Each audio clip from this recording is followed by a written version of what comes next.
Chapter 1. A family should be united and whole. Bang! Before she could sit up, Tang was abruptly knocked back down, a pair of rough hands gripping her neck and shaking her violently. You calamity! You caused my cub's demise. I shall kill you. Let go. Tang's eyes rolled back as she struggled for air. What calamity and cubs? This person must be deranged. How could my Wolf Kuay possibly take a liking to a female like you? It's all your fault. You deserve to die. The venomous curses continued unabated. Just as she was on the brink of suffocation, a powerful instinct for survival surged within her, prompting her to suddenly open her eyes, extend her arms, and grasp the assailant's head, pulling it back forcefully. Crack! She bit down hard on the intruder's forehead. Ah! The assailant shrieked, and Tang felt the grip on her neck loosen. She swiftly kicked the person away. You calamity! How dare you bite me? The woman, named Wolfman, clutched her forehead and fell to the ground, staring at Tang in disbelief. Tang was speechless. You were the one who choked me first. Am I not allowed to fight back? Who do you think you are? Where's this place? If you strike again, I will call the police. Tang recalled that she had been traveling with her family, and while driving halfway up a mountain, their vehicle had been struck by a car that suddenly appeared, sending them plummeting off a cliff before she lost consciousness. Rubbing her sore neck, she looked up to find that the person who had attacked her was a middle-aged woman, her skin dark and her physique robust, clad in animal hides. What sort of attire is this? A savage? Nearby, there was a group of similarly bizarrely dressed men, their muscular upper bodies exposed, with only animal hides covering their modesty. Upon hearing Tang's words, they cast her odd glances. What are you pretending to be foolish for? Wolfman pointed accusingly at Tang, her tone filled with malice. My Wolf Kuay was injured while saving you. Now, he lies unconscious. If anything happens to him, I will not let you off the hook.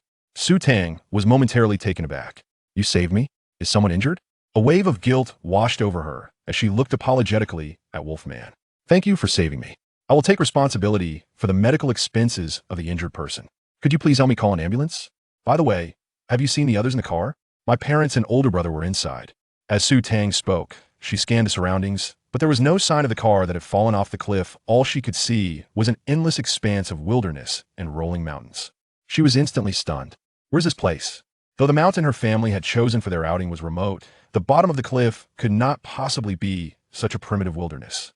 Wolfman stared wide-eyed, blood trickling from her head, as if she had seen a ghost. What nonsense are you spouting? Aside from your younger brother, your father, mother, and two older brothers were all pushed off the cliff by you.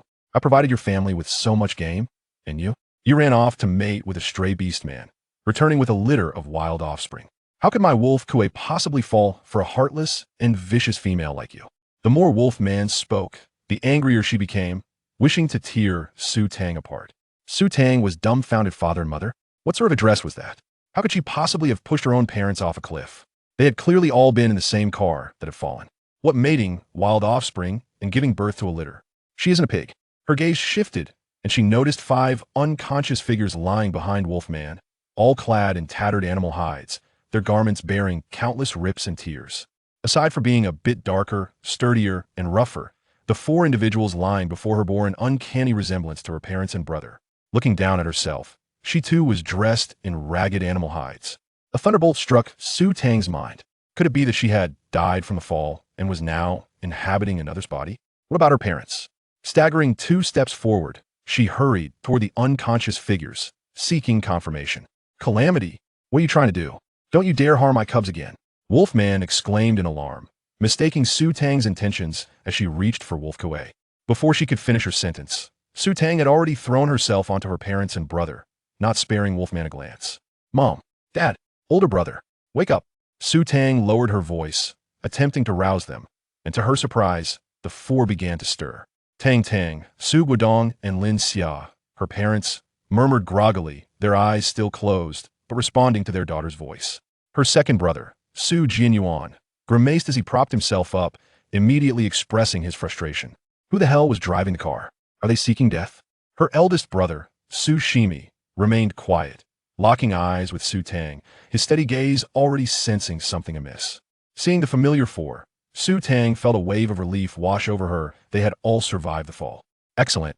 A family should be united and whole. Wolfman, your Wolf Kuay has awakened. Someone exclaimed, and Wolfman's expression brightened as she hurried over to Wolf Kuay. Wolf Kuay bore the most severe injuries, his body covered in numerous wounds. Though he had stirred, It was merely a twitch of his fingers and a few groans. Kuay, here, mother is here. It'll take you to find a veterinarian. You will be all right.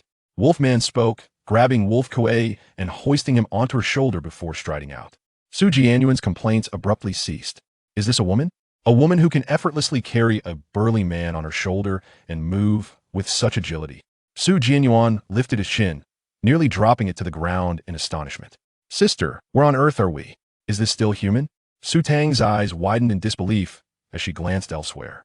It seems not. As Wolfman departed, the onlooking beastmen scattered. Those half-naked men turned into several robust gray wolves, leisurely carrying their animal hides away. Just as Su Guodong and Lin Xia regained consciousness, the bizarre scene before them caused them to simultaneously roll their eyes and faint again. Chapter 2. Sister, even a sow can't give birth like you. Dad, Mom, don't faint. If you must faint, take me with you. Jianyuan lamented, pulling at his parents, feeling utterly despondent. Su Shimi had awakened later, completely oblivious to the unfolding situation. Tang, regaining her composure, shifted her gaze to find a 10-year-old boy standing there, looking at them with a mixture of confusion and disdain. That woman seemed to have mentioned she had a younger brother. Come here, Tang beckoned him. The boy, Xiao Fu, regarded her with cold disdain, glancing at Su Shimi before taking a few hesitant steps closer. What do you want? You didn't kill father, mother, and brother, so now you want to kill me too? Isn't mother just asking you to mate with Wolf Kuay? After all, you already had a litter with a stray beast man. Wolf Kuay doesn't mind you, why don't you just die and leave us alone? Tang's eyelids twitched. So she indeed had a younger brother. But this beastman talk of cubs sounded so much like something from a beastly realm. She mentally pieced together the situation. This body had fled to avoid mating with Wolf Kuay, returned with a litter of cubs, and in a fit of rage, pushed the entire family off the cliff. Wolf Kuay had gone to rescue her, leading to their collective downfall. They had all perished. Oh no, but Wolf Kuay remained alive. The three exchanged knowing glances, both brothers quickly grasping the significant revelation. They had transmigrated, inheriting none of the original memories, but now had a little brother. Jianyuan gave Tang a thumbs up. Sister, I didn't expect you to be so formidable, patricide and matricide, quite the rebellious spirit, eh? Tang rolled her eyes. And I also committed fratricide. Do you want to try again? Shimi shot him a glance. Stop messing around. Our priority is to get Mom and Dad settled. Where are we even going to stay? Isn't there someone right here we can ask? Tang retorted, pointing an irritable finger at her younger brother. The three conversed without any regard for Xiao Fu. Xiao Fu listened with a perplexed expression, his brow furrowed at the strange dialogues exchanged by the siblings and how harmoniously they interacted. This doesn't seem right. Could it be that both brothers had lost their minds from the fall? While pondering this, Tang suddenly called out to him. Younger brother, come help us carry our parents back. What are you scheming now? Isn't it just what you wanted for father and mother to die? Before Xiao Fu could finish his sentence, Jianyuan gave him a light smack on the forehead. You little rascal, how dare you speak to your sister like that? Jianyuan admonished loudly. Hey, sisters deserve to be pampered, little brothers are just for teasing. Brother, why did you hit me? It's clearly her fault, Xiao Fu protested, rubbing his forehead in grievance, wondering why his second brother was siding with her today. Her fault? Call her sister. Jianyuan raised his hand, causing Xiao Fu to shrink back, fearfully complying. Sister. Under Jianyuan's imposing presence, the four followed Xiao Fu as he led the way, winding through a maze of paths until they finally arrived at their home. Two triangular huts made from wood and dried grass stood precariously. A gust of wind sent half of the dried grass tumbling down, leaving behind nothing but a skeletal frame in a desolate expanse, where the presence of humanity is scarcely felt, devoid of any shadow or dwelling. It would not be an exaggeration to deem it a remote wilderness. The three siblings stood disheveled in the wind. Jianyuan exclaimed, I asked you to bring us home, and this is what we find ourselves in? Su Shirwei queried. Aren't we supposed to reside with those werewolves? Little Fu wore an expression of bewilderment. This is our home. We have just arrived at the Greywolf Tribe and have yet to dig a burrow. Mother mentioned that as long as her sister mates with brother Wolf Kuay, he would excavate a burrow for us. He shot an indignant glare at Tang and continued. However, now that brother Wolf Kuay has met such a tragic fate, it's certain that the tribe will not allow us entry. Tang looked utterly innocent. It was not her fault. With three grown men in the household, they couldn't even manage to construct a place to live, yet they expected to sell their daughter. This family had no one sane among them. At that moment, a series of faint whimpering sounds emerged from the grass hut, akin to some unweaned creature in distress. The sounds originated from the left side of the makeshift shelter. As Su Tang approached and parted the weeds at the entrance, she beheld a bundle of white, fluffy little beastlings huddled together in a grassy nest, their eyes closed as they whimpered pitifully. The little ones, likely famished, had yet to open their pink eyes, unable to walk, and could only wriggle and crawl in a futile attempt to escape their confinement. Sensing Su Tang's presence, the 5 tiny creatures cried out even more desperately, their weak voices sounding as if each utterance consumed their every ounce of strength. Upon witnessing this scene, Su Tang felt as though struck by lightning. She had only known that this body had birthed a litter of cubs, but she had no idea they were still nursing. How could someone who couldn't even keep a blade of grass alive be expected to care for 5 unweaned beastlings? Wasn't that tantamount to a crime? Just then, Su Jianyuan, having laid the unconscious figures of their parents down, approached out of curiosity upon hearing the commotion. "Sister, where did these little kittens come from?" Su Tang, with an expression of reluctance, replied, "It seems they are mine." "Yours." Su Jianyuan's voice rose several octaves, and he raised his thumb in admiration. 5 little ones. "Sister, even a sow can't produce as many." He, of course, understood that these were the offspring of Su Tang's current body. Fuming, Su Tang kicked him in the rear. "If you keep talking, no one will mistake you for a mute." Little Fu looked on, utterly dumbfounded. Previously, second brother had always scorned elder sister, believing she only wasted the family's provisions and contributed nothing, constantly mocking her upon their encounters. Yet today, after being kicked by her, he merely wore a silly grin without retaliating. It was confirmed second brother's mind must have sustained a serious injury. Moreover, the eldest brother, who typically indulged in revelry, had been vigilantly watching over their parents since awakening. Something was amiss, profoundly amiss. Su Shiwei placed their parents on the grass, pinched their acupoints, and it was only then that they stirred awake. "Father, mother." Upon seeing their parents' eyes open, little Fu felt as though he had found a stronghold and rushed over to grasp Lin Xia's raised hand. "Mother, how are you?" Little Fu was so worried about you. The 2 elder brothers, dazed, hoped their parents were unharmed. He could not believe that he was the only one left sane in this family. "Tang Tang, dear daughter, where are you?" As Lin Xia and Su Guodong regained consciousness, the harrowing scene they had witnessed before losing consciousness flooded back, and they hurriedly searched for Su Tang. Lin Xia yanked her hand away, not sparing little Fu even a glance. The swiftness of her action suggested he was something vile. Little Fu, hearing their parents call for her, Su Tang quickly approached to reassure them. "Mom, I'm right here." "Daughter, I just had a terrible nightmare where people turn into wolves. It frightened me to death," Lin Xia said, gripping Su Tang's hand, her voice lowered, her face still pale with fear. She believed she had merely been dreaming. Su Guodong leaned in, glancing at little Fu. "Daughter, and who is this little fellow? Why does he call me father? I'm not his dad." "Dad, he is indeed your son." Su Tang struggled to find a way to explain. "Su Guodong." Lin Xia looked incredulous, clutching Su Guodong's ear.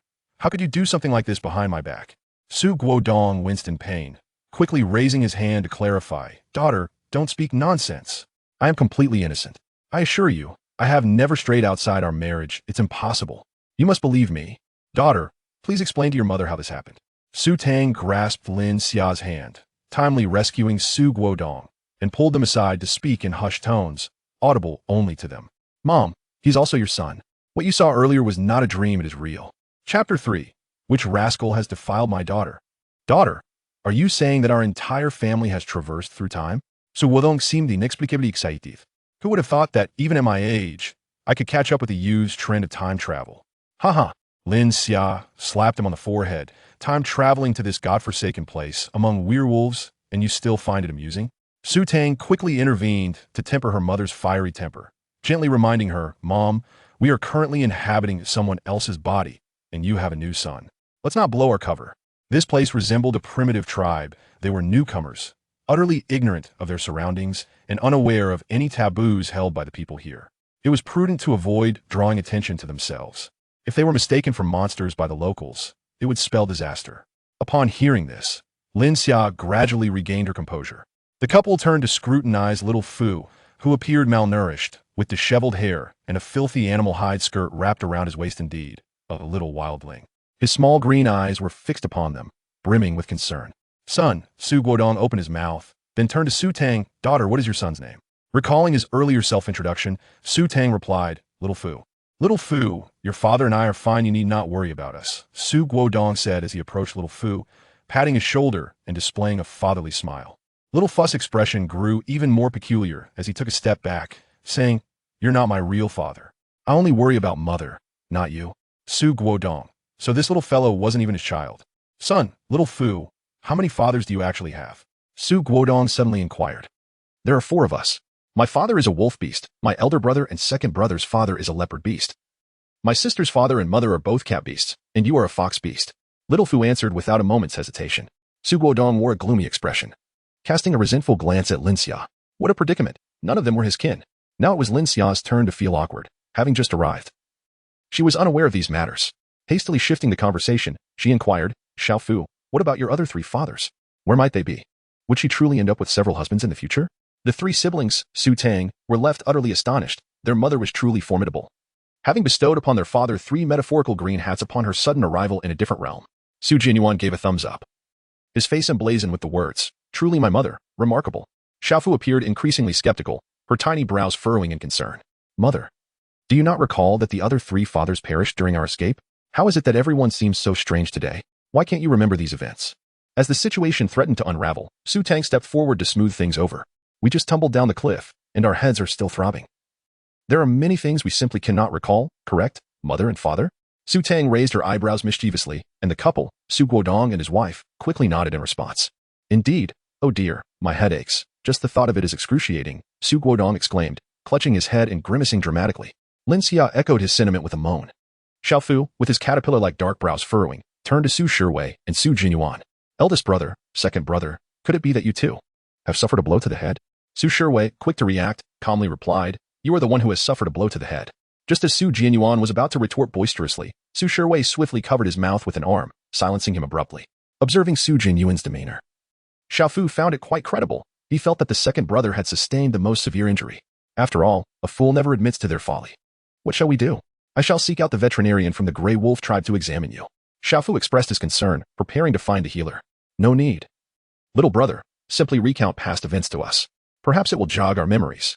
Su Tang seized the opportunity to extract information. The primary objective now was to ascertain their current situation and the nature of this unfamiliar world. "Why should I heed your words? If it weren't for you pushing our mother over the cliff, how could she have possibly sustained a head injury?" Xiao Fu spat, shaking off Su Tang's grasp. "Our current plight is entirely your fault." He resented Su Tang, believing that had it not been for her, he would now be comfortably residing in a cave and enjoying a full meal. Their mother had stated that they raised their sister to find a worthy partner, one who could provide for their family of beastmen. Now, because of her, everything had been lost. Xiao Fu naturally assigned the blame to Su Tang. Su Jianyuan's temper flared instantly, ready to reprimand his younger brother, but Su Tang intervened, gripping the small, chubby face of Xiao Fu. With a forced smile that belied her true intentions, she threatened, "Indeed, it was my doing. Speak up, or I shall push you down as well, leading you to break your arms and legs, condemned to a lifetime of lying down, unable to relieve yourself without assistance." Su Tang has never been one to subject herself to suffering, nor does she indulge others. You are truly malicious," exclaimed Mu Xiao Fu, her face pale with terror as she implored Lin Xia for assistance. Lin Xia responded, "Oh dear, my eyes ache, and my ears seem to be failing me. Su Guodong, my dear, how many children do we have? Are they healthy or bedridden? I seem to have forgotten all of a sudden." Xiao Fu? Under the threat of Su Tang, Xiao Fu obediently answered her question. From Xiao Fu's account, the family of Su Tang finally grasped the current situation. They had traversed to a realm known as the Beastman continent, where the Beastmen reign as the most formidable race. In this land, survival often necessitates acts of arson, murder, and plunder. The original identity was a Tang, sharing a name with Su Tang. A Tang's clan, a tribe of beasts, had been assaulted by rival tribes and fled to the Greywolf Tribe. A Tang's mother was rather superficial, selecting 4 partners who were pleasing to the eye but lacking in substance. Consequently, upon their arrival here, 3 of the 4 partners had perished. The Grey Wolves are communal beastmen who harbor disdain for the integration of foreign beastmen into their ranks.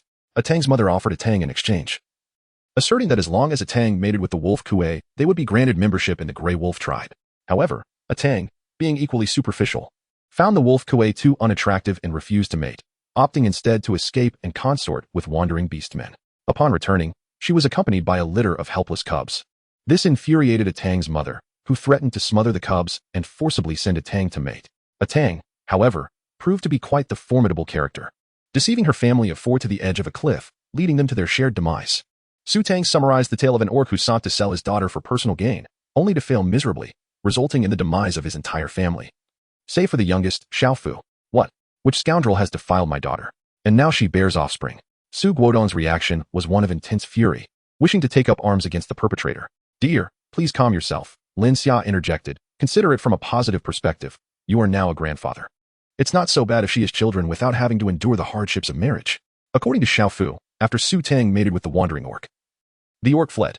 These wandering orcs are outcasts, expelled from their tribes and scorned by all. It is unlikely that one would come to their door again in the future. Su Guodong finally calmed down. No sooner had he finished speaking than the stomachs of several individuals began to serenade a symphony. The litter of Su Tang's cubs incessantly whimpered, clearly in dire need of sustenance. Everyone cast their gazes towards the rickety grass hut, sensing that it was destined to be at the mercy of the northwesterly winds. Su Jianyuan clutched his stomach and inquired, Xiaofu, do we have any food left at home? Chapter 4. Is this the farm space? Xiaofu retrieved 2 red fruits from the grass shed and handed them to Lin Xia. Mother, this is the last of our provisions. The allocation of food at home had always been Lin Xia's responsibility. Tang, you eat. We are not hungry. The fruits, still warm from her grasp, were promptly pressed into Su Tang's hands by Lin Xia. The sound of several stomachs grumbling filled the air, although none of them believed it. No one dared to voice their thoughts. Su Guodong, Su Shiwei, and Su Jianyuan naturally had no reason to compete with Su Tang for the fruits. Only Xiaofu stood there, dumbfounded. What on earth was wrong with Mother today? Not only was she not angry, but she also gave all the remaining fruits to her elder sister. What would they eat? I will slice the fruits so that everyone can share, Su Tang said, not bothering to be coy. The fruit resembled an apple but was diminutive, barely larger than her fist. She turned to fetch the tools for slicing the fruits from the straw shed, but to her surprise, as she turned around, her palm was suddenly empty.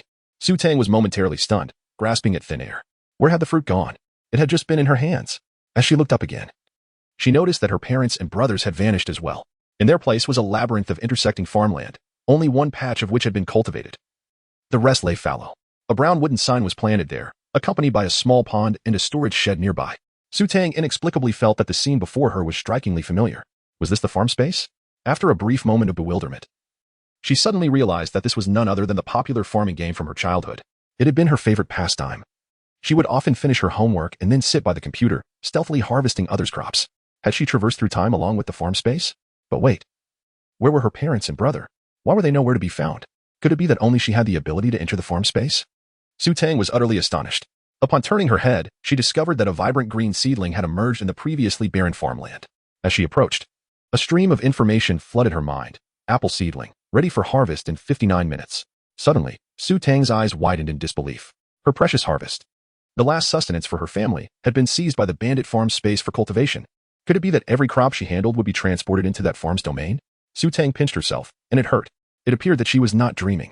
Given that this was a farm space, the maturation time of the crops would undoubtedly differ from that of the ordinary world. This implied that in less than an hour, she would be able to harvest apples.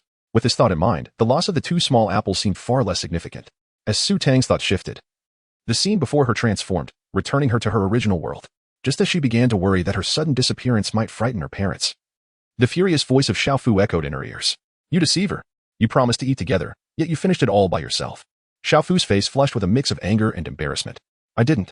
Su Tang instinctively wished to explain, but soon realized that Xiaofu merely accused her of indulging in a snack. Her parents and elder brother regarded her hand with a strange curiosity, devoid of concern. Had they not noticed her disappearance?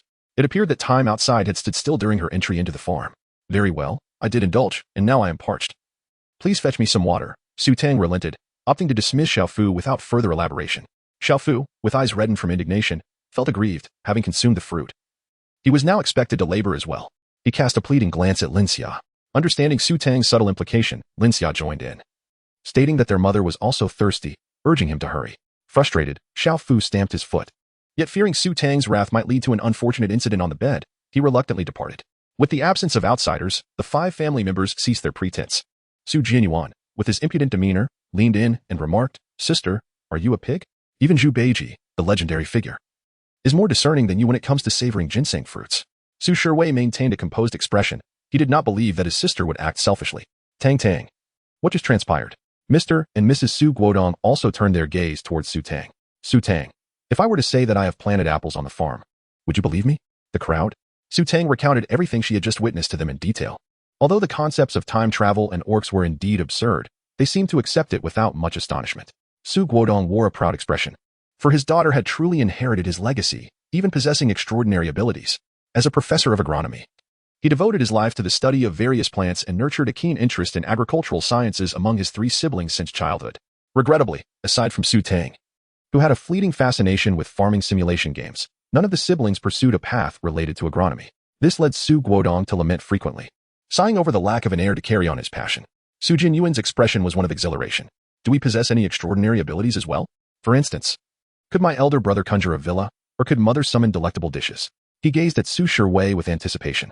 Su Shiwei is an architect, responsible for the design of many schools and towering edifices. No, he dismissed with a glance, extinguishing his fantasies with an expressionless countenance. Instinctively, he raised his hand to adjust his glasses, only to realize belatedly that he was no longer wearing them. Well, we have survived this calamity and are fortunate to possess a remarkable farm. That is already a blessing, he thought, hastily determining to tidy up the home before Xiaofu returned, striving to adapt to their new surroundings. As the head of the family, Lin Xia efficiently issued commands. After a flurry of activity, it was already afternoon.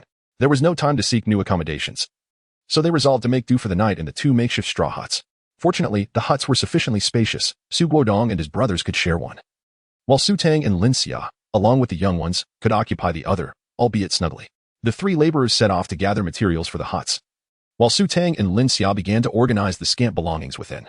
They discovered 6 chipped stone bowls, 2 dark animal hides, and 2 dull bone knives. This constituted their remaining possessions. A few moldy fruit pits and bones littered the hut, which they promptly cleared away to create more space. It truly felt like a regression to a time of destitution, echoing with the sounds of poverty. Su Tang wiped away her sweat and exhaled deeply. Their family had once enjoyed a modestly prosperous life, and now they found themselves living in primitive conditions, a transformation that was nothing short of monumental. Thankfully, they were a progressive family, adept at adapting to change. At that moment, Su Tang felt something furry brushing against her foot. Looking down, she saw a small white ball of fluff that had somehow crawled to her side, nuzzling her foot with its snow-white head, tangled with stray grass. Su Tang's body stiffened instantly. She had an aversion to furry little creatures.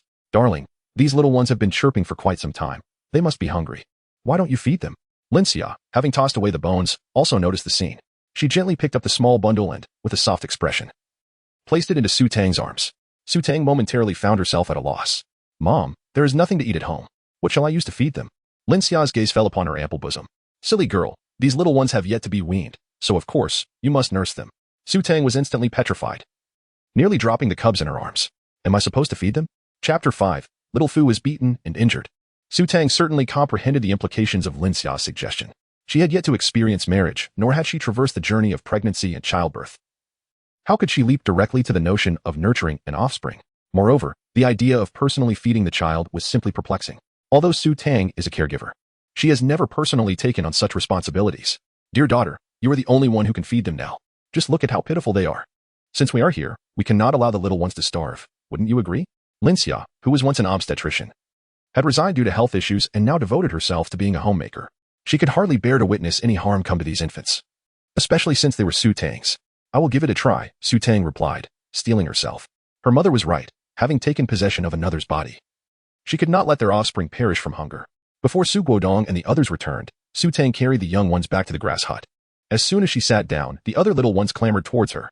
To Su Tang, this scene was akin to a person terrified of snakes falling into a pit of them. One by one, she scooped the little ones back into the hut, sternly warning, Stay still. If you keep moving, I shall not feed you. The young ones responded with their cries, continuing to nudge against her. Su Tang took a deep breath and accepted the reality. She picked up the smallest one, turned her back to the outside, and lifted the animal skin draped over her. Although this family was impoverished, they had nurtured their original form quite well, perhaps in hopes of securing a wealthy husband for her, allowing the entire clan of beastmen to thrive. At present, Su Tang's figure may not be considered voluptuous, yet it possesses a certain allure. The little cub is soft and fluffy, adorned with a coat of pure white fur that resembles that of a kitten, so small and delicate. It seems as though one could crush it with a mere touch. Though Su Tang harbored a dislike, she proceeded with utmost caution. As she drew nearer, the tiny cub opened its delicate pink mouth, searching for a place to suckle. Its 2 rosy front paws began to stir, diligently kneading in an earnest attempt to elicit milk. Yet, within mere seconds, Su Tang sensed something amiss.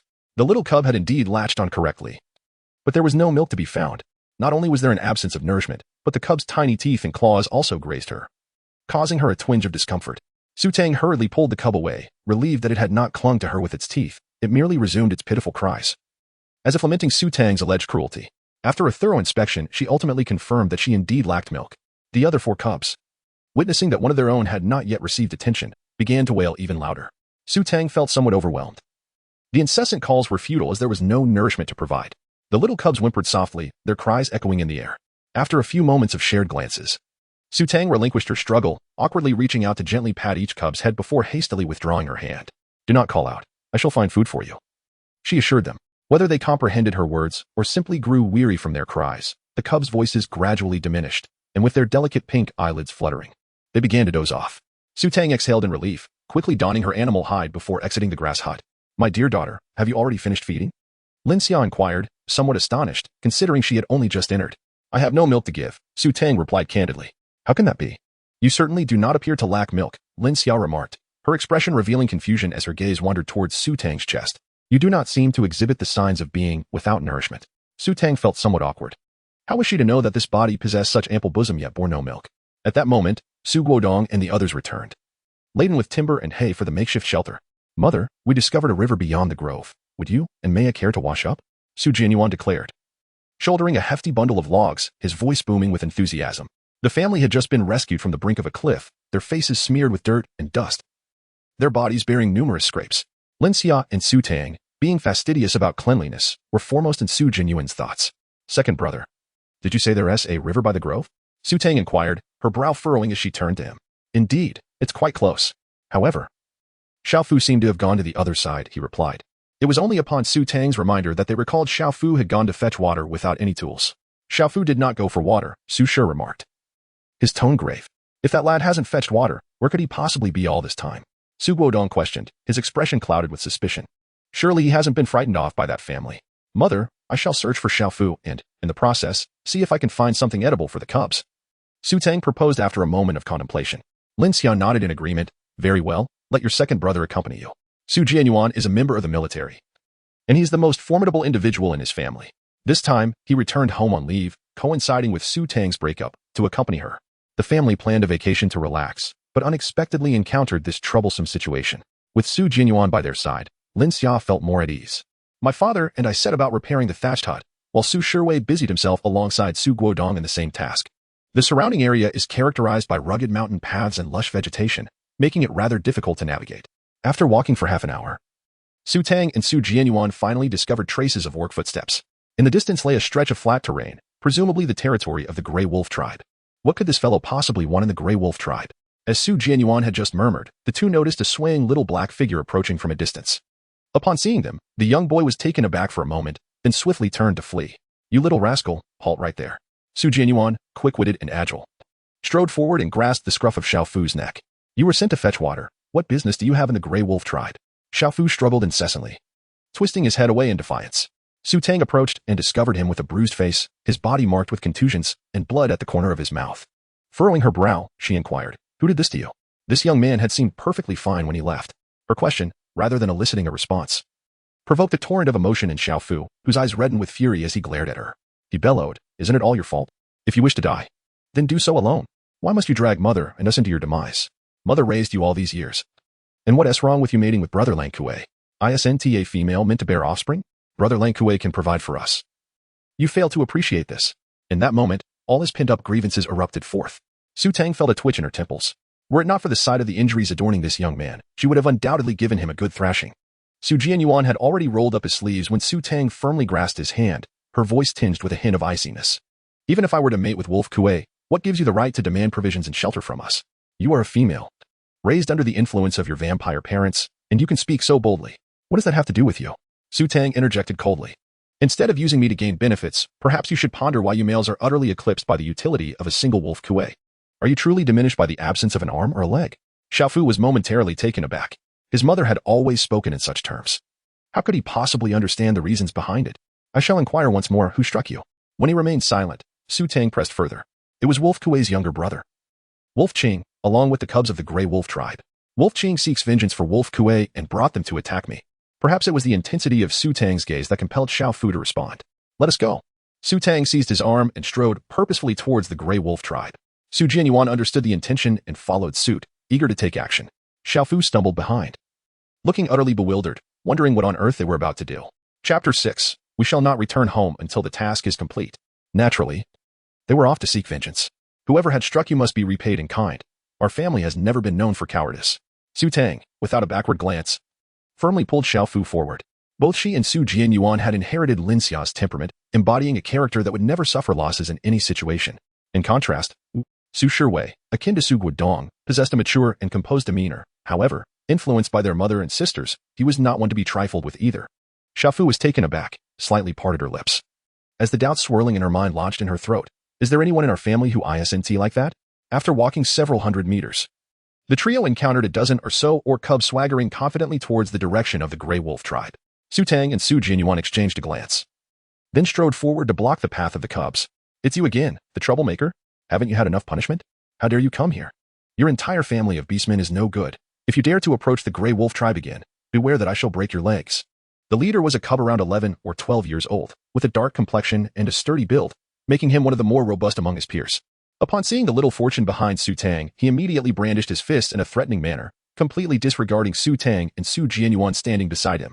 Su Tang cast an impassive glance at the cub, and then lowered her head to inquire of Xiaofu. Did he strike you? She pointed with her right hand towards the speaking cub. Xiaofu, shrinking his neck in apprehension, dared not meet the gaze opposite him, and subtly nodded in acknowledgement. Very well. Satisfied with the response, Su Tang released her grip, swiftly closing the distance in a few strides. Seizing the collar of the wolf cub with determination and yanking him forcefully towards her. You are the wolf cub. And it was you who led the charge against my younger brother, wasn't it? Su Tang inquired with an icy demeanor. Her piercing gaze sent an involuntary shiver down the spine of the wolf blue, instilling a sense of dread within him. You intend to do what? Do you dare strike me? The Grey Wolf clan will not let this go unpunished, nor will my brother. The wolf blue hastily tugged at his collar, desperately attempting to escape Su Tang's grasp. However, his collar remained steadfastly held by her hand. Release the wolf blue. You must not harm him. Let him go at once. A group of younglings, witnessing the scene, rushed forward to assist. Yet, before they could approach Su Tang, they were abruptly struck in the knees by pebbles that flew towards them, causing them to collapse in a heap. Su Jianyuan tossed a stone in his hand, blocking Su Tang's path, grinning impudently. Don't rush. It isn't your turn yet. Anyone who dares to lay a hand today shall not escape unscathed. Lang Qing and the cubs turned pale with fright. Wasn't it said that the beastmen from the Xiaofu family were all cowards, lazy and useless, surviving solely by selling females? Who was spreading such rumors? You shamelessly strike a cub while claiming to be an adult. I shall have my mother deal with you. Lang Qing trembled with fear, yet still wore a fierce expression, spouting threats. Who said I would strike you? Su Tang cast a calm yet serious glance at him, declaring, I detest bullying the weak the most. Lang Qing's face brightened. It seemed the rumors were true. The beastmen of this family were indeed timid, too afraid to retaliate against him. His arrogance swelled as he smugly proclaimed, then why not release me quickly? If you apologize and lick my feet clean while prostrating yourself, I might speak a few good words for you in front of my mother and brother, possibly granting you another chance. Meanwhile, the inexplicable admiration Xiufu had just felt for Su Tang vanished, leaving him disheartened as he gazed at her. Indeed, he had known that his sister would not be so kind-hearted. What vengeance was she speaking of? She was merely deceiving herself to curry favor with Lang Qing, undoubtedly realizing that she could no longer sustain her cubs at home and was intent on seeking comfort in the Lang family. Su Tang disregarded the wolf cub, extending her hand towards Su Jianyuan. The latter, understanding her intent, produced a long vine from seemingly nowhere and handed it to Su Tang. In a swift and efficient manner, they bound the wolf cub and its companions. The young ones had yet to comprehend the situation when Su Tang called out to Xiaofu. Xiaofu, come here. What is going on? Xiaofu, bewildered by Su Tang's actions, was taken aback. Was she attempting to curry favor with the wolf pack? Why then were they being tied up? Hadn't this provoked the Greywolf Tribe? Are we going to fight? Su Tang inquired nonchalantly. Huh? Xiaofu responded slowly. If someone hits you, you hit them back. You are not allowed to return home until you finish the fight today. Su Tang pushed Lang Qing toward Xiaofu, crossing her arms and observing him leisurely from the side. Xiaofu, is this really a requirement? You deceitful creature. Release me at once. If you dare to strike me, you shall rue the day. Upon hearing the threat of violence, Lang Qing lost his composure, furiously shouting. Noticing Xiaofu standing there in a daze, Su Jianyuan, with an expression of disdain, bellowed in his coarse voice. What are you dawdling for? Return the blows they dealt you. As a male, you should possess at least this much courage. If you lack it, don't dare to claim me as your elder brother. How could a figure of my stature be burdened with such a cowardly younger sibling? Seemingly provoked, Xiaofu gritted his teeth and suddenly charged forward, his fist connecting forcefully with Lang Qing's nose. Oh. Lang Qing held in pain, blood immediately streaming down his chin. I'm not a coward. I'm not timid. What is there to gloat about, you bunch of pups, for bullying a solitary individual? It is Wolf Kuay who fancies my sister, and if you cannot control him, why take it out on me? Xiaofu mounted Lang Qing, raining down punches upon his face, each blow echoing with a resounding thud. The pent-up fury within him finally erupted at that moment. If you dare strike me, you will live to regret it. Oh, please, stop. It hurts. Lang Qing, once brash and arrogant, quickly devolved into a pitiful figure, begging for mercy within mere minutes. Su Tang and Su Jianyuan stood aside, displaying no intention of intervening. Xiaofu was a head shorter than the wolf blue dog. Although he appeared fierce, he possessed little lethality, as long as blunt instruments were not employed. He would only inflict minor pain on the wolf blue dog without causing any significant harm. Su Jianyuan nodded with considerable satisfaction, embodying the essence of manhood. How could a man endure humiliation in silence? The other younglings turned pale with fear. They had merely assisted the wolf blue in intimidating little Fu. Yet they were taken aback by the ferocity of the usually meek little Fu. His brutality was astonishing. And as for his elder sister and brother, they resembled demons. They merely stood by, watching the wolf blue endure the beating, a degradation more profound than if they had struck the blows themselves. After delivering the final punch, little Fu collapsed onto the ground, exhausted and drenched in sweat, gasping for breath. The wolf blue's head had swelled to the size of a pig's. Groaning and rolling on the ground, his eyes vacant and filled with terror. Madman! This entire family of beastmen is utterly deranged. Chapter 7. Nourishing the young with milk. Su Tang is an exceptionally patient individual. When Xiaofu was utterly exhausted, she waited until he regained his strength and then exacted retribution on all the younglings who had bullied him, only then allowing Su Jianyuan to release them. As this pack of wolf cubs fled, they even transformed into their beast forms, forsaking their animal skin skirts to bolt away in a frenzy. Consequently, Su Tang and her companions acquired several animal skin skirts, which represented a substantial fortune for them, who were otherwise destitute. Thank you, sister, for avenging me, Xiaofu said. His face flushed with embarrassment as he expressed his gratitude to Su Tang, who was seated on the ground counting the animal skins. This was the most exhilarating day of his 10 years of life. He felt a pang of shame for his earlier misunderstanding of Su Tang. Perhaps he had harbored misconceptions about her in the past. At least the current Su Tang was kind and not as detestable as he once thought. It is you who avenged yourself. No one assisted you. She merely wished to prevent those ruffians from thinking that your kind were easy prey. From the current circumstances, it is evident that the beastmen here are uncouth and have not been civilized. They only know how to resolve conflicts with brute force. If Xiaofu had not retaliated, the aggression would have only escalated. In the realm of the beastmen, there are no weaklings, only the vanquished. After Su Tang spoke, she contentedly patted the thick stack of animal hides before her, 13 animal skin skirts. Quite impressive. Next time, they could engage in a similar endeavor. The animal skin garments they wore were nearly in tatters, barely concealing their bodies. Although these skirts were old, they could certainly alleviate their immediate plight. When there was nothing else to wear, Su Tang was indifferent to whether they had been previously donned by others. Upon hearing this, Xiaofu felt a surge of emotion. He had not anticipated that his sister would become so kind after her head injury. If this were not a dream, he truly wished his sister's mind would remain this way indefinitely. Xiaofu, I instructed you to fetch water. Why did you go to the Greywolf Tribe? Su Jianyuan suddenly regarded Xiaofu with suspicion. Caught in his moment of sentiment, Xiaofu's expression froze, and he instinctively tightened his grip on the tattered animal hide draped over him, averted his gaze, and stammered, I. After much hesitation, he could not articulate a single coherent sentence. Su Tang glanced at him, rose to her feet, and addressed Su Jianyuan, elder brother. There is no food suitable for the young ones at home. We must find sustenance before we return. Although she harbored little concern for whether the cubs would go hungry, she understood that only when they were well fed would they peacefully slumber, which ultimately determined whether she could enjoy a restful night. Oh right.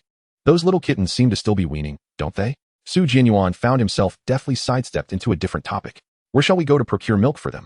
After a moment of contemplation, Su Tang inquired of Xiaofu, are there any females in the Greywolf Tribe who have recently given birth?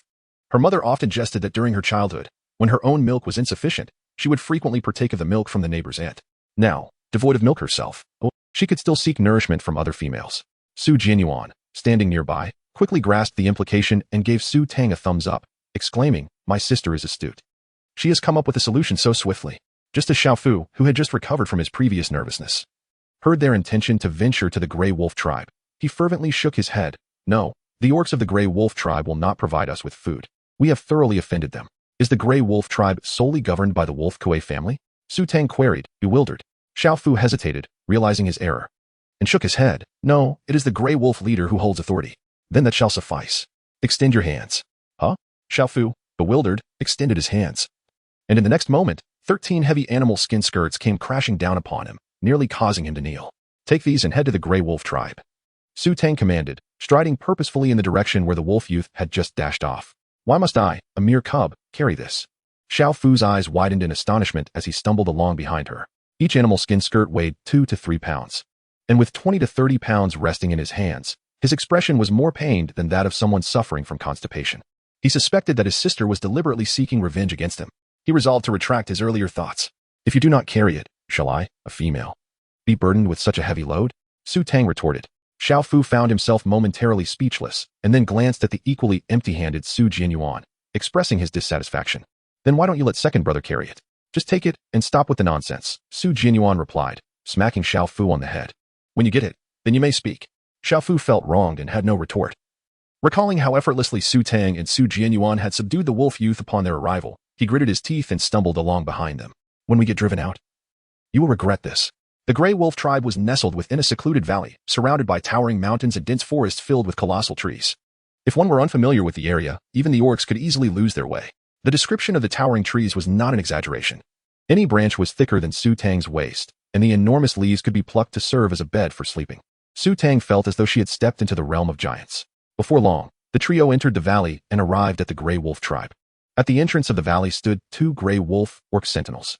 Due to the matter concerning Wolf Kuay, they recognized Su Tang and, believing she had come in search of him, permitted her entry. With Xiao Fu leading the way, the siblings swiftly reached the cave where the gray wolf orcs resided. Within the Greywolf Tribe, orcs with partners could excavate their own caves for habitation, while those without partners lived communally. Once the young ones reached maturity, irrespective of their partnership status, they would no longer reside with their parents. Su Tang sought out several female caves in succession, yet each was met with refusal to lend her milk. Xiao Fu could not help but pour cold water on the situation. I told you they would certainly decline. Food is so precious, and they scarcely have enough for themselves, let alone to share with you, especially not in a manner that expects no return. Xiao Fu silently added in her mind. Sister, shall we continue to inquire? Su Jianyuan asked, somewhat uncertain. They had been out for nearly 2 hours. If they did not return soon, their parents would likely begin to worry. Let us proceed. Su Tang was undeterred, her steps resolutely carrying her towards the next cave as she inquired. How many more female caves remain? Just one left, Xiao Fu replied, pouting. If you manage to procure some milk from the Grey Wolf Tribe today, I shall comply with any request you make henceforth. Before long, the trio halted before a small, dark cave. Are there any females inside? Su Tang called out in a loud voice. Shortly, a slender female emerged from within. Taken aback by the sight of Su Tang and her companions. Who are you? She asked, her fair face tinged with a hint of confusion. Hello. My cubs are in need of milk, and I was hoping to borrow some. We can offer fruit in exchange, Su Tang responded courteously. The female paused for a few seconds, then shyly smiled. You need milk? That's fine, I have some. Xiao Fu, with a downcast expression, remarked despondently. I told you she wouldn't lend you any. Wait, what did you say? He suddenly looked up, incredulous as he leaned towards the female. Chapter 8. The apples on the farm have ripened, I have milk to lend you, the female said, turning her gaze to Su Tang, her smile gentle as she asked. You are the one they spoke of, the female who is to mate with Wolf Kuay, correct? My cubs are over a month old now and have begun teething. No longer fond of milk. If you can trade fruit with me, that would be splendid. Wolf Nini's voice was soft, as if she were speaking with a mouthful of cotton. After a brief pause, as if struck by a thought, she quietly cautioned, My name is Wolf Nini. I've heard about your situation. Once you obtain the milk, hurry back. If you encounter Wolfman, he may cause you trouble. Xiao Fu was left astounded, nearly dropping his jaw to the ground. There truly is a female willing to trade milk. Ever since our sister suffered a mishap, our luck seems to have turned for the better. Thank you. Su Tang replied with a smile, introducing herself. I am a Tang. The orcs in her family did not possess proper names, so this was how she chose to present herself. Wolf Nini nodded slightly, saying, Please wait for me here. The three remained still at the cave entrance, aware that intruding upon another's cave was deemed a territorial violation among orcs, an act of great disrespect. Only those who held profound trust would be permitted inside another's cave. Wait, we've already consumed the last 2 fruits. Now we have nothing to offer in exchange for the milk. Xiao Fu quickly raised another concern. Who says we have none? Su Tang swiftly darted into the farm space, where the saplings had matured into grand trees, laden with bright, red apples.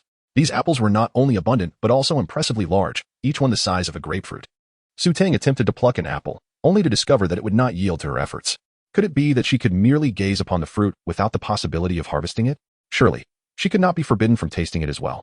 With this thought in mind, Su Tang decided to rise on her tiptoes, embracing an apple and taking a bite. Alas, it was as hard as a rock. She could scarcely manage to bite into it. Su Tang's entire face crinkled with confusion. At that moment, a sudden spark of inspiration illuminated her thoughts as she recalled a once popular game. Since this place bore a striking resemblance to that game but lacked a keyboard and mouse, could it be that it was controlled by mere thought? With this revelation, Su Tang placed her hand upon the tree trunk and silently uttered the word pluck in her mind. In the next instant, the apple tree vanished from her sight, leaving the farmland barren and desolate. Drawing upon her earlier experience, she was no longer astonished and swiftly made her way to the warehouse.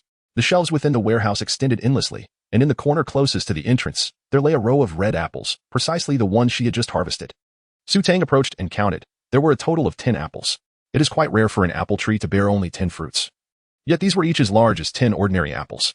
When considered in this light, it is indeed a considerable quantity. Without hesitation, Su Tang reached out to touch one of the apples, silently uttering the word plant. In an instant, the apple on the shelf transformed into 9. She gazed from the warehouse entrance toward the fields, where a small sapling had sprouted in the previously barren soil, marked by a countdown of 1 hour. Excellent. The fruits could also serve as seeds. Su Tang concluded that this would spare her the trouble of searching for fruits outdoors, since they could be planted and harvested. Yielding results in just an hour, she resolved to make the most of her time and plant more. This was, after all, the sole source of sustenance for her family at present. Su Tang retrieved 3 large apples from the shelf and stepped into the expanse. Xiaofu's voice abruptly ceased as he gaped at the 3 sizable apples cradled in Su Tang's arms, bewildered. Where did these come from? He wondered, recalling that they had not been there moments ago. I brought them from home, Su Tang replied nonchalantly, her expression unperturbed. But you clearly weren't holding any fruit just now. Xiaofu scrutinized her with suspicion. Am I seeing things? I have them in my possession. Do you have an objection? Su Jianyuan inquired gruffly, patting Xiaofu on the shoulder. Startled, Xiaofu instinctively recoiled, realizing he had indeed been inattentive moments earlier and had assumed he had simply misremembered. But our fruit was gone. I distinctly recall that the apples were quite small and certainly not this large, he muttered softly, sensing that something was amiss. Su Tang cast a sidelong glance at Xiaofu, noting the little wolf cub's suspicious demeanor. Indeed, there were no fruits left at home. The bounty was gathered during their search for him. She concocted a plausible explanation, one that was half-truth, and Xiaofu could hardly discern any flaws. After a quarter of an hour had passed, Wolf and I re-emerged, cradling a large leaf folded into a bowl shape, brimming with a generous amount of milk. Su Jianyuan took the leaves, while Su Tang handed 3 apple-sized pomelos to Lang Nini. Such large fruits! Lang Nini exclaimed in astonishment, feeling overwhelmed by the abundance. One is more than sufficient. As she spoke, she attempted to return 2 of the fruits to Su Tang. Although the Wolf Tribe's beastmen were carnivorous and did not have a particular fondness for fruits, it did not diminish the value of these precious offerings. In the scarcity of food during the harsh winter, fruits served as vital provisions. Su Tang pushed the fruit back, stating that she would need to exchange for milk again tomorrow, as she had 5 cubs at home that consumed a considerable amount. Upon hearing this, Wolf and I no longer hesitated and shyly accepted the arrangement. You may return to me at this time tomorrow. I shall reserve the milk for you. After her wolf cubs began teething, they bit her while nursing, and she had ceased to provide them with milk, rendering it useless to her. She felt as though she was taking advantage of Su Tang by trading unwanted milk for such a sizable fruit, the 3 having successfully acquired the milk. Bid farewell to Wolf and I and made their way back to their grass hut. Upon returning home, Su Guodong and Su Shiwei had already arrived and were busy repairing the drafty grass hut alongside Lin Xia. The 3 were bent over their labor, beads of sweat glistening on their foreheads. Moreover, the area outside the hut had been thoroughly cleaned, with weeds removed, leaving only a short carpet of green grass that appeared both tidy and refreshing. The air was infused with the fragrance of fresh grass and earth. Xiaofu stood in stunned silence for quite some time, grappling with disbelief. Was this truly his former father, mother, and brother, who had once been so lazy and cunning? Surely, he could not be dreaming. He discarded his beast skin skirt and pinched his thigh fiercely. Ouch! The pain was sharp. Tears welled in his eyes as he felt utterly bewildered. This was not a dream. Tang, you're back. Did you find Xiaofu? Lin Xia, upon seeing Su Tang return, hastily set aside her work and turned to look behind the 2. Spotting Xiaofu standing there in a daze, she approached Su Tang and whispered, Tang, what is going on? Why does it seem like he has lost his wits? Has something happened? It's nothing, mother. We exchanged for milk with the female from the Greywolf Tribe, and now the cubs will have something to eat today. Su Tang informed her mother about the recent events. Is there milk? That's wonderful. I was worried that the cubs might go hungry. Lin Xia exclaimed joyfully. Then you should hurry and feed the cubs. Su Tang's expression froze, her earlier good mood instantly crystallizing into ice. Must we feed the cubs again? Chapter 9. My wife is right. Su Tang attempted to negotiate with her mother, saying, Mom, could you help me with feeding?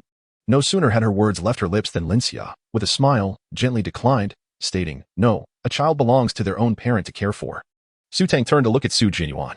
The latter hastily thrust the leaf containing the milk into her hands and leapt back a considerable distance. Sister, I cannot partake in such matters. Do not gaze upon me. It was not that he was unwilling, but rather that he feared he might inadvertently crush the fragile little creatures. With no other choice, Su Tang returned to the grass hut, cradling the leaf. The hut had been mended, now impervious to light, save for the dim, golden rays of the setting sun that streamed through the entrance. Inside, it was pristine and orderly, with a thick layer of leaves carpeting the ground, ensuring a softer resting place. In the center lay a circular nest of grass, where the cubs were nestled, blowing bubbles from their tiny noses. Each cub wore a delicate green grass collar around its neck. It was immediately evident that the creation was a masterpiece of her mother. The corners of her mouth twitched slightly. Truly, her mother was remarkable, even at such a moment, still possessing the spirit to prepare these delights. Perhaps drawn by the enticing aroma of the food, the little ones, with their moist noses twitching, began to nuzzle towards Su Tang's direction, still yet to open their eyes. Emitting soft whimpers. Alarmed, Su Tang hastily placed the leaves on the ground. The leaves were carefully pinched at overlapping corners to form a hollow, capable of holding the nourishing milk. Su Tang extended her hand, disdainfully arching her neck as she awaited the young ones to approach for their nourishment. The little creatures were quite cooperative. In no time, they crawled over to the leaves and dove headfirst into the milk. Some were submerged in the liquid, licking eagerly, while others nearly buried their heads within, as if intent on drowning themselves. Meanwhile, those unable to squeeze in grew increasingly agitated, calling out in desperation from the outside. Su Tang, help. Witnessing this dreadful scene, Su Tang felt as though she were suffocating. This was even more difficult to accept than the moment she realized she had traversed into another realm. Su Tang took a deep breath, found a small twig, and gathered the leaves together. With a hint of disdain, she extended her hand, using her thumb and forefinger to gently grasp the scruffs of the kittens' necks, placing them upon the clean leaves near the entrance of the grass shed, thus halting their indulgent milk baths. Their once fluffy fur now appeared damp, making the little ones seem even smaller. The last kitten, thoroughly immersed in its feeding, continued to lick the milk from its mouth even as Su Tang lifted it, its delicate pink tongue savoring the remnants before it even took the time to chew on the air with earnestness. Su Tang, aside from being foolish, she remains foolish. With a sullen expression, she fashioned a small spoon from leaves, delicately feeding the cubs morsels at a time. The milk was rather scant, and before long, they had consumed every last drop. The 5 kittens, still yearning for more, took turns licking the remnants of milk from one another's fur. Su Tang, excellent. It saves her the trouble of drying them off. Su Tang gently carried the clean cubs into the round grass nest crafted by their mother. Having just indulged in a hearty meal, the little ones, overwhelmed by drowsiness, soon succumbed to slumber. Su Tang felt a profound sense of relief. Raising little ones is indeed a taxing endeavor. In the evening, the sunset painted the sky with hues of crimson. Jianyuan had already created fire by friction, kindling a bonfire outside the thatched hut, encircled by stones to prevent sparks from igniting the grass and causing a conflagration. As Su Tang emerged, her family was gathered around a crackling fire. Nearby lay several bowls fashioned from leaves, filled with crystal-clear river water. Over the campfire, a battered bowl was suspended, the sound of crackling embers harmonizing with the bubbling water, creating a uniquely warm atmosphere. Famished from a day of toil, everyone was already ravenous, prompting Su Tang to quickly carry Little Fu on her back and retrieve the remaining 6 apples from the farm space. Little Fu, believing these apples were freshly picked from the forest, gave it little thought. However, Su Guodong, clutching a large apple, widened his eyes in astonishment and exclaimed, "Daughter, did you grow this in your farm? I have never seen such a colossal apple. It would make headlines back home. I must save some seeds to study." Lin Xiao pressed an apple against his mouth, her expression one of disdain. "In this desolate wilderness, by the time you manage to cultivate them, our family will already be queuing for reincarnation in the underworld. Sister, this apple is truly sweet." Su Jianyuan had already begun devouring it, consuming it voraciously. Su Shiwei meticulously assisted Su Tang in slicing the apple into slender strips, artfully arranging them upon freshly washed leaves. "Tang, please indulge. You've been famished all day." "Thank you, dear brother." Su Tang picked up a slice of apple and began to savor it. The apple was delightfully sweet, bursting with juiciness, and quite satisfying. Despite this, she only paused after consuming half of it, which amounted to the equivalent of 5 ordinary large apples. She couldn't help but marvel at the voracious appetite typical of orcs, which seemed to have grown considerably since her earlier days. Xiaofu sat there, holding a large apple, appearing utterly dazed, his gaze fixed on the harmonious family before him as if he had lost his soul. Did he truly have food to eat now? And a thatched hut that was both windproof and lightproof to sleep in? His elder brother could conjure precious flames, and his elder sister no longer hoarded food for herself. Although their mother still scolded their father as she always did, she had become gentle and kind toward both his sister and himself. Xiaofu felt as if he were living in a dream, and he suddenly felt an overwhelming sense of gratitude for being stopped by the wolf dog today. Otherwise, he might have lost all of this. "Xiaofu, why aren't you eating? Do you not like this?" Lin Xia asked with concern, noticing that he was lost in thought. "No, I eat. I like it." Xiaofu quickly shook his head, taking a large bite and hastily swallowing it. Unfortunately, he accidentally choked on it. "Slow down," Lin Xia said, gently patting his back, noticing how famished the child appeared.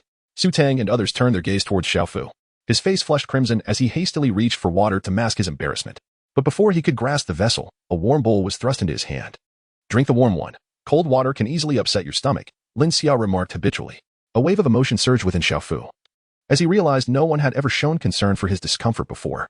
Cradling the bowl, he turned away and gulped down the water, only to find it saltier than usual. "I need to use the restroom," he declared, placing the bowl down and fleeing towards the grove without a backward glance. The family exchanged bewildered glances, puzzled by his sudden departure. "Su Guodong, what is wrong with this child?" "Lin Xia, did you bully him?" The innocent Su Jianyuan raised his hand, looking completely innocent.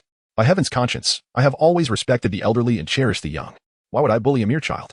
Both Su Tang and Su Shiwei were expressions of skepticism. This child is rather pitiable. Henceforth, you should treat him with kindness and refrain from bullying him. Since we have taken over this body, we ought to care for him properly. As soon as Lin Xia spoke, Su Guodong nodded in agreement, affirming that his wife was indeed correct. This boy has a peculiar temperament. How could he be considered pitiable? Su Jianyuan casually shrugged his shoulders, expressing his indifference. What mother means is that he will have no family in the future. Su Shiwei cast a sidelong glance at Su Jianyuan and added, rather indifferently. Su Shiwei's words rendered the entire family speechless. In Su Tang's mind, the image of 5 tiny kittens inexplicably surfaced. Perhaps they remain oblivious to the fact that their true mother has departed from this world. Chapter 10. Awakened by the younglings aside from Su Tang. The rest of the family devoured the apples with great enthusiasm. The leftover portion of the apple, which was a mere fragment, was also consumed by Su Guodong. After finishing, he meticulously extracted the seeds one by one, treating them as treasures, and carefully wrapped them in a leaf, securing them close to his heart for safekeeping. Lin Xia cast him a sidelong glance and remarked to Su Jianyuan, I wonder if wild beasts will wander about at this hour. Second son, please add some firewood to the fire. We wouldn't want it to extinguish in the middle of the night, leaving us unaware as beasts come to claim us. With that, she gathered the fallen fruit remnants from the ground, using leaves as makeshift trash bags, intending to dispose of them at a greater distance the following day. Su Tang also came over to lend a hand. From now on, their family will reside here, at least for a considerable duration, and if they do not maintain cleanliness, this place may soon resemble a dumping ground. Rest assured, Mom, the beast has arrived. Tomorrow we shall enjoy an extra meal, he chuckled. Su Jianyuan patted his chest confidently, but still dutifully added more firewood. Just as they were conversing, Xiaofu returned from the woods. Su Tang and her siblings feigned ignorance of his reddened eyes, exchanging glances that spoke volumes in silence. Su Jianyuan, has this lad discovered that both his parents have perished? Su Tang, I am uncertain. Su Shiwei, do not reveal your true self just yet. Xiaofu Lin Xia was preparing to urge Xiaofu to hastily finish his apple when she observed him stride over to the fire pit and sit down, silently devouring the fruit with fervor. The family exchanged bewildered glances, pondering what could have possibly provoked such behavior. Was the boy possessed? Surely, in the realm of the beastmen, there were no spirits to haunt them. Xiaofu diligently swallowed the flesh of the apple, having come to a realization. Even if this were merely a dream or an illusion, he would accept it.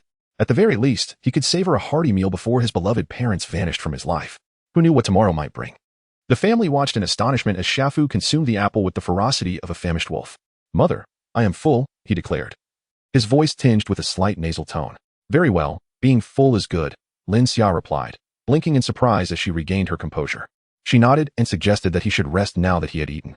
Lin Xia reiterated the distribution of tasks within the straw hut to Xiaofu. Still a young cub, Xiaofu had been anxious and lost in thought throughout the day, and he was utterly exhausted. Upon hearing Lin Xia's words, he lay down in the straw hut and was soon snoring, drifting into slumber in less than 3 seconds. Su Tang couldn't help but yawn. Mom and Dad, Tang, you should go to sleep. I will keep watch tonight, Su Shiwei stated with a composed expression. Before anyone could respond, Su Jianyuan had already headed towards the grass shed without hesitation. I'm utterly exhausted, so I will rely on you, elder brother. We can take turns keeping watch. You can watch the first half of the night, and I will take over for the second half. Su Shiwei extended his long arm, pulling Su Jianyuan back, and then strode directly towards the thatched hut. Su Jianyuan, he turned back to look, but there was no trace of Su Tang and the others behind him. This is unfair. Why am I the only one who cannot sleep? Su Jianyuan complained to the air, and just as he finished speaking, a crow flew overhead, cawing loudly, and a droplet of bird droppings plopped down onto his head with a splat. Su Tang and Lin Xia returned to the grass hut, shifting the nest of their young ones to the innermost corner before lying down themselves. It was only after settling in that Su Tang remembered they had yet to freshen up today. She turned to speak to Lin Xia, only to find her companion's eyes closed, breathing steadily, accompanied by soft snores. Never mind, they were utterly exhausted. What was the point of washing up now? Outside, it was pitch black, and venturing to the river posed the risk of encountering wild beasts or venomous snakes and insects. The water they had painstakingly gathered with leaves was scarce, a precious effort from her older brother and father. She did not wish to selfishly indulge in washing up alone. Perhaps it would be best to freshen up in the morning instead. Su Tang turned over and fell into a deep slumber. She lay nestled between Lin Xia and the cubs. In a state of half-dreaming and half-awakening, she sensed a soft, fuzzy object brushing against her, a sensation she found quite distasteful. Su Tang instinctively thought to shift her body to evade, yet she was utterly exhausted, her eyelids heavy to the point of being unable to open, let alone move her body. She simply resigned herself to slumber in that position. The following day, Su Tang felt something moist and slippery licking her face, a warm sensation gliding across her skin, and there were several of them. She thought she was dreaming and turned over, intending to continue her slumber. However, a series of intertwined, soft howls reached her ears. Su Tang's mind was instantly awakened as she recalled the bizarre events of the previous day. She had traversed into another realm, and she was certainly not at home. What then adorned her visage? As she opened her eyes, she found herself staring into the fuzzy faces of several small white creatures. The little ones were entirely oblivious to Su Tang's reluctance, their delicate pink tongues darting out to lick her eyelids. Subsequently, they wiggled their behinds and burrowed into her embrace. Yearning for nourishment, Su Tang suddenly sprang up as if equipped with springs beneath her, shaking off the cubs that clung to her. She regarded them with a mixture of disdain and wariness. Do not approach, I have no milk to offer you. The cubs, undeterred by their falls, continued to crawl towards her feet, driven by an instinctual knowledge that following Su Tang would lead them to nourishment, despite their tender age. Su Tang's face was filled with frustration. At that moment, Lin Xia, who had already risen, peeked in from outside upon hearing the commotion. Tang. It seems the little one is hungry, isn't it? Su Tang, a nurturing caregiver, was acutely aware that the little ones were hungry. However, the dilemma lay in where to procure nourishment for them. The female from yesterday had a meager supply of milk, and it was unlikely she would be able to provide any sustenance at this moment. Su Tang sighed, feeling slightly overwhelmed. Wolf Nini appeared rather gaunt, a clear indication of malnutrition, and it was already commendable that she could receive milk once a day. Lin Xia pondered for a moment and proposed an idea. Tang, your farm has apples. Why not mash them into a puree, dilute it with a bit of water, and see if the cubs will consume it? This seemed to be the only viable option to explore. Su Tang retrieved a bowl and found a stone to cleanse it thoroughly. She then gathered apples from the farm and continued to plant another batch. Taking a large apple, she peeled it and cut it into small pieces, placing them into the bowl to be gradually crushed with the stone.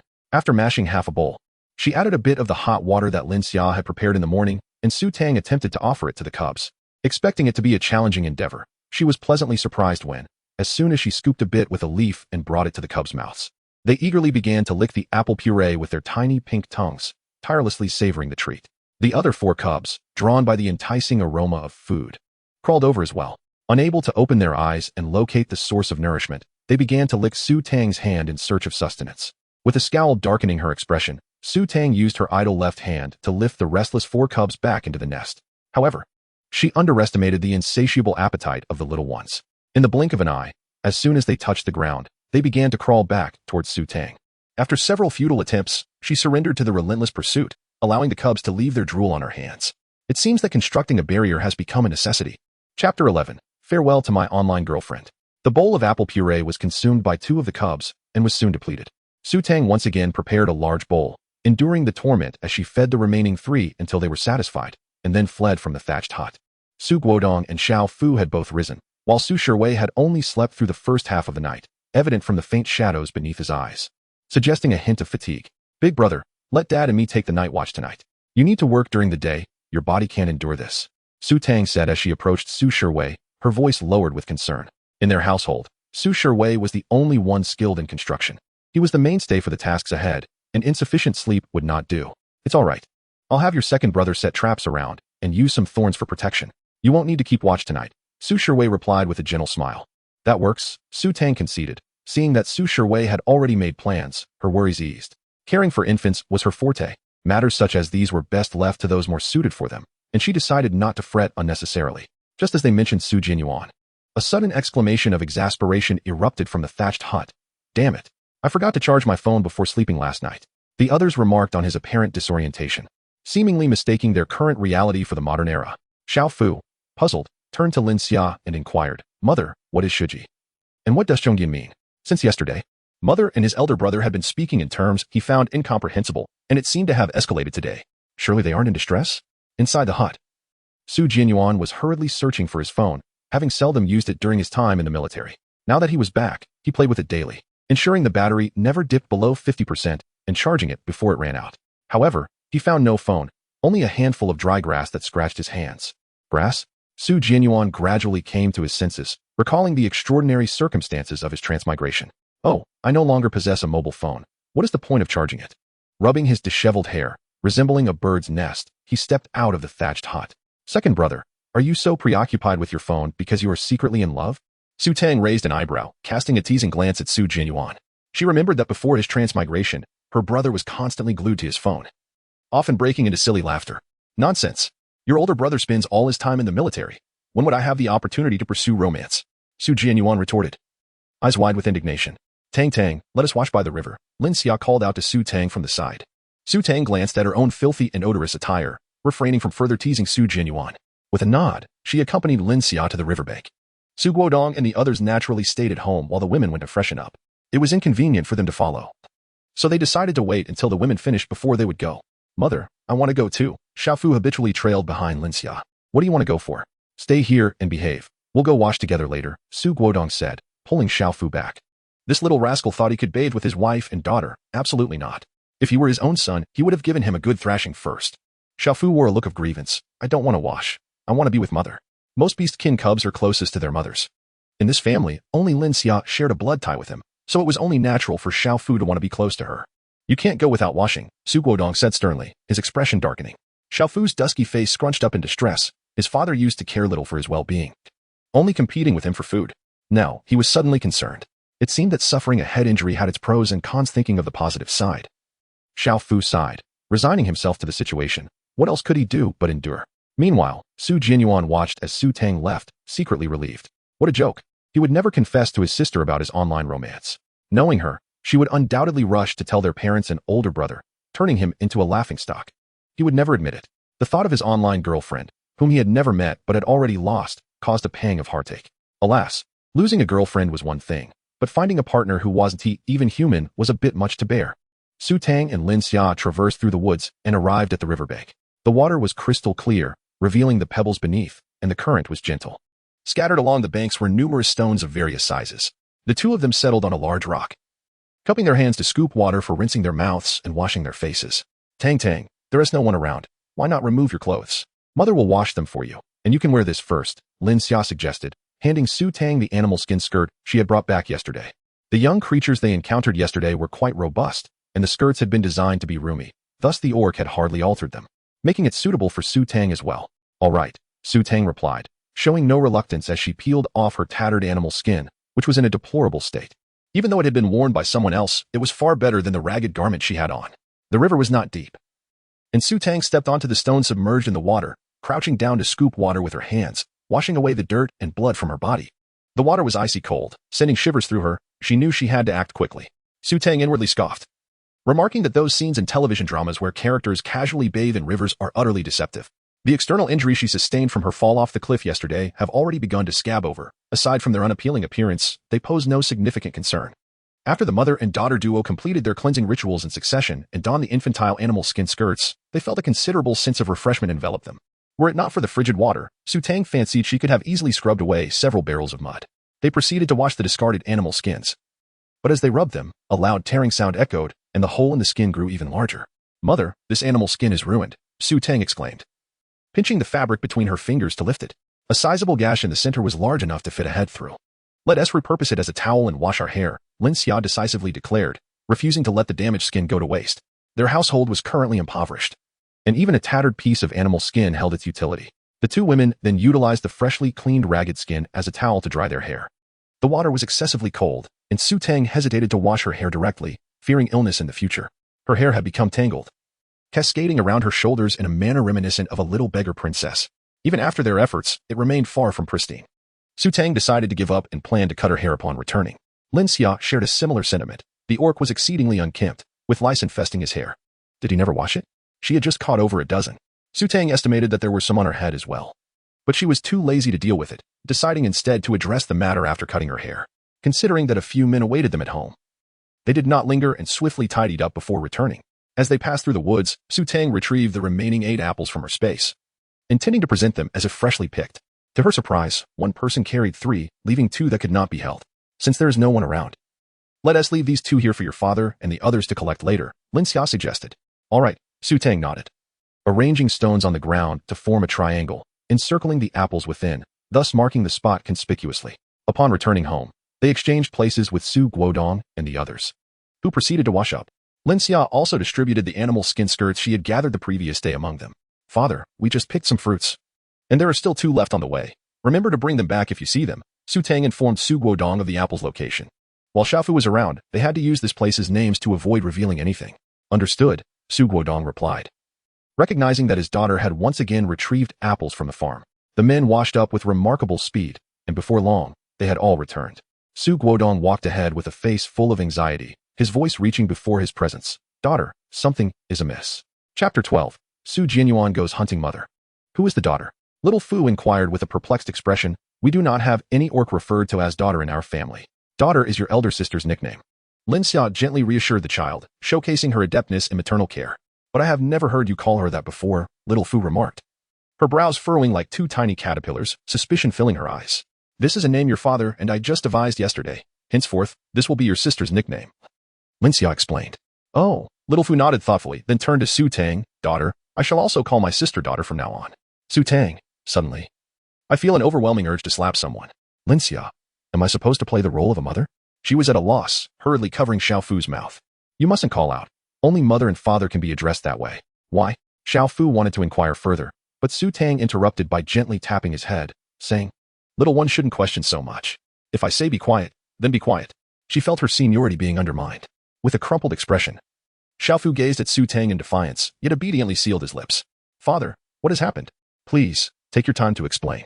Su Tang turned her attention to the anxious Su Guodong. Behind them, Su Jianyuan and Su Shiwei remained composed, leaving Su Tang somewhat perplexed about the situation. The fruit you left on the road has gone missing, Su Guodong lamented. Those were premium apples cultivated on our daughter's farm. One apple seed could nurture numerous saplings. With 2 apples missing, just imagine the loss of fruit trees. Su Guodong's frustration grew increasingly intense, as he felt as though he had lost an entire orchard. Su Tang initially thought something significant had occurred and swiftly reassured Su Guodong, suggesting that perhaps a wild animal had taken it away. If it was lost, so be it. They still had 6 fruits, which would suffice. However, the continuous loss of fruits was not an ideal situation. It seemed necessary to create more convenient containers for transporting the fruits in the future. Little Fu curiously inquired, aren't the fruits simply picked from the forest? Can't we just go back and gather more? Su Guodong's expression stiffened as he recalled the presence of Xiao Fu, quickly reflecting on whether he had inadvertently let anything slip. He vaguely responded, those fruits were painstakingly picked by your sister. How could I not be anxious about their disappearance? Xiao Fu pondered for a moment and realized that prior to yesterday, he had not even had the chance to eat any fruit. Reflecting on the loss of 2 large fruits, he felt a pang of regret. Had he known, he would have accompanied his mother to help retrieve them. He pouted and cast a reproachful glance at Su Guodong, blaming his father for not allowing him to go. Well then, let us consume these 6 fruits and then contemplate our future course of action, Lin Xia interjected. With that, the family fell into a silence, dutifully sitting by the extinguished fire, nibbling on apples. As they contemplated their current predicament, a somber mood settled over them. It was Su Tang who broke the silence. Relying solely on fruits is not sustainable, Xiao Fu. How did we procure food in the past? The most pressing issue now is to establish a reliable food source, and it cannot be limited to just one type. Everyone turned their gaze towards Xiao Fu with expectant expressions, acknowledging Su Tang's quick wit. Previously, it was my father and my brother's father who went hunting. After their demise, no one has taken up that mantle. Since arriving at the Greywolf Tribe, we have consistently relied on Wolf Kuay's brother to provide us with game. Xiao Fu recounted the circumstances as they were. The group responded. So none of their family members are of any use? Su Guodong voiced the collective concern. What shall we do moving forward? I am only skilled in farming. But farming does not yield immediate food. Moreover, I currently possess only one type of seed. Su Jianyuan rose to his feet, proclaiming, I shall venture forth to hunt. Elder brother, are you certain you can manage? Su Tang inquired uncertainly. Her doubt was not rooted in a lack of faith in his abilities, but rather in the unfamiliarity of this strange world. Sister, you underestimate me. Do take a moment to consider what my role is, Su Jianyuan replied, his pride evident. Moreover, aside from hunting, there exists no other means to procure food. Is there anyone else in our household capable of hunting besides myself? Su Jianyuan retorted. Su Tang cast a glance at her family. She and her mother were defenseless. Her father was merely an old man skilled in farming, and her elder brother, though young and strong, would likely have them queuing for Meng Po's soup in the underworld by the time he meticulously devised a hunting plan. As for Xiao Fu, he was still underage, rendering him irrelevant to the discussion. Their family, being carnivorous beastmen, could not sustain themselves solely on apples. All right, second brother. You shall venture into the forest to hunt today. Please prioritize your safety. Hunting is secondary, while safety is paramount, Lin Xia said gravely, agreeing to Su Jianyuan's suggestion. Understood, mother. Su Jianyuan replied, adjusting his address upon sensing Xiao Fu's gaze. Xiao Fu's eyes widened in disbelief. Had he truly heard correctly? His second elder brother was going hunting? Previously, their mother had to whip him with a vine to get him to leave their straw hut, let alone venture out to hunt. He would have preferred to eat, drink, relieve himself, and sleep within the confines of their humble abode. His second elder brother was utterly inept at hunting. Entering the forest would be tantamount to serving himself on a platter to the beasts. Xiao Fu looked at the family who had made up their minds, unable to interject, and ultimately gave up. Well, I hope he is consumed in one bite, so it won't be too painful. Second brother, do you know where to hunt? The usually taciturn Su Shi unexpectedly inquired. Su Jianyuan remarked. It appears that there are no wild beasts in this vicinity, nor have I spotted any small creatures. It is likely that the prey near the Greywolf Tribe has long since been exhausted by their hunting. With a sudden spark of inspiration, Su Jianyuan glanced at the emotionally moved Xiao Fu. Xiao Fu realized that he would accompany me on today's hunting expedition. Stunned, Xiao Fu leaped in terror behind Lin Xia, hastily exclaiming, Second elder brother, I am but a cub. In the world of beast men, younglings are not required to hunt. And he had never been taught the skills of hunting at home. He was utterly unprepared. Accompanying his second elder brother merely meant becoming a mobile source of provisions. You need not hunt. Simply lead the way, and that is settled. Su Jianyuan clasped his shoulder firmly, his fingers curling like hooks, pulling him forward. He chuckled softly. Yet his tone left no room for argument. Xiao Fu cried out, Mother, save me. His eyes darted towards Lin Xia in desperation. Lin Xia replied, Very well. Just ensure you bring Xiao Fu back safely, and do not bully him. After all, he is the only one here who knows the way. Su Jianyuan revealed a bright smile as he dragged the despondent Xiao Fu away. Xiao Fu lamented, It's over. My parents have just recovered. And before I could even enjoy a day of peace, my second elder brother is taking me to my demise. Truly, my fate is lamentable. As they were pulled into the forest, Xiao Fu observed Su Jianyuan advancing steadily on foot, a bewildered expression crossing his face. Hesitantly, he inquired, Second elder brother, are you intending to hunt in this manner? Chapter 13, The Severely Wounded King Indeed. What other way is there? Su Jianyuan replied, casting a curious glance back at Xiao Fu. This little wolf cub seemed rather dim-witted. Was it not possible to soar through the air if one did not walk? My point is, why don't you assume your beast form? Xiao Fu questioned, his face a mask of skepticism. Had his second elder brother sustained a blow to his head, forgetting even the ability to transform? This was a primal instinct of the beastmen. Su Jianyuan's expression stiffened, and he awkwardly scratched his head. His elder brother had been preoccupied with the hunt, completely overlooking this detail. Xiao Fu pondered for a moment. It was entirely reasonable for his second elder brother, who had never participated in a hunt before, to make such a mistake. It would indeed be strange if he were to become as formidable as Wolf Kuay. After all, the beast form was swift, and the journey to the hunting grounds was still quite lengthy. Thus, we should utilize our beast forms. As Xiao Fu spoke, he shed his animal skin skirt and transformed into a small wolf cub, entirely enveloped in pure white fur. His length was less than a meter, with a slender build, and his fangs and claws were not particularly pronounced. His fluffy tail stood upright, devoid of any blemish, exuding an endearing charm rather than intimidation. This was the second time Su Jianyuan witnessed a transformation into a living wolf. Instinctively, his body tensed. This was a reflex honed through years of training. After all, in the past, such an encounter would have unequivocally led to a deadly struggle between man and beast.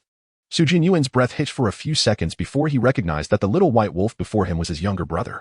He hastily relaxed his instinctively clenched fist, nearly losing control and striking. Seeing Su Jianyuan standing still, the wolf opened and closed its mouth, articulating human speech. Second elder brother, why have you not transformed into your beast form? We must hunt early. If we delay, we shall be unable to return in time. Su Jianyuan, regarding my brother being a werewolf and asking me to transform into a beast. My second elder brother, you truly haven't forgotten how to shift into beast form, have you? Xiao Fu furrowed his brow. Yes, I forgot. Perhaps you could explain to me how to transform. I might just remember after hearing it. Su Jianyuan straightforwardly admitted. No more pretenses. The truth is out. Very well. Xiao Fu sighed, realizing that he was the only reliable one left in his household. It was quite difficult for him. Second elder brother, your beast form is that of a leopard. First, visualize the appearance of your beast form in your mind and feel the strength of the beast. Xiao Fu meticulously explained the essentials, demonstrating the transformation multiple times. Su Jianyuan focused intently, his expression serious. 10 minutes later, Xiao Fu, observing Su Jianyuan's face turning crimson from holding his breath, couldn't help but remind him, Second elder brother, you are meant to transform into your beast form, not suffocate yourself. Su Jianyuan opened his eyes, gasping for breath. Goodness, this is exceedingly difficult. He is a human, not a leopard. How could he possibly comprehend the strength of a leopard? Perhaps it is best to abandon this endeavor. Even if we were to venture forth, we would likely fail to capture any prey. Little Fu, witnessing this, had already relinquished all hope and prepared to turn back, initially believing they were heading towards certain doom. Little did he expect that even the prospect of demise would elude them. As Su Jianyuan contemplated relinquishing his transformation into a beast form, he suddenly sensed a remarkable shift within his body. His gaze inexplicably descended, and he found himself crouching low, his limbs morphing into the powerful paws of a leopard. The robust pads of his feet pressed firmly into the layers of fallen leaves, causing them to yield beneath his weight. Astonishingly, he exclaimed, I've done it. Su Jianyuan could not restrain himself, exclaiming a phrase of national essence. Upon hearing the sound, Xiao Fu turned around, and beheld his second elder brother transformed into a magnificent leopard. The robust physique was several times larger than his own, with exceptionally sharp fangs and claws glinting with a cold light under the sun. The formidable leopard raised its paw, strutting with an air of pride. Xiaofu was momentarily taken aback, casting an envious gaze. When would he grow to such towering strength? In the next moment, however, thud, the leopard, still unaccustomed to its animal form, inadvertently stepped on its own paw and tumbled to the ground. Xiaofu promptly retracted his earlier thoughts. Meanwhile, in another corner of the forest, a majestic eagle soared above, its slender black talons clutching 2 large apples. Moments later, it descended before a concealed stone cave. Your Majesty, I have returned with food. As the eagle landed, it transformed into human form, deftly wrapping a beast's skin around its waist while grasping one of the apples and hastily entering the cave. The entrance was obscured by a thick layer of branches. And just as the eagle spoke, rustling sounds emanated from within as someone removed the branches. Another male emerged, adorned with 2 curved black horns atop his head. Upon seeing the eagle's return, he frowned and urged, "Why the delay?" Noticing the meager offering of only 2 fruits, his expression soured further. The king is gravely injured and requires sustenance to regain strength. How can he survive on just these 2 apples? Didn't you tell me to hurry? The eagle shot him a glare. Do you think capturing prey is an easy task? The king cannot wait that long. Nevertheless, we cannot allow the king to consume useless fruits, the horned beast retorted, his brow furrowed in displeasure. Just then, a deep voice resonated from the cave, abruptly halting their argument. Your Majesty, you are awake. Both the eagle and the horned beast's faces brightened, exchanging disdainful glances before hastening into the cave. Inside the dim, dry stone cavern, a tall and handsome male reclined against the wall, his shoulders, chest, and waist marred by 3 deep wounds, blood seeping profusely and rendering his once striking face pale as death. Your Majesty, how do you feel? The horned beast, known as Niuli, asked in a deep voice, laced with urgency. Do you not have eyes? The king has just awakened. Let him rest. The eagle admonished sharply, turning to offer an apple. Your Majesty, I found 2 apples outside. Please eat something to tide you over. I shall hunt again shortly. You will be fine. Husho, half closing his eyes, spoke in a hoarse voice. Where is this place? What of the other beast men? Rest assured, it is quite safe here. That band of traitors cannot find us. And everyone else is out of danger, the eagle hastily explained, though his voice gradually diminished. But what else? Husho pressed, his brows knitting tightly. The eagle's expression darkened. And Niuli averted his gaze, reluctant to meet Husho's eyes. Luji sacrificed himself, and the cubs, he stammered, unable to articulate the rest. A chill gripped Husho's heart, his voice growing cold. What happened to the cubs? They are missing, the eagle said, eyes tightly shut, bearing an expression of resignation. Niuli felt the oppressive atmosphere and quickly interjected, Your Majesty, we have dispatched beastmen to search for them. Our priority now is to ensure your recovery and reclaim the mountain of beasts. Husho's golden eyes swirled with tumultuous emotions as he turned to Niuli. His tone grave and incisive, the cubs are far more important than the mountain of beasts. We must locate them. Otherwise, neither you nor I shall return to the mountain. Chapter 14. This is a divine fruit. His low, chilling voice, imbued with authority, caused both beasts to tense. Thud. The eagle and Niuli knelt in unison, their heads bowed in fear, responding repeatedly. Even injured, the king exuded a commanding presence that commanded respect. I do not wish to repeat myself. Husho's penetrating gaze swept over the 2 beasts. Yes, we understand our faults. We shall ensure the safe return of the cubs. They replied respectfully. Your Majesty, your wounds. The eagle glanced worriedly at Husho's injuries. The deep gashes showed no signs of healing and appeared to worsen. The king was their hope for reclaiming the mountain of beasts, their leader. He could not afford to falter. It's nothing, Husho replied wearily, his pale lips betraying no hint of recovery, compelling both beasts to remain vigilant. Niuli clenched his fists, resolutely stating, I will go hunt. I must procure some nourishing game for the king, so he may recover swiftly. He began to step out of the stone cave. Niuli, return, Husho called softly. No need to hunt. Bring me the fruits instead. In this critical time, he was too injured to fend off enemies. And he did not wish for Niuli and the eagle to take unnecessary risks for food. Your Majesty, you should eat meat. Only meat will hasten your recovery. Niuli protested, frowning. Is it because I am injured that my words carry no weight? Husho glared at Niuli. Niuli quickly lowered his head. I mean no disrespect. I only worry for your health. The mountain of beasts awaits your rescue. You cannot afford any misfortune. I will be fine. Bring me the fruits. Husho's tone was calm yet icy, imbued with undeniable authority. The eagle hurriedly handed over the fruits, and Niuli, seeing this, fell silent. He thought to himself, once the king tastes the fruit and finds it lacking, he will surely send me back to hunt. Fruits can never compare to meat. Only meat is truly the most delectable and strengthening sustenance for beastmen. The bright red fruit was sliced into quarters, releasing a sweet fragrance that wafted towards the beasts. Niuli, initially confident, suddenly found himself taken aback, bewildered. Why did this fruit smell so delightful? It seemed remarkably more appetizing than the sour and bitter fruits they had previously consumed. The eagle was equally astonished, staring incredulously at the fruit in Husho's hand. Husho, enticed by the aroma, took a bite. The sweet juice flowed down his tongue, imbued with a sense of invigorating strength. Whether it was an illusion or not, he felt the pain within him diminish slightly. Under the astonished gazes of the eagle and Yoli, Husho continued to devour the fruit, unknowingly polishing off both apples, leaving only the bare course. Yoli could not help but lick his lips. Your Majesty, is the fruit delicious? He longed to taste it himself. Yes, it is acceptable. Husho replied nonchalantly, placing the apple cores on the ground. The two beasts exchanged looks, sensing something was amiss. The eagle, wide-eyed, wondered if it was just his imagination. But Husho's complexion seemed to have improved slightly. Could this fruit be divine? Did it possess the ability to heal wounds? Hushin gazed intently at the fruit pit, having never encountered such a remarkable fruit before. Not only was it large, but its flavor was exquisite. Consuming it filled him with a sense of vigor. If only he could have a few more, his wounds would surely heal more swiftly. Nyoli swallowed hard, noticing Hushin's gaze, and eagerly inquired of Ingjie. Ingjie, where did you find this fruit? Is there more? Go and gather some more. I spotted them on the way to hunt. There were only these two. I am uncertain if there are more nearby, Ingjie replied earnestly. Then you must go and search again, Nyoli urged. Although he was a herbivorous beast man, having lived among carnivorous ones in the Beast Mountain since childhood, had cultivated a taste for meat within him. Previous fruits he had tasted were either sour or astringent, utterly unpalatable, making him generally averse to fruit. Yet today, the enticing aroma awakened his herbivorous instincts. Ingjie glanced at Hushin, who lay with half-closed eyes, seemingly resting and oblivious to their conversation. This silence was a tacit approval. All right, you stay here and guard the king while I make a quick trip. Ingjie nodded and proceeded to the cave entrance, shedding his animal skin to transform into a majestic eagle and soared away. In a short while, Ingjie returned empty-handed.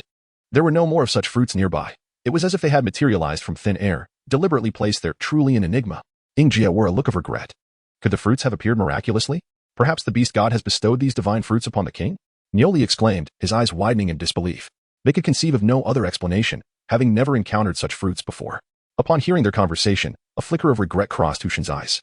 Yet, he mused, encountering such a wondrous fruit twice was already fortunate enough. He could sense his injuries beginning to mend. Recovery was merely a matter of time. Now, he hoped for a swift healing, as he needed to find those few cubs urgently. The cubs of their lineage were the most vulnerable, especially the ones still nursing. Without the protection of their parents, their chances of survival were nearly non-existent. Even if they miraculously survived, lacking sufficient nourishment would render them weak and useless in the future. He could not allow either scenario to transpire. Outside the thatched hut, he asked, My dear daughter, what shall we do next? Shall we plant the apple seeds now?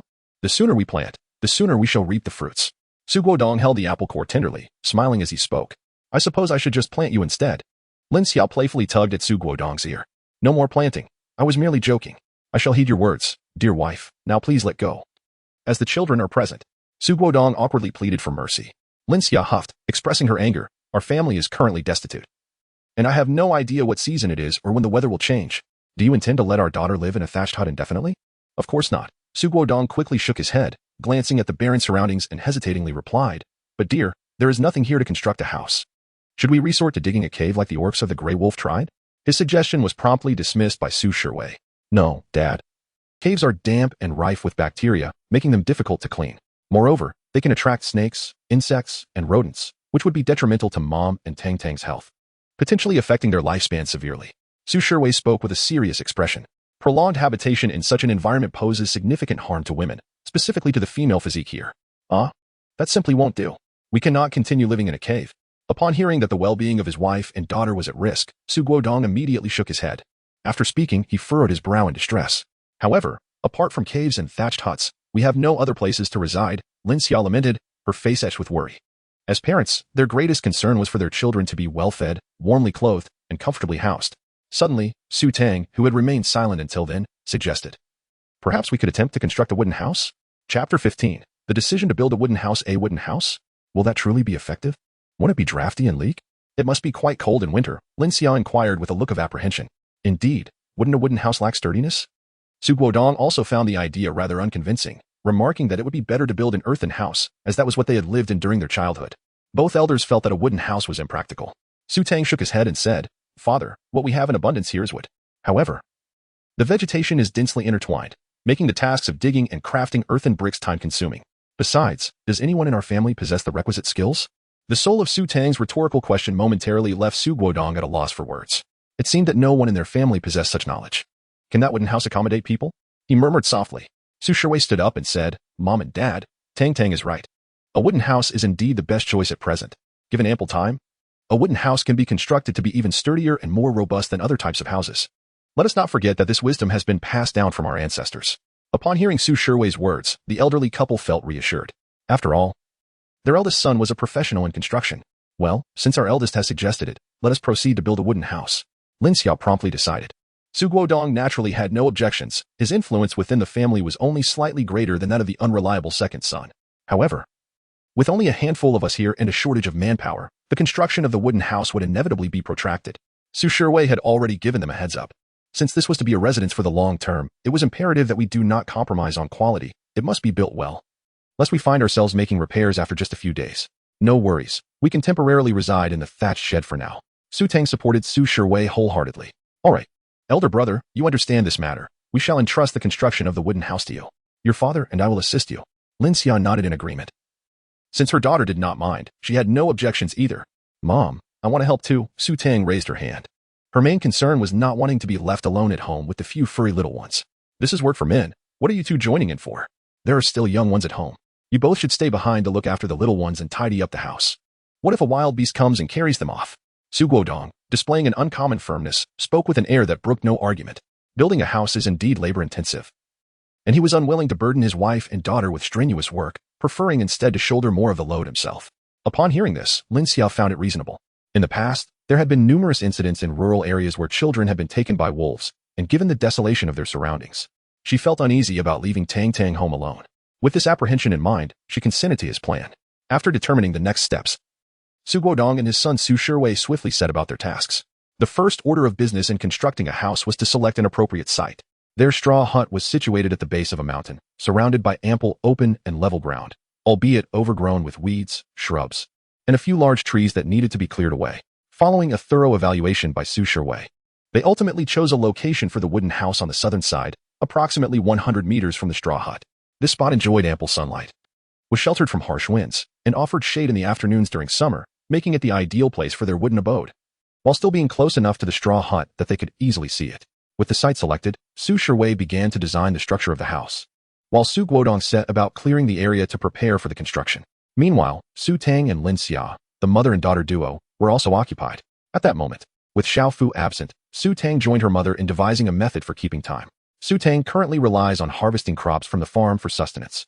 The apples ripen every hour, yet she possesses neither a watch nor a mobile phone, nor an alarm clock, making it all too easy to miss the opportune moment for picking.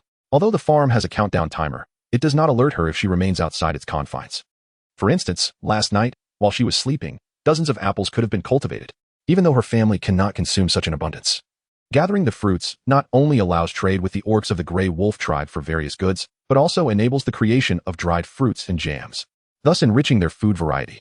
In short, idleness is not an option. Good fortune does not visit those who are lazy. Had she known she would traverse time, she would have learned how ancient people kept track of time. Lin Xia sighed. The mother and daughter racked their brains but could not devise a clever solution. Suddenly, an idea struck Su Tang. Mother, aside from observing the sky, ancient people had other methods to measure time. We could create an hourglass. How did I not think of that? My daughter is truly clever. Lin Xia beamed with a warm smile. Su Tang was a woman of action, promptly embarking on the creation of an hourglass.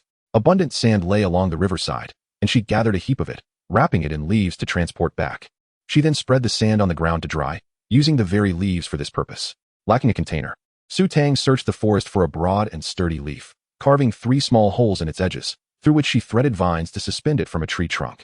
Lin Xia wove a large basket from vines and fashioned a support structure with wooden sticks to stabilize it, ensuring it remained upright.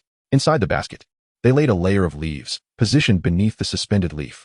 During the day, the sun blazed fiercely, and while the two worked, the sand dried thoroughly. They poured the sand into the suspended leaf and finally punctured a tiny hole at the bottom. The fine grains trickled down, landing perfectly in the basket and producing a soothing sound reminiscent of gentle whispers. Coincidentally, the apples in the orchard ripened, and Su Tang felt compelled to harvest them, planting new ones in sync with the hourglass's timing. Should the sand prove insufficient, they would add more, and after an hour, when the apples ripened once again, they would extract the sand from the basket, signifying the measure of an hour. The mother and daughter tested this several times, finding their timing remarkably accurate. In her heart, Su Tang felt a surge of joy. At least this way, she could fully utilize her daytime hours. As for the midnight hours, diligent as she was, it was essential to balance work and rest, allowing herself to peacefully indulge in sweet slumber at night. Approaching noon, Su Tang once again entered the farm, embarking on her fourth apple harvest. As was her custom, she took an apple to plant as a seed. Upon reaching the warehouse, she noticed that the shelf in the corner, designated for apples, displayed the number 36. However, only 10 apples were visible upon the shelf. She also discovered a peculiar phenomenon. It appeared that not all apples on the shelf were shown. A maximum of 10 could be seen, while the actual quantity was determined by the number indicated on the shelf. Su Tang was preparing to take a few apples outside for the family's lunch when she suddenly noticed two small yellow words adjacent to a string of numbers. For sale. She leaned in to read those words aloud. What could it mean? Could the items on the shelf actually be sold?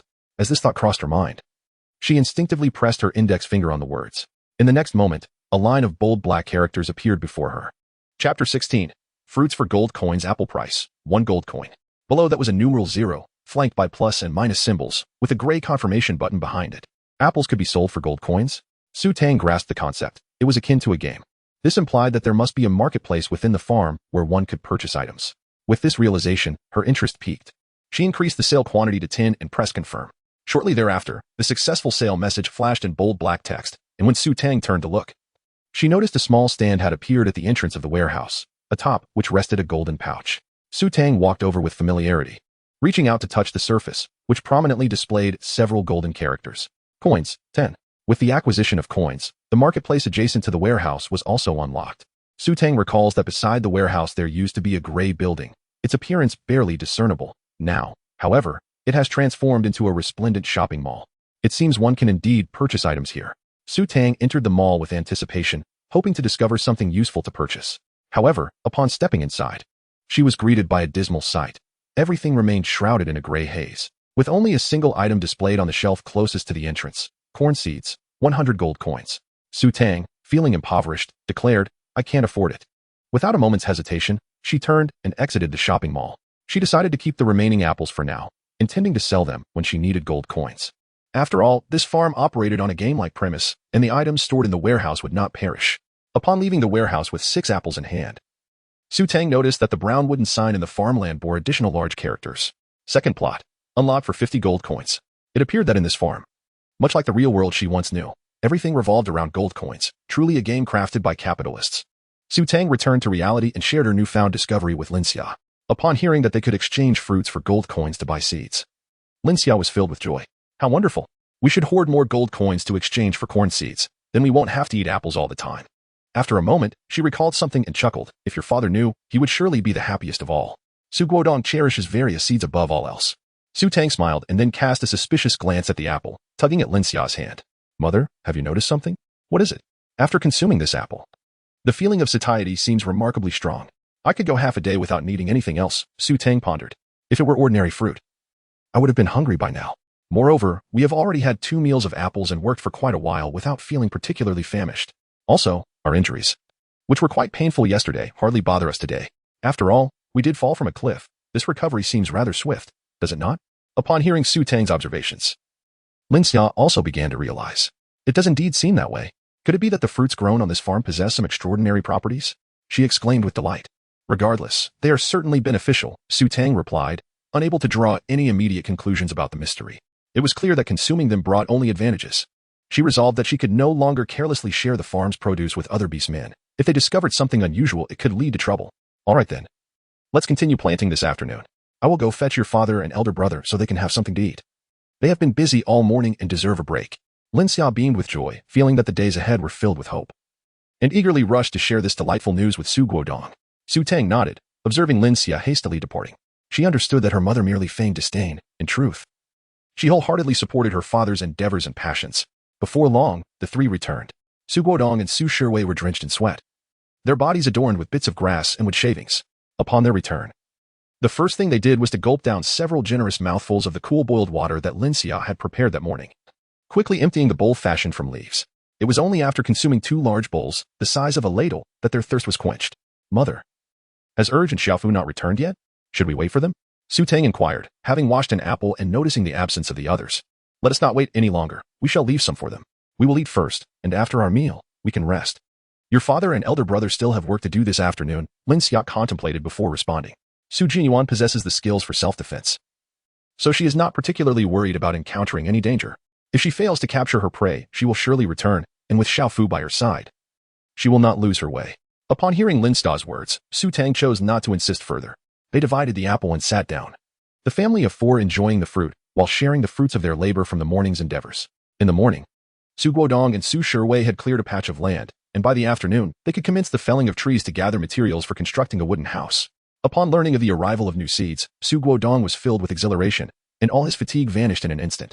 He even forewent his midday rest, hastily finishing his meal before dragging Su Shiwei off to chop wood. He eagerly awaited the completion of the wooden house, as once it was built, and they moved in, he would have ample time to cultivate these exquisite seeds. Meanwhile, in the forest, Xiaofu observed Su Jianyuan, who was squatting on the ground fiddling with some stones and weeds, and took a step back, holding his forehead in disbelief. How could he possibly trust that his second elder brother was there for hunting? Second elder brother, perhaps we should just return. Su Jianyuan was unaccustomed to walking in beast form, and by the time he arrived at the hunting forest, he had already squandered a considerable amount of time. Xiaofu had initially thought that his second elder brother would abandon the endeavor midway, but to his surprise, he persevered and made it this far. Xiaofu almost began to regard his brother with newfound respect. If things continued in this manner, they might indeed have the fortune of encountering a prey. Yet, to his astonishment, upon arrival, Su Jianyuan did not seek a place to hunt. Instead, he began to play with stones and weeds. There was no need for haste. They had yet to capture any game. Just wait patiently, and when his brother finally caught something, he would be rewarded with a hearty meal of meat. Su Jianyuan nonchalantly dismissed Xiaofu without a glance.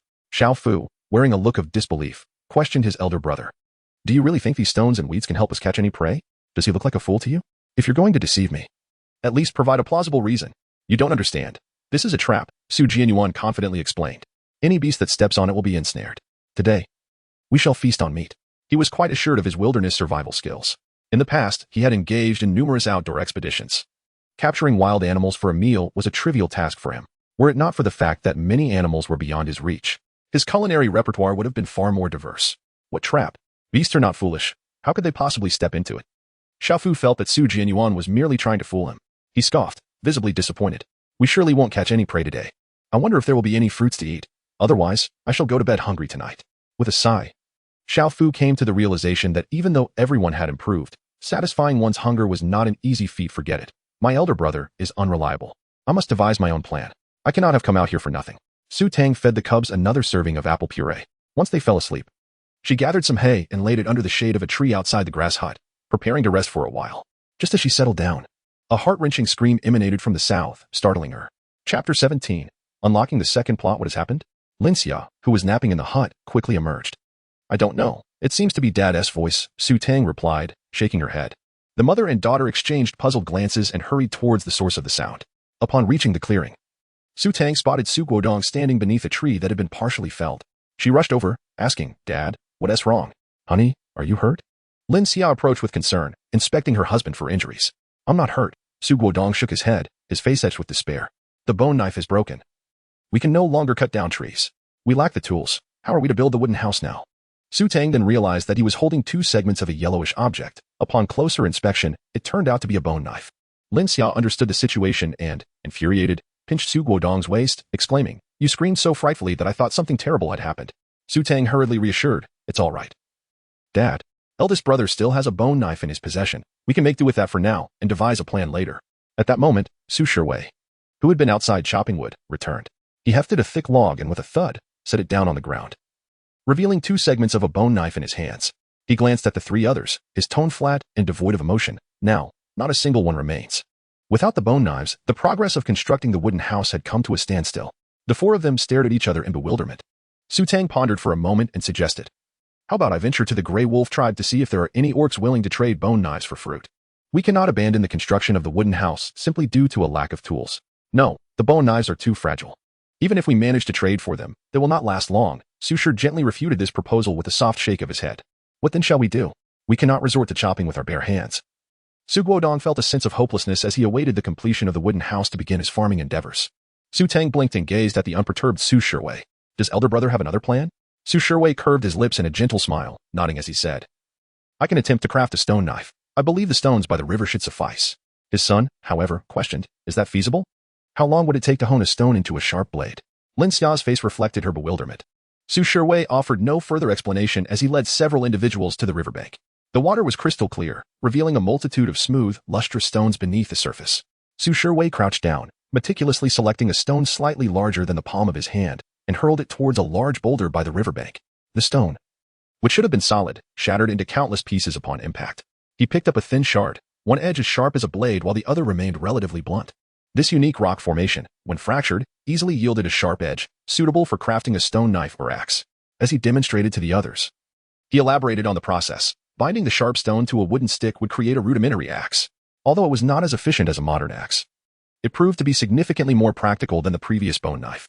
"Brother, you truly are impressive," Su Tang praised, unabashedly giving a thumbs up. Su Shiwei crafted several stone axes and selected a few suitably designed stone knives for Su Tang and Lin Xia to wield as tools. These implements would serve the dual purpose of cutting items and providing a means of self-defense. With the issue of tools resolved, Su Guodong could finally focus on felling trees to construct a wooden abode. After this flurry of activity, Su Tang and Lin Xia found their desire for an afternoon nap dissipated, and the two of them sat beside the hourglass, eagerly awaiting the moment to harvest apples. Feeling a sense of ennui, Su Tang decided to learn how to weave baskets under the guidance of Lin Xia, aiming to create more containers for future storage. Throughout her years as a housewife, Lin Xia, often left idle at home, had acquired a plethora of skills. From knitting sweaters and crafting shoes to sewing garments and various forms of handmade weaving. Now, her skills were proving to be quite useful. As the afternoon passed, the two of them managed to weave a total of 8 large baskets using the vines they had collected from the forest. They had also harvested apples from the orchard 5 times. When Su Tang entered the storage space to tally the total, excluding those taken out at noon, she found there were 65 apples and 10 gold coins in the warehouse. However, this amount was still insufficient to purchase corn seeds. After much contemplation, Su Tang resolved to sell 40 apples and utilized 50 gold coins to unlock the second plot of land. The more land one possesses, the greater the harvest. By tomorrow, she could plant for another day and subsequently sell corn seeds. After a day of consuming apples, Su Tang found her palate weary. The thought of fragrant boiled and roasted corn made her mouth water. Life as a primitive person is undeniably arduous. Upon leaving the farm, Su Guodong and Su Shiwei returned as well. The two had felled several trees in the afternoon, and various sizes of timber were piled in the clearing, ready to be dried for future use. This would prevent moisture from infiltrating the wooden house, warding off pests, and ensuring greater stability and durability. Su Guodong was oblivious, simply following whatever his son suggested. "Son, having cut down so many trees today, can we begin constructing the wooden house tomorrow?" Su Guodong rubbed his sooty hands together, his face alight with anticipation. "It's still insufficient, Dad. Our family's house is quite spacious and requires a considerable amount of timber." Su Shiwei promptly extinguished Su Guodong's hopes. Su Tang found her father's impatient expression somewhat amusing. "Dad, this is the home where we will be living in the future. We must construct it thoughtfully. We cannot be hasty. What if, in his eagerness for speed, my elder brother builds an unstable house?" Upon hearing these words, Su Guodong immediately felt a sense of caution. His daughter was indeed right. There was no need for haste, for constructing a home required patience. He nodded repeatedly, mindful of the potential consequences. Should the house collapse while they slept, their family would meet an untimely end. With 2 men guarding the home, Su Tang and Lin Xia ventured once more to the Greywolf Tribe. They had arranged with Wolf Nini the previous day to return at the same hour for the exchange of milk. Wolf Nini was the first orc to extend kindness and assistance to Su Tang upon her arrival in this world. And even after discovering the unique properties of the farm's crops, she remained willing to barter. When Su Tang arrived at the cave entrance, Wolf and I had already prepared the milk in advance. "I thought you wouldn't come," she said, her gentle smile illuminating her features upon seeing Su Tang. "How could I not? My little one still needs to be fed." Su Tang could discern that she appeared somewhat better than yesterday, her smile even more relaxed. No sooner had she spoken than a series of brief, youthful howls echoed through the cave, high-pitched and innocent. Wolf Nini felt a bit embarrassed, remarking that her cub had been incessantly vocal today for reasons unknown. When she spoke of her offspring, her face radiated with affection. Su Tang recalled that she had not heard the sound of the cubs upon her arrival yesterday. Presumably, the cubs had feasted on apples, granting them the energy to frolic about. This is indeed a positive sign, indicative of their health and vitality. The lively antics of the cubs are far preferable to the pallor of illness. Upon concluding her thoughts, Su Tang couldn't help but reminisce about the 5 little kittens at home. Having indulged in apple puree, how could they spend their days in nothing but slumber? Reflecting on how she had scarcely visited the kittens today, avoiding the grass shed whenever possible, a wave of guilt washed over her. Would she truly spoil the little ones? Chapter 18. Falling into foolishness, yet growing stronger. Although Su Tang harbors a dislike for the furry little creatures, she is resolute in ensuring the safety of the young ones. As a caregiver, the thought of any mishap occurring under her watch would be a grave embarrassment. After exchanging apples, Su Tang did not linger, swiftly returning with Lin Xia. Observing her daughter's hurried pace, Lin Xia felt a twinge of concern and cautioned, Tang, slow down a bit. What is the rush? Be careful not to scrape your feet on the way. You must tread lightly. The beastmen naturally do not wear shoes. They are currently clad in the straw sandals Lin Xia had woven that morning, which leave their toes exposed. Traversing the forest requires vigilance, as sharp branches and thorns abound, posing a risk of injury.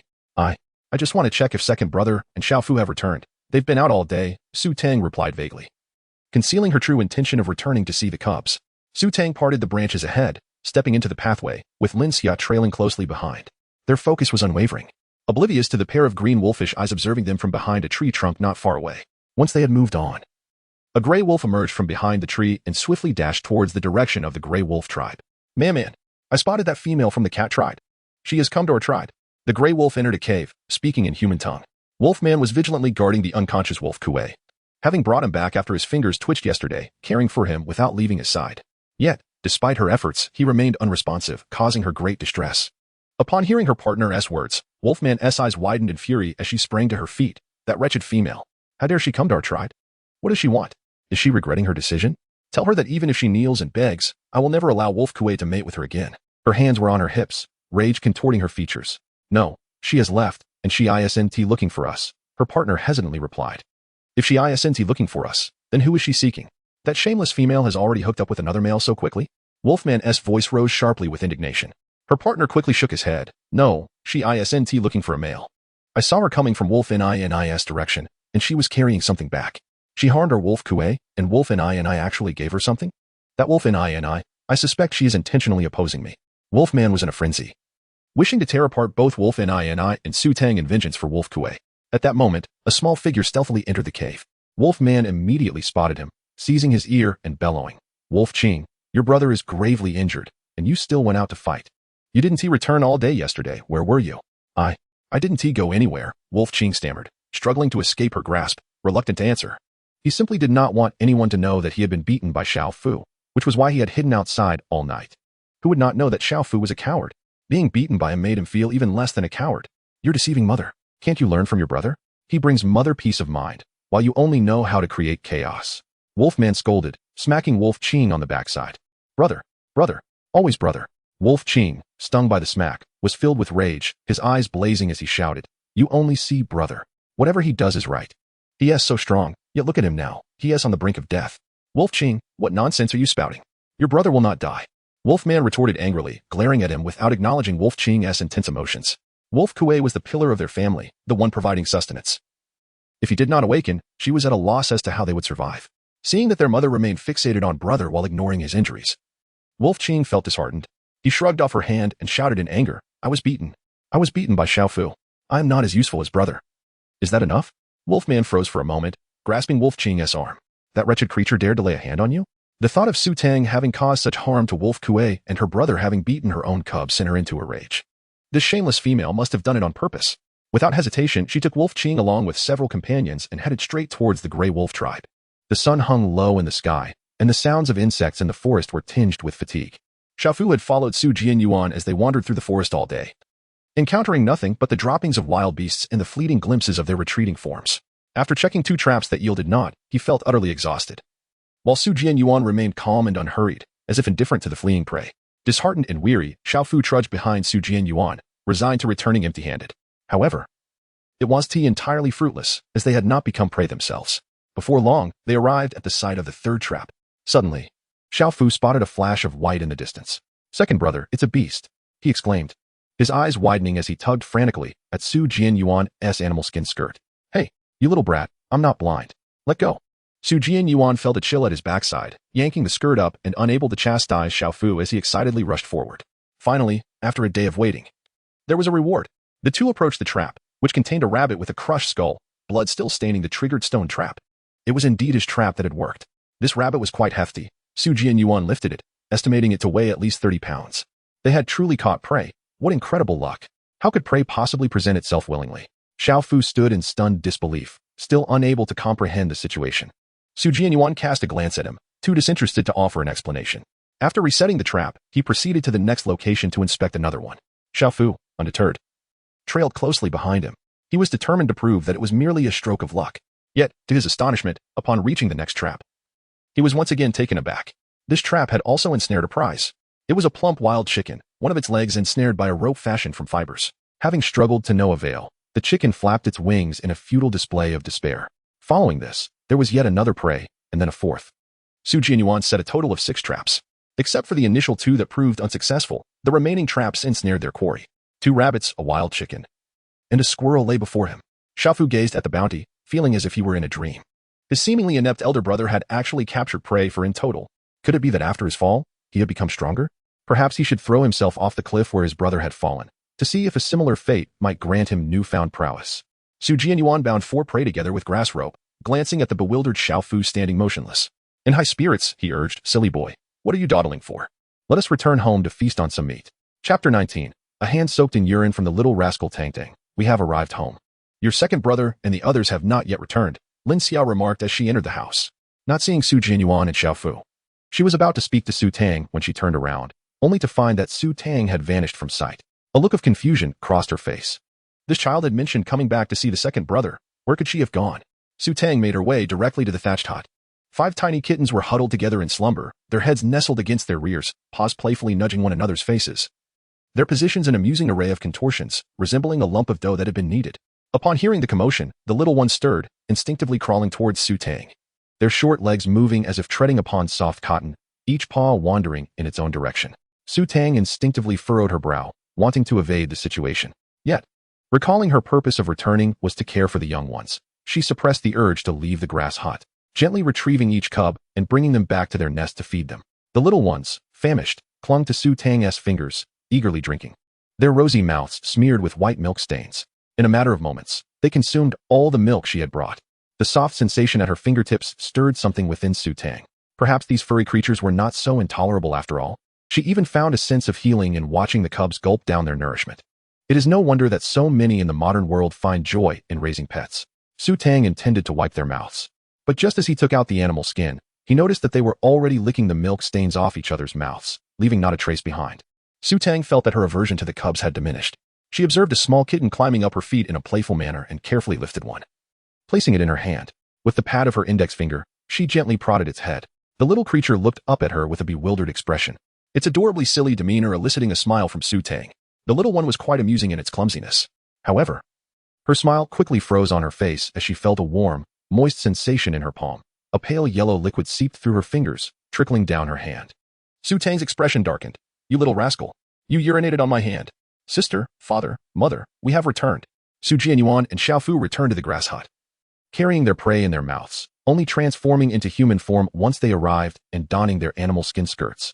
The elders, upon witnessing their beastly forms, initially mistook them for wild animals. However, the leopard spoke with human words, emitting a voice identical to that of their son, before transforming back into a human right before their eyes. It took them a moment to remember that they were no longer in their human forms. "Second brother, this is all you're doing," Su Guodong remarked in astonishment as he gazed at the prey brought back by his companion, his face aglow with joy. "Today has proven fortuitous. We have captured 4 heads of game. We shall slaughter them shortly, and tonight we shall feast." Jianyuan wore an expression of pride. After speaking, he pulled Su Guodong and Lin Xiao aside and whispered, "Mom and Dad, today I learned from Xiaofu how to transform into beast form. I will teach you later. Traveling in beast form is much swifter." Lin Xiao nodded in agreement. Indeed, it would be concerning if other beastmen discovered that we cannot transform. They might question our identity. Su Guodong was filled with excitement. "My son, please teach me. I yearn to discover what my beast form looks like. Your beast form appears so majestic." "Don't rush, Dad. Little Fu is still here. Let's wait for big brother and sister to arrive so we can learn together," Jianyuan replied. Weary from a long day and wishing only to recline comfortably, Su Guodong cast a glance at the dazed little Fu beside him, nodding repeatedly. "Why does little Fu seem so strange? After being out for a day, he has become so vacant?" Lin Xiao whispered to Jianyuan, her voice low. This child has returned without uttering a word, merely staring blankly at the prey, appearing utterly lost. He was perfectly fine before we left. What else could it be? He must have been awestruck by my hunting prowess. Jianyuan chuckled, his pride evident as he tousled his noodle-like hair. Just then, he noticed Tang emerging from the grass hut with a sullen expression. "Sister, come here quickly and see what wonderful treasures I have brought back." Jianyuan promptly waved his hand, calling out with great urgency. Tang had just finished cleaning up after the cub's urination and was feeling quite distressed. She had just realized that the kitten was so small that it required stimulation to urinate. No wonder she had not seen it relieve itself since yesterday. The thought that she would not only have to feed the cub but also attend to its needs for excretion deepened her gloom. How wonderful it would be if the cub could transform into a little baby. "Mayor, what's wrong? You seem rather unhappy." Jianyuan inquired curiously as he noticed Tang approaching with a forlorn expression.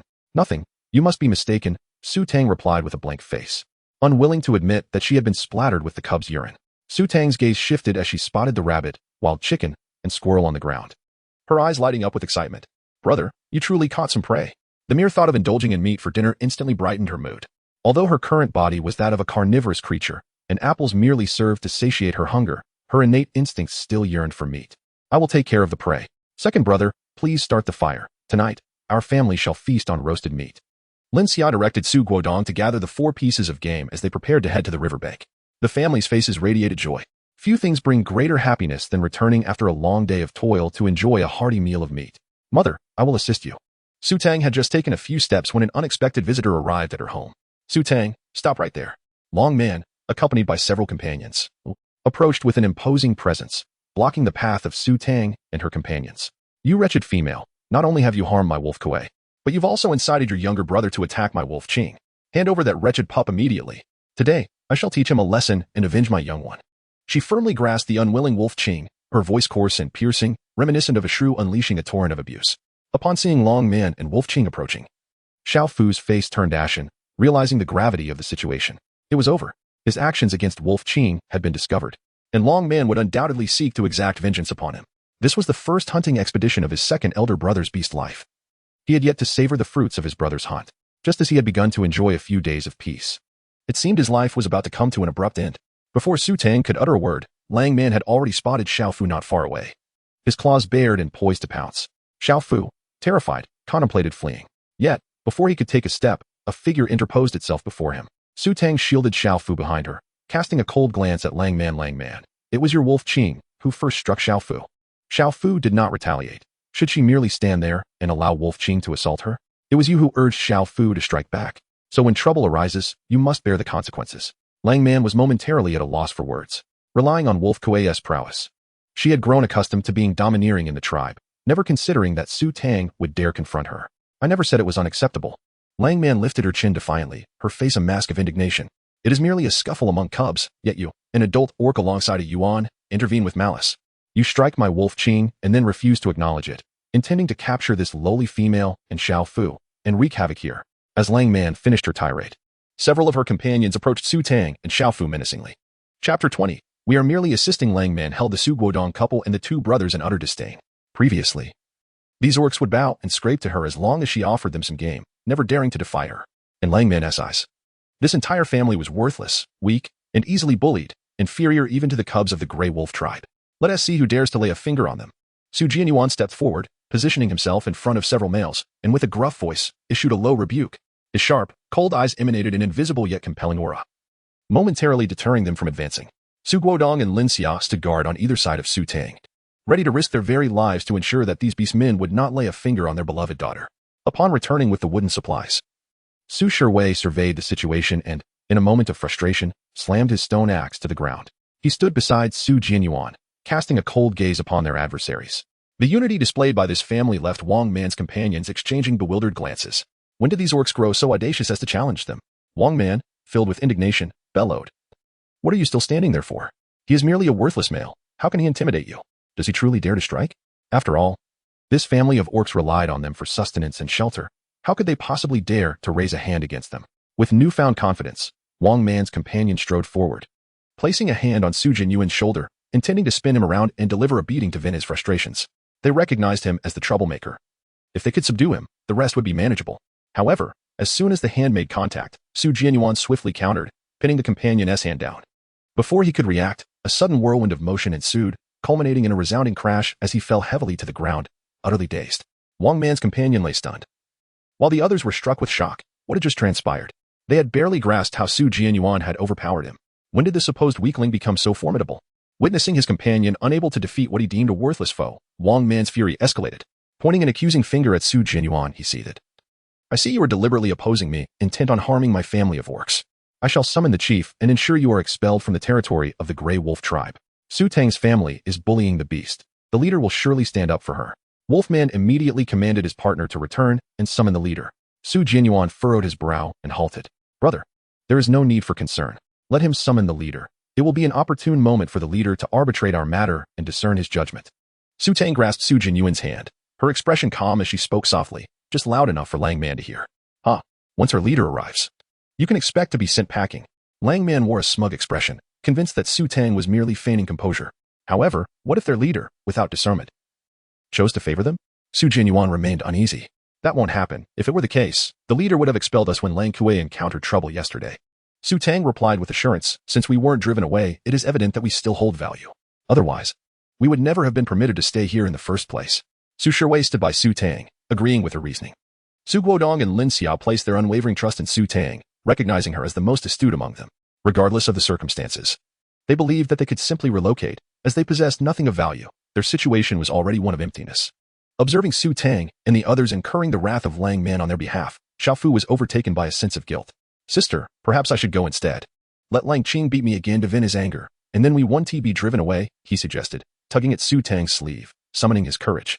Without a tribe, the orcs would wander aimlessly in the perilous forest, and it had taken them considerable effort to find a tribe willing to shelter them. If they were expelled, they could very well meet their demise in the wilderness, just as his father had. He wished to avoid reliving such a tragedy. Stay put. Adults are conversing, and this matter does not concern you, child, Su Tang admonished, pressing his eager head down. Xiaofu's noble desire to sacrifice himself for the greater good was swiftly extinguished. Shortly thereafter, Lang Man's partner arrived, accompanied by the Greywolf chief and a crowd of onlookers from the Greywolf Tribe. The Greywolf chief, a robust male in his 30s, towered over them, his muscular physique reminiscent of a fitness enthusiast. What is the matter? He inquired, surveying the tense standoff between Lang Man and Su Tang's group, his square face etched with sternness. Chief, you must advocate for me, Lang Man exclaimed, seizing the opportunity to lament. This wretched female caused Wolf Kuay to tumble off a cliff yesterday and even assaulted my Wolf Qing. She is intentionally provoking our Greywolf Tribe. Su Tang smiled lightly, responding at a measured pace. I have not harmed your wolf cub. Rather, it is you who indiscriminately attacked my little Fu. Shouldn't you provide me with an explanation? Wolfman huffed, glaring with indignation. This wretched female is putting on quite the show. You were the one who did it. You and Jianyuan assaulted my wolf cub to this extent, yet you refused to admit it. What exactly transpired? The Greywolf leader furrowed his brow, casting a stern gaze upon Su Tang. Female, if you dare to utter falsehoods to deceive me, I will have you expelled from this place immediately. Su Tang appeared completely composed. Leader, I speak nothing but the truth. Neither my brother nor I laid a hand. It was merely Lang Qing who struck Xiaofu. We merely assisted in restraining Lang Qing, allowing Xiaofu to retaliate. If you doubt my words, feel free to inquire with Lang Qing. She spread her hands innocently, countering. Surely, the Greywolf tribe does not have a rule against striking back when attacked? Upon hearing this, the Greywolf leader furrowed his brow even more tightly. While her statement held no faults, it felt strangely unsettling to him. Help? Is that truly assistance? The other Greywolf beast men, upon hearing her words, exchanged glances, silently acknowledging the cunning nature of this female. Now, even if the leader wished to defend Lang Man, he found himself bereft of justification. The beasts cast sympathetic glances at Lang Man, who had always been unruly and unreasonable. Now she found herself in a predicament of her own making. You. Lang Man exclaimed, flustered and at a loss for words. How had this female suddenly become so sharp-tongued? In the past, she had been bullied without uttering a sound. And it was precisely this vulnerability that had led her to agree to Lang Kuay's mating with her. Yet, in the span of a single night, she seemed transformed into a wholly different beast. Leader, my younger brother and Lang Qing were merely engaged in playful antics. I had intended to intervene, but alas, I could not stop him. Su Tang, with an expression of profound regret, spoke once more, slightly bowing her head, exuding sincerity and abundance. Su Jianyuan, who just told me not to intervene. Little Fu was also left speechless. What on earth is sister talking about? Wasn't it just moments ago that sister and brother made Lang Man furious, prompting her to send her partner back to summon the leader? And the Greywolf leader, remarkably, does not seem the least bit enraged? This is utterly baffling. Ever since sister pushed the entire family off the cliff, life has become increasingly surreal. Chapter 21. I shall take responsibility for his wounds. You are talking nonsense. Lang Man's face turned an ashen green with fury. What kind of roughhousing is this? It is nothing of the sort. Lang Man yanked out Lang Qing from behind her and pointed at his swollen head, which looked like that of a pig, indignantly questioning, is there any form of play among cubs that results in such severity? Look at my Lang Qing, beaten to such a state. Little Fu's strikes were excessively harsh. You all must have instigated this on purpose. Upon hearing this, the Greywolf leader turned to inspect Lang Qing's injuries. Lang Qing was battered and bruised, both eyes resembling those of a panda, his nose crooked, with several teeth missing, revealing a grim array of dark cavities. He was indeed in a pitiful state. The Greywolf leader furrowed his brow, ready to confront Su Tang. Su Tang cast a profound glance at Lang Man, then drew forth Xiaofu from behind her. Thus, it seemed Lang Man acknowledged that this was no mere ruckus among pups, but rather an admission that Wang Qing had intentionally harmed her Xiaofu. The Greywolf leader finally noticed Xiaofu's state. He was covered in wounds, his face bruised and swollen, adorned with numerous claw marks. and his body bore an array of injuries, the blood scabs overlapping in a chaotic manner, appearing significantly more severe than Wang Qing's own wounds. Wang Qing certainly did not act with malice. Lang Man's eyes darted nervously as he struggled to formulate a rebuttal. Ultimately, he stubbornly insisted on his innocence, convinced that as long as he did not confess, this female could do nothing to him. The Grey Wolf leader's expression darkened considerably. It was evident that Lang Man was lying, engaging in sheer obstinacy. Under normal circumstances, he might have turned a blind eye, but now, in the presence of foreign beastmen, the evidence was irrefutable. It was a blatant affront to his authority. Enough, Lang Man. Let this matter rest. From now on, do not cause any more trouble for the females, and keep a close watch on your Wang Qing. The leader interrupted Lang Man with a stern countenance. Understood. Lang Man shot a resentful glare at Su Tang, reluctantly acquiescing. Xiao Fu's expression brightened instantly as he felt a remarkable alleviation of his pain. Today, Sister was truly formidable. She had managed to sway the Grey Wolf leader to their side, a feat that felt almost dreamlike. He looked up at Su Tang, his eyes reflecting newfound admiration. Su Shiwei and her companions appeared remarkably composed, their expressions betraying no hint of emotion. Thank you, Chief, for your discernment, Su Tang remarked, a smile gracing her lips, yet failing to reach her eyes. She was acutely aware of the chief's implications. The terse admonition directed at Wolfman was, in fact, a subtle warning to refrain from further discussion of the matter. The Grey Wolf Tribe had indeed spared them from hardship. Yet it was evident that they were unduly favoring Wolfman. With the matter seemingly resolved, the Grey Wolf Tribe made preparations to depart. Wolfman, her teeth clenched in frustration, was unwilling to leave empty-handed. Her gaze shifted to the four prey behind Su Tang and Xiao Fu, her eyes narrowing with covetous intent. How could that wretched female still possess game to eat? What right did she have? Wolfman had 3 companions, each lacking in strength, and their provisions were solely supplied by Wolf Kuay. Since Wolf Kuay had fallen unconscious, food had been scarce in Wolfman's den. Today, her companions had returned from a day of hunting without a single catch, having eaten nothing since the previous night. Wolfman felt a surge of inequity upon seeing Su Tang with her bounty. Chief, a Tang caused Wolf Kuay's current state. She must compensate me with prey. Wolfman's feet seemed rooted to the ground, her greedy eyes glinting with malice.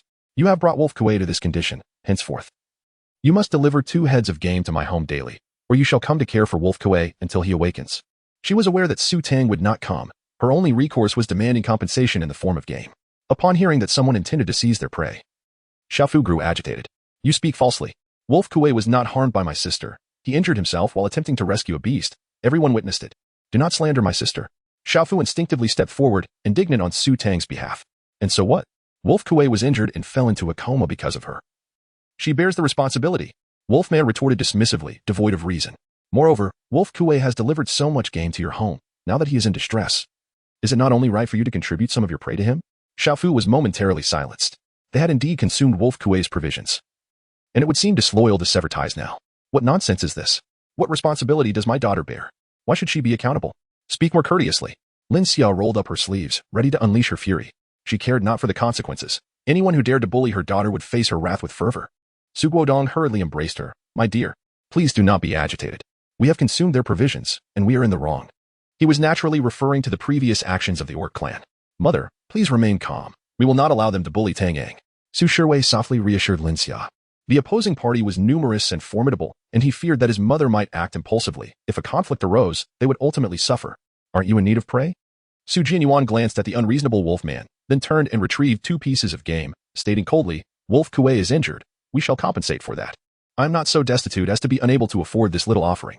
He continued, take this prey and leave, from now on. Wolf Kuay has no further association with us. If he could settle matters with Wolfman using the game, Su Jianyuan would gladly oblige. After all, he could always hunt for more prey. A few mouthfuls of meat were of no consequence. Wolfman's eyes gleamed as she gazed at the rabbits and squirrels in Su Jianyuan's grasp. These 2 pieces of game were exceptionally plump, weighing at least 40 to 50 pounds in total. They could provide her with sustenance for several meals. As she reached out eagerly, she greedily exclaimed, the game my Wolf Kuay provided you is far more than this. Do not think you can dismiss me with just these few pieces. From now on, you must share half of your catch with me daily. This way, even if Wolf Kuay remained unconscious, she would have a continuous supply of food. Wolfman felt a surge of pride in her cleverness. However, unbeknownst to her, before her hand could grasp the prey, it was swatted away by Su Tang. What do you think you are doing? Everyone heard what you just said. Do you intend to go back on your word? Wolfman glared furiously at Su Tang. Wolf Kuay was injured while saving our family. I will not neglect him. I have promised to tend to his wounds, Su Tang replied candidly. Then hurry up and give me the prey, Wolfman exclaimed, attempting to seize the game. Su Tang smirked and proclaimed, I shall return this prey to Wolf Kuay. Why should it be given to you? Before Wolfman could respond, Su Tang turned to face the leader of the Grey Wolves. Leader, I am willing to seek a veterinarian for Wolf Kuay's treatment. I kindly ask you to assist me in delivering these 2 pieces of prey to the tribe's veterinarian, as a reward for Wolf Kuay's healing. Upon concluding her statement, Su Tang promptly instructed Su Jianyuan to present the prey to the leader of the Grey Wolves. Wolfman stood in stunned silence. How had her quarry ended up in the leader's possession? What would she eat? Chapter 22. The debtor is a lord. Very well. I shall deliver the prey to the veterinarian for the treatment of Wolf Kuay. The leader of the Grey Wolves accepted the offerings. His gaze towards Su Tang imbued with newfound admiration. Previously unnoticed, this female exhibited remarkable courage and intelligence. The onlooking Grey Wolf beastmen, intrigued by the unfolding scene, cast several glances in Su Tang's direction. They had only heard Wolfman disparage this female as despicable, yet today, upon witnessing her audacity and meticulousness, they recognized her sense of responsibility. Before the leader, she held her own against the males. She was far from the timid, weak, and cowardly female that Wolfman had portrayed. Thank you, esteemed leader. Should Wolf Kuay require further veterinary care in the future, I shall bear the cost without hesitation. Su Tang inclined her head slightly to the Grey Wolf leader as a gesture of gratitude. The leader readily acquiesced. Maintaining a favorable relationship with a female was certainly in his interest. Even if Su Tang harbored no affection for Wolf Kuay, she would eventually form bonds with other beastmen within the Greywolf Tribe, thus increasing the number of females in the community. Females were essential for the tribe's growth and continuity, and the Grey Wolf leader naturally desired as many as possible. Just as Su Tang was about to depart, Wolfman grew anxious. Wait. She stepped forward to obstruct Su Tang's path. This meager prey is merely sufficient for summoning a veterinarian for Wolf Kuay. I require my share as well. You must give me the remainder of your catch. The members of the Su family were astounded by the shamelessness of Wolfman. Could the beastmen be so brazen? We have already offered you half of our catch. Do you wish to claim it all? What shall we eat? Little Fortune shouted in indignation. Wolfman retorted, Wolf Kuay has given you far more than this. After all, I am Wolf Kuay's mother. What is wrong with me taking a portion of your catch? She huffed dismissively, wearing an expression of entitlement. And what if you were Wolf Kuay's mother? Su Tang replied, her anger transforming into a mocking smile. The prey belongs to Wolf Kuay, and naturally, I must return it to him. Should I give it to you? And upon his awakening, you deny it. What then? What if Wolf Kuay comes seeking a share from me? Wolfman's intentions were indeed as Su Tang had surmised. Suddenly exposed, her gaze flickered uncertainly, and her voice faltered. Nonsense. With the leader present, how could I possibly act in such a manner? Hurry and hand over the prey to me. The more insecure Wolfman felt, the sharper her tone became. Su Tang wore an expression of indifference, utterly unmoved. With a smile that failed to reach her eyes, she stated, I certainly trust the leader. However, your utter shamelessness leads me to mistrust you. Therefore, I shall only give the prey to Wolf Kuay. You, Wolfman, deprived of the prey, was further insulted by Su Tang's bluntness. In a fit of rage, she was about to command her partner to seize it. At that moment, the Grey Wolf leader's countenance darkened as he admonished sternly, enough. From now on, Wolf Kuay shall retrieve his own prey upon awakening. Wolfman, do not interfere in this matter. Return. Su Tang's perceptiveness was indeed commendable. The Grey Wolf leader would never jeopardize his relationship with her for the sake of Wolfman. After speaking, the Grey Wolf leader turned to Su Tang with a warm smile. Should you ever require assistance, feel free to seek me out in the Grey Wolf Tribe. If you desire, you may join our ranks at any time. This was an olive branch extended to Su Tang. Su Tang was well aware of the implications of joining. The prerequisite for such an alliance was to find a male from the Grey Wolf Tribe for mating, thereby truly becoming one of their beastmen. Thank you, Chief, he said, merely smiling and bowing without further response. The Grey Wolf Chief, respecting the unspoken understanding, turned and returned to his tribe. With the chief's decree, Langman dared not act out of line. She swallowed her indignation, casting daggers at Su Tang with her piercing gaze. Surrounded by numerous beastmen, Lang Qing felt increasingly humiliated and, not waiting for Langman, broke free from her grasp, transforming into a half-grown grey wolf and disappearing into the distance. You ungrateful female, once my Wolf Kuay awakens, I shall ensure he reclaims all the prey. Langman spat venomously. I will see your entire wretched family starve. With a forceful stomp on the haystack, she prepared to leave, only to catch sight of an open space nearby, piled high with timber. Are they planning to reside in a wooden hut? Langman scoffed disdainfully, letting out a haughty snort. They can't even dig a proper den. What a useless bunch. To think they intend to live among timber, they should beware of being frozen solid when the snow season arrives. Her recently chastised companion echoed her sentiments with derision. Man, these treacherous wolf beastmen deserve to freeze to death. Su Tang let out a derisive laugh, declaring, you need not worry. If they freeze to death, they will no longer owe Wolf Kuay for his prey. I would welcome that. The debtor is indeed the master. As expected, this adage holds true no matter the place. The expressions of Wolfman and his companion, who had been laughing mockingly, froze upon hearing her words. That cunning female. How thoroughly detestable. Wolfman realized that he could gain no advantage through mere words and, in a huff, departed with his companion. Only their family remained in front of the thatched hut. Jianyuan scratched his head, a look of confusion crossing his face as he leaned closer to Su Tang. Sister, why did you give the prey to the leader? Wouldn't it be better to deal with Wolfman directly to avoid any future entanglements? He was reluctant to see his sister entangled with that Wolf Kuay. What if Wolf Kuay woke up and continued to pursue his sister? Brother, you ought to eat more and think a little clearer. Su Tang sighed and shook her head. Linking her arm with Lin Xia's as they proceeded to gather the remains of the two prey, Su Guodong cast a sidelong glance at Su Jianyuan, cheerfully shouldering the catch as he trailed behind the mother and daughter. Su Jianyuan was utterly bewildered, pondering the situation at hand. Why was there no explanation given to him? Are you foolish? He thought. This wolf woman is clearly an unreasonable ruffian. Even with a leader's testimony, she could easily go back on her word. Su Shiwei gently patted his shoulder, offering a soft explanation. Hadn't the leader just defended the younger sister moments ago? Su Jianyuan was even more perplexed. Did you not notice that the leader of the Grey Wolves has consistently stood by Wolfman's side? If he truly wished to assist Tang, why did he not utter a single word of reprimand towards Wolf Qing and simply let it go? Su Shiwei cast a sidelong glance at his foolish younger brother. Where can one find kin who do not support their own? If such a situation exists, it is merely because aiding others offers greater advantages, regardless of the circumstances. Self-interest reigns supreme. Upon hearing these words, Su Jianyuan suddenly realized how cunning this Grey Wolf leader is. I never thought of this. It is indeed my sister who possesses foresight and wisdom. Su Shiwei had grown accustomed to this, casually placing a handful of straw into his hands, and remarked nonchalantly. It would be surprising if your mind could comprehend this. Hurry and start a fire. Mother and Tang will be back and will need it. Su Jianyuan immediately glared, eager to argue with Su Shiwei.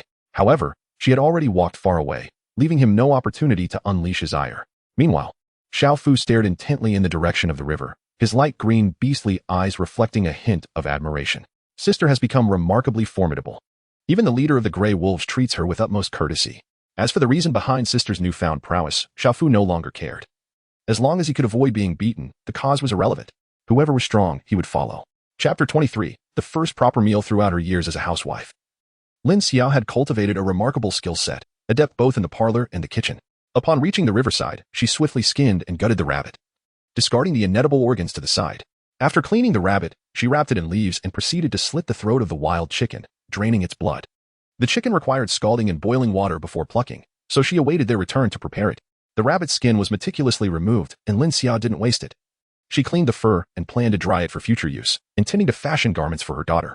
After a flurry of activity, Su Tang and Su Guodong took the entrails far away to prevent wild beasts from catching the scent of blood and potentially tracking them to their straw hut. They wanted to avoid another chaotic night. When the trio returned with the rabbit and wild chicken, Su Jianyuan had already managed to ignite a fire. Xiao Fu was crouched before the flames, cautiously prodding them with a slender stick. Mother, sister, you're back. Upon seeing Su Tang and the others return, Xiao Fu immediately discarded the stick and dashed towards Su Tang, his face brimming with eagerness. Is there anything I can help with? Sister, I can work too. Su Tang wore a puzzled expression, wondering how this little wolf cub could exhibit such a stark contrast compared to yesterday. Could it be that he too had been possessed by another soul, taking over this body? Su Tang initially intended to simply instruct him to wait for the meal. But upon noticing the sparkling brightness in Xiao Fu's eyes, she casually remarked, then you should tend to the fire and ensure it doesn't extinguish. In reality, Su Jianyuan possessed remarkable skills in maintaining the fire. The wood was already arranged in an optimal manner, requiring no oversight from Xiao Fu to keep it aflame. All right, sister.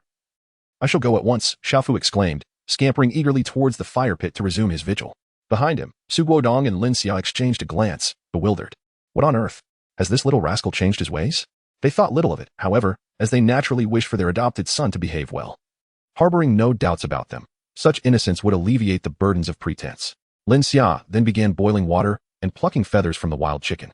Su Guodong, much like before his time travel, continues to assist his wife. Su Tang scanned the surroundings but failed to spot her two elder brothers. Approaching the bonfire, she inquired of Xiao Fu, where are my brothers? Xiao Fu looked up and replied earnestly. Elder brother has gone to set some traps to prevent wild beasts from attacking us at night, and he took second elder brother along. He no longer doubted the efficacy of the traps that elder brother was constructing. The four prey they had captured today had thoroughly convinced him. From now on, if anyone dared to call his elder brother useless, he would be the first to rise in opposition. Su Tang nodded, recalling what her elder brother had mentioned earlier that morning. At this moment, the sun was nearing its descent, perched atop the mountain like a red cap adorning its peak. Beneath the setting sun, wisps of blue smoke rose into the air as the family busied themselves with kindling a fire for cooking, their lives proving to be even more fulfilling than before the journey through time. Upon Su Tang's arrival to assist, it became evident that their household lacked even the most basic kitchen utensils. Boiling water was a challenge, necessitating the use of a cracked bowl. requiring one bowl at a time. It seems I must devise a plan to procure some cooking implements, pots, bowls, and other essentials by tomorrow. Otherwise, despite having the meat, the prospect of dining becomes a dilemma. Once the water was brought to a boil, a wicker basket woven from vines was lined with several layers of thick leaves, serving as a makeshift large container to immerse the wild chicken in the scalding water. In no time, Lin Xia adeptly plucked the feathers clean from the bird. My dear, you have worked hard. Su Guodong timely presented a piece of hide cut from the animal skin skirt to Lin Xia, offering her a means to wipe her hands. Although he had previously contributed little to household chores, the family's income had depended solely on him.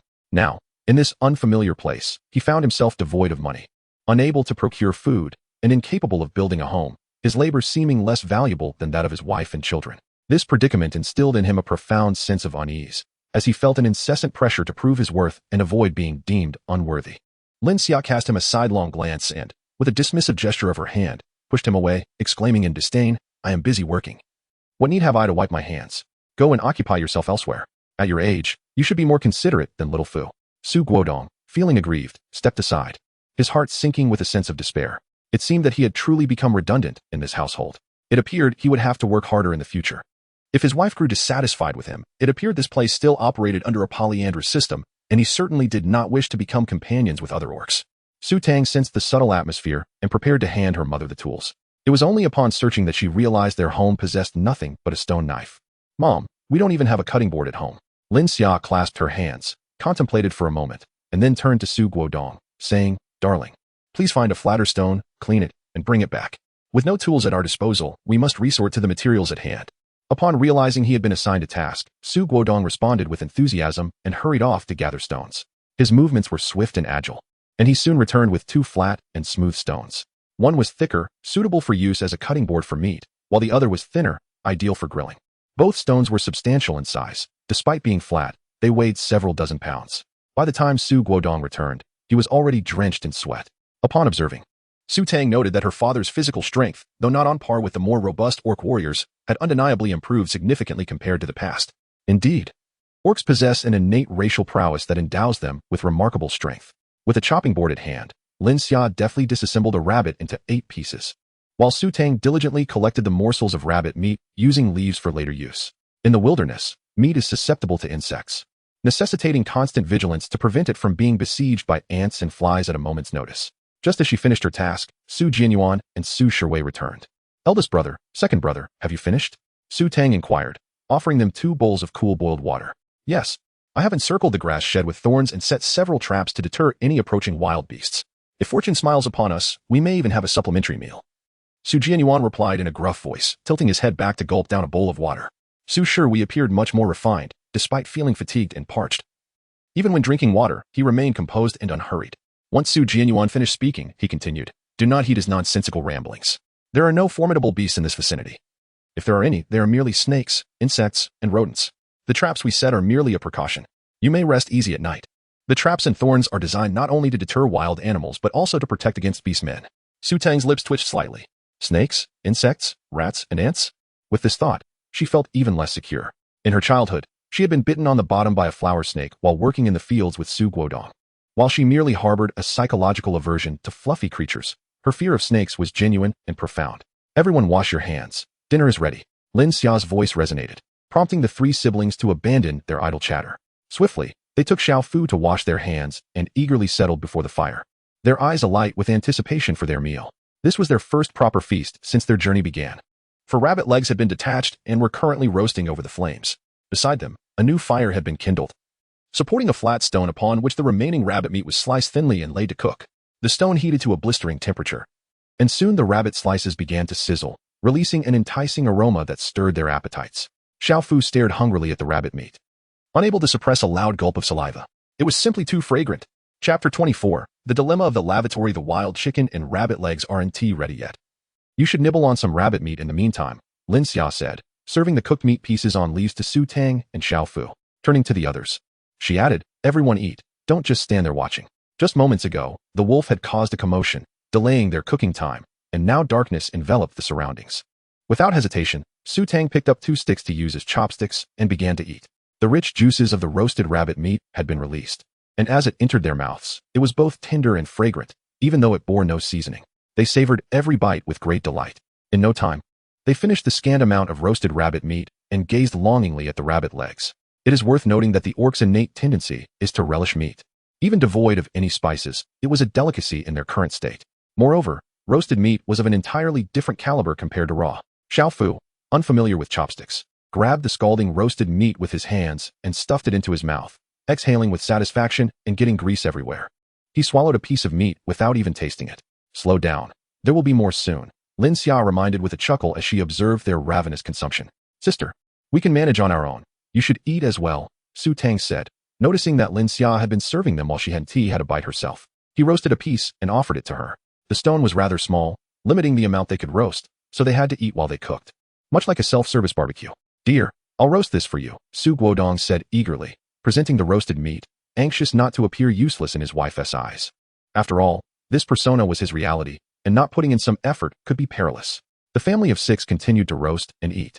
Before long, the rabbit meat was consumed entirely. Even the bones were stripped clean of any morsel. Since Xiao Fu couldn't eat roast meat, the family took turns sharing their grilled portions with him, ensuring that his needs did not delay their own enjoyment of the meal. Once they finished the roasted meat, the rabbit legs were ready. The outer layer was charred to a golden brown, and the savory aroma wafted from the sizzling juices. Even more enticing than the meat they had just devoured. Lin Xia divided the 4 rabbit legs among her siblings, each receiving one. The legs were crispy on the outside and tender within, bursting with flavor and succulent texture, causing Xiao Fu to forget to inquire about the meaning of wife that he had heard earlier. After distributing the rabbit legs, Lin Xia retrieved a wild chicken from the fire. The exterior was encased in a layer of dried mud, which she cracked open with a stick. Inside, a few leaves wrapped around the meat separated it from the mud, revealing a rudimentary version of beggar-esque chicken. Initially, Su Tang had intended to make chicken soup, but lacking a pot and with the wild chicken offering scant meat that could easily burn, he allowed Lin Xia to prepare it as beggar-esque chicken. Lin Xia generously gave the tastiest chicken legs to Su Tang and Xiao Fu, sharing the remaining meat with Su Guodong. Despite consuming dozens of pounds of meat, the family of 6 was only half satiated. After finishing the meat, Su Tang brought out apples from the farm, which barely filled their stomachs. Thank goodness for our sister, otherwise it would be challenging for our family to enjoy a hearty meal, Su Jianyuan remarked, burping with the taste of apple lingering. The orc's appetite was truly immense. Had it not been for the arrival of Wolfman today, the game he caught would barely suffice for a single meal. It seemed he would need to set more traps and capture additional game tomorrow. Lying on the ground, Xiao Fu rubbed his round belly, pondering why it was thanks to his sister. Wasn't he at their second brother who had brought back the game? However, he was too full to talk. So he swallowed his confusion and lay quietly. Today was the happiest day of his life. After their fill, the family came together to tidy up the mess. Su Jianyuan added more firewood to prevent the flames from extinguishing during the night. By the time they finished tidying up, darkness had enveloped the surroundings. Exhausted, they lacked the energy to wash up by the riverside and opted instead to rinse their mouths and wash their faces with water gathered in leaves. Xiaofu was also brought over by Lin Xia, wearing a puzzled expression. Mother, what is this for? She inquired. It's for rinsing your mouth. Just like your elder sister does. Rinse your mouth before going to bed, Lin Xia explained. Observing Su Tang and the others sipping water and making gargling sounds, Shifu hesitated. So it was drinking water. But why must one hold the water in their mouth? Noticing Lin Xia beginning to drink as well, Xiaofu didn't have time to ask and quickly took a large gulp, tilting her head and mimicking their actions, gargling before swallowing. Upon turning back, she saw Su Tang and the others spitting out the water. Xiaofu exclaimed, Mother, didn't he say we had to spit it out? Su Tang, did this fellow swallow the mouthwash? Several people stared at each other in astonishment, while Su Jianyuan burst into hearty laughter. Su Shiwei patiently explained the method of rinsing one's mouth to Xiaofu once more. It was only then that Xiaofu realized that rinsing was not about drinking water, but rather about cleansing the mouth. Dazed and confused, after a series of actions, Xiaofu found himself devoid of the energy to ponder the reasons behind their endeavors, yearning only to succumb to slumber. Su Tang, feeling utterly exhausted, returned to the thatched shelter alongside Lin Xia. The young cub, having feasted in the evening, was now blissfully asleep, requiring no coaxing from Su Tang. Just as she was about to drift into a serene slumber, an urgent need to relieve herself suddenly beset her. Embarrassed, she turned and gently shook Lin Xia's arm. Mother, do you wish to accompany me? Lin Xia, still awake and having heard her daughter's voice, promptly sat up. Let us go. In this place devoid of restrooms, Su Tang had resorted to seeking secluded spots outside during the day, knowing that no one would observe her. Last night, fatigue had claimed her before she could consider such matters, but tonight her slumber eluded her. Unable to hold it in through the night, and feeling apprehensive about venturing out alone in the darkness, she had no choice but to summon Lin Xia for companionship. Having consumed a fair amount of water, Lin Xia also found herself in need. The mother and daughter duo took a burning stick and ventured into the woods. They located a spot neither too far nor too close to the shelter, taking turns with the torch as they addressed their need. Su Tang squatted in the grass, feeling an incessant itch on her backside from the blades brushing against her, discomfort gnawing at her. The thought of her brother's warning about snakes, insects, and vermin lurking in this very spot sent a shiver down her spine, making her believe a serpent could emerge from the grass at any moment. With a sense of urgency, she quickly concluded her business and changed into her animal skin skirt before Lin Xia. While she could endure the harshness of their living conditions, the issue of finding a proper place to relieve herself was becoming unbearable. As they made their way back, Su Tang turned to Lin Xia and said, "Mother, I believe we should prioritize building a toilet before rushing into constructing the wooden house." Lin Xia wholeheartedly agreed, exclaiming, "Absolutely. I will speak to your brother about it tomorrow." This was not mere frivolity. It was indeed impractical for women to be without a toilet when out in the wilderness. After finalizing their plans, the two returned to their grass shelter, finally able to enjoy a comfortable night's sleep. Meanwhile, in another corner of the forest, Niuli and Yingjie returned from their hunt to find Hu Xing moving about in the cave. They hurriedly dropped their prey and rushed over. Upon closer inspection, they were taken aback to see Hu Xing moving freely, bearing none of the signs of his previous severe injuries. Their faces were etched with astonishment. "King, you are healed?" "I am not fully recovered, but my ability to move normally is restored," Hu Xing replied, glancing at the two beasts with a serious expression. After consuming the fruit and resting, he felt the pain dissipate and his strength returning, though the wound had yet to heal completely, still posing a risk of worsening. Niuli and Yingjie widened their eyes in disbelief. Even if he could merely stand, it was a miraculous recovery. They were acutely aware that just yesterday, at this time, the king had been unconscious and on the brink of death. "Yingjie, the fruit you retrieved is truly divine," Niuli exclaimed, still in shock. With a hint of pride, Yingjie replied, "It must be a gift from the beast deity to the king. Otherwise, how could I have found such a divine fruit?" He then excitedly looked at Hu Sheng and continued, "At this rate, with a bit more rest, your injuries will fully heal. And we will be able to make those traitors tremble and beg for mercy." As long as the king remained, hope for victory lingered. Hu Sheng cast a cool glance at the two beasts and stated, "I have decided to leave tomorrow to reunite with the other beastmen. The cubs are likely in the hands of the traitors, and I must find them as soon as possible. There can be no further delays." "Yes, reunite. And then we will take down those traitors," Yingjie exclaimed, but then suddenly realized something was amiss, exclaiming, "Tomorrow? But king, your injuries are not yet fully healed. This is dangerous." "Indeed, king, you must at least wait until your wounds are fully healed," Niuli added with concern.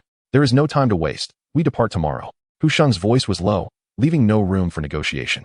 The two beasts fell silent, understanding that the king was driven by the urgency of finding the cubs, which he valued above his own life. "Today, we captured 3 prey. I will prepare them now. You should eat well to hasten your recovery," Yingjie suggested. Sensing a lack of options for discussion, Niuli, unusually quiet, hoisted the prey and prepared to join Yingjie at the water source for butchering. They had caught 2 black goats and a spotted deer, the latter still alive. Yingjie had initially planned to save it for the next day, believing the 3 of them would have enough with the 2 goats. However, with their imminent departure, they decided to process everything today. Suddenly, Hu Sheng recalled something and opened his eyes, addressing the 2 beasts. "Wait." They halted, looking at him quizzically. "What is your command, king?" "Leave the deer, in the morning. Take it to the spot where you found the divine fruit," Hu Sheng instructed solemnly. Having consumed the divine fruit, he felt compelled to offer something in return, regardless of its origin. "Understood," Yingjie replied hastily. He was convinced that this was indeed a gift from the beast deity, and presenting some prey as an offering seemed appropriate. Perhaps the deity would be moved by their sincerity and grant them more divine fruits in the future. With their plans settled, Hu Sheng closed his eyes once more, resting quietly without further words. At dawn the following day, as the first light broke, Su Tang's family awoke. Beastmen did not slumber until the sun was high, though they had been lazy beasts in the past. Their recent escape had forced them into a routine of early rising and late nights. They began their day with apples for breakfast, satisfying their hunger. Su Tang did not forget to prepare apple puree, feeding the cubs until their little bellies were round and full. Once satiated, it was time to resume their tasks. However, the family of beasts had yet to leave their home, as yesterday Su Jianyuan had mastered the transformation into beast form, but had not yet had the opportunity to teach them. This matter could not be delayed. They needed to learn swiftly to avoid arousing suspicion from the beastmen.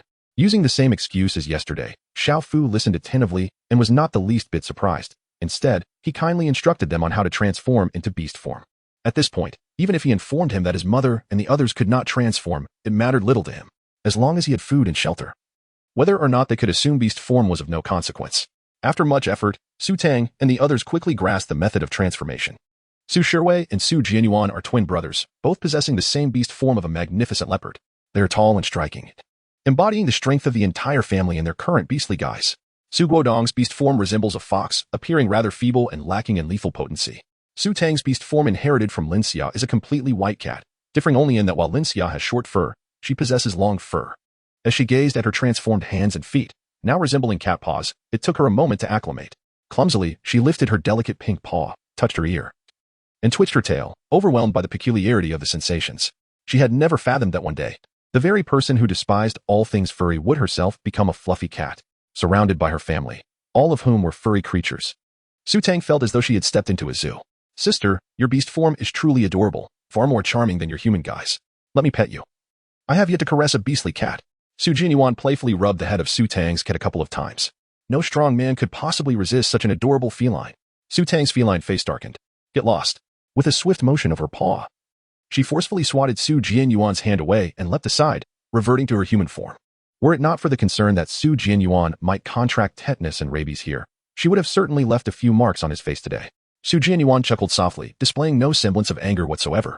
The Su family members cast him a disdainful glance. This lad has always delighted in provoking Su Tang, oblivious to the countless beatings he has endured.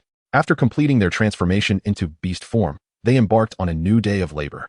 Xiaofu, as usual, took Su Jianyuan hunting, while Su Guodong and Su Shiwei, father and son, ventured into the woods to gather timber for constructing a wooden house. Lin Xia also took the opportunity to remind Su Shiwei about prioritizing the construction of a toilet, to which he naturally had no objections. The needs of his mother and sister were paramount, and he must wholeheartedly support them. Each family member busied themselves with their respective tasks. Today, Su Tang also has a task at hand. There are no dishes or utensils at home, and one cannot rely on leaves indefinitely as a substitute. A solution must be devised to create some vessels. Tang, I inquired with Xiao Fu yesterday, and it appears that the orcs here craft their utensils from stone. What materials shall we use? Lin Xia habitually sought Su Tang's opinion. Su Tang serves as the strategist of the household. In the past, for various matters, both husband and wife would often consult Su Tang. As for the stone, it is too challenging to refine. Su Tang shook her head. The vital labor force of their household was absent, leaving just her and her mother to grind stones, with no clear prospect of when they might finally use utensils. Furthermore, there were no tools available for polishing. The orcs relied on their claws for the task, and even if both of their feline paws managed to smooth the stones, they would scarcely yield anything resembling a proper item. With a furrowed brow, Lin Xia lamented the lack of usable materials. While she could manage household chores, survival in the wild was truly beyond her capabilities.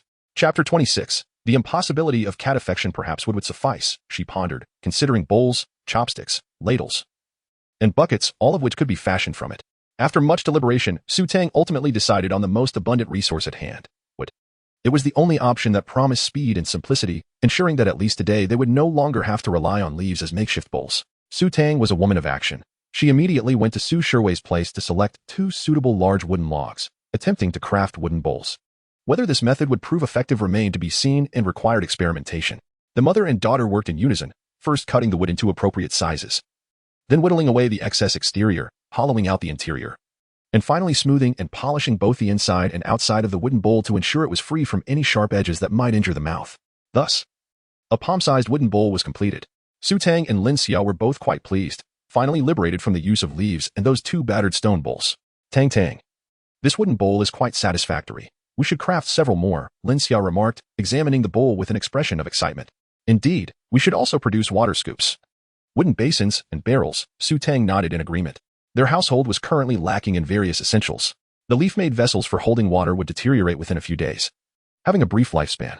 It was the perfect opportunity to create wooden utensils as replacements.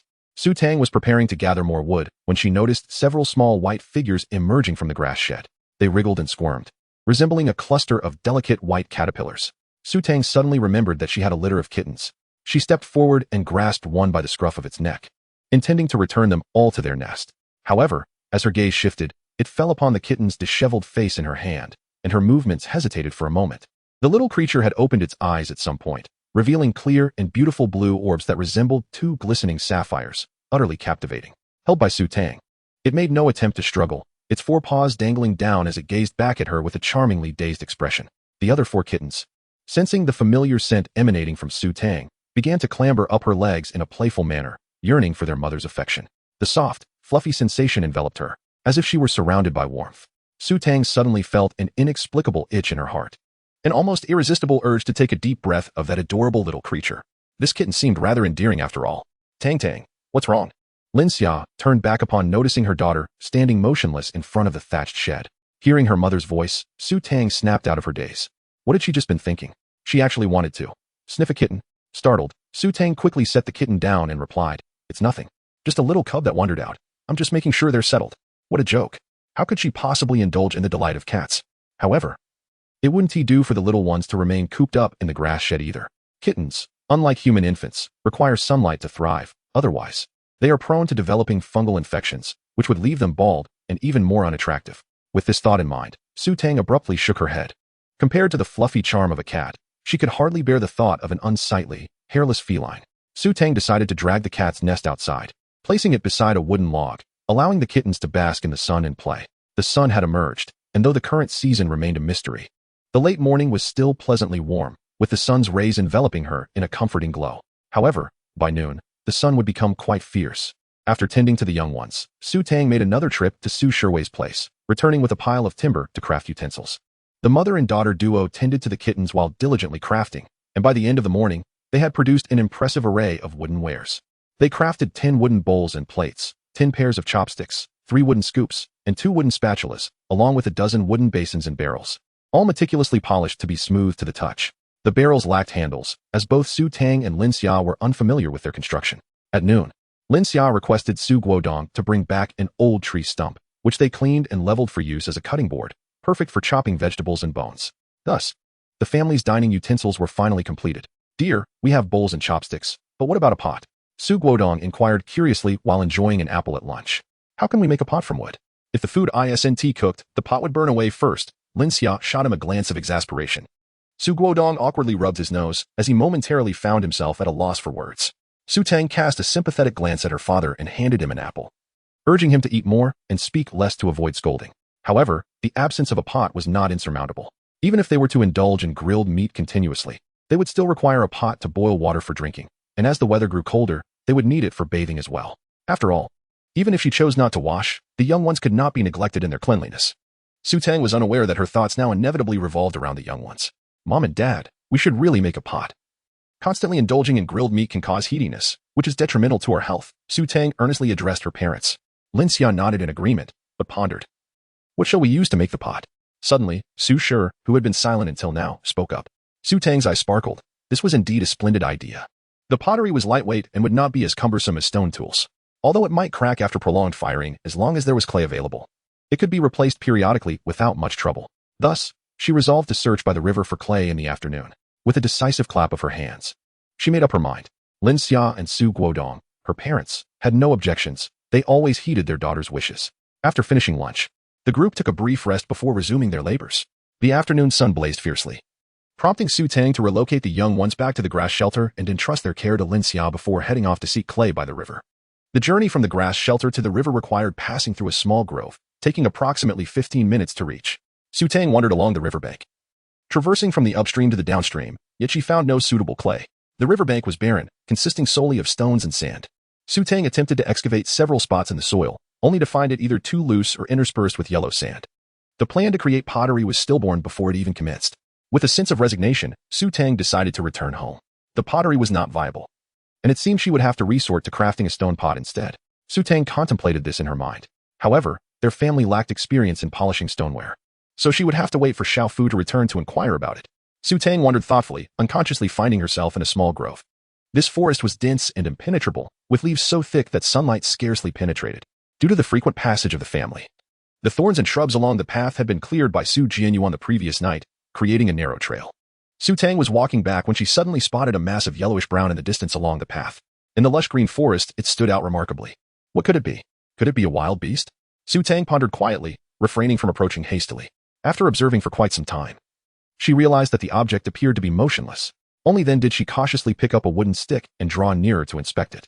As she approached, she finally discerned what lay on the ground. Was this a cicadeer? Chapter 27. The Awakening of Wolf Kuay.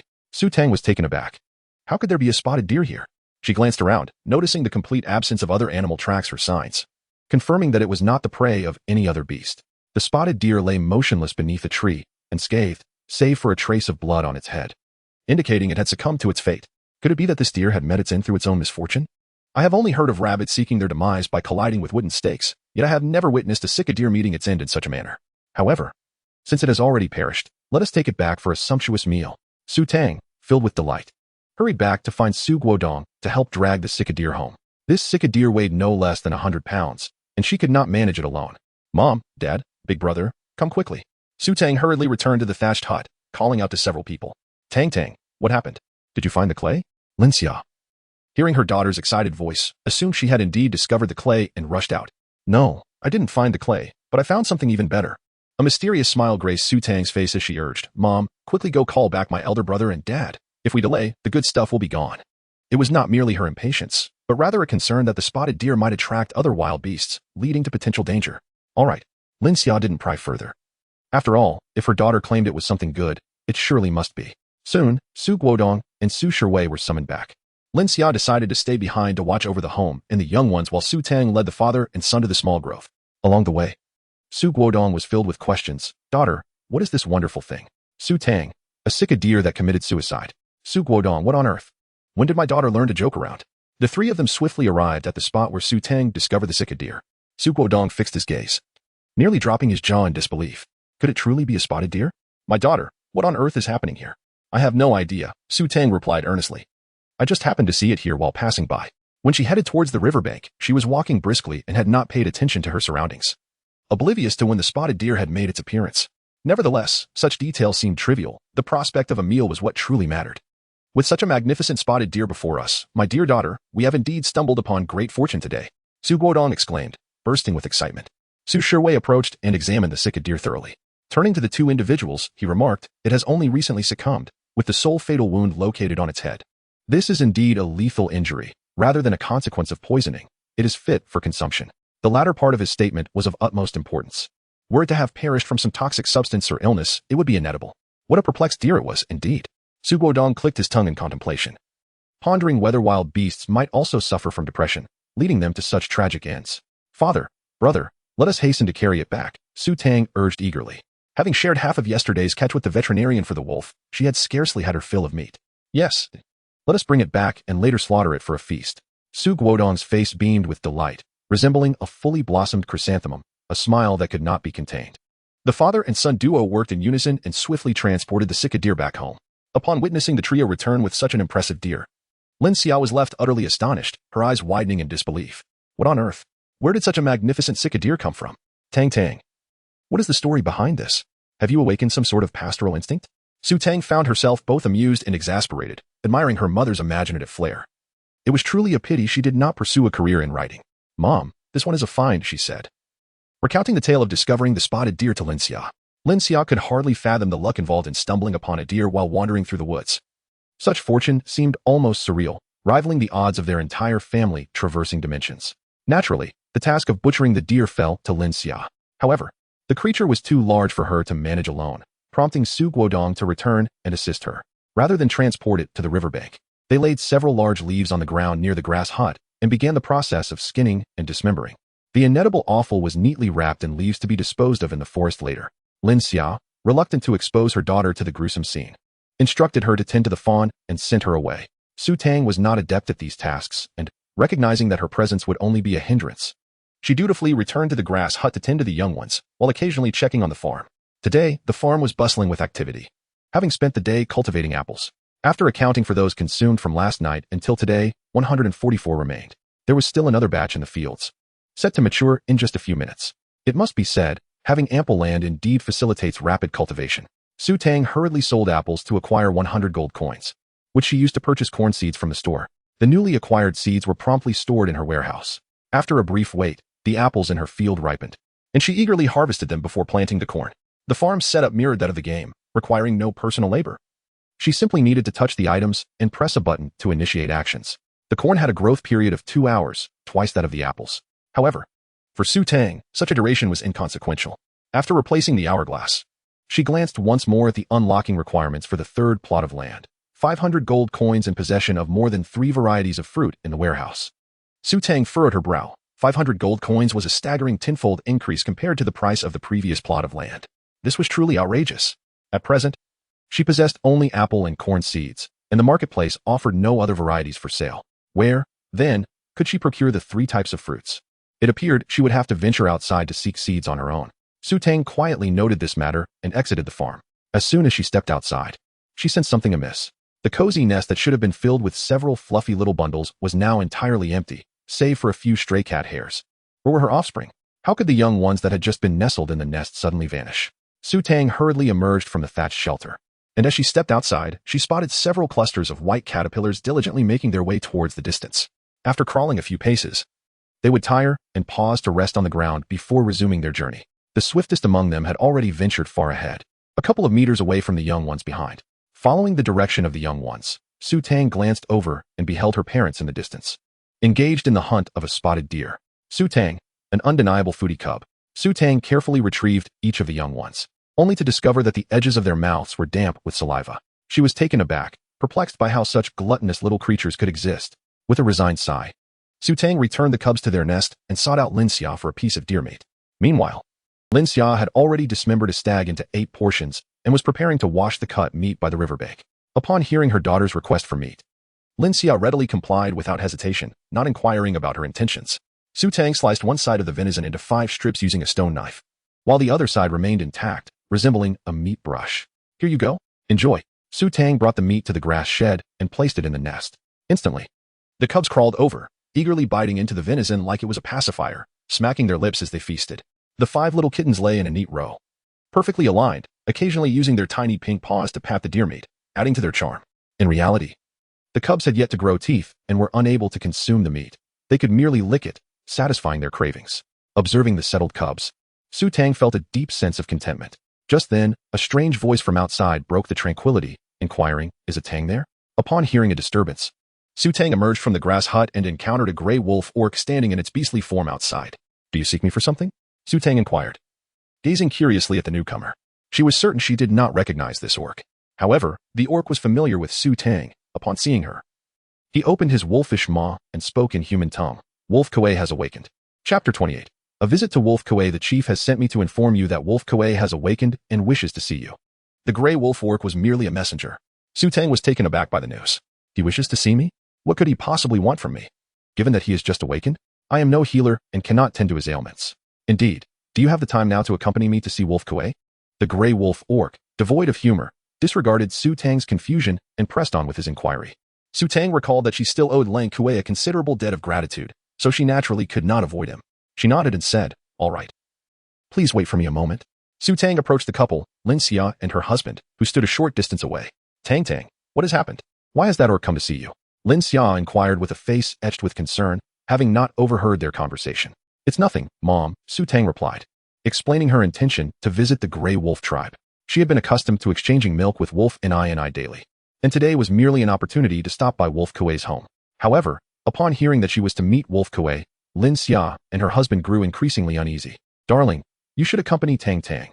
I fear that Wolf Man might bully her again," Lin Xia said, her brow furrowed in worry. "All right, but my dear, will you manage the deer on your own?"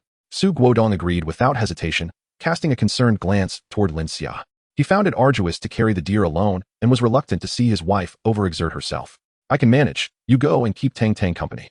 Don't worry about things at home," Lin Xia firmly insisted, pushing Su Guodong out the door. In order to reassure her parents, Su Tang did not refuse. "All right, Dad. Let's go together. We can conveniently return the milk as well." She wrapped 2 fruits and leaves, preparing to take them along. Just as she was about to leave, Lin Xia called out to her, "Wait a moment. Take this meat with you too. We owe Lang Kuay some repayment." Lin Xia chopped off a sizable piece of meat, weighing around 20 pounds, bound it with a vine, and handed it to Su Guodong. She certainly did not wish for her daughter to be entangled with Lang Kuay over something as trivial as food. They would repay what they owed, but she would not allow anyone to take advantage of her daughter. "All right." Su Guodong accepted the venison, giving Lin Xia a reassuring glance. Su Tang and Su Guodong arrived at the front of the grass hut, where the gray wolf orc was becoming increasingly impatient. He brusquely inquired, "Are you ready? If so, let us hasten, for I must return to report to the chief."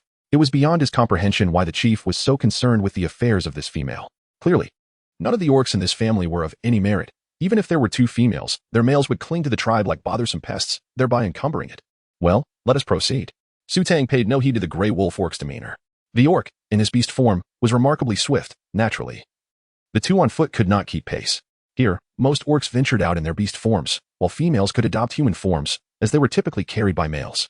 Observing this, Su Guodong transformed into his beast form as well. His beast form was that of a large white fox, considerably larger than any fox Su Tang had encountered before, likely due to the size of the orc's beast forms in this region. With the capacity to carry a person on his back, he was more than adequate for the task. Su Tang, unaccustomed to the beastly form, simply perched upon Su Guodong's back, holding fruits and venison. Su Guodong had only just mastered the transformation into beast form that morning, and he was far from proficient. Merely managing to walk steadily, he staggered along, trailing slowly behind the gray wolf orc, and before long, he had fallen significantly behind. The gray wolf orc glanced back at the two of them, its green wolf eyes filled with disdain. What a useless orc, moving at such a sluggish pace. It was no wonder he resorted to selling offspring to survive. By the time Su Guodong arrived at the Greywolf Tribe, an hour had already passed. Upon reaching the tribe, Su Tang resolutely insisted on walking herself, refusing to continue riding on Su Guodong's back. The reason was simple. He was just too slow. Outside the tribe, it was manageable, but once inside, numerous orcs were observing them, and she certainly did not wish to be the subject of ridicule. The Grey Wolf orc's contempt for Su Guodong intensified. Such ineptitude. He couldn't even carry a female. How could their tribe permit such a weak orc to join? It was a disgrace to the Grey Wolf Tribe. My daughter, why do I feel that this orc is looking at me strangely? Su Guodong whispered to Su Tang, trailing behind the Grey Wolf orc. Since they left, the Grey Wolf had turned to look at him no fewer than 30 times. Surely this Grey Wolf does not harbor some peculiar inclination? You're overthinking it, Dad, Su Tang replied, having noticed the glances as well. To alleviate her father's concerns, she pretended to be oblivious. In this age, the simpler-minded seemed to lead more fortunate lives, while the more intelligent often found themselves less content. Su Tang believed her father to be rather foolish. Is that so? Su Guodong cast a dubious glance at the Grey Wolf Beastman, but upon hearing his daughter's remark, he did not dwell on it further. Soon, the two arrived at the cave of Wolfman. Ordinarily, Wolf Kuay would reside with the other males. Yet after he was injured and fell unconscious, Wolfman took him back to her cave to care for him. We have arrived. You may enter on your own. I shall report to the chief, the Grey Wolf Beastman stated, unwilling to linger for even a moment before turning to leave. At the entrance of the cave, Wolf Qing was crouched on the ground, playing with pebbles while wearing a pig's head. Wolf Qing, I have come to find your brother. Su Tang raised her hand to greet Lang Qing, hoping to have him go inside and announce her presence. Upon seeing Su Tang, Lang Qing was suddenly startled, turning on his heel and sprinting into the cave. Mother, she has arrived, he shouted, his voice echoing as he ran, as if a malevolent spirit were chasing him. Su Guodong wore a perplexed expression. My dear daughter, it seems this young man is somewhat intimidated by you. His daughter, so charming, understanding, and gracious, made the boy appear as frightened as a mouse confronted by a cat. Clearing her throat, Su Tang refrained from responding. It was likely that the incident where she had the wolf dog beaten had left a significant impression on him, though she would never admit it. The two did not have to wait long. Soon, the harsh sounds of Wolfman's scornful insults echoed from within. Ah Tang, how could you show your face here after what you've done to Wolf Kuay? Get out of here. You are not permitted to set foot in my cave. No sooner had the words left her mouth than Wolfman emerged from the cave with her hands firmly placed on her hips. Su Tang approached with a neutral expression, her voice devoid of warmth as she stated, the leader summoned me here. I heard that Lang Kuay has awakened and wishes to see me. So I came to check on him and bring a bit of prey for Lang Kuay. She made no mention of Lang Man, as if Lang Man were merely a gatekeeper. Upon hearing this, Lang Man's already furious countenance darkened further. It infuriated her that Lang Kuay, in his obstinacy, was fixated solely on Su Tang. Who said Lang Kuay wants to see you? He shall not meet anyone. He is not yet fully recovered and wishes to see no one. You may leave the prey and depart. Lang Man glared fiercely at Su Tang, blocking the entrance of the cave. She noticed the venison that Su Guodong was carrying an entire string of fresh meat. Lang Man had been starving for several days, subsisting only on a few sour fruits, and at that moment, she yearned to snatch the meat away and devour it. It was all because of this female that Lang Kuay had been gravely injured, leaving her to suffer hunger while Su Tang feasted daily. Lang Man's eyes seemed to spark with fury. Very well, since Lang Kuay cannot see me today, I shall wait until he is able to meet me before presenting him with the prey. Su Tang remained unfazed, turning to prepare to leave with Su Guodong, showing no inclination to engage in a dispute with Lang Man. You! Lang Man exclaimed in exasperation, unable to comprehend why this female, who had said nothing, provoked such ire within her. It was utterly confounding. At that moment, a feeble voice echoed from within the cave. Mother, cough, let her in. Chapter 29. He seems to be alone. Upon hearing that voice, Lang Man's previously domineering demeanor seemed to wane. With a disdainful huff directed at Su Tang, she reluctantly made way, saying, Go on in. Today, I shall allow it for the sake of Lang Kuay. Were it not for his still unhealed injuries, I would surely have expelled you. Su Tang was somewhat taken aback. It appeared that the one who had just spoken was indeed Wolf Kuay. She had not anticipated that this fierce and formidable wolf man would change so drastically upon his utterance. It seems that this fellow is merely a paper tiger. Su Tang gradually grasped the nuances of the orc world's customs. The status of females surpassed that of males, yet in the presence of formidable males, the voice of females remained somewhat diminished. After all, it is those who provide sustenance whose words carry weight. As the two entered the cave, A shroud of darkness enveloped them, barely allowing them to discern the path ahead. Fortunately, as an orc now, Su Tang possessed the gift of night vision and, after a brief period of adjustment, was able to perceive the interior of the cave with relative clarity. After traversing approximately 5 meters from the entrance, they arrived at a spacious cavern. The ground was strewn with coarse grasses, which rustled softly beneath their feet. A damp odor permeated the air, rendering the already dim space feel even more oppressive. Not far away, Lang Qing stood, and upon noticing Su Tang's approach, he darted behind Lang Man like a startled rabbit. A series of coughs echoed from a shadowy corner. It was only then that Su Tang noticed a tall male figure reclining in the corner of a grassy mound, draped beneath a hide. She had encountered him upon her arrival, yet at that time, she was too bewildered to take a closer look. Now, as she gazed upon him again, she found the wolf-like creature oddly familiar. Su Guodong also noticed the appearance of Lang Kuay and quietly remarked in a tone only they could hear, "My dear daughter, do you not think he resembles someone?" "Who?" Su Tang furrowed her brow, realizing her father also found him familiar, confirming it was not merely her imagination. "Your ex-boyfriend," Su Guodong responded. "If you observe closely, aside from being a bit more rugged and larger in stature, he is strikingly similar." It was only upon her father's reminder that Su Tang recalled. Indeed, Lang Kuay bore a remarkable resemblance to her former boyfriend, Su Zhengqiao. Su Tang contemplated her own body, which mirrored that of her parents, and an absurd thought suddenly blossomed in her mind. Could it be that Su Zhengqiao had traversed through time as well? The mere notion tightened her brows involuntarily, and her usually carefree visage was tinged with a hint of gravity. Su Zhengqiao harbored a profound desire for control during their relationship. He forbade her from any interaction with other males, and his possessiveness only intensified over time. He would fly into a rage at the mere glance of another man directed at her. It was not until Su Tang discovered that Su Zhengqiao had secretly taken her phone, intending to confine her, that she could no longer endure the situation and decided to end their relationship. Following their breakup, Su Zhengqiao persistently sought her forgiveness, refusing to relent, even resorting to threats of self-harm should she reject his apologies. Su Tang would certainly not be foolish enough to reconcile with him. After severing all means of communication, she never contacted Su Zhengqiao again. In the days leading up to her traversal, Su Zhengqiao continued to send messages from an unfamiliar number, persistently entangling her. Su Tang did not even glance at the content of the message before blocking it outright. In retrospect, it seems rather coincidental that this incident occurred just before her time travel. "My dear daughter, what troubles you?" Su Tang regained her senses and noticed Su Guodong gazing at her with a face full of concern. "I'm fine," she replied, shaking her head as she turned her attention to the injured Lang Kuay. "Ahem, Tang, you're here. Are you all right?" Lang Kuay met her gaze, his eyes brimming with worry. Although he was the one who had been injured, he still inquired about Su Tang's well-being. Su Tang couldn't immediately discern whether her earlier conjecture was mistaken, only sensing that the Wolf Kuay before her seemed both familiar and foreign. Perhaps residual consciousness from this borrowed body lingered. "I'm quite well, thanks to your timely rescue. My gratitude," she replied courteously, withdrawing from her reverie. Upon hearing she was unharmed, Wolf Kuay appeared to exhale in relief, his rugged features softening into an uncharacteristically bashful smile. His was an unremarkable countenance, the kind easily lost in a crowd, with thick brows and large eyes lending him a coarse, weathered appearance that aged him beyond his fellow beastmen years. This very ordinariness had been why Tang had adamantly refused their pairing. "Why you being all right is what matters. I thought you wouldn't wish to see me." Wolf Kuay stammered, his pallid complexion flushing faintly at Su Tang's unanticipated courtesy and gentleness, a stark contrast to her usual disdain. Su Tang remained silent, her gaze fixed intently upon him. Suddenly, she shifted the topic and inquired, "Wolf Kuay, do you feel any discomfort? Perhaps a sense of forgetfulness?" If he truly had traversed realms, it was likely that he, like herself, bore no memories of this corporeal form. Upon hearing her words, Wolf Kuay immediately responded with urgency. "No, Su Tang, do not worry. I shall never forget the promise I made to you. As long as you are willing, I will wait for you indefinitely. I do not mind your young one." Observing his earnest demeanor, Su Tang dispelled her doubts. It appeared he truly was Wolf Kuay. Su Tang withdrew her gaze and took the venison from Su Guodong's hands, placing it on the ground. "I did not come here to discuss this. I am here to return your prey." She cast a glance at the glaring wolf man beside her, then turned to Wolf Kuay with utmost seriousness. "The past was never my intention. I shall repay all that I owe you. Let us consider the rest as if it had never transpired. Since you remember, please state a number. I will gradually repay you for the remaining prey, but I kindly ask for a little time." At her words, Wolf Kuay's complexion paled. He hastily sat up, coughing as he waved his hand. "No, cough. You need not repay. That was a gift for you. Take it back." Before he could finish, Wolfman snatched the venison away. "Repay. Of course, you must repay. Wolf Kuay, are you foolish? That is the prey you toiled to capture. She is not your mate.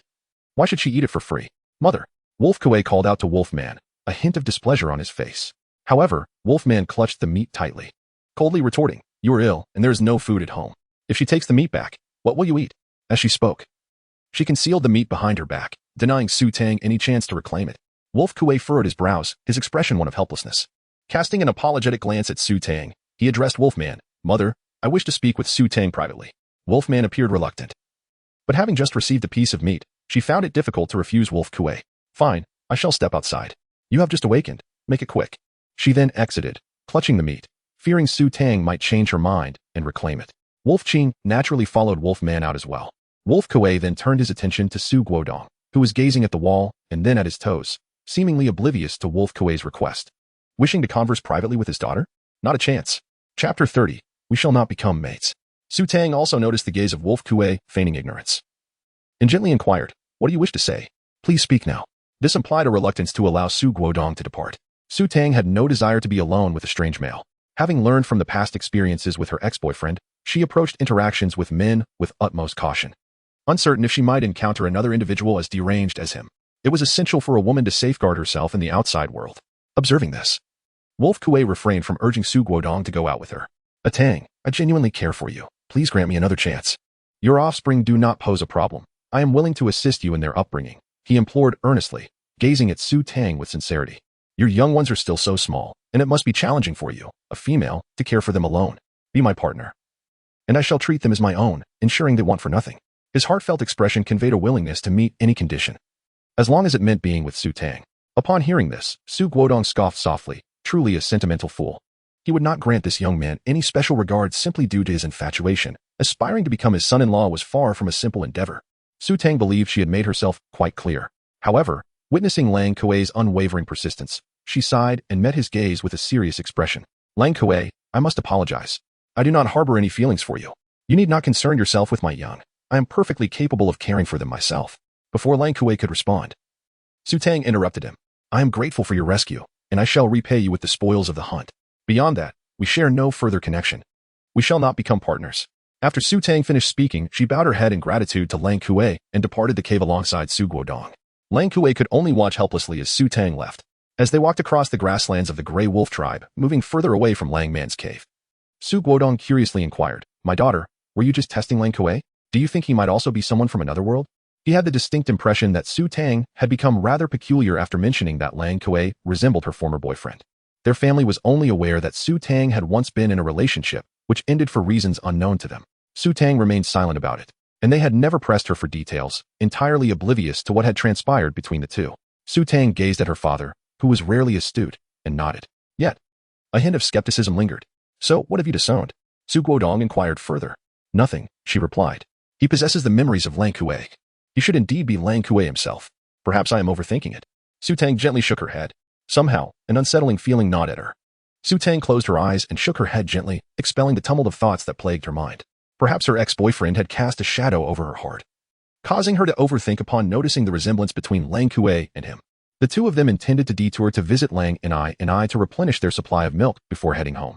After 2 visits, Su Tang had grown familiar with the path to the Greywolf Tribe. The orc dwellings were nestled around the valley, while the center consisted of open spaces interspersed with sparse trees. The caves of the females were not interconnected. Rather, they were scattered throughout the tribe. Lang and I's cave was situated in a more secluded area. Su Tang and Su Guodong walked westward for a quarter of an hour before nearing Wang Nini's cave. However, before they could catch a glimpse of Wang Nini, Su Tang was intercepted by a group of unfamiliar females. "Ah Tang, you have finally arrived. We have been waiting for you for quite some time." Several dark-skinned yet curvaceous females surrounded Su Tang. This startled Su Guodong, who instinctively shielded his daughter behind him. "What do you intend to do?" The warm smiles on their faces led Su Guodong to believe that his daughter had somehow transformed into a boy. Suddenly, a thought struck him, and his eyes widened in alarm. Could it be that these orc females harbored peculiar preferences, favoring other females? This was unacceptable. His daughter was in grave danger. He must protect her at all costs. Ignoring Su Guodong's protective stance, the females jostled him aside. "Ah Tang, I heard that your young ones are lacking nourishment. My offspring have just weaned, and I have an abundance of milk. You may take some of mine." "Not at all. I was here first. If Ah Tang is to take milk, it should be from me." "Stop your nonsense. I am the healthiest female here, robust and never ailing. My milk is the best for the young ones. Ah Tang, you should use mine." One after another, the females pressed towards Su Tang, leaving her utterly bewildered. What was happening? Just a few days ago, these females had been reluctant to exchange milk with her, yet today they were also fervently eager. "Please, everyone. Hold on a moment." Su Tang extended her palm, interrupting the quarrel among the females. "I have nothing at home to exchange with you. We barely have enough prey for ourselves.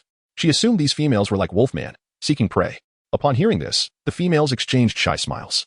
One of them stepped forward, gesturing with her hands as she spoke. We do not require prey. Do you not have fruits? We can trade with fruits instead. The others quickly nodded in agreement. Yes, we do not need much. 1 fruit for a day's worth of milk will suffice. Their eager expressions revealed their apprehension that Su Tang might refuse. Su Tang was even more perplexed. Fruits? Wasn't it the case that the gray wolf orcs preferred meat? She could comprehend the need for prey. But what was the significance of desiring fruits? Su Tang voiced her confusion, prompting the female to shyly reveal the truth. The cubs of Wolf Nini had initially appeared frail, a fact well known among the females of the tribe. However, in recent days, these cubs had taken to frolicking about, even besting larger cubs in play fights, exhibiting strength surpassing that of their peers. Upon inquiring, the females learned that Wolf Nini's cubs had consumed Su Tang's fruits, which had evidently endowed them with such vigor.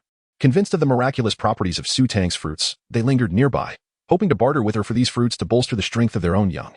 Upon hearing this, Su Tang comprehended their intentions.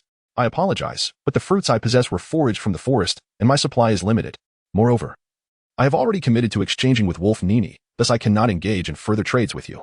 Su Tang bluntly refused them. Having already promised to exchange with Wolf Nini, she would not retract her decision.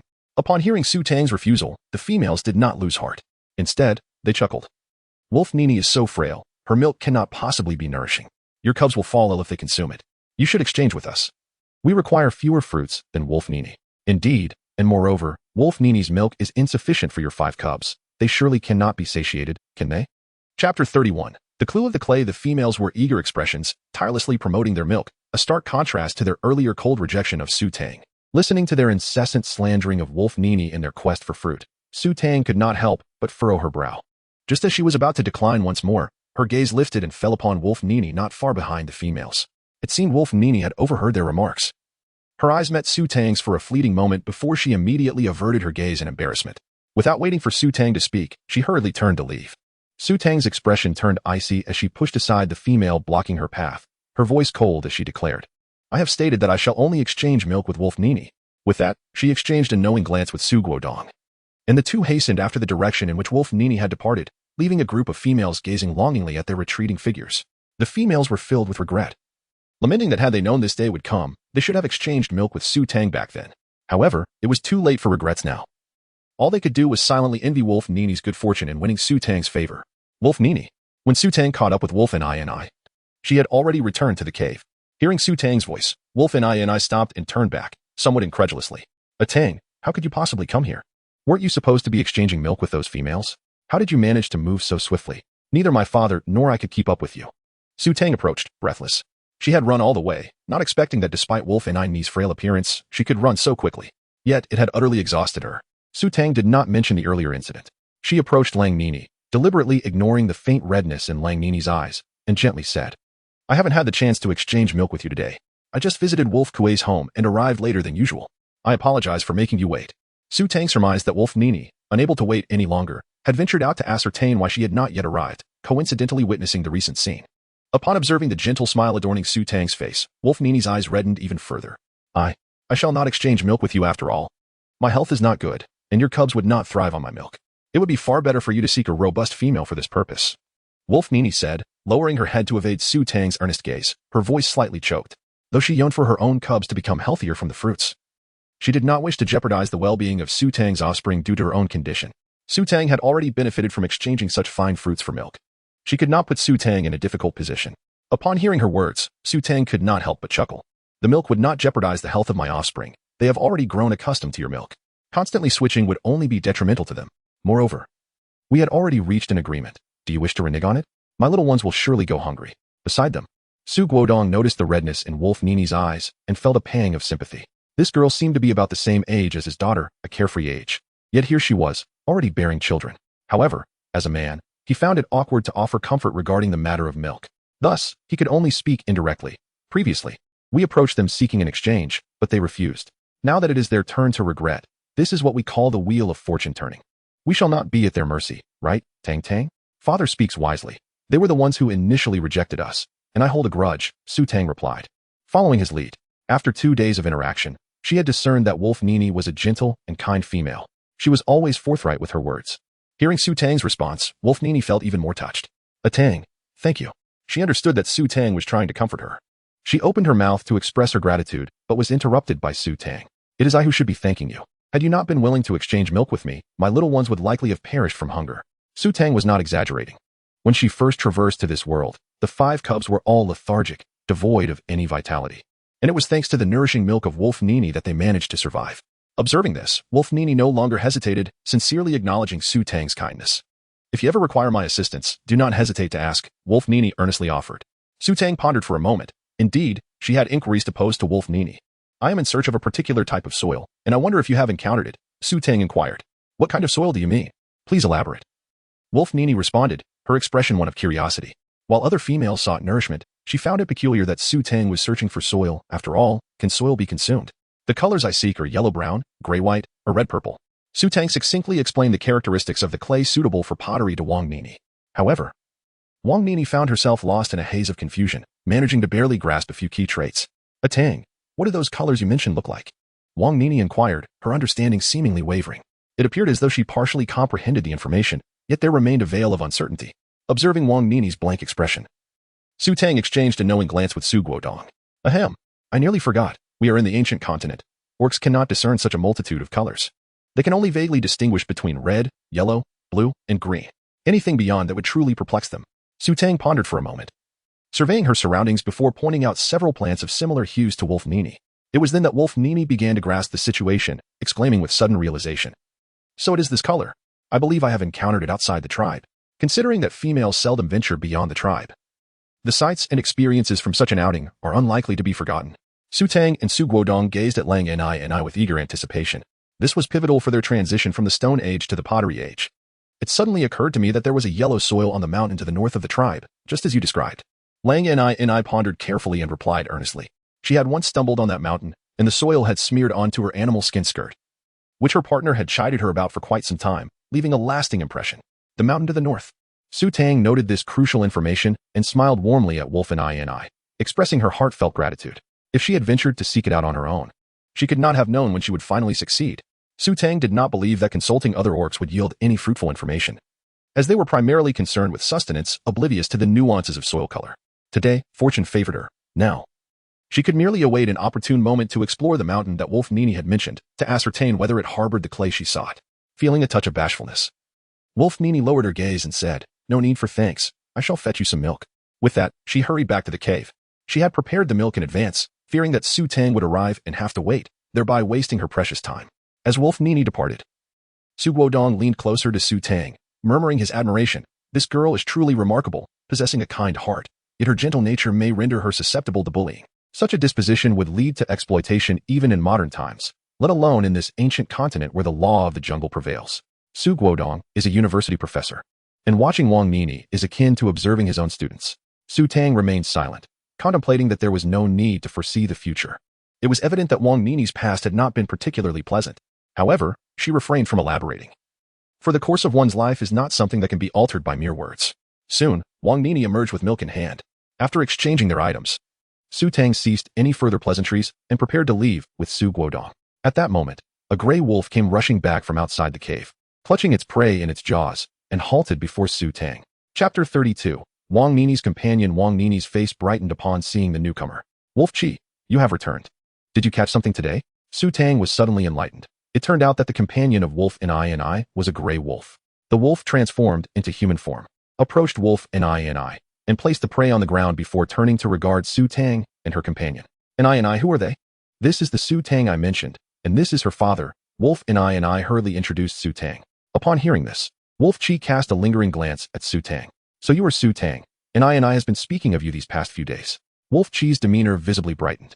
He noticed the 2 fruits that Wolf Ni held in her hand, nudged her arm, and said, Didn't I ask you to squeeze more milk in exchange for a few more fruits? Why have you only traded for 2? Those fruits could enhance one's physique. If he could acquire a few more, perhaps he too could grow stronger. At these words, Su Tang subtly furrowed her brow. Given Wolf Ni's current state, exchanging for these few drops of milk was already quite generous. However, Wolf Chi remained oblivious to the delicate change on Su Tang's face. He turned his head, and his dark visage broke into a grin that revealed only his yellowed teeth. My cub is no longer nursing. Whatever milk you need, feel free to ask Ni, and you can trade for fruits. Wolf Ni's face flushed, and she tugged at his hand, whispering, I don't have much milk left. Trading for 2 fruits is sufficient. Su Tang, with a pale expression, remarked, "My little one has sufficient nourishment. There is no need for more. In excess would not be beneficial for Wolf Nini's health." Wolf Kuay paused, momentarily taken aback, before realizing that Su Tang was declining the offer for additional milk. "Do you require anything else? I can exchange prey or assist you in any tasks," he inquired earnestly, undeterred. Wolf Kuay. Wolf Nini anxiously tugged at him from behind, attempting to restrain his words. She had not anticipated that he would pose such a question before Su Tang. It was exceedingly impolite. Just as Su Tang was about to speak, her father, Su Guodong, suddenly grasped her arm and whispered, "My dear, aren't we in need of a pot? Why not inquire if he could assist us in crafting one? It remains uncertain how long it would take to gather clay for pottery, and their family is currently in urgent need of a cooking vessel. If he is able to lend a hand in its creation, it would be splendid." Upon hearing this, Su Tang pondered that the corn was ripe for harvest tonight but had yet to be cooked.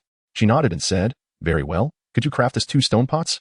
They should be large and relatively thin." Su Tang conveyed her specifications for the stone pots to Lang Chi. He eagerly nodded in response. "Of course, this is quite simple." Rubbing his hands together, he inquired, "What will you trade for them?" "2 fruits," she replied. "Just wait a moment. I shall deliver them to you today." The prospect of exchanging 2 stone pots for 2 fruits filled Lang Chi with exhilaration, causing him to beam with delight.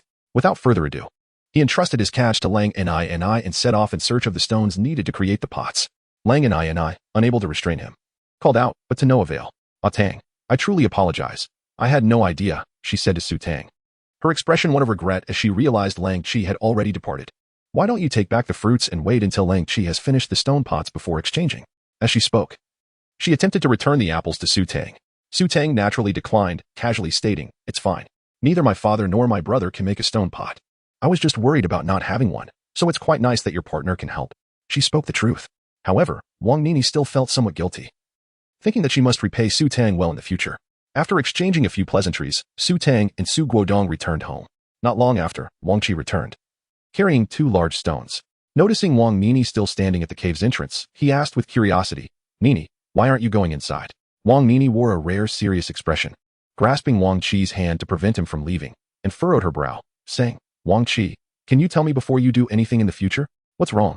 Wang Chi replied, looking confused. "The females in the tribe also want to trade milk with Su Tang. I didn't trade with them, and besides, polishing stones is something every orc can do. We shouldn't rely on her fruits," Wang Nini stated earnestly. Wang Chi dismissed her concerns, replying, "So what? She didn't trade milk with the other females, which proves your milk is superior. Why shouldn't we take the fruits? They're a valuable resource. Am I supposed to help them for nothing?" Seeing that he paid no heed to her words, Wang Nini's frown deepened. Wang Chi adjusted his posture, facing her with a smile as he explained, "Nini, her family isn't made up of ordinary orcs. Look at her father and brother. Do they seem capable? She has offended the Wolf Kuay family, and now no one in the tribe is willing to associate with her. I want to help her, so let her enjoy it in secret. But Nini, you know our current situation. I'm just trying to stockpile more food to support you and the cubs. Everything I do is for you and the cubs." Wang Chi spoke with a heartfelt expression, not giving Wang Nini a chance to respond. After a moment, he added, "Unless you think I'm not strong enough to catch enough prey. If you want to find another partner, I wouldn't mind." Upon hearing this, Wang Nini quickly shook her head. "No, that's not what I mean. Don't misunderstand, Wang Chi." In her heart, there was only Wang Chi, when no other males were willing to mate with her. Only he showed interest in being her partner. How could she possibly seek another? "I just feel that Su Tang treats me well, and we shouldn't take advantage of her," Wang Nini explained anxiously. "All right, from now on, I'll inform you of everything." "I will heed your words," Wang Chi nodded, raising his hand in promise. Wang Nini finally smiled. When she saw Wang Chi preparing to make the stone pot, she took the prey outside to skin and process it. Typically, females were not required to work, but as she had only Wang Chi as her partner, she couldn't bear to see him toil alone and often helped. As soon as Wang Nini left, the smile on Wang Chi's face vanished, replaced by a look of indifference. Those fruits can make one stronger. Only a fool would refuse them. He had never encountered a female as foolish as Wang Nini. Meanwhile, Lin Xia waited at home for a long time and, upon seeing the 2 return, hurriedly approached them. "How did it go, Tang Tang? Did that Wolf Kuay family bully you?" The greatest concern of a mother is for her children to be mistreated. In modern times, Lin Xia wouldn't have worried. Her daughter was not one to be easily oppressed. However, in this ancient land inhabited by fierce orcs, she felt quite uneasy. If she had any fighting prowess, she would have accompanied Su Tang. Though Su Guodong was not particularly useful, at least he was a male. Even if he couldn't defeat others, he could serve as a buffer, allowing her daughter to escape. "Rest assured, my dear wife, with me around. Who would dare to bully our daughter?" Before Su Tang could respond, Su Guodong leaned in, eagerly assuring her. He was unaware that he had just upgraded from being useless to serving as a buffer. Chapter 33. Finding wild chicken eggs. Lin Xia shot Su Guodong an exasperated glance. She was speaking to her daughter, and this oblivious man had the audacity to interject. Mom, no one bullied me, Su Tang replied cheerfully, noticing Lin Xia still watching her. Exactly. Our daughter is the one who bullies others. Who would dare to bully her? Su Guodong chimed in enthusiastically. Lin Xia pinched his waist, prompting him to finally fall silent. Seeing her mother still wearing a concerned expression, Su Tang recounted the events that transpired in the Greywolf Tribe that day. I have made it clear with Wolf Kuay that once I repay the prey I owe him, we will be settled. Good. Settled it is, Lin Xia nodded in agreement. With a mother like Wang Man, even if her daughter truly liked Wolf Kuay, she would never approve of their union. She had raised her daughter with great care and did not wish for her to be taken advantage of so soon. Lin Xia forgot that Su Tang's current body had already been compromised by wandering boars. However, Wolf Kuay remained persistent, unwilling to let go. And he did not disclose how much prey she owed him. Su Tang expressed her frustration. It's troublesome without the original owner's memories. He continually asked how much prey she owed, as if she were merely inquiring for the sake of it, rather than intending to repay. Humph. I knew that scoundrel had ulterior motives. He still wants to cling on to you. No way. Even if we have to repay more prey, we must settle this debt. Lin Xia huffed, her expression serious. Su Tang nodded in agreement. All right, mother. I shall inquire with Xiaofu this evening to see if he knows the total amount of prey our household has collected from the wolf den. She believed in never owing favors, a lesson gleaned from years of experience. Just as she uttered these words, the hunters Su Jianyuan and Xiaofu returned from their expedition. Mother, father, sister, come out quickly. I bring back the spoils of the hunt. Tonight, we shall feast on meat. Su Jianyuan had already transformed into human form, cheerfully carrying a large black goat as he made his way home. Noticing that everyone had gone to bed hungry the previous night, he had deliberately sought out a larger prey today, thinking that the sight of such a substantial catch would surely bring joy to everyone. However, before he could set the goat down from his shoulder, his voice faltered abruptly. Was that meat? Su Jianyuan's eyes widened in astonishment as he fixated on the wooden basin behind Lin Xia, brimming with meat. What on earth was happening? He had just returned from a hunt. How could there be meat at home? Could it be that his father and elder brother had also ventured out to hunt? Su Jianyuan was utterly bewildered, and his thoughts escaped his lips. Mother, where did this meat come from? With such a large skeleton, it must be quite a hefty creature. The proud smile on Su Jianyuan's face vanished in an instant, and he even began to feel that the black goat he had brought back seemed rather shabby in comparison. This is the spotted deer that Tang found while searching for clay today, Lin Xia explained as she observed her son's dazed expression. Upon hearing this, Su Jianyuan was instantly petrified as if he were a stone in the wind. You found what? He exclaimed, incredulity etched across his face. This is utterly unjust. After toiling tirelessly to hunt down a few small game, my sister casually strolls out and stumbles upon such a magnificent catch. It's infuriating how life can be so unfair. It seems the heavens have turned their favor towards the ancient continent. Little Fu trailed behind at a distance, clutching a grayish-brown wild chicken in one hand and a leaf pouch tied with grass ropes in the other, his face alight with excitement as he dashed toward them. He shouted the same words as Su Jianyuan, Mother, sister, today second brother caught a huge game, and we found some treasures. Second brother, why are you just standing there? Noticing Su Jianyuan's statue-like stillness, he looked at him in confusion. As he passed by, he spotted a pile of fresh meat stacked outside the thatched hut. He was momentarily taken aback, nearly letting the wild chicken slip from his grasp.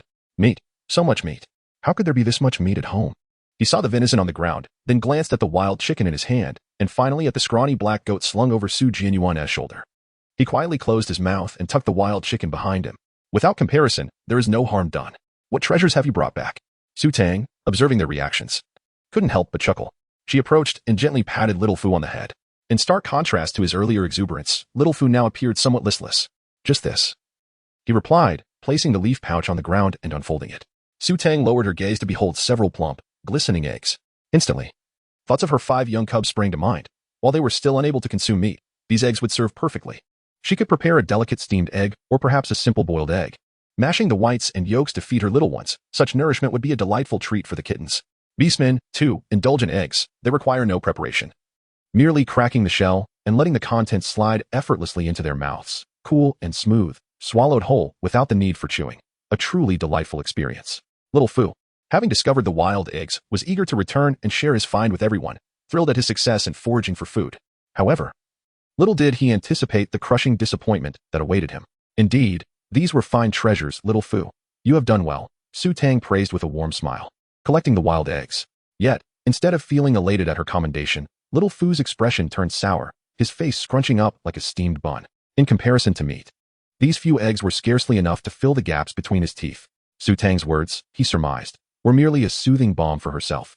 Crestfallen, Little Fu dejectedly thrust the wild chicken into Su Jianyuan's arms and retreated to a corner, consumed by gloom. Su Jianyuan, with one hand grasping a wild chicken, wore an expression of utter bewilderment. Surely, it was he who had been struck by the unexpected turn of events? He had returned in high spirits. Yet this little rascal seemed to be causing yet another commotion. Enough of this standing around. If we dawdle any longer, night will fall. Aaron, set the sheep down and wash up by the river. You reek of sweat. My dear husband, could you lend me a hand in slaughtering the sheep as well? Upon hearing Lin Xia's request, Su Guodong immediately approached with eager attentiveness. Ah, here I come, my beloved. Su Jianyuan wiped his nose and glanced at the sweat stains on his body. He set down the black goat and returned to the grass shed to fetch a clean animal skin skirt before heading to the riverbank for a bath. One of the advantages of the whole family crossing together is that after completing their tasks, there are still others at home to handle the aftermath, alleviating the burden of constant busyness. The black goat was quick in its movements, and to prevent its escape, Su Jianyuan decided to send it on its way immediately, thus processing it that very day. Otherwise, if left overnight, the meat would lose its freshness. There was no need to worry about whether they could finish it. As they had never truly been satiated with meat before, they would eat first and consider the rest later. Upon seeing Su Guodong holding a wild chicken, Su Tang inquired, Dad, wait a moment, is this wild chicken a hen or a rooster? I don't know, Su Guodong replied, shaking his head. He is a professor of agronomy, not animal husbandry, and cannot distinguish between a male and female chicken. Lin Xia cast a glance this way and stated, It's a hen. Wife, how do you know? Su Guodong was taken aback. It was astonishing that she could tell the gender just by looking. It is common knowledge that male wild chickens have vibrant plumage and long tails, while hens possess shorter tails and duller feathers, Lin Xia explained, rolling her eyes. Moreover, didn't Xiaofu find chicken eggs? Roosters do not lay eggs, do they? She speculated that this wild hen was likely taken by Xiaofu after he stole its eggs, only to be caught by Su Jianyuan and subsequently cooked. After finishing her explanation, she turned to Su Tang with a warm smile and asked, Tang, why are you inquiring about the gender of the wild chicken? Su Guodong curled his lips, feeling that his status in this household was diminishing by the day. His wife was blatantly showing favoritism. Mom, I want to keep the wild chicken. It might lay eggs, which would be perfect for feeding the little ones at home. Su Tang blinked, her eyes sparkling like jewels. The wild chicken seemed to retort, You are so lofty. Feeding your young with mine. Chapter 34. This youngling lacks what. Upon hearing this, Lin Xia felt that the idea was quite feasible. It was rare for her daughter to consider the young ones so thoughtfully, and as a mother, how could she not support her? All right. I will trim the wings of this wild chicken, confine it in a basket for now, and tomorrow, when I have some leisure, I shall build a chicken coop to raise it for egg laying. Lin Xia responded with a beaming smile, already mapping out the subsequent arrangements clearly. Thank you, Mom. Su Tang said with a radiant smile. Since there was no fire lit yet, Su Tang placed the eggs and venison together, planning to prepare a steamed egg dish for the young ones when dinner time arrived.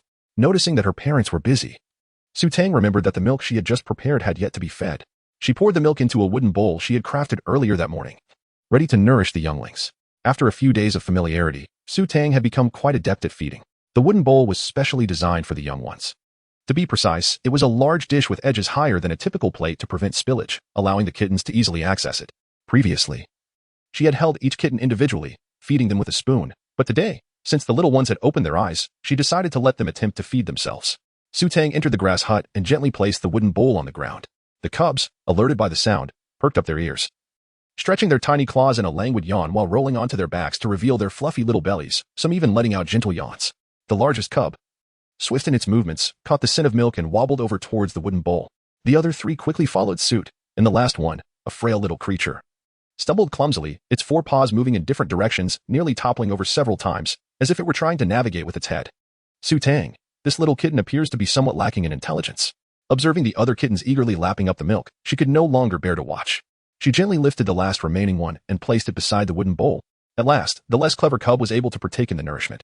The 5 little kittens formed a delightful circle around the bowl, fervently licking and enjoying their meal, creating a truly enchanting scene. Su Tang gazed at the scene before her, surprisingly devoid of any sense of repulsion. Instead, she felt a warm and healing sensation enveloping her. Her crystalline eyes unwittingly shimmered with a hint of tender amusement, and an unusual sense of accomplishment surged within her heart. Eat slowly. In the future, I will be here to ensure you are never left hungry.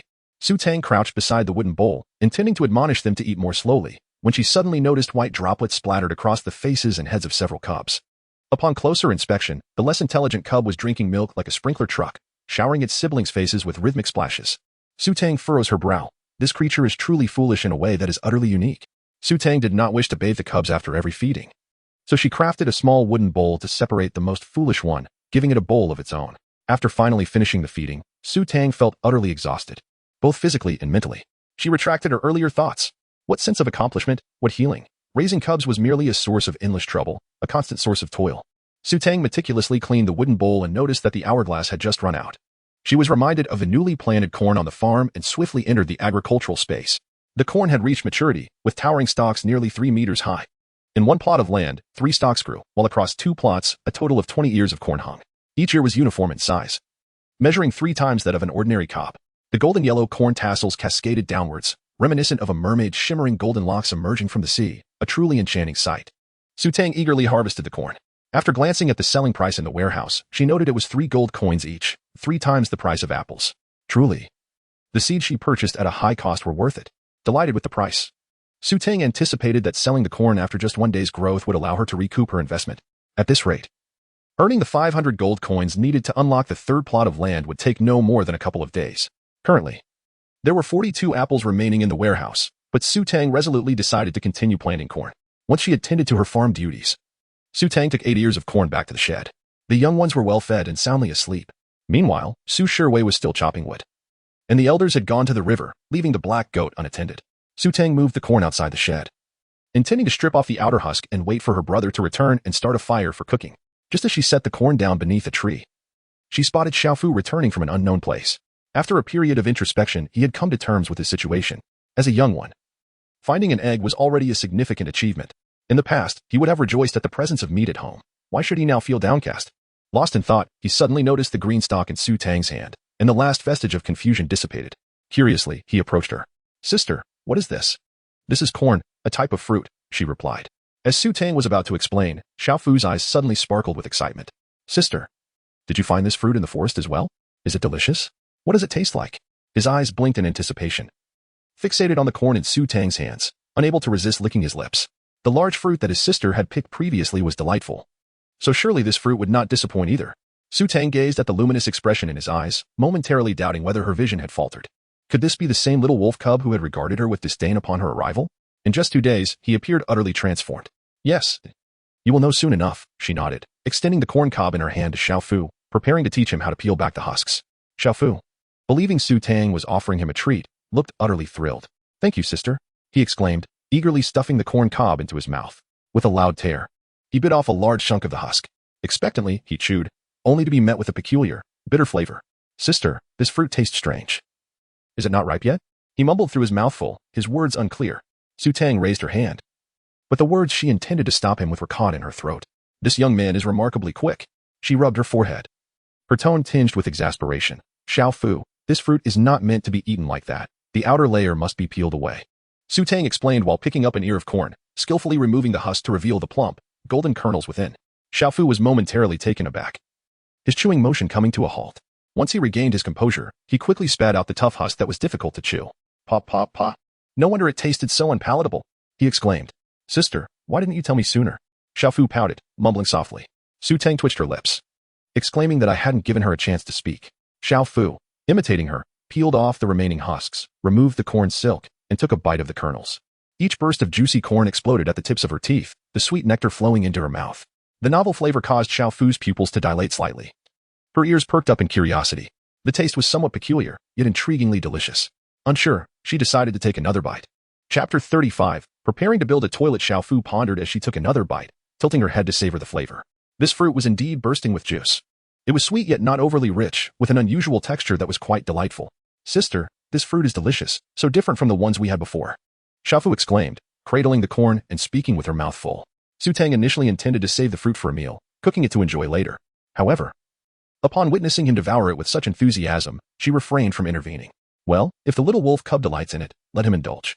Suddenly, Xiaofu paused his actions and turned to his elder sister, curiosity evident in his expression. "How did you know how to eat this fruit?" he inquired. He had never seen her consume such a fruit before.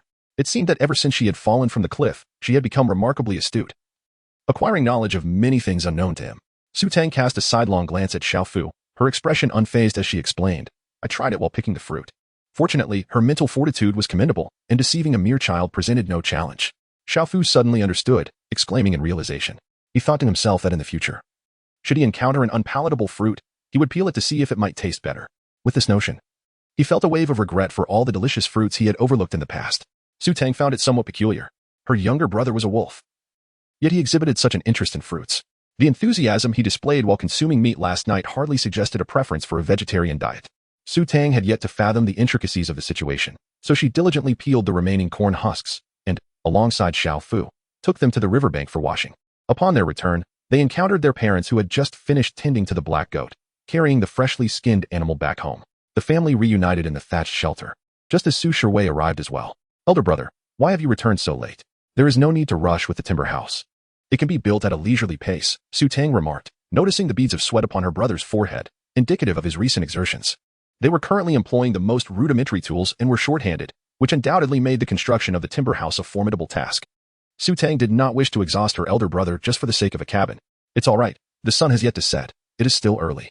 Su Shiwei glanced at the descending sun and leisurely wiped the sweat from his brow. He then turned to Su Tang, a hint of affectionate amusement dancing in the corners of his eyes. Did you not and mother say you wanted to build a toilet first? The timber has been nearly prepared today. We can construct the toilet tomorrow. He had kept in mind what Lin Xiao had mentioned to him early that morning. After hurrying and bustling about, he had finally gathered the necessary materials for the toilet's construction. Upon hearing this, Su Tang's eyes sparkled with excitement. Really, brother? We can build the toilet tomorrow? That is astonishing. She was still somewhat incredulous. Just last night, she had been fretting over the matter of the toilet. And now her brother was telling her it would soon be ready. Her brother was truly remarkable. Brother, you are simply the best. Su Tang raised her thumb, showering praise while fanning Su Shiwei with water. Once she finished, she rushed to share the delightful news with Lin Xia. Upon hearing it, Lin Xia beamed with joy. Oh my son is truly remarkable. You must be exhausted after a long day, aren't you? Mother will prepare a meal right away. Be sure to eat plenty of meat tonight to replenish your strength, dear second son. Now, hurry over and start the fire. Why are you dawdling? Meanwhile, Su Jianyuan, who was using animal hide to dry his damp hair while heading to the thatched hut, came to an abrupt halt, utterly bewildered. What is going on? Wasn't it mother who told me to take a bath? Why is she suddenly so irritable upon my return? Mother, I too have hunted all day and I am weary. Just like you. Why is it that you don't say I should replenish my strength too? Sister, you must help me reason with her. Su Jianyuan wore a look of grievance on his face. Is the favoritism not glaringly obvious? Bias. Utterly blatant bias. Su Tang handed him a piece of wood and urged. Mother has asked you to start the fire. Hurry, hurry. The whole family is waiting for you to cook. Su Jianyuan, this girl is not worth keeping. He curled his lips, flung the animal skin over his shoulder, and took the wood to start a fire. While he grumbled, his movements were swift and decisive, devoid of any hesitation or personal vendetta. In the past, Su Jianyuan always carried tools during his missions in the wilderness, rarely resorting to the ancient skill of friction fire. However, these essential skills were never forgotten. Starting a fire through friction requires considerable time, and even seasoned practitioners cannot guarantee success every time. Thus, in recent days, he had been preserving embers within hollowed-out wood, ready to ignite a fire effortlessly when night fell. This method was both simple and efficient, sparing him the arduous task of creating fire from scratch. Before he could kindle the flames, another orc arrived at their dwelling. It was none other than Lanchi, who had made an agreement with Su Tang to exchange fruits for stone pots. Lanchi approached, shouldering 2 large stone pots, having traversed the distance in his human form since his beast form could not carry such burdens. His human physique, not as robust as that of his beast form, left him panting as he set the pots down before them. Su Tang, here are the stone pots you requested. Do they meet your expectations? Lanchi inquired. His curiosity piqued as he surveyed the surroundings. Upon closer inspection, he was taken aback. Scattered on the ground behind the group were several pieces of wood, piled high with an abundance of meat, easily a couple of 100 pounds, alongside a few oddly shaped yellow fruits. So much food. If this were at his home, he and Lang and I could feast for days. Langchi's eyes widened in astonishment, momentarily unable to tear his gaze away. Hadn't Langman claimed that this family of orcs was utterly useless, merely possessing good looks with no practical value, relying solely on Lang Kuay's support? How was it that despite Lang Kuay being gravely injured and bedridden, they still had such a bounty of game? Could it be that Langman's words were mere fabrications? Inwardly, Langchi cursed Langman, that malicious female, for deliberately misrepresenting the capabilities of this orc family to isolate them from others, ensuring that only her own Lang Kuay reaped the benefits. Su Tang remains unaware of the fleeting moment, while Lang Chi has already conjured an elaborate scenario in her mind. She summoned Lin Xia to inspect the stone pot brought by Lang Chi. Since it was exchanged for fruit, it must be prepared to perfection for the trade. She is not a living bodhisattva, devoted solely to performing good deeds. Su Tang was not particularly knowledgeable about these matters and had only briefly conveyed her general requirements to Langchi. Of course, she would need her mother's approval as well. The stone pot was a large round vessel, equipped with handles on either side, and was larger than a typical pot. After all, their family now consisted of 6 members. And the orc's appetite was considerable. They also needed to boil water and such, so a smaller pot would be insufficient. This stone pot is quite well made. It should suffice. Lin Xiao remarked after examining it for a moment, nodding in approval towards Su Tang. Indeed, the orcs possessed remarkable skill in crafting stone tools. Not only was the workmanship impeccable, but the speed at which they worked was impressive. Given that the stone pot was acceptable, Longqi rubbed his hands together, retracting his evaluating gaze, his tone brimming with eagerness. "Just wait a moment," Su Tang replied, as she returned to the grass hut and fetched 2 apples from the farm storehouse to give to Longqi. Upon receiving the apples, Longqi's face lit up with joy. Yet he showed no inclination to depart. Noticing his reluctance to leave, Su Tang inquired, "Do you have any other matters to discuss?"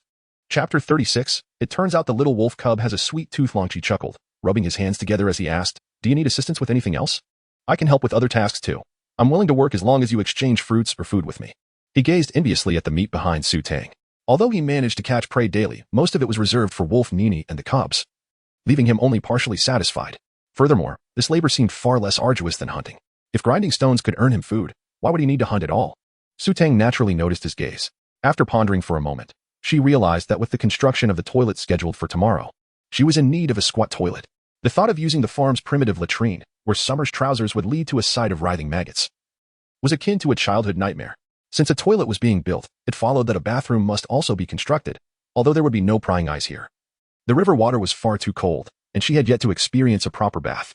A bathtub was also essential. "I have 2 items in mind. I wonder if you could assist me in crafting them, but I can only offer fruits in exchange," Su Tang stipulated in advance. She had an abundance of fruits, but exchanging for meat was out of the question. "Of course, that is acceptable," Wolf Kuay readily agreed, nodding in affirmation. Seeing his consent, Su Tang proceeded to convey her requirements for the bathtub and the squat toilet. Wolf Kuay comprehended the notion of a bathtub, yet the concept of a squat toilet eluded him entirely. He could not even begin to imagine what it was. "What is this device you speak of? What does it look like?" he inquired, scratching his head in confusion. This female certainly had an unusual imagination. Seeing that he did not understand, Su Tang pondered for a moment before turning to the water bucket nearby. "Wait a moment." She left behind a brief statement, scooped some water with a ladle, and poured it onto the ground, moistening the earth until it transformed into mud.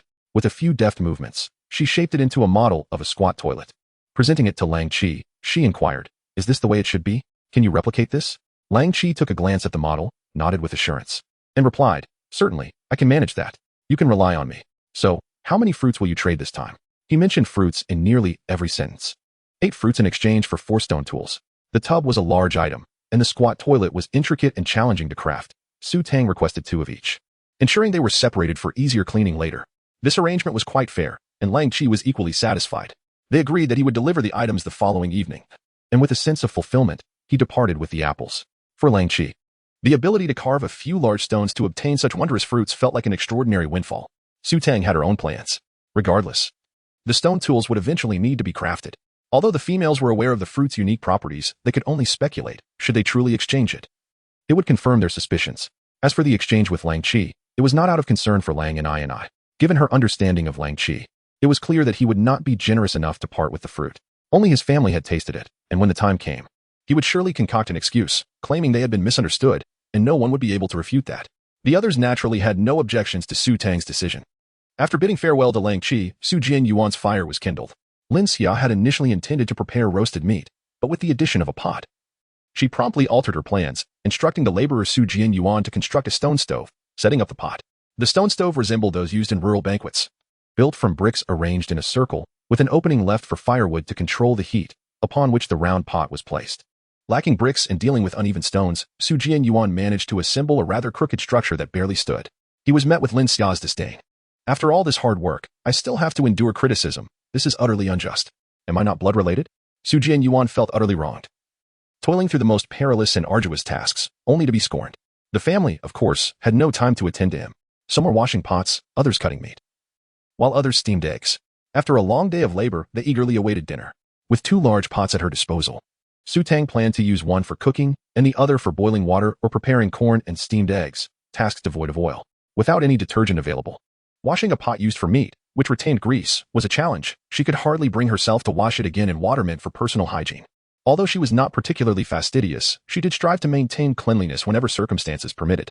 In this ancient era, contracting a gynecological ailment could lead to dire consequences, leaving one to suffer.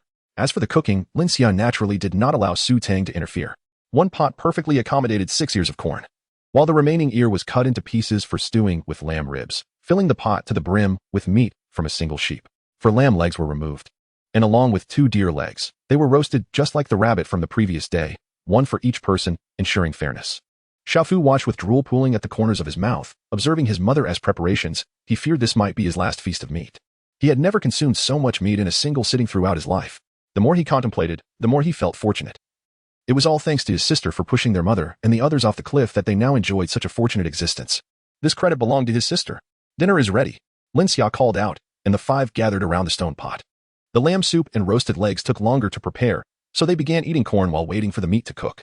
The pot of boiling corn continued to bubble, and Lin Xia extinguished the fire, using a wooden stick to pierce the corn at its base and distribute it among them. The freshly cooked corn was fragrant and sweet, its unique aroma wafting through the air. Su Tang was already so hungry that her stomach pressed against her back. Ignoring the heat, she grasped one end of the stick with one hand while using her nails to steady the other end, eagerly taking a bite. The corn grown on the farm was plump and juicy, a taste like no other. Su Tang took a bite and simply could not stop. Su Jianyuan praised endlessly, "Sister, this corn is truly delectable. It is the finest corn I have ever tasted." Su Shiwei remained silent, his actions eloquently conveying his thoughts as he savored each bite. Little Fu's eyes were fixated on the mutton soup in the pot, his lips constantly pressing together in anticipation as he swallowed, eagerly awaiting his share of the meat. However, he found it curious to observe how his siblings were relishing their meal with such delight. He had previously eaten a raw ear of corn, which was pleasant enough, yet it had not elicited such fervent praise. What made them enjoy it so much? Was there something extraordinary about the boiled corn? With a hint of skepticism, Little Fu took a bite, and a wave of sweetness, entirely distinct from the raw corn, enveloped his palate, instantly capturing his appetite. This was simply exquisite. He continued to munch, his cheeks puffing out with each bite, and could not help but exclaim, "Sister, this corn is so sweet and delicious." He had discovered that cooked fruits could indeed be delightful. He had learned something new. Su Tang observed the little wolf cub, whose eyes were almost sparkling with delight, and it seemed as though she understood something profound. It turned out that this little creature had a penchant for sweet treats. Chapter 37. Little Fu's Obsession with Fruit-Picking Sister. "Where did you find these fruits? May I accompany you tomorrow to gather some?" Little Fu inquired eagerly, his mouth full of food. The thrill of hunting with his older brother had lost its allure. He yearned to pick fruits instead. After all, he was unable to catch any prey at the moment. So he figured it would be more beneficial to assist his sister in gathering fruits, thereby contributing to the household. "They're found in the forest, but I cannot specify the exact location," Su Tang replied ambiguously. It was impossible for her to take him along. When she entered the farm, she could not conjure fruits out of thin air in front of Little Fu, could she? Su Tang pondered on how to decline Xiao Fu's request. "You, a male, should not be picking fruits. Come with me to hunt." Su Jianyuan interrupted him with a swift slap to the back of his head, his irritation palpable. However, Xiao Fu protested, "But I want to gather fruits. Second brother, you already know the way and need not be led by me." He covered his head, sporting a look of deep grievance. "You dare to retort?" Su Jianyuan glared at him, raising his hand, only to see Xiao Fu instinctively shrink his neck. Hastily changing his tune, "I won't go. I won't go. I'll accompany second brother on the hunt." Although second brother had become proficient in hunting, he had also grown considerably fiercer than before. He often resorted to violence, and in the past few days, Xiao Fu's head had been left covered in bruises due to second brother's blows. Su Jianyuan withdrew his hand with satisfaction. The little brat simply needed some education. He had been raised in such a manner by his mother, and now he exuded an air of composure and propriety. Who could encounter him without sensing the mature charm that enveloped him? Lin Xia frowned at the sight of this impudent boy, feeling that he was bullying the younger ones again. Yet, before she could voice her thoughts, Su Guodong grasped her hand and shook his head. What if they stopped him, and then Xiao Fu wished to accompany his daughter to pick fruits? Lin Xia considered this and suppressed her urge to chastise Su Jianyuan, signaling him with her eyes to refrain from going too far. She thought to herself, "I'm sorry, Xiao Fu. I promise to avenge you next time, but for today, you must endure this slight. Can I hunt for fruits in the forest while I'm out?" Xiao Fu quickly proposed another idea with enthusiasm. The others exchanged glances and fell into silence. One could only wonder how Xiao Fu would feel in the future upon realizing that he would never find the same fruits in the forest. Su Tang did not dampen Xiao Fu's enthusiasm. After all, it was sufficient not to follow her.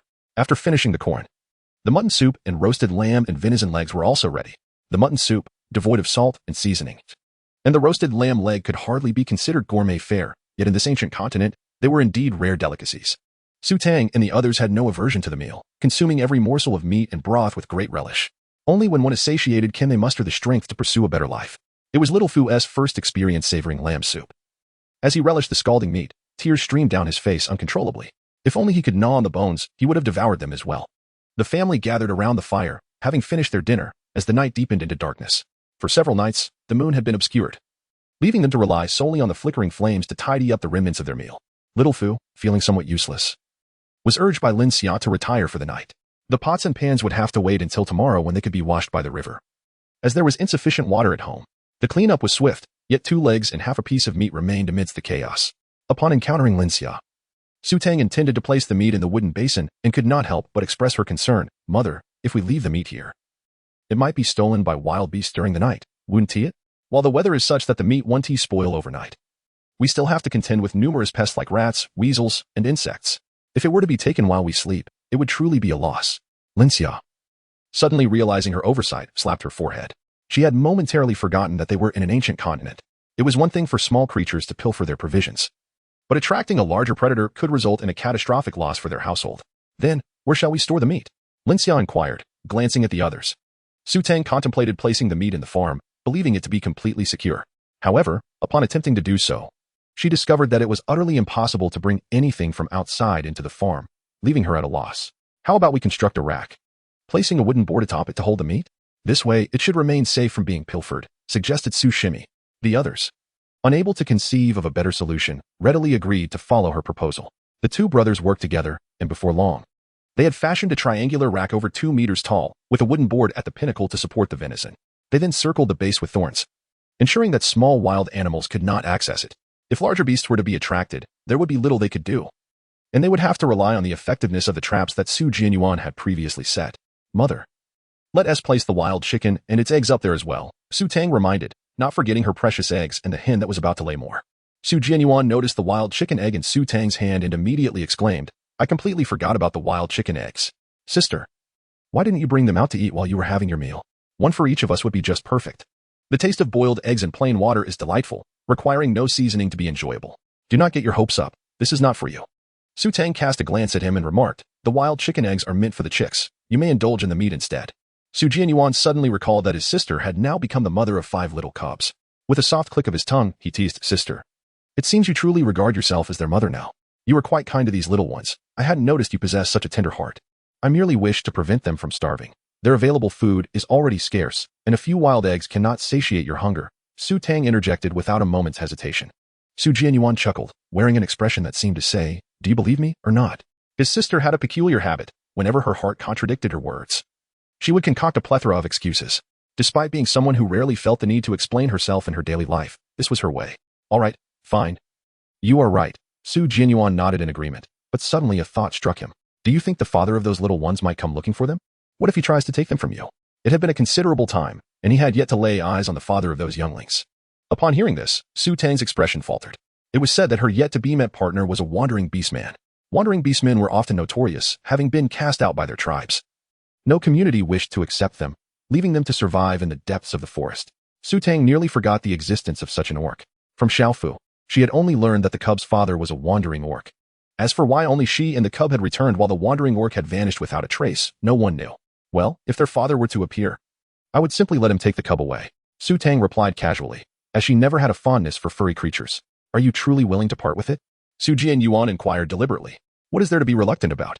I have no emotional attachment to them. After Su Tang finished speaking, she was disinclined to endure Su Jianyuan's incessant chatter any longer and turned to return to her slumber. Chapter 38. At last. A privy upon her return to the thatched hut, Su Tang beheld 5 young cubs nestled together in their cozy den, sound asleep. This sight prompted her to reflect on Su Jianyuan's earlier words. The fact that this vagabond beastman allowed her to bring the cubs back could only signify that either trouble had arisen or he simply did not care for her and the little ones. It was evident that this wandering beastman was unlikely to make another appearance. Su Tang did not take this matter to heart, for it was an event that would never occur. Why should she become entangled in it? When Lin Xia returned to the thatched hut, the mother and daughter duo went together to the small grove to relieve themselves, and afterward, Su Tang slept peacefully. The following day, Su Tang rose early, seizing the opportunity to prepare a dish while Lin Xia busied herself with breakfast. She took half of yesterday's wild chicken eggs and transformed them into delicate steamed eggs. The makeshift rack crafted the previous day proved effective, as neither the meat nor the wild chickens had fallen prey to any lurking beasts. For breakfast, she simmered 2 deer legs with corn, while separately boiling a few ears of corn intended for Su Jianyuan and Xiaofu, who would be unable to return in time for lunch and would dine outside instead. The beastmen did not partake in meals daily, as their success in hunting varied. Typically, if they captured prey, they would feast heartily that day, but in the absence of a catch, they would endure hunger. The Su family had grown accustomed to 3 meals a day. Although they now inhabited the bodies of beasts, the arrival of mealtime without consuming something left an inexplicable void. Thus, they adhered to their previous customs. Upon waking, Xiaofu was astonished to see Lin Xia preparing meat once more, his eyes nearly bulging with disbelief.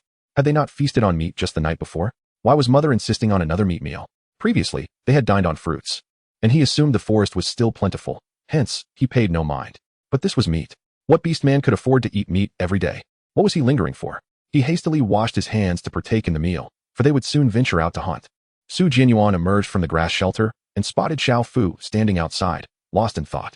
He playfully tapped the back of Xiao Fu's head.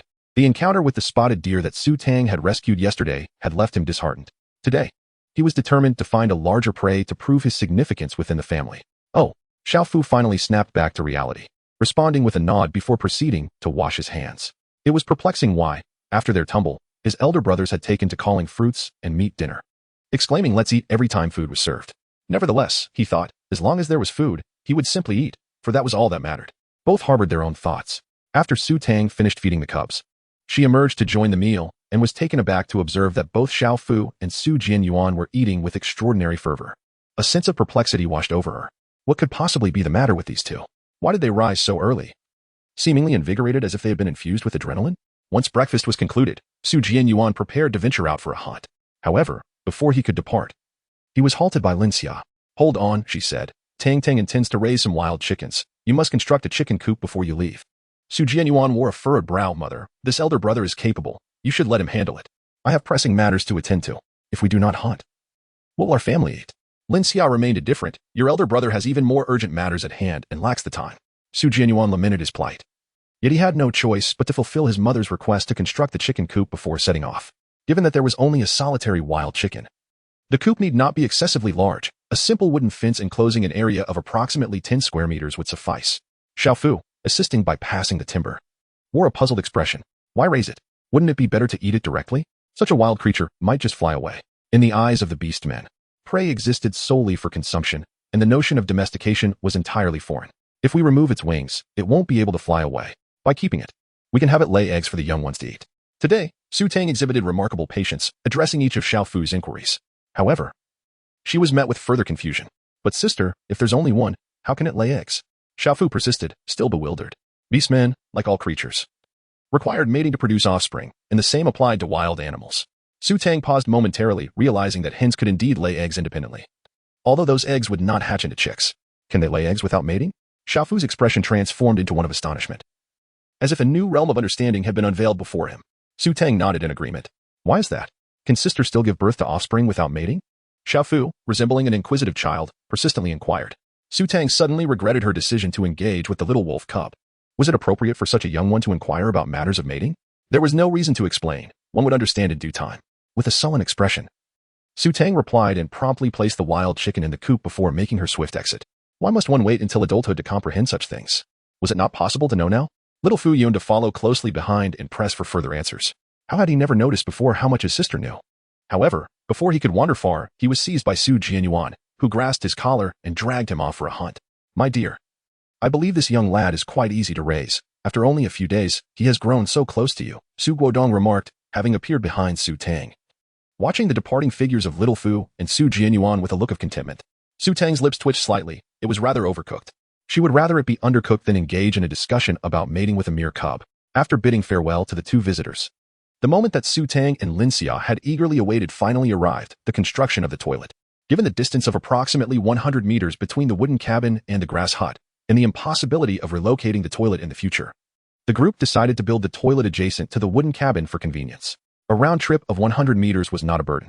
In a bid to expedite the construction, both Tang and Xia volunteered to assist, leaving no one at home to care for the cubs.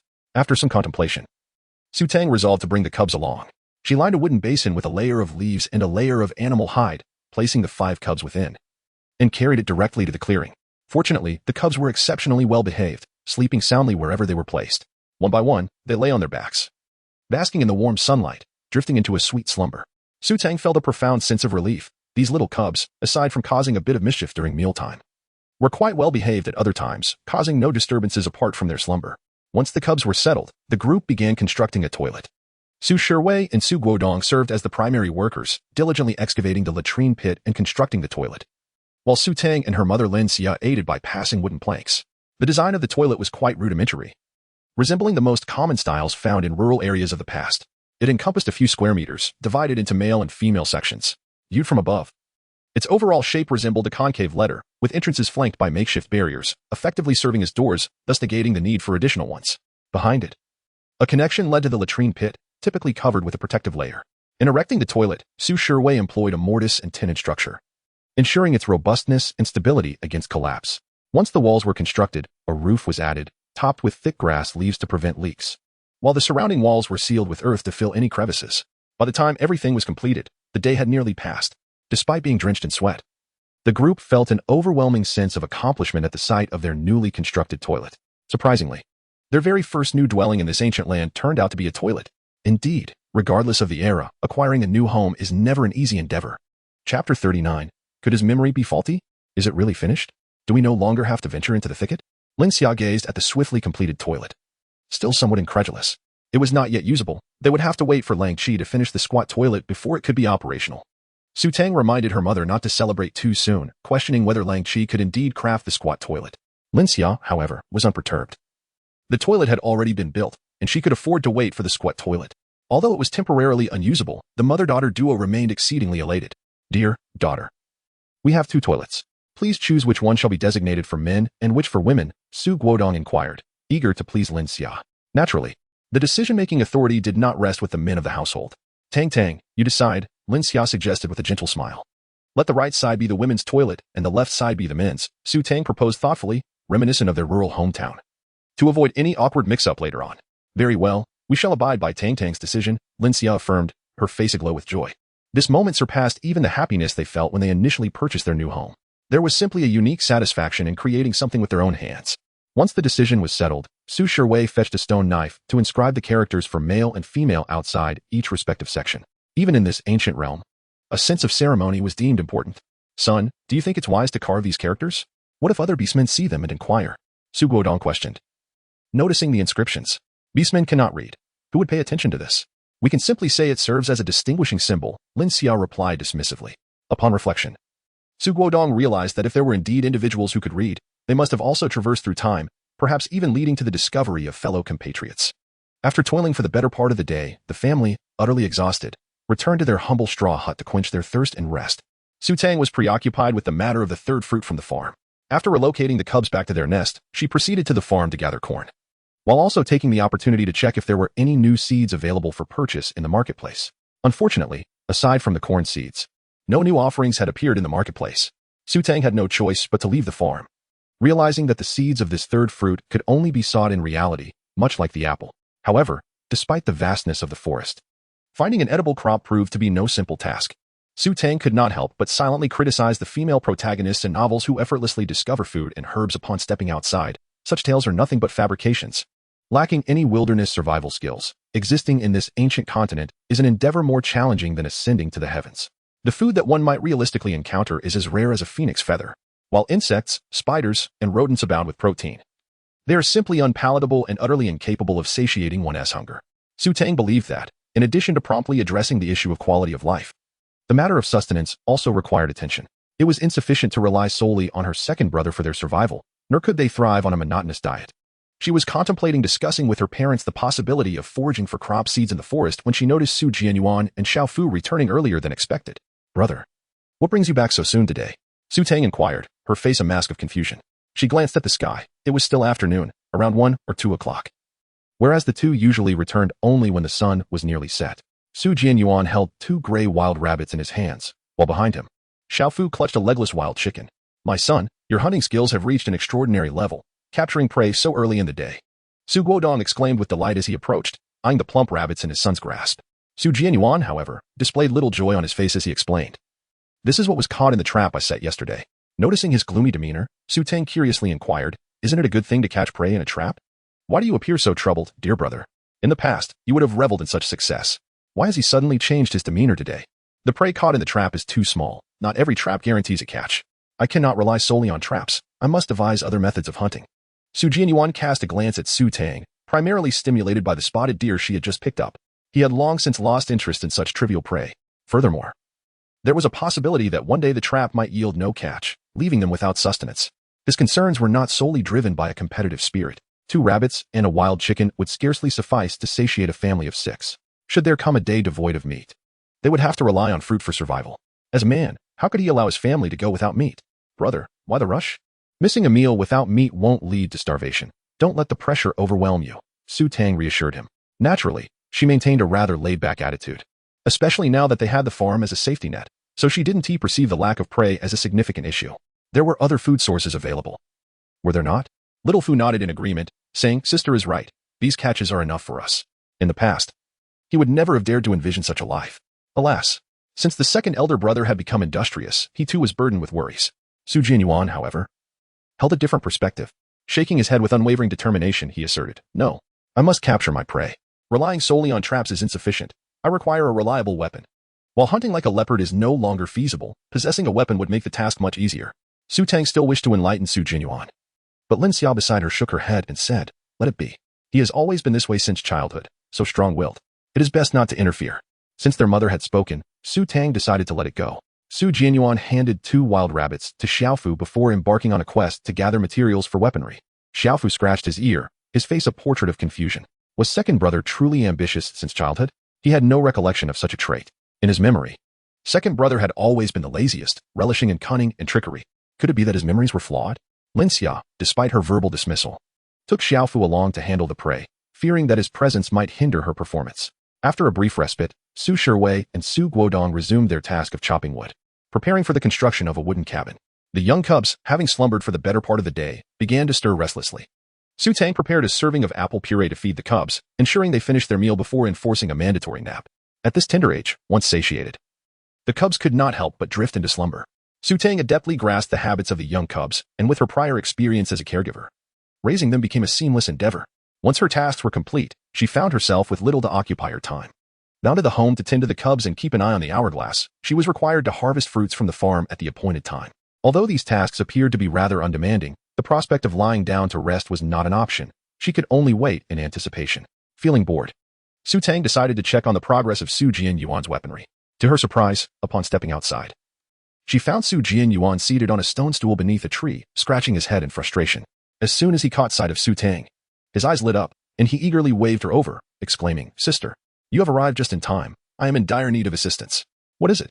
Su Tang inquired, her expression wary as she regarded Su Jianyuan, knowing full well that trouble often followed his every word. Su Jianyuan chuckled softly, rubbing his hands together as he said, I am in the process of crafting a weapon, specifically a bow and arrows. However, I find myself lacking a crucial material for both. My dear sister, your quick wit is unparalleled. Could you assist me in pondering whether there exists a substance that possesses excellent resilience and is not easily breakable? Su Tang regarded him with suspicion, observing his mischievous grin, sensing that his intentions were likely ulterior. However, despite Su Jianyuan's habitual demeanor resembling that of a rogue, he was reliable in his endeavors and would never trivialize the act of hunting. After a moment of contemplation, she considered the matter seriously. Vines were not easily severed. Yet devoid of flexibility, might deer tendons suffice? The previous day, the doe had yielded tendons, which were still at hand.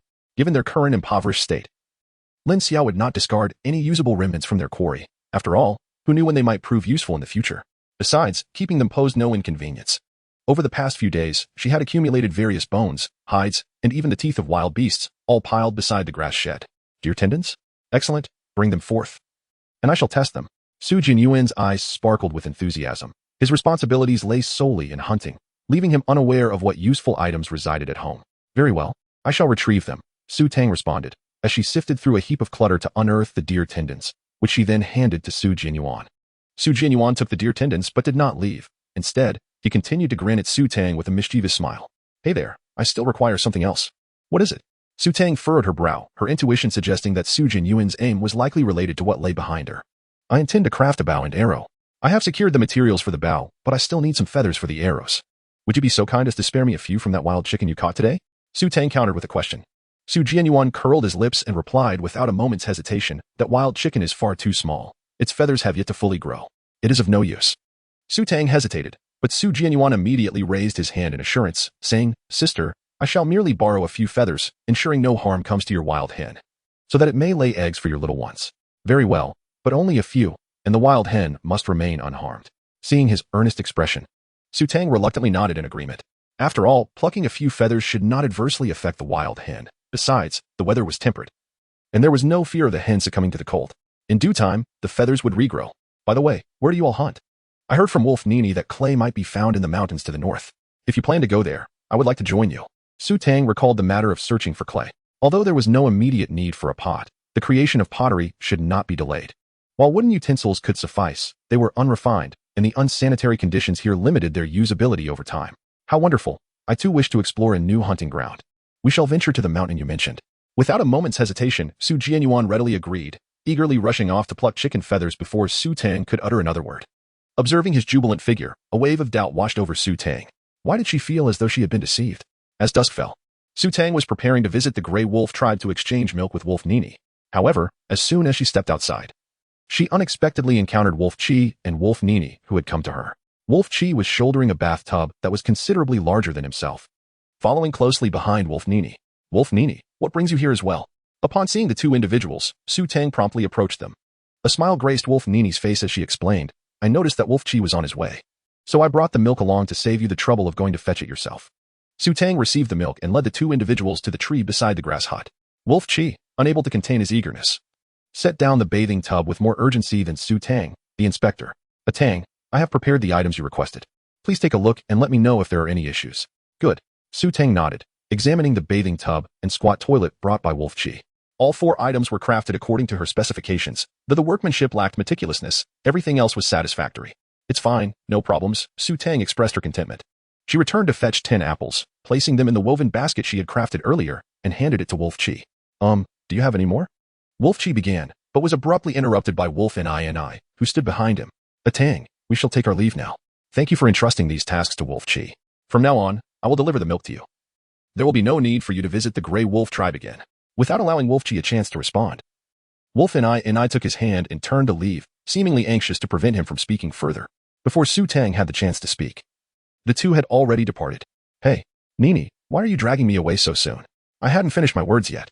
As they ventured further, Wolf Kuay released Wolf Nini's hand and frowned. Wolf Nini also halted, casting a serious gaze at Wolf Kuay. Did you not promise me last time that once you completed the stone pot, you would refrain from seeking out a Tang? Why are you engaging in these activities without informing me? Had it not been for my discovery of the items Wolf Kuay left outside today, I would have remained oblivious. Wolf Kuay paused, noticing that Wolf Nini appeared genuinely upset. He quickly donned a smile and reassured her, I merely feared it would displease you. It was not my intention. After delivering the items yesterday, Tang expressed great satisfaction and implored me to assist in polishing the stones, which I reluctantly acquiesced to. Is that truly the case? Wolf Nini inquired hesitantly. Indeed, I swear to the beast god that all my efforts are for you and our offspring. This shall be the final instance, in the future. I shall heed your every request. Wolf Kuay raised his finger, earnestly vowing. With that, Wolf Nini chose to remain silent, contemplating that henceforth she would personally deliver the milk, ensuring that Tang would not encounter Wolf Kuay. Outside the grass shed, Su Tang acquired the squat toilet and, seizing the opportunity before dusk, promptly sought out Su Shiwei for its installation. Su Shiwei naturally had no objections and immediately installed 2 squat toilets in the restroom. As there was no cement, laying wooden planks on the floor would pose a risk of slipping and attracting pests during rainy days. Thus, Su Shiwei took the initiative to procure some flat stones, creating a layer on the ground. This not only enhanced the aesthetic appeal and cleanliness but also facilitated future cleaning and maintenance. Su Guodong also brought 2 buckets of water and placed them in the restroom. He fashioned a toilet brush using a wooden stick and tied it with some weeds. Although it was not as splendid as a modern restroom, regular maintenance ensured it did not emit a strong odor. At long last, the restroom was completed. Su Tang clapped her hands, gazing with satisfaction at the fruits of their labor. Finally, the days of venturing to the thicket for relief were over. The thought filled her with a delightful exhilaration. As twilight descended, the trio returned to their grass hut, and Su Tang could hardly contain her excitement to share the good news with Lin Xia. Upon hearing that the restroom was ready, Lin Xia was naturally overjoyed and, in high spirits, prepared a pot of corn, wild chicken, and rabbit meat stew. She felt no inclination to roast meat anymore. Previously, they had refrained from cooking meat due to the lack of a pot and the worry of drinking too much soup, which might necessitate a nighttime trip to the restroom.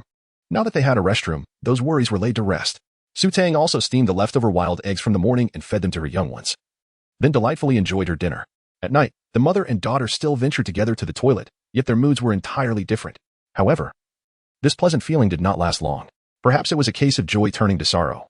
Su Tang discovered to her dismay that she was suffering from a bout of diarrhea. Hiss.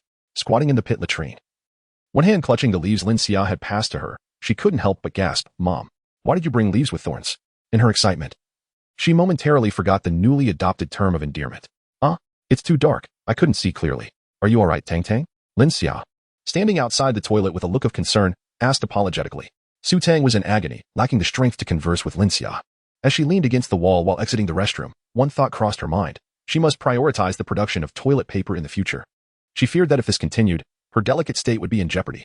The following day, Su Tang appeared somewhat listless, while Su Jianyuan was exceptionally exuberant.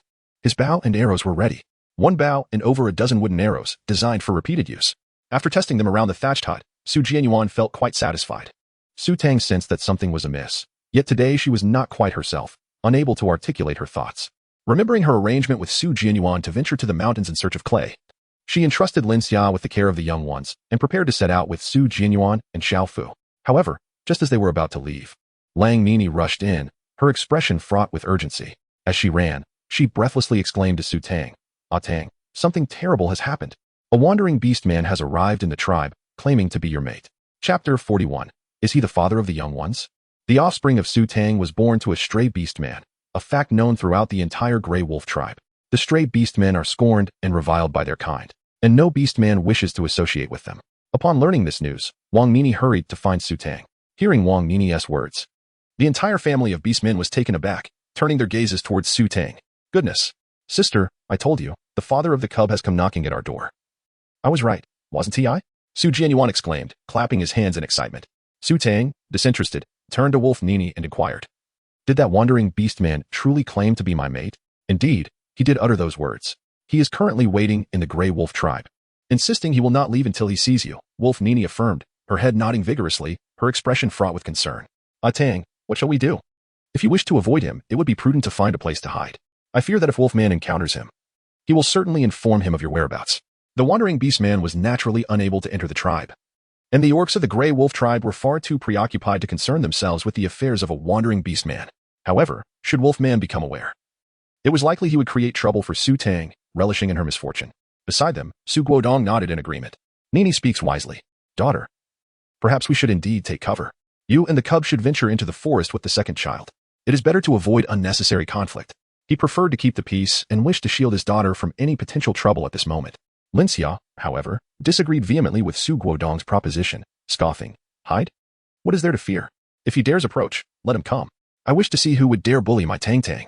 We are all here together. What can he possibly do?" Turning to Su Tang, Su Shiwei, remaining neutral, inquired softly, "What are your thoughts, Tang Tang?" He understood that his sister possessed a strong will. Su Tang and her mother shared a similar temperament, albeit with a touch less impulsiveness. She lifted her gaze to survey those present, her voice gentle yet resolute. "Since he has come seeking me, I shall meet him." Having spoken, Su Tang turned to Wolf Nini with a warm smile. "Thank you for coming to inform me of this news. Nini, do you know where the wandering beastman is? Could you lead me to him?" Initially, she believed the beastman would not make an appearance, but unexpectedly, Su Jianyuan's ominous prediction had proven accurate. The truth remained uncertain, if he truly existed.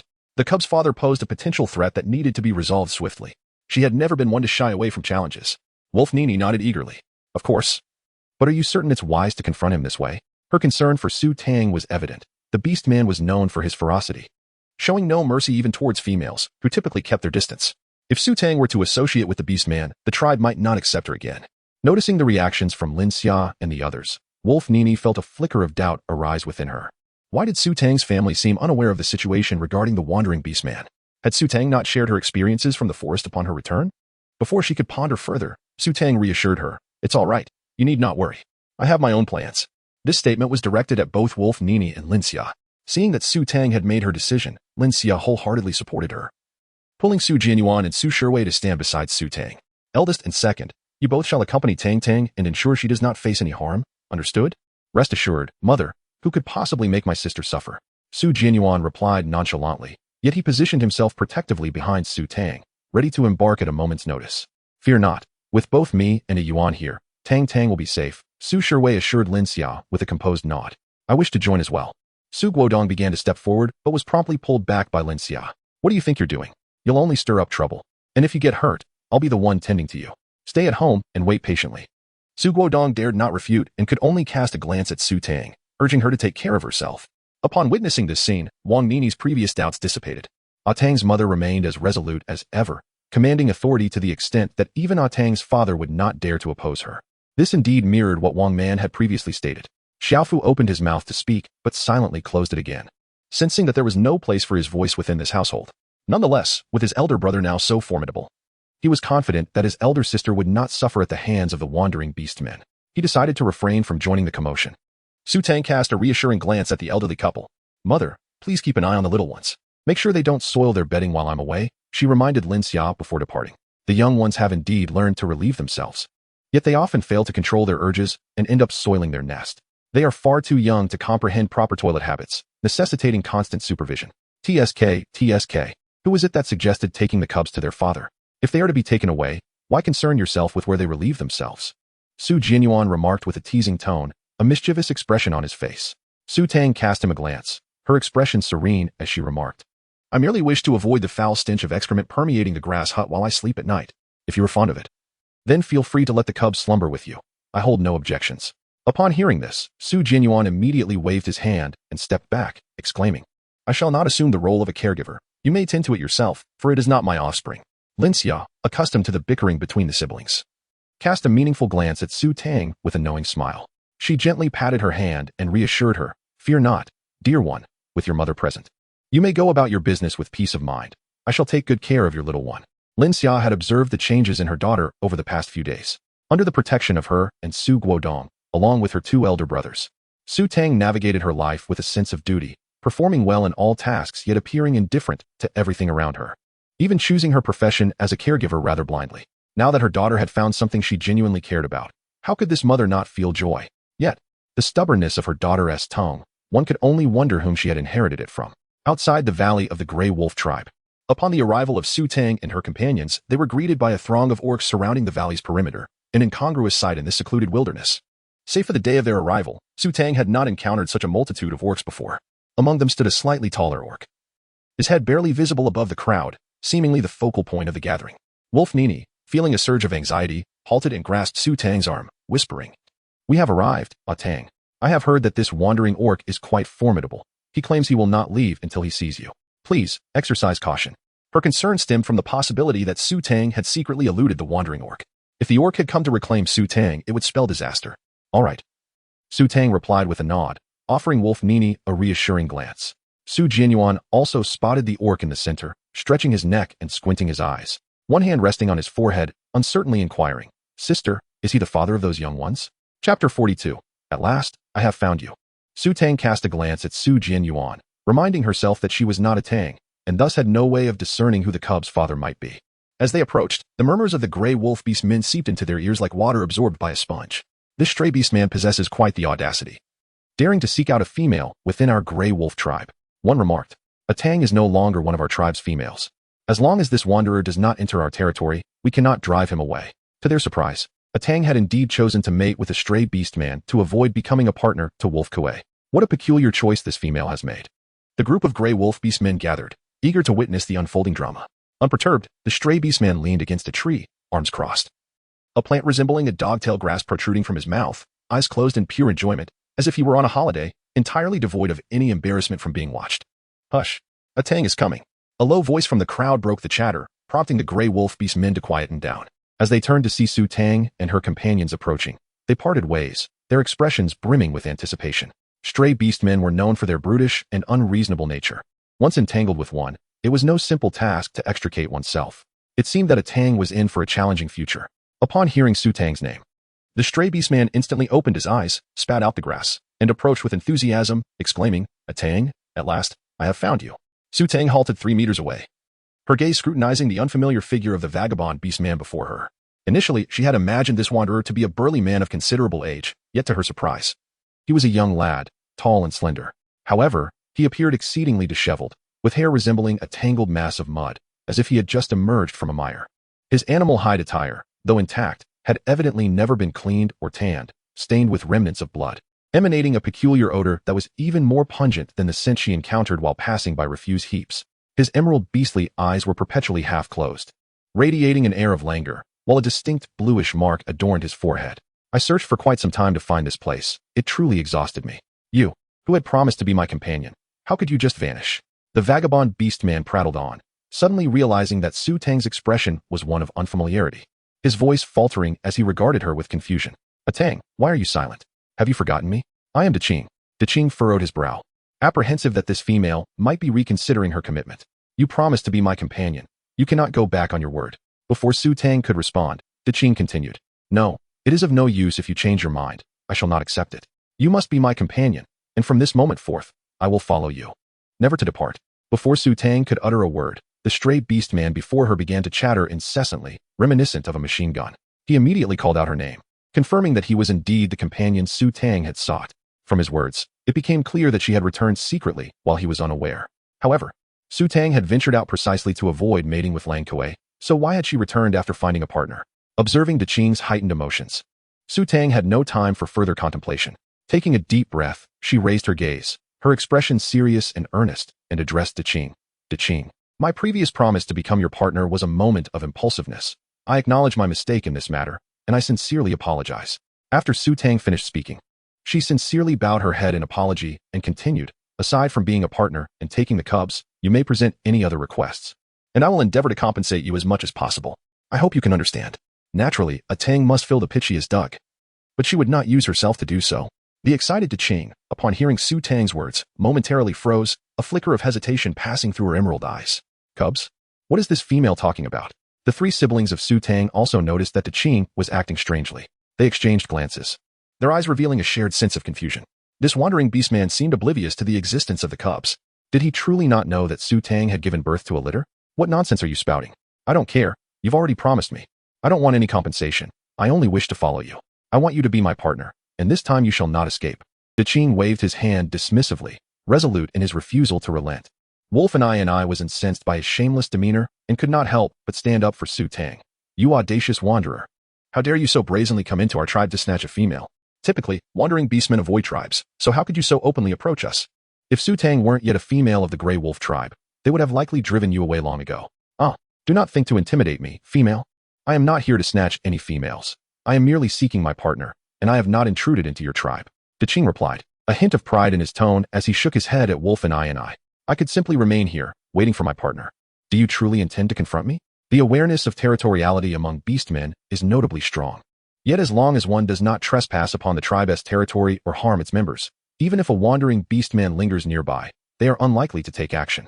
Wolf and I found herself momentarily at a loss for words to counter his claims. If this wandering beastman chose to remain here indefinitely, they would indeed be powerless against him. However, how could Su Tang continue to reside here under such circumstances? Anxious and irate, Wolf and I pulled Su Tang aside and whispered, Su Tang, do not be afraid. He seems unaware that you are not a member of the Greywolf Tribe. I shall go to plead with the chief to expel this wandering beastman. He would not dare to harm you.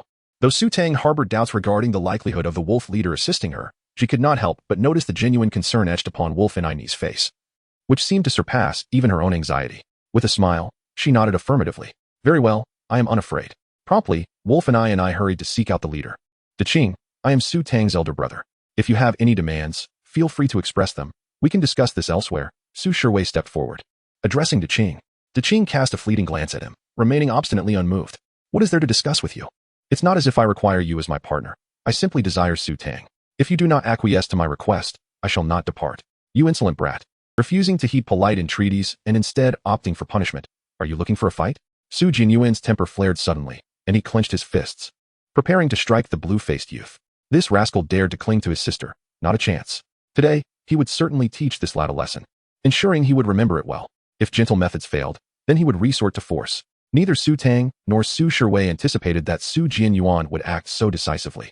They were not concerned about Su Jianyuan's potential loss. Rather, they feared for the well-being of Qing. Just as they were about to intervene, they were taken aback by an astonishing scene. Chapter 43. His strength is unfathomable. Su Jianyuan not only failed to strike Qing, but was instead seized by the latter's hand, forcefully thrown back to Zhang. He even endured a kick from Qing, causing him to stagger unsteadily. Su Tang was utterly astonished. It was indeed the first time she had witnessed her second brother suffer a loss during a confrontation. How remarkable! Su Jianyuan was equally bewildered, stabilizing his stance with an expression of disbelief. How did this young man manage to seize him just now? His speed was astonishingly swift. It was inconceivable. Enraged, Su Jianyuan was ready to strike again when Su Shiwei, quick-witted and agile, intervened, shaking his head at him. A Yuan, do not act impulsively. This wandering beast man possesses unfathomable strength, far from being as simple as he appears. Since Su Shiwei arrived here, he has been observing Qing. He noticed that although Qing appeared disheveled, he bore no wounds whatsoever, and even the garment he wore was a complete bearskin. Su Shiwei expressed her thoughts, yet Su Jianyuan remained seemingly indifferent. So what? It is merely a bear pelt. The Greywolf Tribe possesses them as well. Perhaps in the future, I too may capture a bear. However, he is a wandering beast man. Su Shiwei furrowed her brow, offering a gentle reminder. Upon hearing these words, Su Jianyuan was momentarily taken aback, only to gradually realize the implication. A wandering beast man, indeed, had no companions. While the beastmen of the Greywolf Tribe could venture out in pairs to hunt formidable beasts, a solitary wanderer was left to rely solely on their own strength. In such circumstances, the absence of any visible scars on this wandering beastman indicated an exceptional prowess. It was evident that he possessed greater abilities than the majority of the beastmen within the Greywolf Tribe. Su Jianyuan finally realized why everyone held such apprehension towards the wandering beastmen. Da Qing brushed off the dust from his hands and looked at Su Jianyuan with an innocent expression, saying, I have no intention of taking action. I have already stated that as long as a Tang agrees to be my companion, I will not trouble you. Observing his demeanor, Su Jianyuan felt a surge of anger. This rascal was far too arrogant. The onlooking Greywolf beastmen, however, failed to perceive anything amiss. In their eyes, Su Jianyuan was merely a worthless individual, and it was entirely expected that he could not defeat the wandering beastmen. If Su Jianyuan were capable of overcoming even the wandering beastmen, that would indeed be a bizarre occurrence. Meanwhile, on the other side, Wolf Nini was preparing to return to the tribe to seek the chief's assistance. As soon as she entered the tribe, she saw the Grey Wolf chief emerging. A smile brightened Wolf Nini's face. This was wonderful. The chief had come to help, ensuring a Tang's safety. She hurried back to Su Tang, exclaiming, A Tang. The chief has arrived. As Su Tang gazed towards the entrance of the valley, she beheld the Grey Wolf leader emerging, accompanied by a formidable assembly of burly males. The Wolf clan was known for its unwavering unity, and the onlooking Grey Wolf orcs hurriedly positioned themselves behind their kin, creating an imposing aura. Su Tang. The leader's arrival is surely to assist you. The rogue orcs are in for a misfortune, Wolf Nini whispered gleefully in Su Tang's ear. That may not be the case. Su Tang murmured softly, her gaze fixed on the Grey Wolf leader. Upon seeing the leader's emergence, Da Qing's previously languid expression shifted to one of alertness as he cautiously retreated. Are you the leader of this tribe? I have not taken any females from your clan. She agreed to be my companion. Do you intend to confront me? He was acutely aware of his own strength, capable of handling a few ordinary orcs. But he could not contend with the leader, contemplating a potential retreat until the Grey Wolf leader departed. Da Qing was suddenly met with a hearty laugh from the leader. Haha, male, you have misunderstood. This Su Tang is not yet a female of our tribe. If you are her companion, I shall not interfere in your affairs. Wolf Nini's expression faltered, disbelief washing over her as she looked at the leader. How could the leader say such a thing? Leader, Su Tang is a female. She cannot be taken by rogue orcs. Moreover, you did not deny her joining the Grey Wolf Tribe. How can you allow this? All orcs know that females taken by rogue orcs rarely meet a good end. Wolf Chi, retrieve Wolf Nini at once. What if she is inadvertently harmed by the rogue orcs? The Grey Wolf leader's countenance darkened as he interrupted Wolf Nini's protests. Addressing Wolf Chi behind him, Wolf Chi hastily stepped forward, grasping Wolf Nini's arm to lead her back. Nini, return quickly. The leader's decisions are made for a reason. Do not meddle. Upon hearing the Grey Wolf leader's words, Da Qing's wary demeanor finally relaxed. He stared at Su Tang with a dawning realization. So, you are not a female of this tribe. No wonder you came from outside. You have no tribe. How fortuitous. You should simply accompany me back to the forest. With that, he reached out to take Su Tang away. Su Jianyuan's face was etched with fury. You insolent brat, silence yourself. Without a moment's hesitation, he swung his fist once more, only to have it effortlessly evaded by Da Qing. A flicker of unusual color flashed in Su Tang's eyes. Her second brother was a remarkable figure within the military, possessing strength that matched his formidable temperament. Moreover, the orc's physique was now even more robust than his original form. Astonishingly, he had failed to land a single blow on Da Qing despite 2 attempts. The reactions, strength, and speed of Da Qing were evidently on par with those of her second brother. It was clear that this ancient continent was indeed teeming with hidden talents. As the two engaged in a back-and-forth struggle, Su Jianyuan found himself at a distinct disadvantage, enduring several punches from Da Qing. Da Qing's nonchalant demeanor suggested he was merely toying with him for amusement. Su Jianyuan's face turned a shade of green with frustration. He had never experienced such humiliation even during his rookie days. Brother, Su Tang called out to Su Jianyuan, joining forces with Su Shiwei to pull him back. Don't worry. Sister, I shall not allow him to take you away, even if it means fighting to the bitter end. Su Jianyuan was unwilling to concede so easily. Wiping the blood from the corner of his mouth, he prepared to charge forward. Enough, Yuan. He is merely jesting with you. You are not his equal at this moment, Su Shiwei interjected, furrowing her brow to awaken Su Jianyuan from his reckless determination. Su Jianyuan gritted his teeth, fully aware that Su Shiwei spoke the truth. What was the purpose of the Grey Wolf leader's presence if he offered no assistance? Frustrated, Su Jianyuan redirected his anger towards the Grey Wolf leader. Su Tang supported Su Jianyuan, her lips pressed tightly together in silence. The Grey Wolf leader looked over with a smile on his face. Tang, if you were to become a mate of a male from the tribe, you would be regarded as one of our tribe's females. I would certainly not allow any wandering beast men to lay a hand on our females here. Su Shiwei and Su Jianyuan's expressions darkened. It turned out that these two individuals had been waiting for them here all along. Upon hearing this, Lang Nini abruptly halted, forcefully shaking off Lang Qi's hand. She tilted her head and questioned the Grey Wolf leader. Leader, does not Tang's joining the tribe mean she is now one of the tribe's females? Why must she be compelled to mate with a beast from the tribe? Is it not your intention to assist Tang, but rather to coerce her into such unions? Nini, what are you doing? Come back with me, Lang Qi scolded, furrowing his brow and whispering to Lang Nini. Recently, she had been advocating for Su Tang, which had already displeased him. Now, in front of the leader, she openly defied his words. Did she wish to end up like Su Tang, becoming a female without a tribe? Chapter 45. Her Tang's innocence in jeopardy. And so what? Do I not also find myself without a tribe now? Su Tang retorted nonchalantly. Lang Nini was momentarily taken aback, realizing that this was indeed the case. Moreover, I do not intend to seek a partner any longer. I reside outside anyway. With the Qing's formidable strength, having an additional ally only enhances my safety. The words of Su Tang left Wang Nini with no room for dissent. She glanced at the excited Qing. Qing had already become Su Tang's partner. An unchangeable fact. If Qing could treat Su Tang well, perhaps it wouldn't be so terrible after all. With this thought, Wang Nini felt reassured. That's good. You should head back quickly. There's no need to worry about me. My brother is here. Su Tang gently comforted her. Wang Nini nodded. Not far away. Wolf Kuay awaited her return.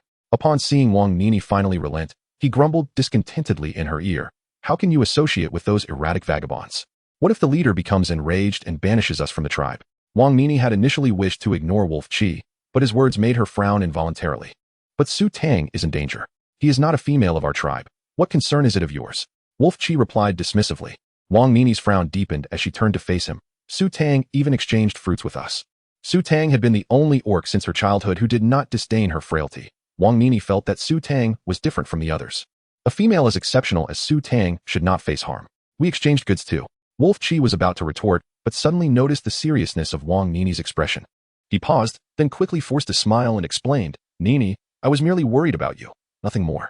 We have cubs. What would happen to me and the cubs if something were to befall you? The leader's actions are for the good of the tribe. What if offending a foreign female angers the vagabonds and brings their wrath upon us? Wang Nini stared intently at Wolf Kuay's smiling face. She rarely became angry with him. Each time she felt upset, hearing him say it was for her sake would quell her ire. But this time, she felt differently. The leader's refusal to assist Su Tang clearly stemmed from Su Tang's unwillingness to mate with the orcs of the tribe. Moreover, was Wolf Kuay's earlier anger truly for her and the cubs? Wang Nini found herself somewhat unable to comprehend Wolf Kuay at that moment. Wolf Kuay wished to continue speaking but realized Wang Nini had already turned away, continuing her forward stride. He sighed in relief. Thinking that this female was still as easy to placate as before, a few casual words would suffice to keep her from being upset. If it were another female, who knows how much trouble it would cause? Wolf Kuay quickened his pace to catch up, entirely unaware of Wang Nini's internal turmoil. On the other side, the three siblings, Su Tang and Qing, made their way home, leaving the forest behind. I need not return to the woods, Qing exclaimed, laughter echoing in the air. Along the journey, Qing was filled with exuberance, at times racing ahead, only to pause and wait for them, gazing around with keen curiosity, a stark contrast to their earlier languid demeanor. Su Jianyuan could no longer contain himself and softly inquired of Su Tang, Sister, have you truly made up your mind? Are you really intent on bringing this fellow home? Allowing him to become my brother-in-law? I cannot accept it. Absolutely not. Meanwhile, Su Shiwei also shifted his gaze towards them. Su Tang cast a sly glance at him, saying, I merely invited him to return with us. Nothing more can be promised. Suddenly, she posed a question. Brother, do you think he appears to have gained some insight? The two brothers turned their gaze toward Qing. Su Shimi displayed a look of confusion. Tang, what do you mean by enlightenment? He found himself somewhat perplexed by her words. It's clear that you are a perennial singleton. You don't even grasp the concept of enlightenment in matters of love. Su Jianyuan finally had the opportunity to educate Su Shiwei, wearing an expression of immense pride on his face. Su Shiwei nodded in sudden realization. Indeed, Heir Axiong was correct. From the very beginning, he had never truly cared for me, but rather whether I would waver in my resolve. Su Tang explained languidly. Is there any difference? This time, it was Su Jianyuan who found himself scratching his head in confusion. How had he failed to grasp this?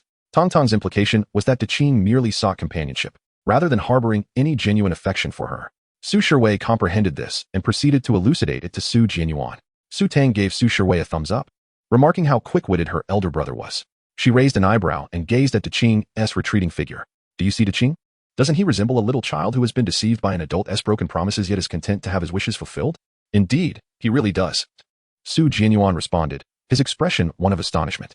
So what you're implying is that Qing's thoughts are not at all focused on the feminine. Isn't he just a simpleton? Tang smiled silently, and this was merely one of the reasons she brought Qing back. She was not a lifelong singleton. After all, she had experienced love before and understood the dynamics between lovers. Qing looked at her with eyes devoid of romantic affection. She couldn't fathom how a Tang managed to give birth to this brood. Seizing the opportunity, she intended to inquire with Qing about what transpired after a Tang's escape. Wait a moment. Tang suddenly paused, turning her gaze towards Jianyuan, her eyes narrowing with suspicion. Brother, have you secretly been dating someone? And perhaps even found enlightenment? Cough. Jianyuan nearly tripped over his own feet, his guilt manifesting in a couple of coughs. What nonsense are you spouting? That is not true. I merely returned home for the holidays and spent a bit too much time online, that is all.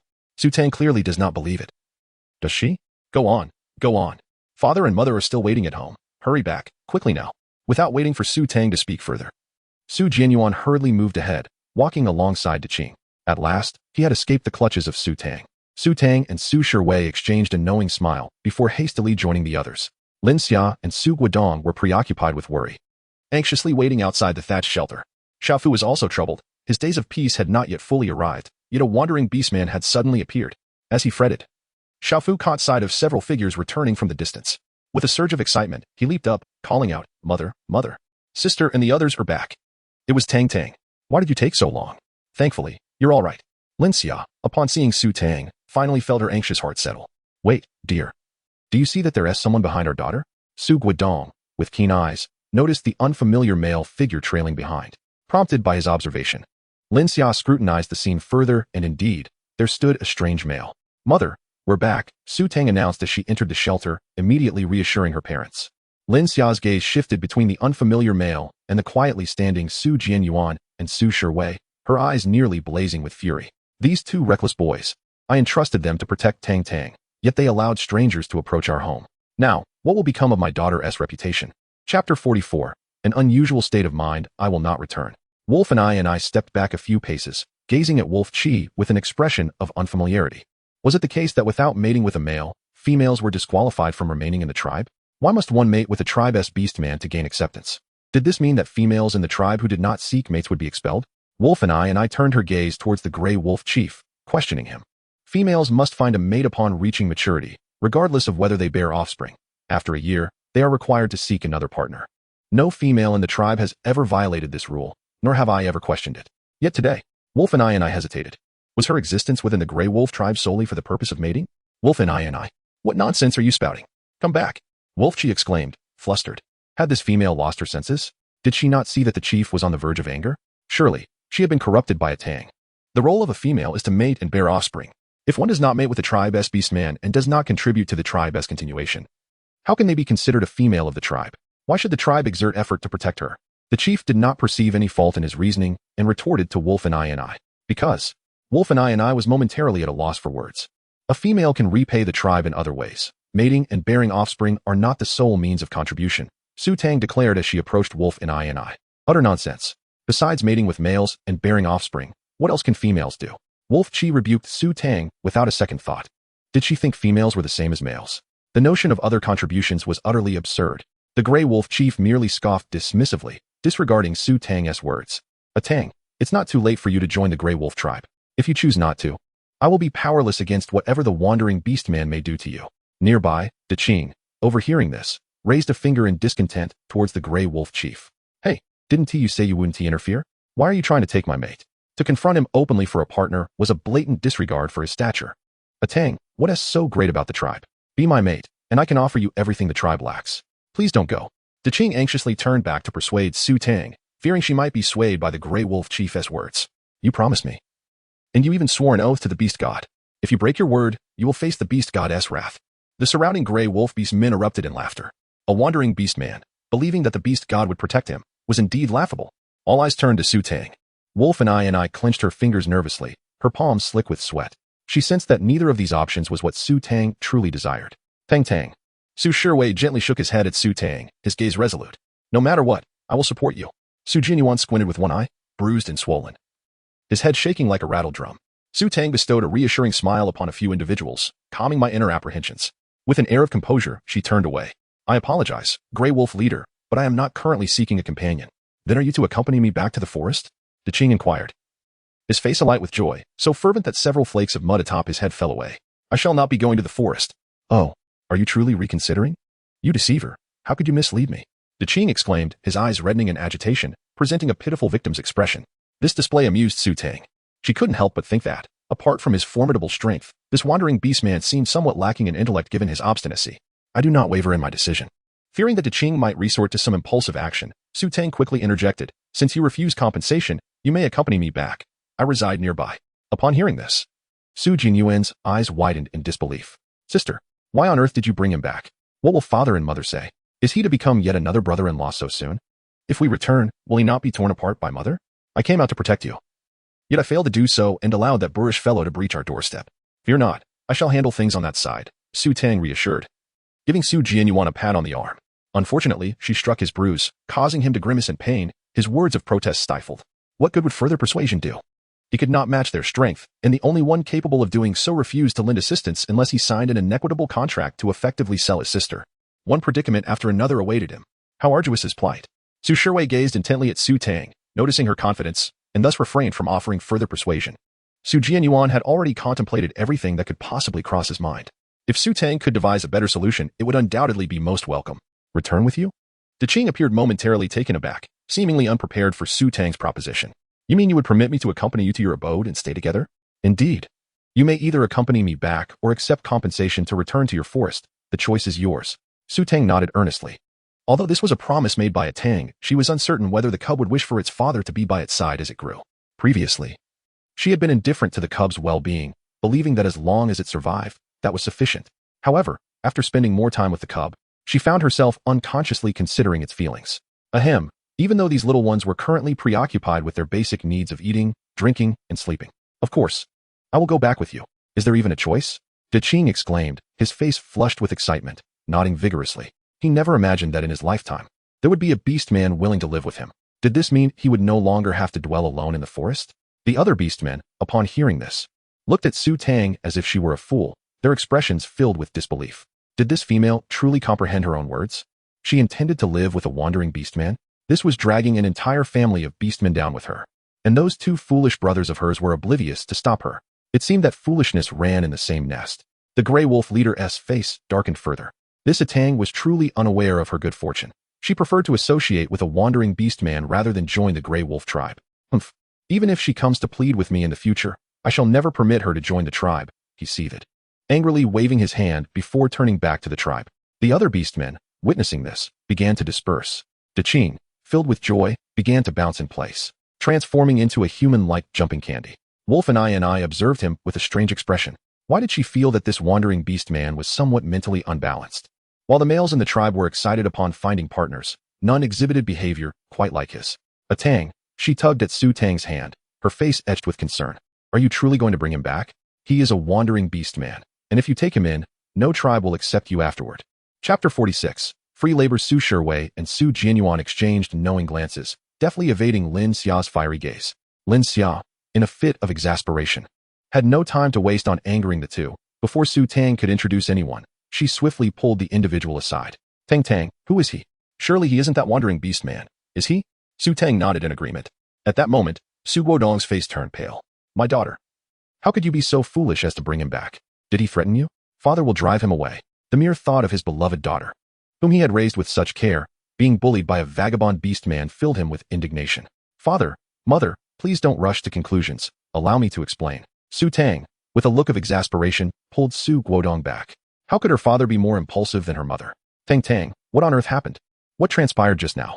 Lin Xia could no longer contain her curiosity. How could she remain calm? She had heard tales of the savage beast men, known for their brutal forms and their perverse delight in tormenting females. She would risk her very life to ensure that Tang did not endure such suffering. Su Tang gestured for the elderly couple to remain calm and conveyed the decision that Qing wished to come and live with them. Upon hearing this, Lin Xia nearly erupted in outrage. What? He wants to come to our home? This is unacceptable, absolutely out of the question. Lin Xia shook her head vehemently, her face turning as dark as coal, leaving no room for negotiation. Su Guodong naturally heeded his wife's words, nodding in agreement as he gestured dismissively. What your mother says is indeed correct. We cannot condone his desire to come to our home. Just look at his foolish demeanor. He lacks any semblance of cleverness. Having never met us, he dares to wish to reside in our house, displaying not a shred of decorum. Su Guodong glanced back at Daqing. Feeling discontented with everything he saw, he considered himself a stubborn traditionalist within his family, holding on to outdated beliefs while still clinging to modern perspectives. How could one so abruptly move into the woman's family home? What kind of situation was this? Su Tang found herself in a perplexing situation, hastily restraining the anxious elders who were practically hopping in their agitation. Father, this is the ancient continent, not the modern world. The orcs do not adhere to such conventions. Su Guodong, who was already flustered, paused in surprise. Oh, I forgot we have crossed over. He pursed his lips, still unwilling to relent. That is unacceptable. He must show you respect. If he truly wishes to come, he should come and speak to me directly. Although his familial standing was not particularly high, he still held some authority regarding the matter of marrying off a daughter. This sentiment was shared by both Lin Xia and Su Guodong. Indeed, let him come to us. Surely the orcs must listen to their parents as well? Su Tang cleared his throat twice. Noticing the persistence of the two, he unleashed his ultimate technique. Even his elder brother could not contend with him. Just look at the expression on his brother's face. It bears the marks of his blows. Lin Xia and Su Guodong exchanged glances at Su Jianyuan's asymmetrical panda eyes, and a shiver ran down their spines. This left them both in silence. Their own martial prowess was no match for others. They truly felt helpless. Barbaric, rude, primitive. Su Guodong, exasperated, could not help but voice his criticism. I cannot simply stand by and watch him take advantage of you, Lin Xia scoffed, for the notion of compromise was still foreign to her.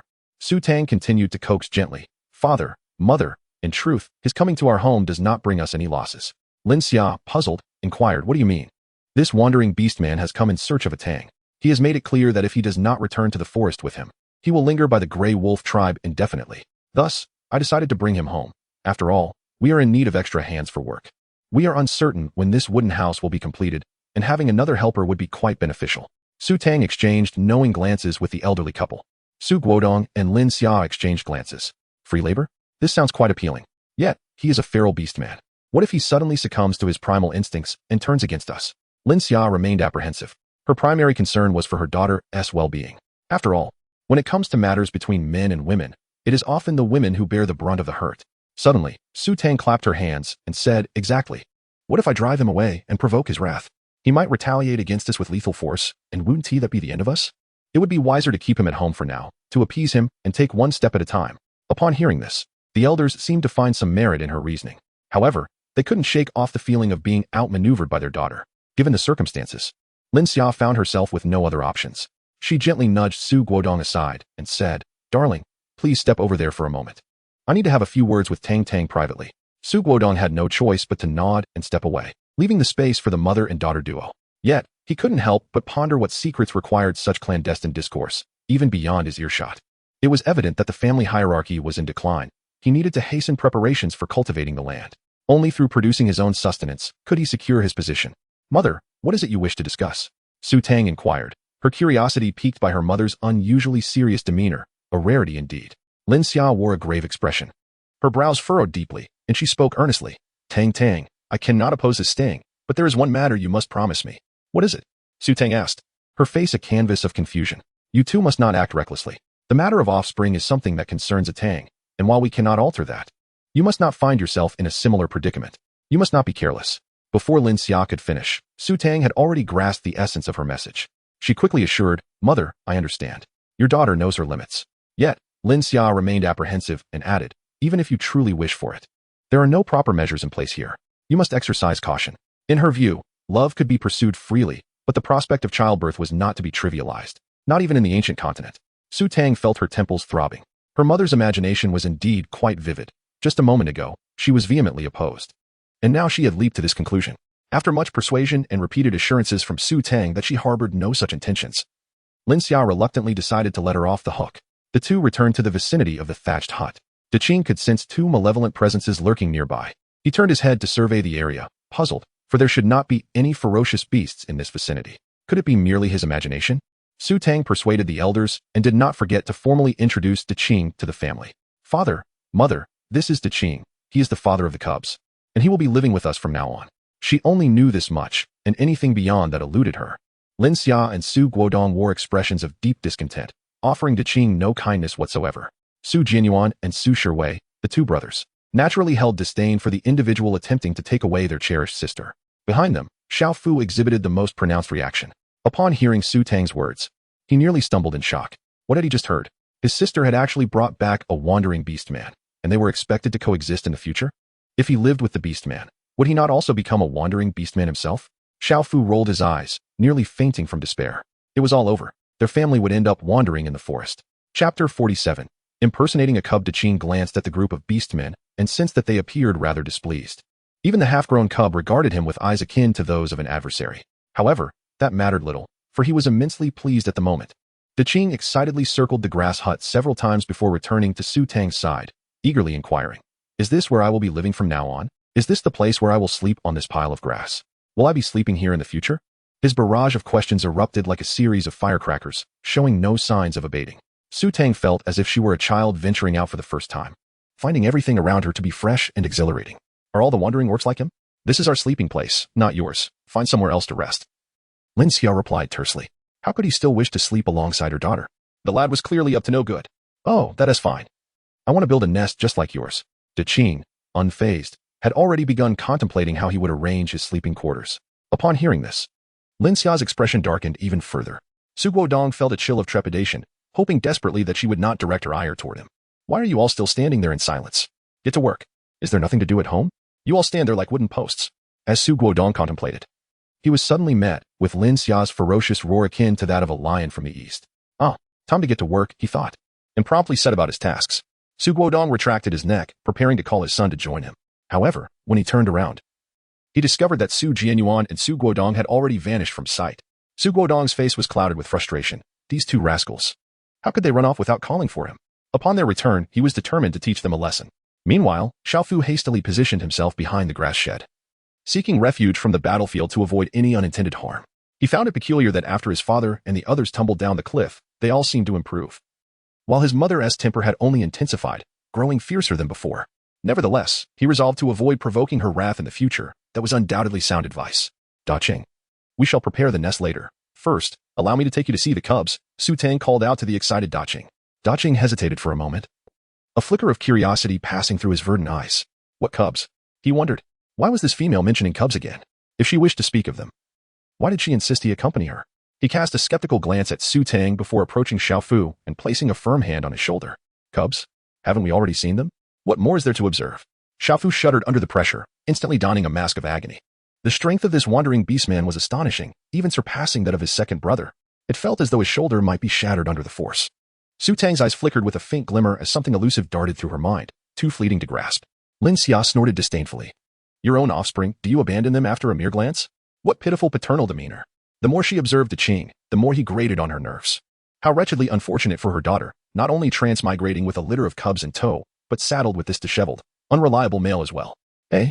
Qing blinked in bewilderment. His offspring? Since when did he sire any cubs? Su Tang had merely consented to become his mate. They hadn't even mated before she fled. Beyond Su Tang, he'd encountered no other females in these woods. He hadn't even properly transitioned into full-fledged beastman adulthood yet. Before he could articulate his confusion, Lin Xia dragged forth the cub's nest. 5 milky white bundles lay sprawled on their backs, tiny limbs akimbo, slumbering blissfully. "If you wish to remain in our household, you'll labor for your keep. Tend to your own spawn henceforth," Lin Xia huffed, flinging a urine-soaked pelt into Qing's arms, clutching the pungent hide in stunned silence. Qing stole a furtive glance at Su Tang, only to find her studying him with equal perplexity. Suddenly, comprehension dawned. Of course, the female must have suffered cranial trauma from her fall. No wonder those beastmen in the Greywolf Tribe whispered about her tumbling off a cliff. Her mind had fractured, muddling even the identity of her cub sire. Did she permit his presence solely under the delusion that he fathered these whelps? Should Su Tang discover the truth, wouldn't she promptly rescind her acceptance and banish him back to the desolate, solitary wilderness? Cold dread gripped Qing's heart. Never. The forest's oppressive loneliness was unbearable. He must remain here at all costs. Noting his prolonged silence, Lin Xia snapped. "What now? Do you disown your own flesh and blood?" Jolted from his thoughts, Qing nodded vigorously. "Recognize them? Of course. These are undoubtedly my cubs." He prodded a plump little belly experimentally. Remarkably soft. Very well, he temporarily assumed the mantle of fatherhood. Su Tang did not miss the fleeting, unfamiliar gaze into Qing's eyes. He clearly did not recognize the cub. Why? Since he had stated that a Tang agreed to be his partner, the so-called wandering beastman must indeed refer to Qing. Could it be that Qing was unaware that a Tang was pregnant, and that the cub was born only after a Tang had fled from him? This would be the only explanation that makes sense. But why would he pretend to recognize? Su Tang found this situation rather perplexing. However, if she were to confront Diqing, she was uncertain about what had transpired at that moment. Should her true identity as a Tang be revealed, it would result in a significant embarrassment. Although Diqing appeared to be somewhat simple-minded, her quick reaction suggested a sharp intellect. Otherwise, she would not have been able to respond so swiftly. Su Tang pondered for a moment and resolved to temporarily suppress the doubt stirring within her. After all, the person was already brought back, and they could not be sent away hastily. It would be wiser to let him stay and gradually unravel the truth of the matter. Both individuals harbored their own secrets. Su Tang cast a glance at her mother's disdainful expression, contemplated for a moment, and ultimately decided to withhold this matter from them for the time being. After all, should her mother become overly excited, the secret might inadvertently slip out. Diqing had never been in the company of so many orcs before and was not averse to the cubs. Rather, he found the experience quite novel and even entertained the idea of lying down in the nest with them. Lin Xia's face darkened as she seized a stick from the ground and struck at him. Stay put. Don't you dare crawl into the cub's nest with your filthy self. You'll taint them. Diqing, having received a light smack on the back of his hand, ceased his movements. Although Lin Xia was fierce, her strength was not particularly formidable. And Diqing felt no pain. Instead, he earnestly lowered his head to sniff himself, exclaiming, I don't smell. He had no sense of any odor about him. Having lived in the forest since childhood, Diqing was completely oblivious to any scent he might carry. However, to Lin Xia and the others, he was simply reeking. Not to mention, the beeskin garment he wore, which was nearly permeated with an odor, had already attracted a swarm of flies buzzing around him. At this moment, Su Tang finally regained her senses and realized that Diqing was indeed quite unkempt. If they were to live together, such untidiness would undoubtedly be unacceptable. Diqing, why not wash yourself by the river? Mother, is there any clean animal hide left at home? Please give Diqing a piece as well. Chapter 48. The little cub grows teeth. Lin Xia snorted disdainfully and retrieved the most unsightly wild boar hide from the thatched shed, handing it to Diqing. She then considered that Diqing, in his current state, likely had no understanding of cleanliness, so she instructed Su Shiwei to accompany Diqing, insisting that he must not return until he was properly washed. After all, they would be living together, even if she did not particularly like it. She wished to spare her eyes from such discomfort. Diqing looked perplexed. Why did he need to wash? He intended to protest against the notion, but then suddenly recalled that other beastmen often said that males were expected to heed their partners once they had one. Thus, he obediently nodded in agreement. Su Shiwei took Diqing to the riverside. After some time had passed, half a day had already gone by. The midday sun hung high in the sky, and Su Jianyuan realized that it was too late to hunt. He then conferred with Su Tang, deciding to journey to the mountains for hunting together the following day. While today they would first inspect the traps in the forest to see if there were any gains. Su Tang had no objections, after all. It was merely a one-day delay. At this moment, leaving Diqing at home with her mother and the others did not put her at ease. Su Jianyuan took the frowning Xiaofu to inspect the traps. Only Su Tang and the elderly couple remained at home, along with the 5 sleeping cubs. Mother, are you hungry? I shall fetch some corn from the farm. How about we roast the corn? Su Tang affectionately clasped Lin Xia's hand. Aware that her mother was currently in a less than pleasant mood, and thus endeavored to appease her, Lin Xia, fully cognizant of her daughter's intentions, had already acquiesced to the situation and would not oppose any further, as long as her daughter remained unscathed. Regardless of the circumstances, she was willing to support her daughter wholeheartedly. Although she harbored desires for her daughter to follow her own inclinations, she recognized that such control would be akin to nurturing a pet. Rather than attempting to exert control, it was far more prudent to serve as her daughter's steadfast support and a safety net. Quickly, gather more. When that stray beastman returns, it will be too late to collect, and we would have to make multiple trips back. Lin Xia chided lightly, playfully tapping Su Tang's forehead with her finger. All right, mother, I shall do so at once. Upon seeing her mother in better spirits, Su Tang responded with a bright smile. She entered the farm and gathered some apples and corn, filling 2 large baskets. Previously, every time she took items from the farm, it had been during moments when Xiaofu was absent.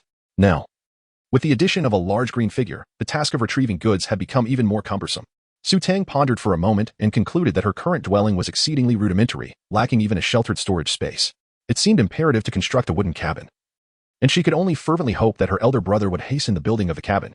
Su Tang placed the basket beside the grass shed. This is a habit of Xiaofu.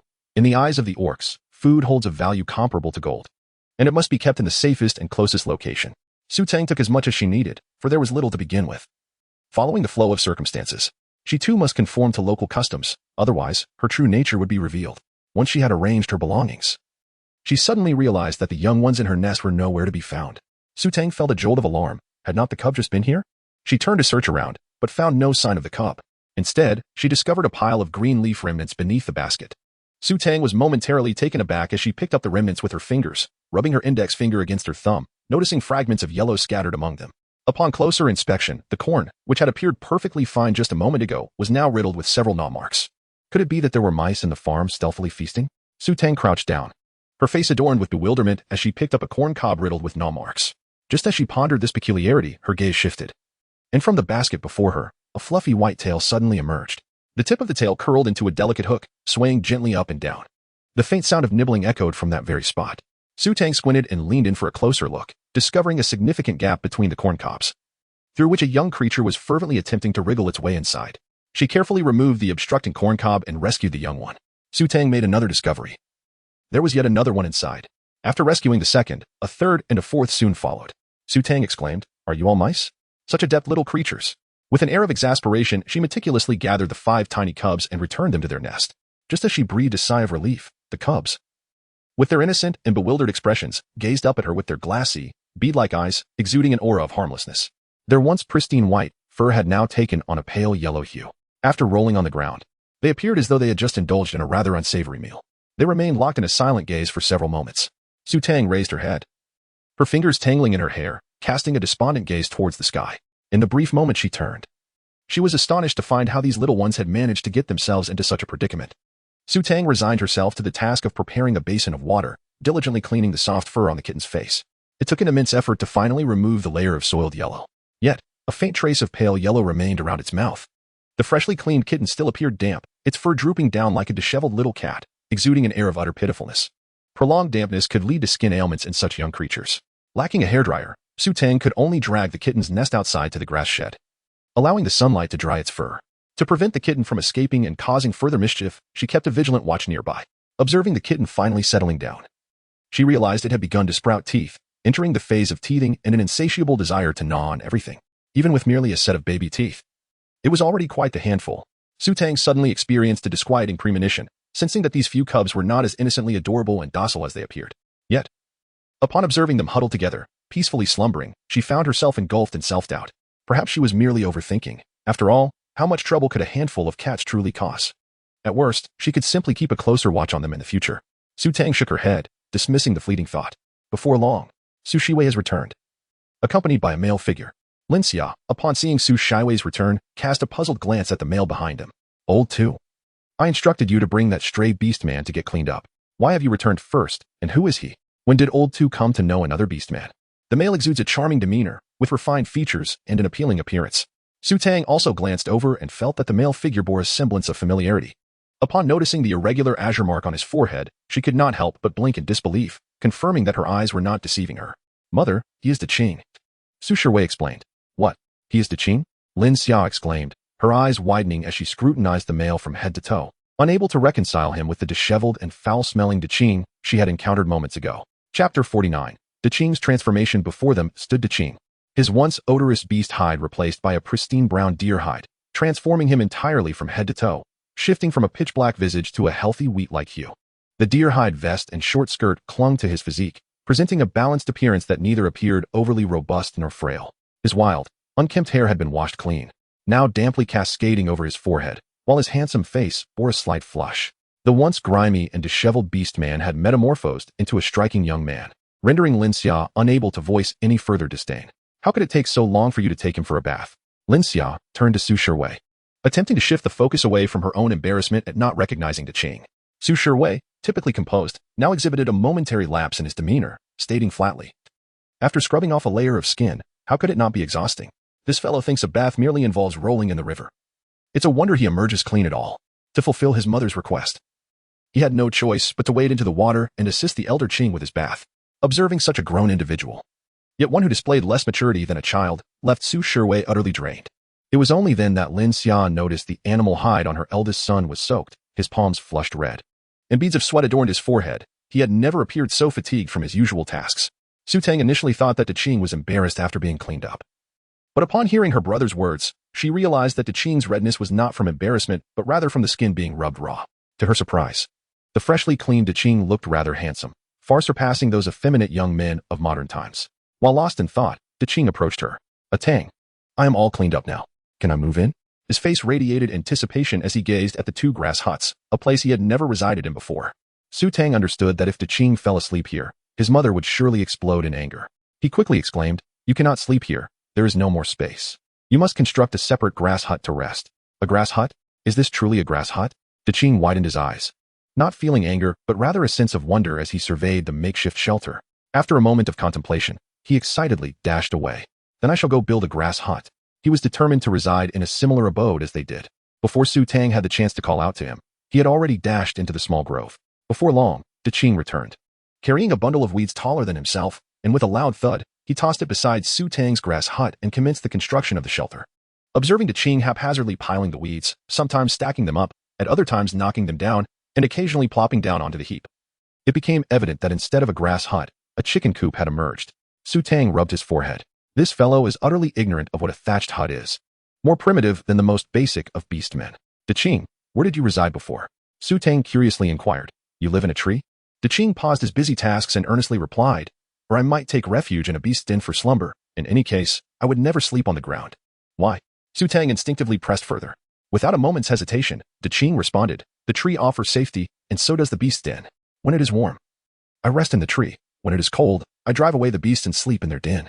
Naturally, most of the time, the beasts end up in my belly. Su Tang pondered to herself. Was he not merely a wild man? And what of your parents? Were they similar? I do not know. I have never seen them. Diqing replied, shaking his head in bewilderment. I have always been alone, a solitary beast, without father or mother. An orphan. Su Tang noted an additional label in her understanding of Diqing. Her gaze fell upon the azure mark situated in the center of his forehead. What is that upon your brow? It resembles a tattoo, albeit somewhat faint. Surely, a beastman would not indulge in such trends as body art? Could it be a birthmark? Upon hearing her inquiry, Diqing raised his hand to touch the mark, shaking his head once more. I do not know. I have borne this mark since birth. In his youth, he had encountered other beastmen, who, upon sighting the mark upon his forehead, would recoil in horror, driving him away with menacing ferocity, forbidding him from approaching. Those beastmen labeled him a wandering beastman. He was unaware of the meaning, only that all beastmen loathed the mark. Consequently, he would smear his face with mud, allowing his long hair to shield him, and he ceased all contact with others of his kind. Nevertheless, he still ventured close to other tribes, peering from a distance. Yet he no longer dared to draw near. Upon concluding Diqing's tale, Su Tang's mind conjured a poignant narrative of a forsaken orphan beastman. Diqing, indifferent to the weight of his words, resumed his tasks within the grass hut. Seeing his pitiable state, Su Tang could no longer bear to watch and decided to lend a hand by constructing a makeshift shelter, surrounding it with weeds. The structure, while slightly smaller and less sturdy, bore a striking resemblance to their own grass hut. Of course, this was merely Su Tang's perspective. All right, Diqing, you shall reside here for the time being. Su Tang straightened her back and clapped her hands, feeling quite pleased with her laborious accomplishments. Diqing furrowed his brows into a pair of caterpillars, glancing skeptically at the grass hut Su Tang had constructed, then at the two huts assembled by Su Shiwei. His eyes brimming with doubt. This is not the same as what you live in. I want one like yours, he remarked, taking a step back in disdain. Su Tang meticulously compared the two, noting that they were quite similar. Just make do for now. Once the wooden house is completed, I'll reserve a room for you, she suggested. However, she felt there was hardly any difference. Diqing stubbornly shook her head. No, this is too ugly. I want one just like yours. I refuse to live in this. Why does this female always attempt to deceive him? Clearly, they are not the same at all. Su Tang, suddenly regretting bringing him back. What should I do? Where's the flaw? This is called personality and uniqueness. In our community, everyone appreciates individuality. It is the sameness that is undesirable. Su Tang solemnly deceived. I specifically constructed this unique grass hut for you. If you refuse it, I shall dismantle it, and you can create one for yourself. Having said this, she stepped forward, feigning an intention to topple the hut. Diqing immediately grew anxious. No, don't tear it down. He positioned himself in front of the grass hut, his face a portrait of tension laced with uncertainty. Is what you say truly the case? Are all the orcs in your tribe like this? Su Tang raised an eyebrow and nodded, saying, Indeed, our tribe's orcs are just like that. Using the same thing would be looked down upon. She seemed to have grasped Diqing's character. This fellow simply enjoyed following trends, naive and inexperienced. Diqing was quickly taken in by her words. Then I want this thatched hut. You must not tear it down. Su Tang revealed a satisfied smile. All right. I shall grant you this unique, thatched hut. Take a moment to rest. Once you have regained your strength, we shall commence our work tomorrow. Su Tang raised her hand, intending to pat his shoulder, but upon extending her arm, she realized her stature was somewhat lacking, unable to reach. Thus, she opted to bend slightly and tapped his arm instead. Chapter 50. So small? This body is not particularly tall, measuring just over 1.60 meters, making her quite diminutive among the female orcs. Generally, orcs tend to be of considerable height. Diqing, despite appearing slender, stands nearly 1.90 meters, towering like a utility pole among their family. Even Su Shiwei and Su Jianyuan do not surpass Diqing's height. Mother, we are back. Just as she finished speaking, A voice called out from behind, belonging to Xiaofu. Su Tang turned around to discover that it was Su Jianyuan and Xiaofu who had returned after inspecting the traps. Su Jianyuan held a rabbit weighing around 10 pounds in his hand, his face devoid of the earlier excitement that came with capturing prey. Xiaofu followed behind him, his hands empty. Why have you returned so early? Did you not leave around noon? Su Tang inquired with a look of perplexity. At this hour, the sun had yet to set, and it was only a little past 4 o'clock. Even if they did not go hunting today, merely inspecting and resetting the traps would require their return by sunset. Su Jianyuan sighed softly, yet before he could utter a word, the little servant behind him spoke first. The traps yielded no prey, save for a solitary rabbit. His second elder brother declared that henceforth they would abandon traps and venture out with weapons for the hunt. The young lad's face brimmed with excitement, his heart brimming with anticipation for the hunt, showing no discontent over the meager catch of a single rabbit today. Su Tang glanced at Su Jianyuan, who nodded in response. The beasts here are exceedingly cunning. Today, only a few traps were triggered, and several of those that did ensnare no prey, likely because they have grown wise to the presence of traps. Su Jianyuan felt a tinge of discouragement. It must be said that the creatures of this ancient continent possessed a certain degree of sentience, as evidenced by the absence of bait in several triggered traps. However, he soon regained his composure and, with a serious expression, declared, relying solely on traps is insufficient. I have set a few aside. Starting tomorrow, I shall venture out to hunt. I cannot be content merely waiting by the traps. He certainly did not wish to leave his chances of feasting on meat to mere luck. Su Tang found this reasoning quite valid. She believed it would be prudent to change hunting locations frequently, as she feared overexploiting the local wildlife by depleting them in one area. As a modern gentleman of virtue, she still harbored a sense of responsibility towards the preservation of wild animals. Consuming them was merely a matter of survival. There was no need to drive them to extinction. In contemporary times, the pelts they wore and the game they hunted would likely ensure a comfortable existence in the next life. Naturally, Su Jianyuan nodded in agreement. When Su Guodong and the others returned after their tasks, Su Jianyuan shared his plans with them. The trio readily concurred, unanimously acknowledging that this simple-minded young man had, at last, demonstrated foresight. A rabbit, too, is a source of meat. Lin Xia promptly dispatched the creature, skinned and cleaned it, preparing to stew it into a flavorless rabbit broth. Su Tang and the others were not particularly finicky eaters. They consumed whatever was available. Her farm was still plentiful with corn and apples, ensuring they would not suffer from hunger anytime soon. However, Su Jianyuan harbored considerable dissatisfaction with the solitary rabbit. Sister, there is only this meager amount of meat today. Please bear with it for now. Tomorrow, I shall venture out to hunt and return with something more substantial. Su Jianyuan assured Su Tang. One rabbit was scarcely sufficient to share between his sister and the little wolf cub, were it not for the current harsh conditions. He would feel quite embarrassed to bring home just a single rabbit. Su Tang perceived her second brother's enigmatic obsession with hunting and quickly clarified. One rabbit is sufficient for sustenance. Foraging for fruits will not leave us famished. Do not feel overly pressured. If you fail to catch anything, it is of no consequence. She feared that Su Jianyuan had become infatuated with the pursuit of hunting, bordering on obsession. Yet, Su Jianyuan was resolute in his stance, declaring, I am currently the only one in the family capable of hunting. Thus, I must shoulder this responsibility. Su Tang cast a sidelong glance at him, sensing a hint of boastfulness in his demeanor. Just as he finished speaking, a head popped up between the two of them. What are you discussing? What prey? Qing, having finally diverted his attention from his eccentric grass hut, asked with a puzzled expression, Tang, do you have no prey to eat? It was only then that Su Tang recalled the additional mouth to feed at home. As she pondered whether to ask Qing for assistance in hunting or for help with chopping wood, Qing had already noticed Lin Xia skillfully handling the rabbit. So small? Su Jianyuan's expression darkened, feeling a sense of insult. Just as he was about to unleash a tirade, Qing turned to Su Tang and said, Wait for me.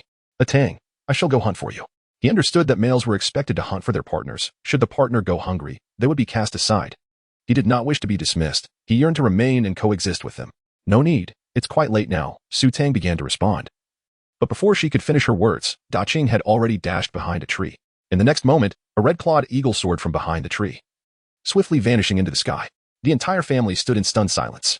This lad is truly a man of action, Su Jianyuan remarked, gazing vacantly at the horizon. Su Guodong instinctively felt a twinge of worry. It was nearly dusk, and he pondered whether venturing into the wilderness for hunting would pose any danger. He had heard tales of the forest's treachery under the cloak of night. After all, it was a living entity, and a sense of unease lingered within him. Lin Xia scoffed lightly, tugging at his waist. What could possibly happen? If it weren't for Tang bringing him back, he would still be in the forest at this hour. He knows the woods better than you know your own home, so why fret? Just take care of yourself. Su Guodong found himself torn between the desire to hide and the fear of doing so, awkwardly sealing his lips. Mother was right. Let us prepare the meal first. He mused, for if he fails to catch any prey, he will return on his own. Su Tang concurred with a nod. None of them believed that Qing could capture anything so late in the day. They kindled a fire, cooking rabbit meat and corn, and took turns bathing in the river, eventually gathering around the warmth of the flames. The sky had transformed into a deep shade of blue, as if a curtain had been drawn across the horizon. Just when Su Tang thought Jianyuan would not return, a dark speck appeared, flying from the distance towards them. In a matter of moments, the speck became clear, revealing Jianyuan, who had recently departed as a soaring eagle.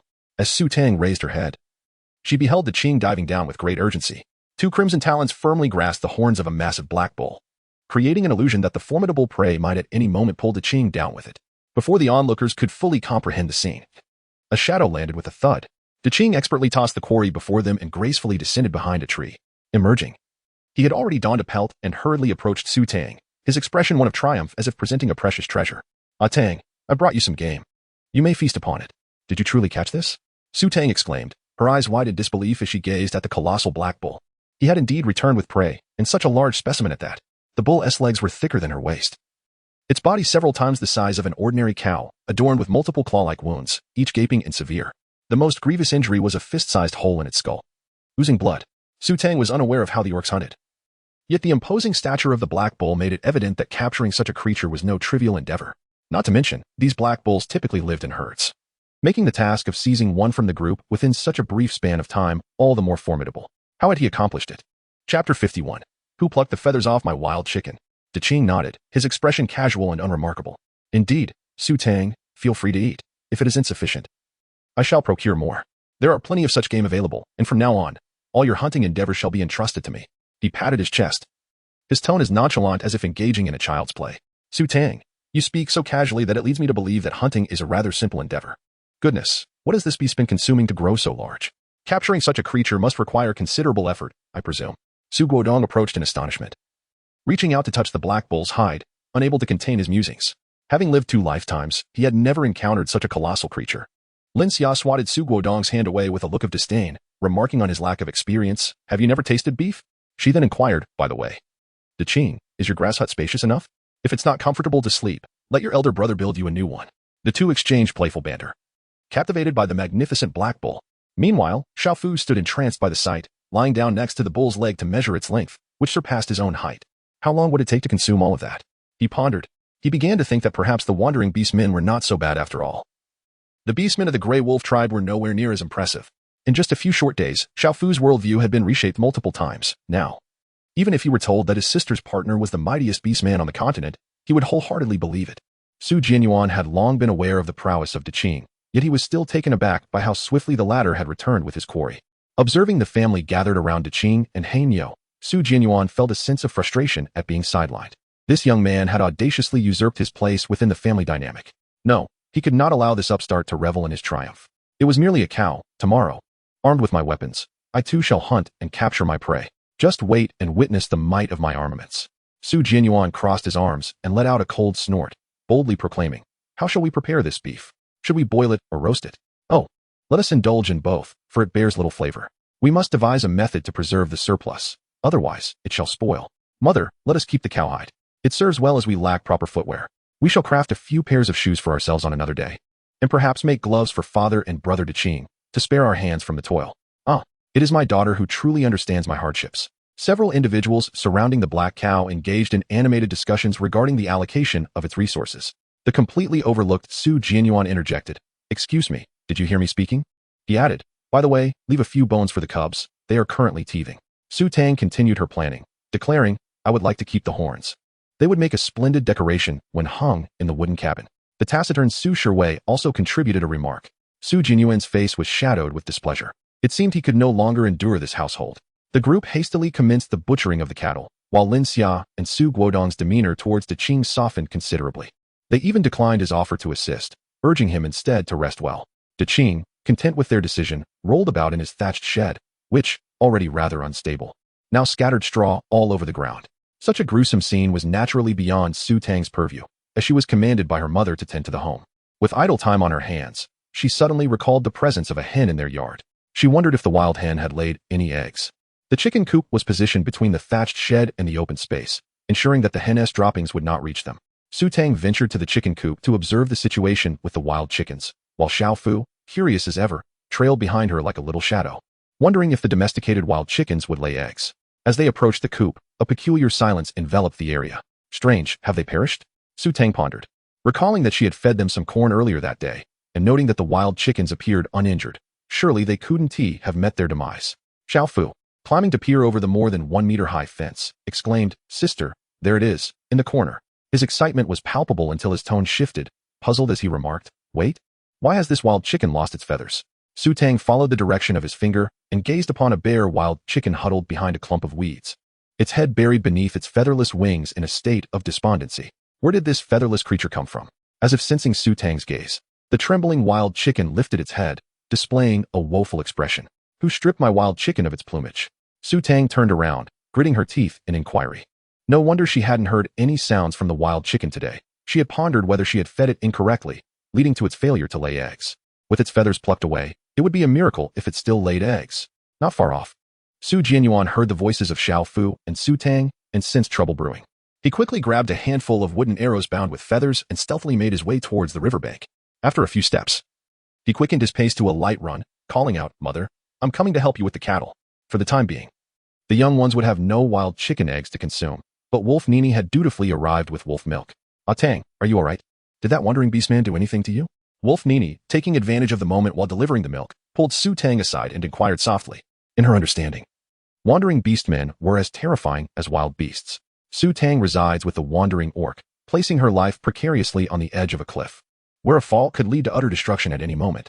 Nevertheless, she remains unfazed, asserting that she can hunt, so there is no need for concern. Su Tang recounted the tale of capturing a large black bull to Wolf Nini. However, Wolf Nini remained uneasy, believing that Su Tang's innocence and kindness were the very reason she would take in a wandering orc. Unbeknownst to her, Su Tang was entirely unaware of the orc's terrifying nature. Glancing around, she leaned in closer to Su Tang, swiftly placing an object into her hand. It was a sleep fruit, colorless and tasteless. When consumed by an orc, it would induce slumber for an entire day and night. "If he harms you, simply squeeze the juice of the sleep fruit onto the meat he consumes," Wolf Nini whispered in a hushed tone. Su Tang lowered her head and spread her hands, revealing 2 green fruits the size of eggs. The outer layer felt slightly fuzzy, reminiscent of a kiwi, and 2 slender leaves sprouted from the top, indicating their freshness, clearly harvested that very day. Wolf Nini, recognizing her own limitations in driving away the rogue beastmen, devised this means to provide Su Tang with a possible escape route. Observing the earnest concern in Wolf Nini's expression, Su Tang refrained from being coy and accepted the sleepy fruit. She had never encountered such a fruit before, and it might prove useful in the future, so keeping it could be advantageous. "Thank you, Wolf Nini. Let me trade you for another type of fruit." Su Tang did not wish to take advantage of Wolf Nini's kindness for free. She offered 2 ears of corn, boiled and uneaten from lunch, and taught her how to eat them. Additionally, she provided 2 apples in exchange for milk. This exchange deepened their bond considerably. Once Su Tang accepted the sleepy fruit, Wolf Nini felt relieved and took her leave with the fruit. Meanwhile, in a secluded corner of the forest, a group of formidable beastmen gathered. At the forefront stood a majestic white tiger, atop a massive stone, receiving the devotees' reverent gazes. At the tiger's feet lay a bound and bruised male beastman, his face swollen and battered. "Speak. Where have you taken the cubs?" Nyoli demanded, his foot pressing firmly against the beastman's chest, his voice gruff with authority. As soon as he finished speaking, a cacophony of shouts erupted from behind him. "Hurry up. If you don't speak, we'll break your limbs and gouge out your eyes." The beastman nearly spat blood, the weight of Nyoli's foot crushing down on him, several ribs cracking under the pressure. I don't know what you're talking about." "What cubs? I truly don't know." He trembled. Whether from pain or fear was uncertain, as blood, tears, and sweat mingled, a foul odor emanating from beneath him. After several kicks, the beastman remained obstinately silent. Nyoli, at his wit's end, approached the white tiger with a frown. "My lord, this beastman is too tight-lipped. He refuses to divulge anything. I've never encountered such a difficult mouth to pry open. If we continue, we might just kill him." He furrowed his brow and tentatively asked, "My lord, could it be that he truly does not know where the cubs are?" They had finally captured a beastman from the traders, hoping to interrogate him about the cubs' whereabouts. Yet this beastman remained mute. Transforming into human form, Husheng donned the black animal skin offered by a beastman, looking down at the trader with inscrutable depth in his eyes, devoid of any emotion. Before he could speak, Jia interjected, urgency in his voice. "That's impossible. Who else but those treacherous traders would take the cubs?" He turned eagerly to Husheng. "My lord, this fellow must be lying. He undoubtedly knows where the cubs are. They would certainly keep the cubs close to threaten you. We should attack directly and conquer the mountain of beasts to find the cubs." At his words, Husheng glanced at Jia, who felt an unsettling chill creep up his spine, as if an invisible claw were poised at his throat. Beads of sweat formed on his forehead, and just as he regretted his impulsiveness, Husheng finally spoke. "Capturing them is how we find the cubs?" His tone was calm, leaving it unclear whether he was questioning Jia or merely musing aloud. Sensing a glimmer of hope, Jia eagerly nodded. Yes, my lord. The cubs are still young and in danger. If we don't find them soon, their lives may be at risk. Those traitors will surely not treat the cubs kindly. They might be tormenting them even now. Hu Xing's brows furrowed deeply, the depths of his beastly eyes suddenly igniting with a fierce light. A wave of murderous intent radiating from him, causing the surrounding beastmen to tremble. Send the order. Account for the beastmen. Those who are severely injured will remain at the camp. The rest will accompany me to the mountain of beasts tomorrow. His voice resonated powerfully, akin to an explosive sound, reaching every beastman's ears. Upon hearing this, excitement flickered in Jianyuan's eyes. Excellent. The king is finally preparing to take the initiative. Yes, he replied, straightening his back. Ever since the traitors had slain the old beast king, the king had been despondent, forced to retreat deeper into the forest, even sustaining severe injuries. Though his wounds had healed, he had remained unwilling to strike back. This time, for the sake of the cubs, the king was finally rallying. How could he not be elated? In Jianyuan's eyes, the king was the only beastman worthy of leading the mountain of beasts. He could no longer tolerate the usurpation by those detestable traitors. As the call to reclaim the mountain of beasts resonated, the gathered beastmen erupted in fervor, their excited roars filling the air, even the injured among them appearing somewhat revitalized. Only the bound beastman on the ground wore a despondent expression, as if wishing for death. He realized that these individuals clearly wished to assault the mountain of beasts. Yet they needed an excuse to first take their frustrations out on him. Nioli scratched his head, observing the backs of the assembled beasts with a hint of confusion. Muttering softly, I can't shake the feeling that this traitor truly doesn't know. After a couple of hours of toil, Lin Xia and Su Guodong managed to complete their tasks. By the time dinner was ready, the family gathered around the fire, savoring the fragrant roasted beef. Under the sparse moonlight and stars, Su Tang and a few others were engrossed in their meal. The only sounds accompanying them were the crackling of the fire and the robust sounds of their chewing. De Qing was particularly joyous as he feasted. His seemingly slender frame belied an astonishing appetite. He polished off an entire beef leg and then gnawed at a cow's head, leaving scarcely any bones behind. His manner of eating was reminiscent of a ravenous wolf. De Qing, do slow down. No one is competing with you for the food, Su Tang admonished. Unable to bear the sight, given his prowess in hunting, he certainly did not appear to be someone who struggled with hunger. So why did he eat as though there were rivals? Oh, De Qing paused, cradling the cow's head in both hands, observing Su Tang's more composed eating style, and attempted to mimic his restraint. Yet, within mere seconds, he reverted to his previous voraciousness. It was not merely due to hunger.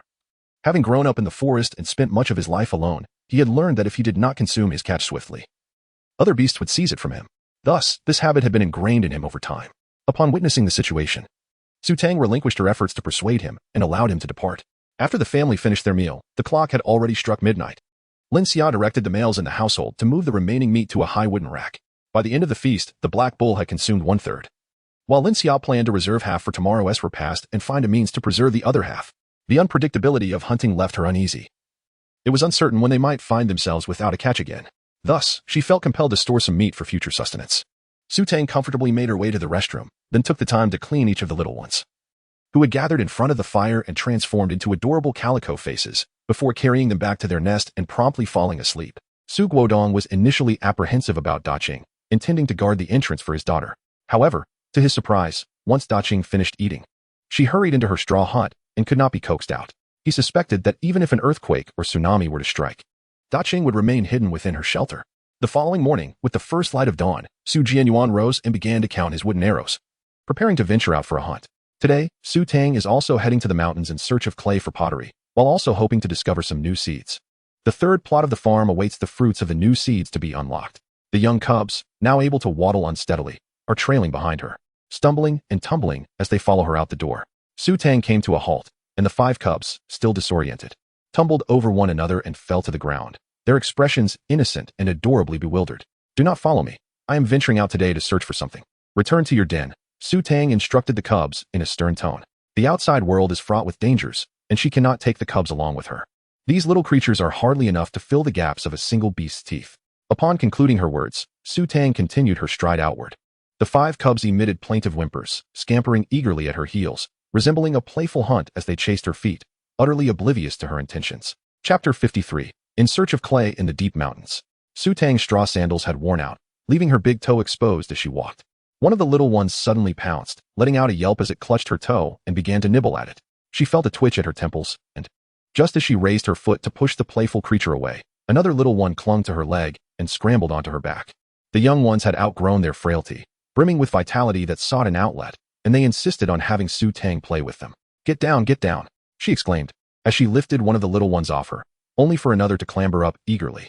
Not only did they not relent, but their antics became even more spirited.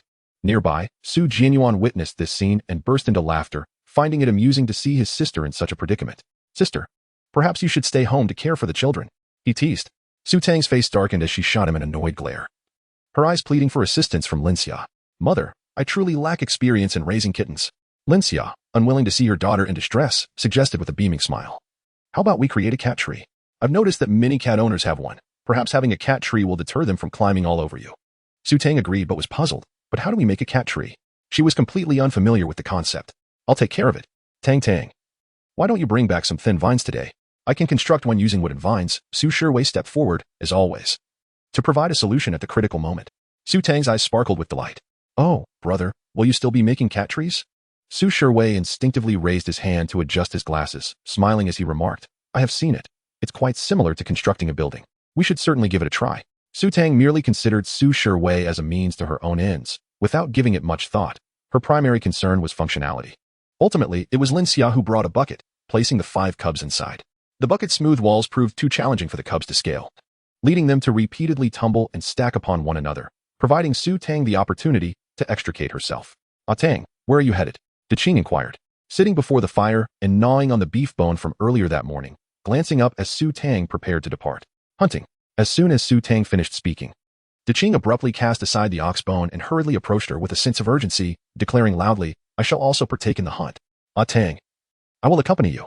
He understood that a male must hunt for his mate. He needed to secure an ample supply of prey to avoid being cast aside. If Tang intended to hunt alone, it must be because she found his captures insufficient or lacking in quality. "No, you cannot go." Diqing's words had scarcely left his lips when Su Jianyuan and Su Guodong exclaimed in unison. "Why can't I go?" Diqing asked, his expression one of perplexity. Tang and Linxia turned their gazes towards the two, perplexed by their sudden, intense reaction. Indeed, with Diqing's remarkable hunting prowess, wouldn't it be more beneficial to have him join them? Linxia inquired with a curious expression. Because Su Jianyuan found himself momentarily speechless. He had just crafted his weapons and had yet to seize the opportunity to wield them. If this fellow were to accompany them, what place would he have to showcase his skills? Furthermore, Diqing was needed at home. Su Guodong, with a resolute expression, suddenly proposed that they enlist Diqing's help in chopping wood, allowing the construction of their wooden house to proceed swiftly, ensuring their safety. What if Diqing were to take his daughter hunting, and misfortune struck, leading to her abduction? He had heard from Xiao Fu that the wandering beastmen were capricious. How could he be certain that Diqing would not suddenly change his mind? It was imperative to keep Diqing at home, away from the dangers of the hunt with his daughter. Indeed, that was the plan. Diqing must remain at home to assist. The father and son, each with their own thoughts, exchanged a glance and nodded in resolute agreement, their opinions perfectly aligned. Tang contemplated and found it reasonable. The utmost priority now is to construct the wooden house, and second brother must also hone his hunting skills to adapt to life here. For no one can guarantee that Diqing will always remain to assist them. Su Jianyuan noticed that Tang did not object and addressed Diqing. "You should stay home today. There is no need for you to go hunting." Without a moment's hesitation, Diqing shook his head. "No, I want to hunt with the Tang." Su Jianyuan's temper flared momentarily, and he was about to resort to forceful persuasion as he typically would, but then he suddenly recalled that he likely stood no chance against Diqing. This created a rather awkward situation. "Diqing, please wait for us to return home." Tang was contemplating an excuse to persuade Diqing, believing it would require considerable effort. However, before she could finish her sentence, Diqing unexpectedly replied, "All right, then I shall not go." He only heeded Tang's words. "Su Jianyuan, are you harboring some grievances against me, young man?" Tang was momentarily taken aback. How could this fellow suddenly become so agreeable? "Daughter, you all should set off quickly. Be cautious outside and avoid any injuries." Su Guodong, fearing that Diqing might change her mind, urged her onward.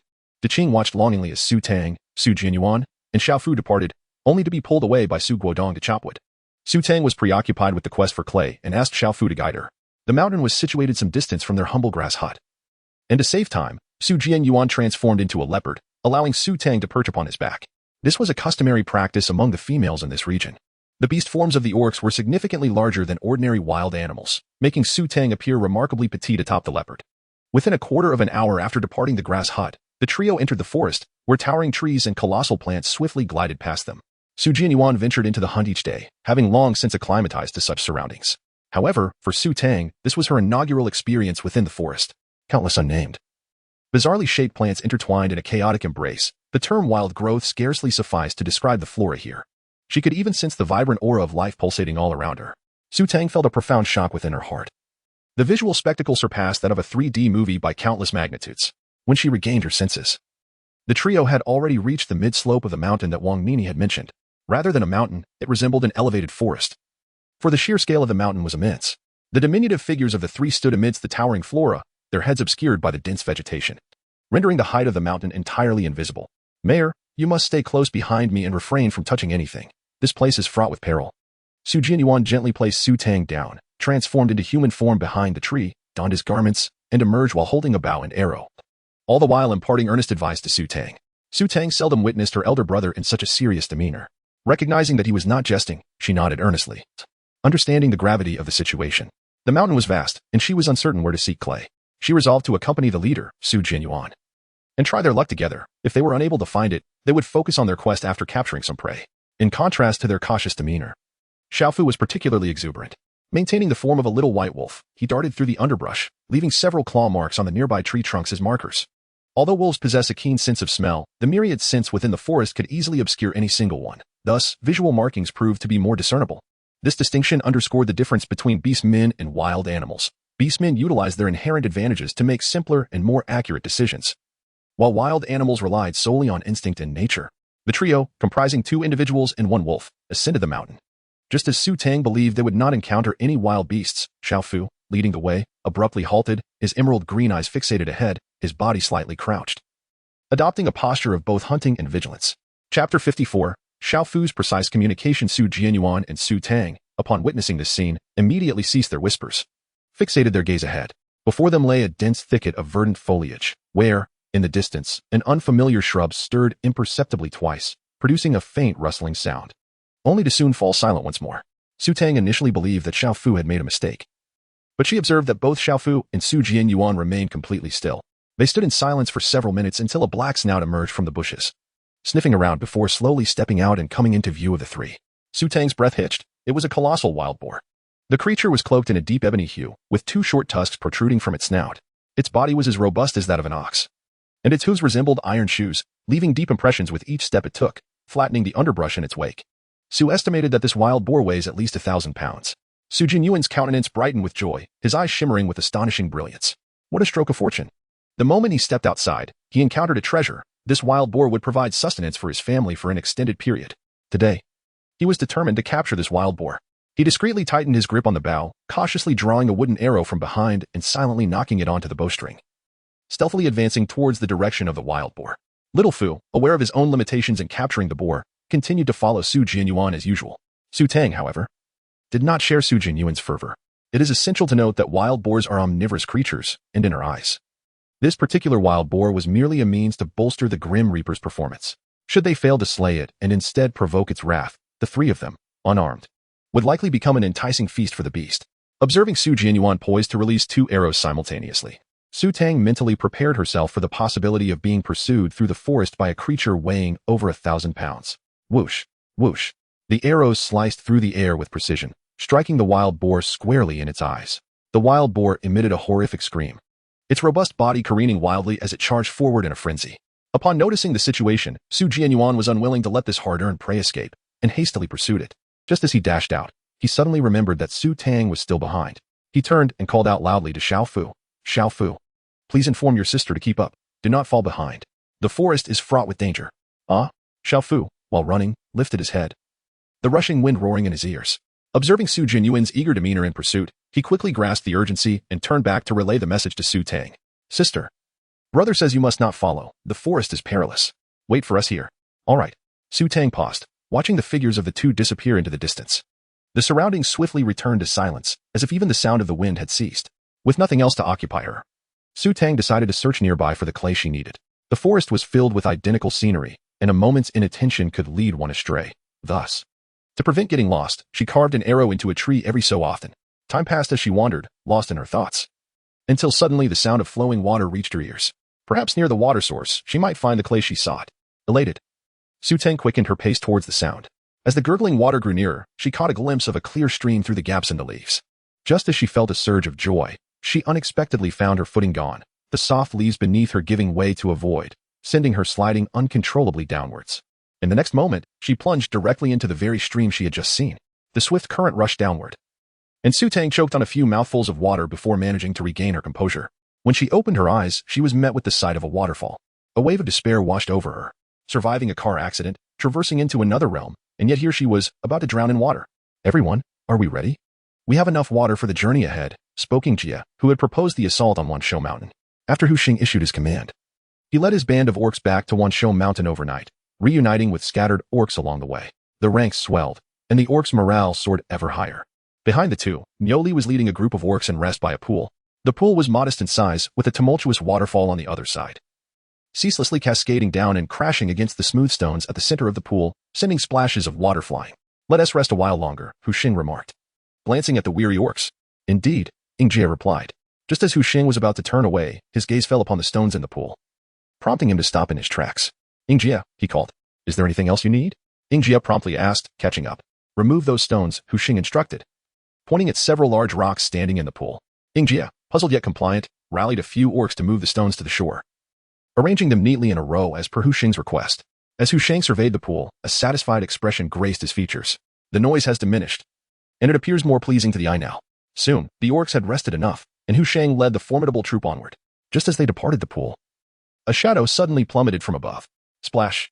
As Hu Xing heard the sound, he halted, puzzled, and looked back, only to find the long line of orcs behind him undisturbed, while the splashes in the pool continued to radiate outward. After a brief pause, Hu Xing returned his focus and guided his troop along the path. Once the procession vanished into the dense forest, splash!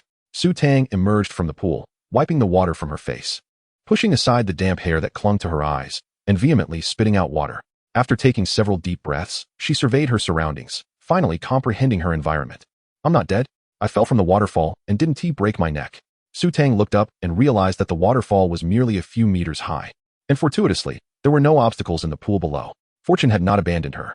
Relieved, Su Tang quickly swam to the shore, using both her hands and feet, and collapsed onto the ground, gasping for breath. After lying there for a while, she felt a wave of nausea rise within her, so she sat up and retched, expelling a pool of water before she finally felt a semblance of comfort return. Su Tang hastily rose to her feet, scanning her surroundings for Clay. Having endured numerous tribulations to arrive at this place, she felt compelled to thoroughly investigate, for it would be a disservice to her arduous journey otherwise. Along the bank, numerous footprints marred the earth, making her search significantly easier. How peculiar it was that the stones here were arranged so meticulously, Su Tang mused, her face a mask of skepticism as she observed the stones by the water's edge. This arrangement appeared far too orderly to be of natural origin. Could it be that wild beasts possess a sense of obsession? Lost in thought, her gaze was suddenly drawn to a mound of earth behind the stones, and her eyes sparkled with realization. Clay. Chapter 55, coated in cow dung. Su Tang strode purposefully behind the stone, scooping a handful of earth with her hands to examine it closely. The brown soil in her grasp was moist and pliable, with minimal sand content. The particles were tightly bound, resisting separation. Indeed, it was the very clay she sought for pottery. It seemed that Wang Nini's words were not unfounded. This mountain truly harbored clay. Filled with joy, Su Tang seized the early hours to find a flat stone and began to excavate clay. Behind the stone lay a substantial expanse of this very clay. After extracting several mounds, she gathered large leaves and plucked some vines, dividing the clay into several portions, which she wrapped in the leaves and bound together with the vines into a bundle. One large leaf held dozens of pounds of clay, and Su Tang managed to prepare a total of 10 bundles before pausing. With such an abundance of clay, she believed it would suffice for crafting pottery for her family. Wiping the sweat from her forehead, Su Tang leaned against the stone to rest, gazing up at the recently fallen waterfall, her mind drifting to another concern. The clay had been located, but how would she return? It was inconceivable for her to retrace her steps. The cliffs on either side of the waterfall were steep and devoid of any vegetation, offering no footholds for ascent. Numerous tracks of wild beasts surrounded the area, and Su Tang worried that danger could approach at any moment. Yet, carrying such heavy clay made her departure from this spot even more perilous. After a moment of contemplation, she resolved to wait here for her elder brother to come and find her. Su Tang possessed an acute self-awareness. If she were to encounter a wild beast on her way out, she feared she would be unable to escape, making it wiser to remain in her current refuge. The tall, sturdy trunks stood like wooden ladders, and Su Tang grasped the descending vines with both hands while her feet found purchase on the stones. With a slight exertion of strength, she ascended, gazing up at the dense mass of vines above her. She recalled her elder brother's request for her to bring back slender vines to construct a cat-climbing frame. Fortuitously, the vines on this tree were both slender and robust, displaying remarkable resilience. She resumed her efforts to pull at the vines. The vines proved difficult to sever, and after considerable exertion, Su Tang finally managed to grind through 2 strands, each over 20 meters long using a stone. When bound together, These 2 vines were larger than herself. Surely, this should suffice.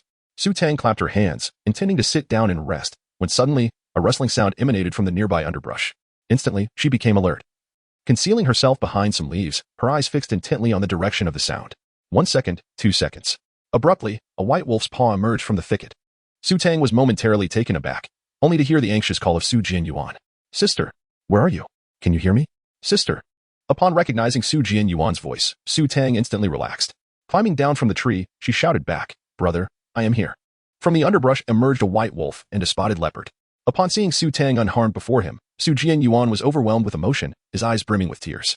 Sister, I have finally found you. Did I not tell you to keep up? How did you fall behind in the forest?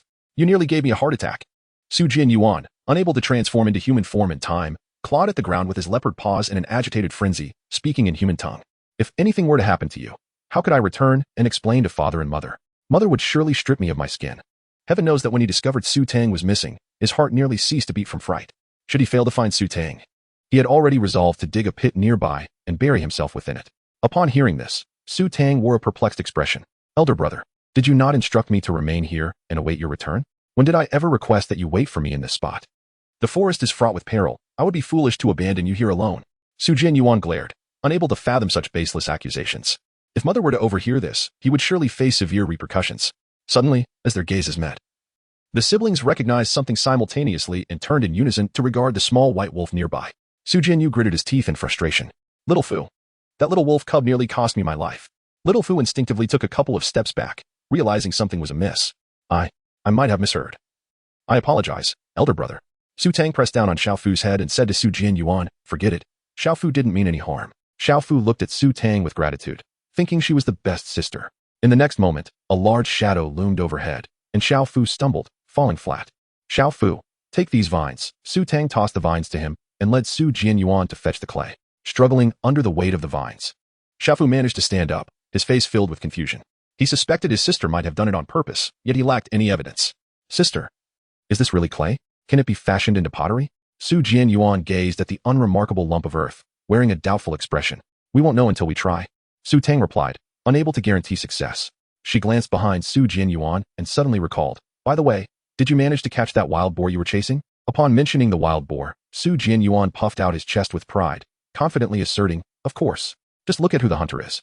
A wild boar is merely child's play. He continued, it was too heavy to carry along the way, so I hid it on the path. This boar is much larger than the black bull from yesterday. You truly caught it.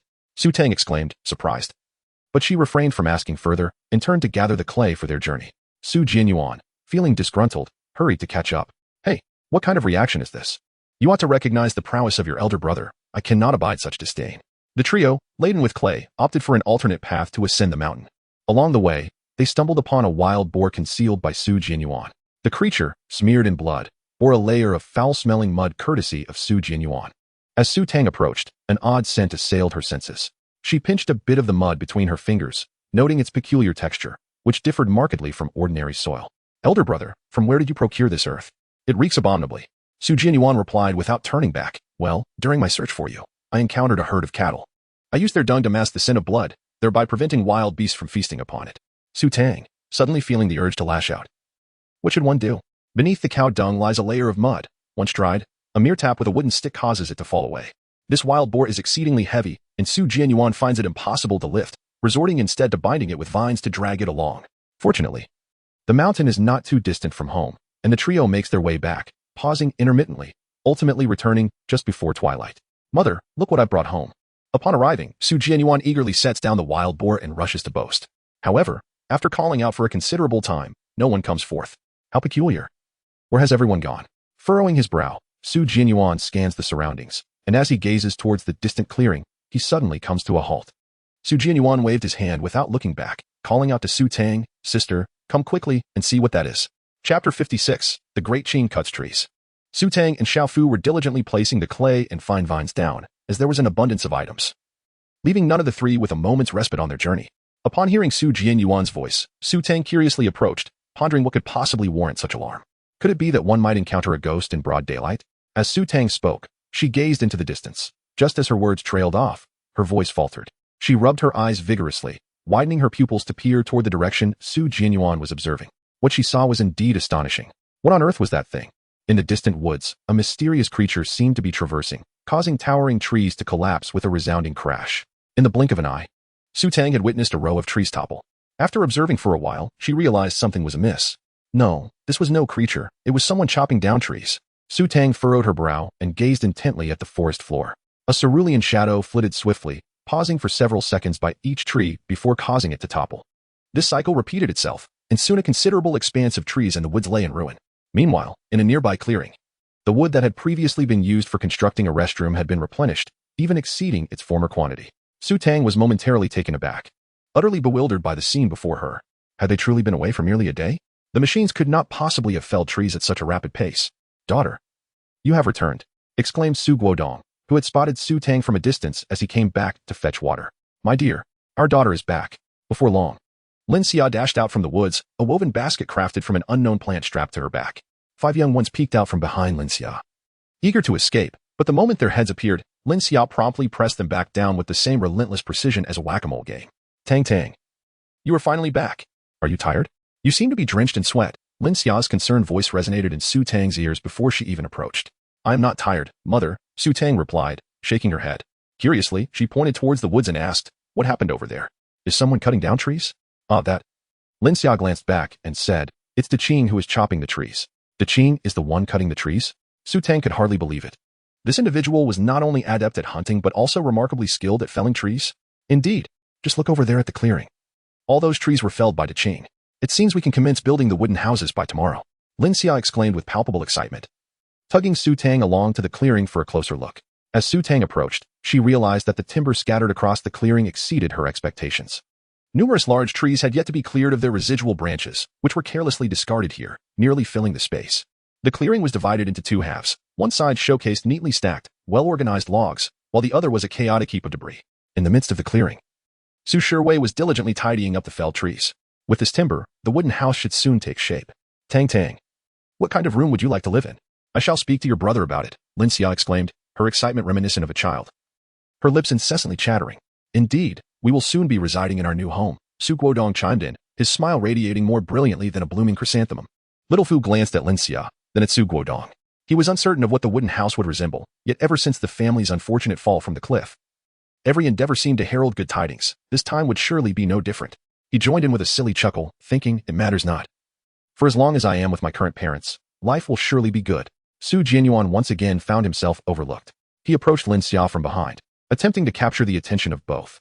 "Mother, look what I have brought back today, a wild boar, even larger than yesterday's black bull. By the way, a girl's room must face the sun. It needs to be well lit." However, Lin Xia paid no heed to Su Jianyuan's words, engrossed in conversation with Su Tang. Su Jianyuan turned to Su Guodong, gesturing as he spoke. "Father, it's a wild boar, weighing over 1,000 jin." Su Guodong seemed oblivious to him, joyfully exclaiming, "Today, we owe much to Daqing. I never anticipated that not only is Daqing an adept hunter, but also remarkably proficient at labor. The boss should definitely reserve a room for Daqing." Lin Xia nodded in agreement, having no objections this time. Given Daqing's exceptional capabilities, it was only fitting to provide a room. Since her daughter had chosen to keep him around, having someone skilled was certainly preferable to the contrary. Gradually, Lin Xia found herself growing fond of Daqing. Meanwhile, Su Jianyuan, feeling ignored, interjected, "Am I invisible or inaudible to you all?" The couple continued their conversation, while Su Tang, intrigued by how Daqing felled trees, casually responded a few times before heading towards the woods. Upon reaching the severed tree stump, Su Tang looked up in awe. Before her, a large azure bird was pecking at the trunk with its sharp beak. With a couple of resounding thuds, the tree emitted a cracking sound, slowly tilting, and subsequently, with a thunderous crash, it fell to the ground. Su Tang stared in astonishment. Is it truly possible to fell a tree in such a manner? Is he akin to a woodpecker? "A Tang, you have returned." As Su Tang marveled at the scene, a magnificent bluebird descended before her. Upon spotting Su Tang, the bluebird abandoned its task and swiftly flew over. "I have been hard at work today at home. Look, I have toppled many trees. Just as your brother instructed me to do," the bluebird exclaimed, eagerly showcasing its laborious achievements, all the while anxious to clarify that it had indeed been industrious. "Impressive, impressive. You have done remarkably well," Su Tang praised, raising her thumb in commendation, her admiration for the bluebird growing as she realized that bringing it back was indeed a wise decision. "Ah, Tang, you should return first. I shall fell a few more trees. Your brother mentioned he needed quite a few," the bluebird insisted, gently nudging Su Tang back with its wings as it prepared to continue its task. It felt a certain addiction to tree felling, having completed one. It yearned to tackle another. This was how ordinary beastmen lived, and it was truly delightful. Su Tang hurriedly called out to him, "Diqing, let us conclude for today and continue tomorrow. One cannot incessantly exploit the resources, and even the most resilient individuals require respite." "Oh, very well," Diqing replied, nodding obediently, casting a lingering glance at the forest as he departed. In the past, he found his tasks in the woods to be monotonous, yet, for reasons unbeknownst to him, working in this place felt remarkably engaging. Upon their return to the grass hut, Su noticed Yuan squatting beside the wild boar, engrossed in drawing circles in a state of solitude. Su Shiwei returned with several wooden planks of varying sizes. Upon seeing the wild boar, he inquired, "Is this the prey you captured today?" Noticing that someone had finally acknowledged the wild boar, Su Jianyuan stood up excitedly, hands on his hips, and proudly replied, "Indeed. This is the wild boar I shot with my bow and arrow. Just look at its physique. Only I could effortlessly subdue it. If it were anyone else, they would at least risk losing half their life." The wild boar was quite sizable. "Well done." Su Shiwei nodded calmly, gesturing dismissively at the air before turning to Su Tang. "Tang, I have prepared the materials for the cat climbing frame. Let's assemble it now." Chapter 57, the sounds of footsteps in the grass that was quick. Su Tang exclaimed with delight, having anticipated a wait of several days. "By the way, brother, I brought back the fine vines you mentioned." Su Tang brought over the vine that Xiao Fu had carried back. The two turned around to tinker with the cat climbing frame. Diqing, curious as ever, followed closely behind, always eager to join in on the lively commotion. Su Jianyuan stared in astonishment at the retreating figures of the three. Is this truly the end? Yesterday, when Diqing returned with its prey, your reaction was far from this. Su Jianyuan, overwhelmed with frustration, spat out blood. What was the significance of his arduous effort in bringing back a wild boar weighing over 1,000 pounds? This imposing figure, upon arriving at his home, had stolen the attention of everyone around. How infuriating. Truly, it was utterly vexatious. Su Shi had previously sketched the structure of the cat climbing frame on the sand, preparing each wooden panel separately. Now, all that remained was to assemble them. Su Tang observed as Su Shiwei deftly assembled various wooden planks. In no time, the scattered pieces of timber were firmly united, resulting in the preliminary construction of a cat climbing frame over 1 meter in height. "Brother, you are truly impressive. Just moments ago, these were mere wooden pieces, and now they have transformed into a cat climbing frame." Su Tang exclaimed, marveling at the semi-finished product. Her brother indeed possessed remarkable craftsmanship. How could he create something so intricate that she herself could not comprehend? Su Shi smiled gently. It is merely a matter of cutting the pieces into appropriate shapes, and assembling them is quite effortless. In the past, a friend purchased such items and sought my assistance with the assembly, which provided me the opportunity to conduct some research on the subject. Su Tang rubbed her hands together, noticing that there were still vines yet to be installed, and she felt eager to give it a try. "Big brother, how do we handle the vines? I want to give it a shot as well." After all, these items were meant for her young ones. It wouldn't do for her to remain uninvolved. Upon hearing her words, Su Shiwei stepped aside, guiding Su Tang through the process. "Simply tie the vines to these leg pillars, and then weave a few small cat nests on the empty ground. Cats love to sharpen their claws, and this will also allow them to climb." As for weaving the cat nests, Su Tang was at a loss and could only turn to her mother for assistance. Her versatile mother was certainly up to the task. Upon hearing that Su Tang wished to craft cat nests, she readily agreed without a moment's hesitation. Following the guidance of Su Shiwei, Su Tang meticulously wound the vines in spirals. By the time she finished entwining the vines, Lin Xia's 2 cat beds were also complete.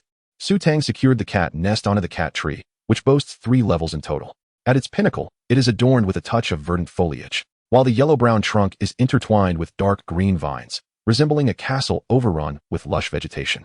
Upon first glance, its aesthetic appeal is surprisingly resilient. "Ah, brother, you are truly remarkable.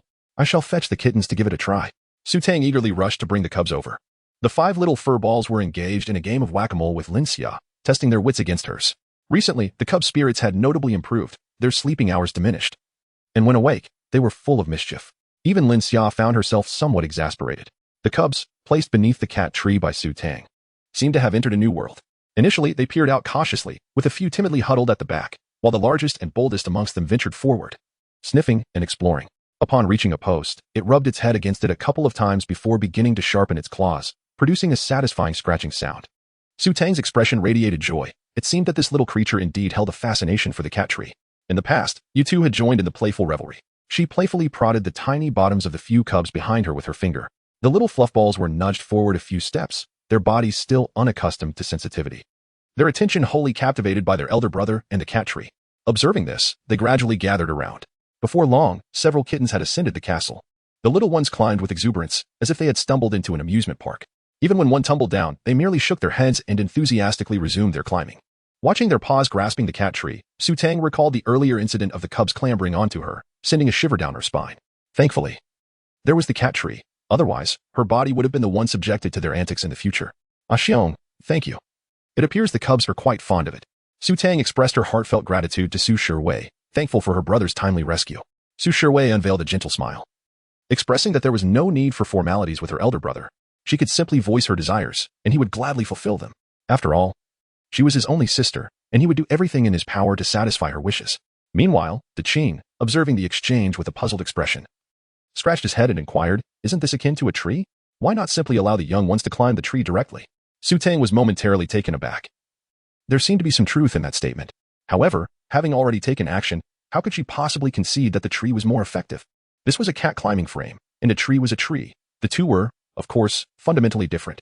With a resolute expression, Su Tang insisted, "Oh, if a Tang says they are different, then they must be different," for he did not comprehend the matter at hand. Just then, Lin Xia emerged from the thatched shelter, carrying a stack of animal hides. Tang, look at you, drenched in sweat. Hurry and wash up by the river. Mother has made you a new dress today. Perfect for you to try on." Su Tang accepted the animal hide and unfolded it to reveal a loose-fitting, short-sleeved long dress, complete with 2 adjustable ties at the waist.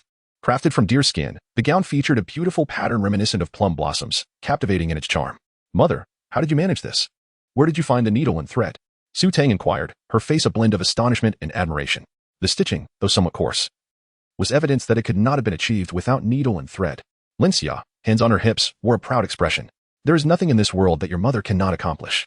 The needle is fashioned from cow bone, and the thread is spun from fibers your father discovered in the woods. While you were out today, I took it upon myself to create this." Lin Xia was a quintessentially restless spirit. When idle, she felt compelled to engage in some form of activity. The very thought of the intricate steps involved overwhelmed Su Tang, leaving her in awe of her mother's ingenuity. Overcome with emotion, she embraced Lin Xia's arm and planted a kiss on her cheek. "Mother, you are truly wonderful. At your age, how can you still behave as if you haven't grown up?" Lin Xia chided playfully, though her face radiated joy. "I've prepared a bucket of hot water for you. Go wash up and try it on so I can see if it fits." Su Tang smiled in response and swiftly carried hot water to the riverbank for a bath. At this moment, the cubs were playing on the cat tree, supervised by a large green, requiring no additional care. Su Tang prepared to make a swift visit to the riverbank. As the current conditions made it impossible to enjoy a proper bath, a mere rinse would have to suffice. Upon reaching the river, she mixed some hot water with the river water, achieving a suitable temperature. When it was just right, she removed her greasy animal hide attire and squatted by the river, using a ladle to scoop water from the barrel to wash herself. Although it was referred to as bathing, the use of shower gel or any such luxuries was out of the question. It was simply a matter of rinsing away the sweat. Su Tang symbolically brushed off the dirt clinging to her body, emptied the bucket of water, and then dried herself, preparing to don her clothes. At that moment, a rustling sound of leaves being disturbed suddenly emerged from the thicket behind her. Chapter 58. It's you. Su Tang furrowed her brows, hastily slipping into her dress, and directed her gaze towards the source of the sound, demanding with a sharp tone, "Who is there?" Her mother had summoned her to bathe, and it was certain that no one else would approach the riverbank. They were the only family residing here. The orcs of the Greywolf Tribe had other water sources at their disposal and would not venture to this spot for water. Who, then, lurked behind the thicket? Was it a wild beast, or perhaps an orc? Su Tang's heart tightened, and she slightly bent her knees, turning to fix her gaze intently on the thicket. "A Tang. It's me." A familiar voice emerged from behind the bushes. Wolf Kuay parted the foliage and stepped out, his face beaming as he approached Su Tang. "Why are you here? Aren't you at the Greywolf Tribe?" Upon realizing it was Wolf Kuay, Su Tang exhaled in relief. As long as he was not a ferocious beast, she felt reassured. Otherwise, if she were alone here, she might have been reduced to mere remnants by the time her mother and the others found her. "I came to find you, a Tang. Where did you go today?" Wolf Kuay inquired, his expression laced with concern as he drew closer. "How did you know I went out today? Did you come looking for me?" Su Tang queried, her brow furrowing in confusion, sensing something amiss. If Wolf Kuay had indeed sought her out, why hadn't her mother mentioned it when she saw her earlier? Although Lin Xia had a fiery temper, she held great respect for her children and would never conceal anything under the guise of concern.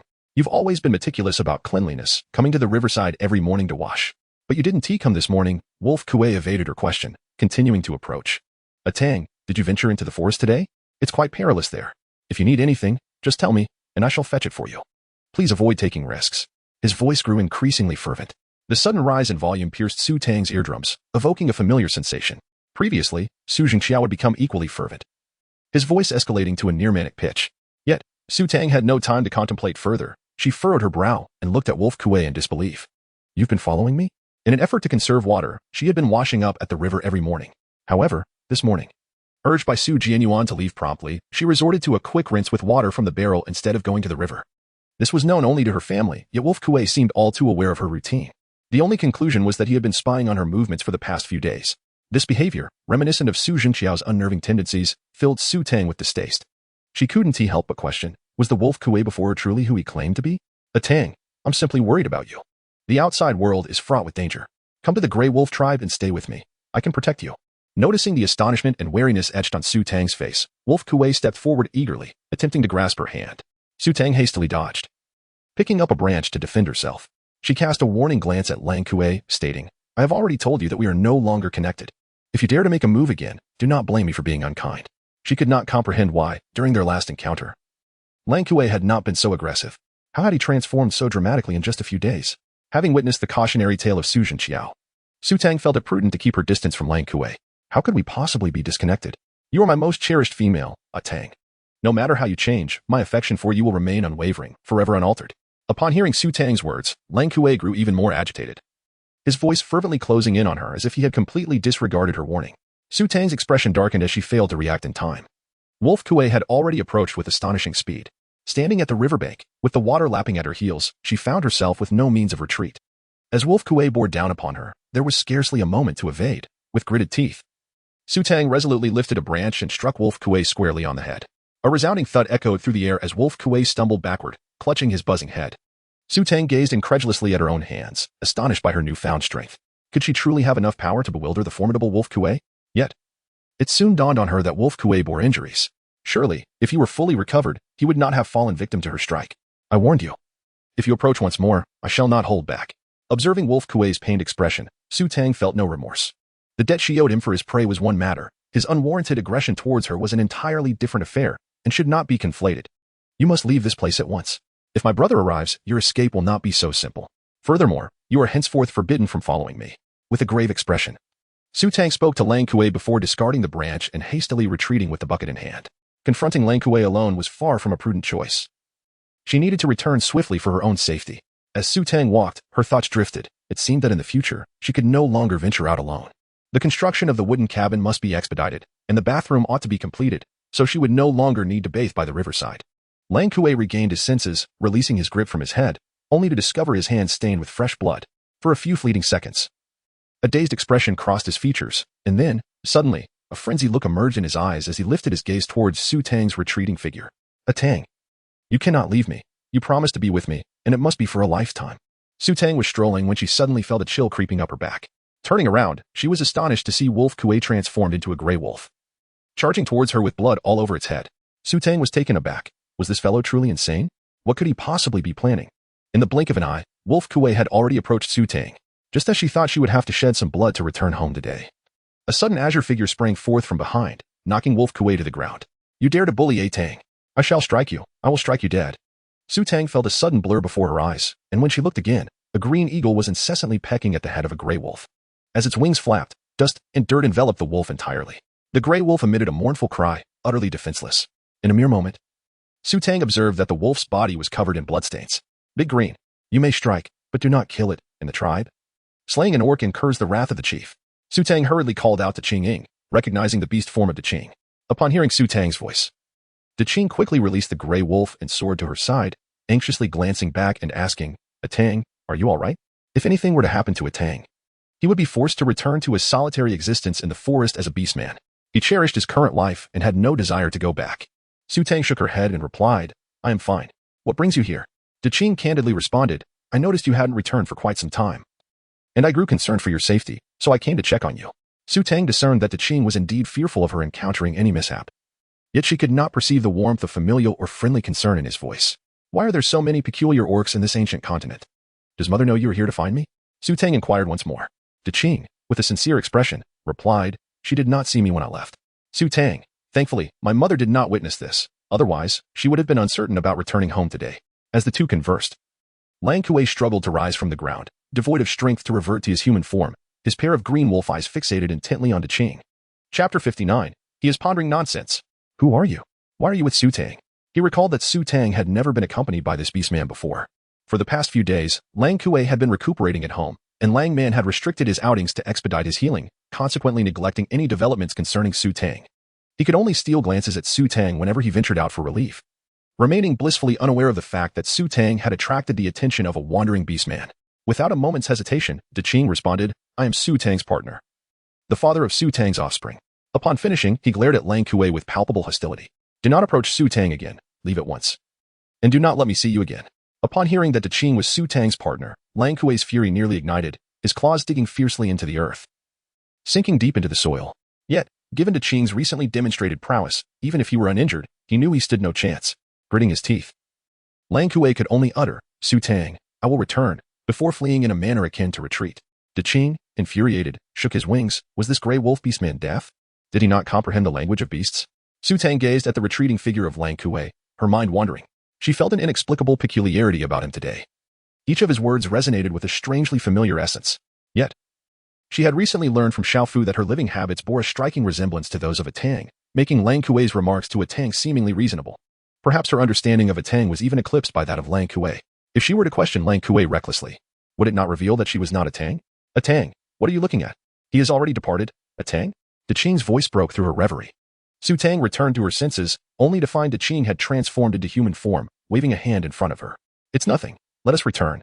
Su Tang regained her thoughts, shook her head, and returned home with Diqing. Upon arriving, Lin Xia approached her, inquiring why she had taken so long in the bath.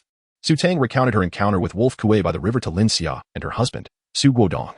Upon hearing that Wolf Kuay had dared to harass Su Tang, even emerging while she was bathing, Lin Xia and Su Guodong were filled with indignation, wishing fervently to capture Wolf Kuay and teach him a lesson.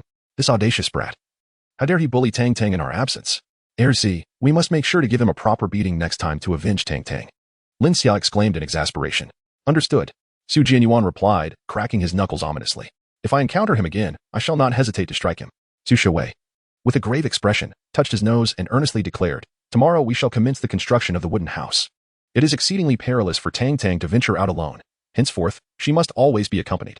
The challenges faced by young women in the outside world are manifold. And as her elder brother, it is his duty to address these concerns. Even in the ancient continent, he cannot allow his sister to endure any hardship." Xiaofu, equally indignant, was appalled to discover that Lang Kuay, who he had regarded as a brother, was such a despicable male, secretly trailing his sister. How detestable. No. He would no longer refer to Lang Kuay as a brother. He is unworthy of the title. For the beastmen, stalking is an exceedingly discourteous act. Diqing glanced at the furious group and, aiming to curry favor, said to Su Tang, "Tang, I shall accompany you when you bathe, so he cannot bully you." With a proud demeanor, he believed himself to be quite clever. Upon hearing this, the Su family collectively darkened their expressions and retorted in unison, "Absolutely not.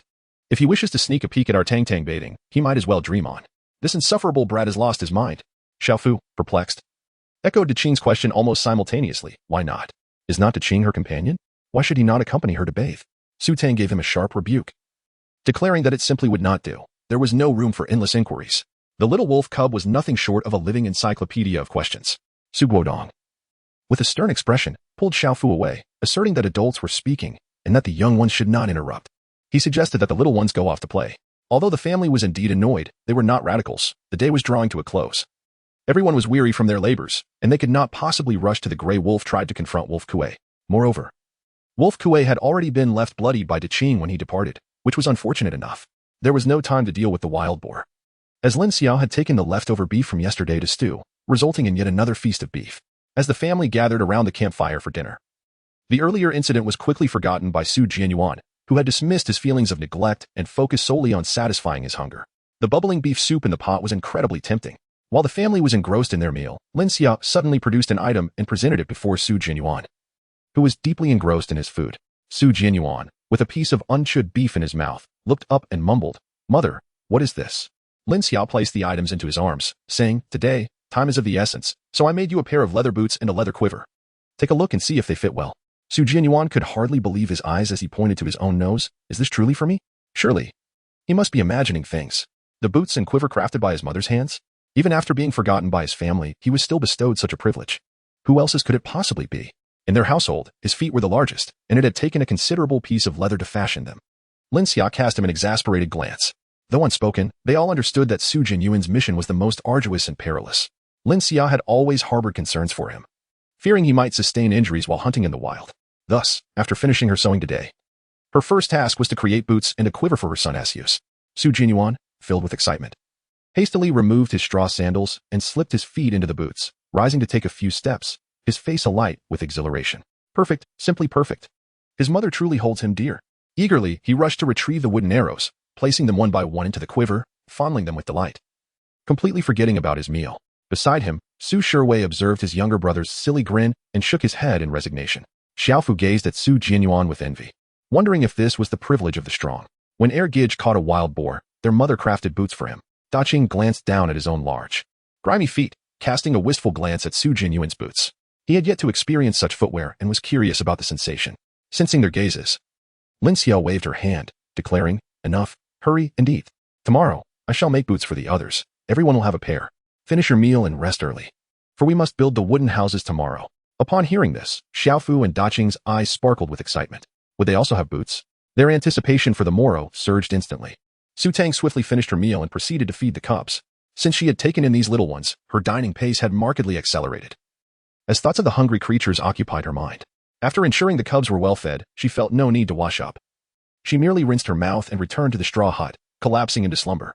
The entire family nestled in dreams, eagerly anticipating the arrival of the morrow. Chapter 60. The Art of Pottery. At dawn the next day, Su Tang was roused by the energetic cubs, who woke her with their damp tongues.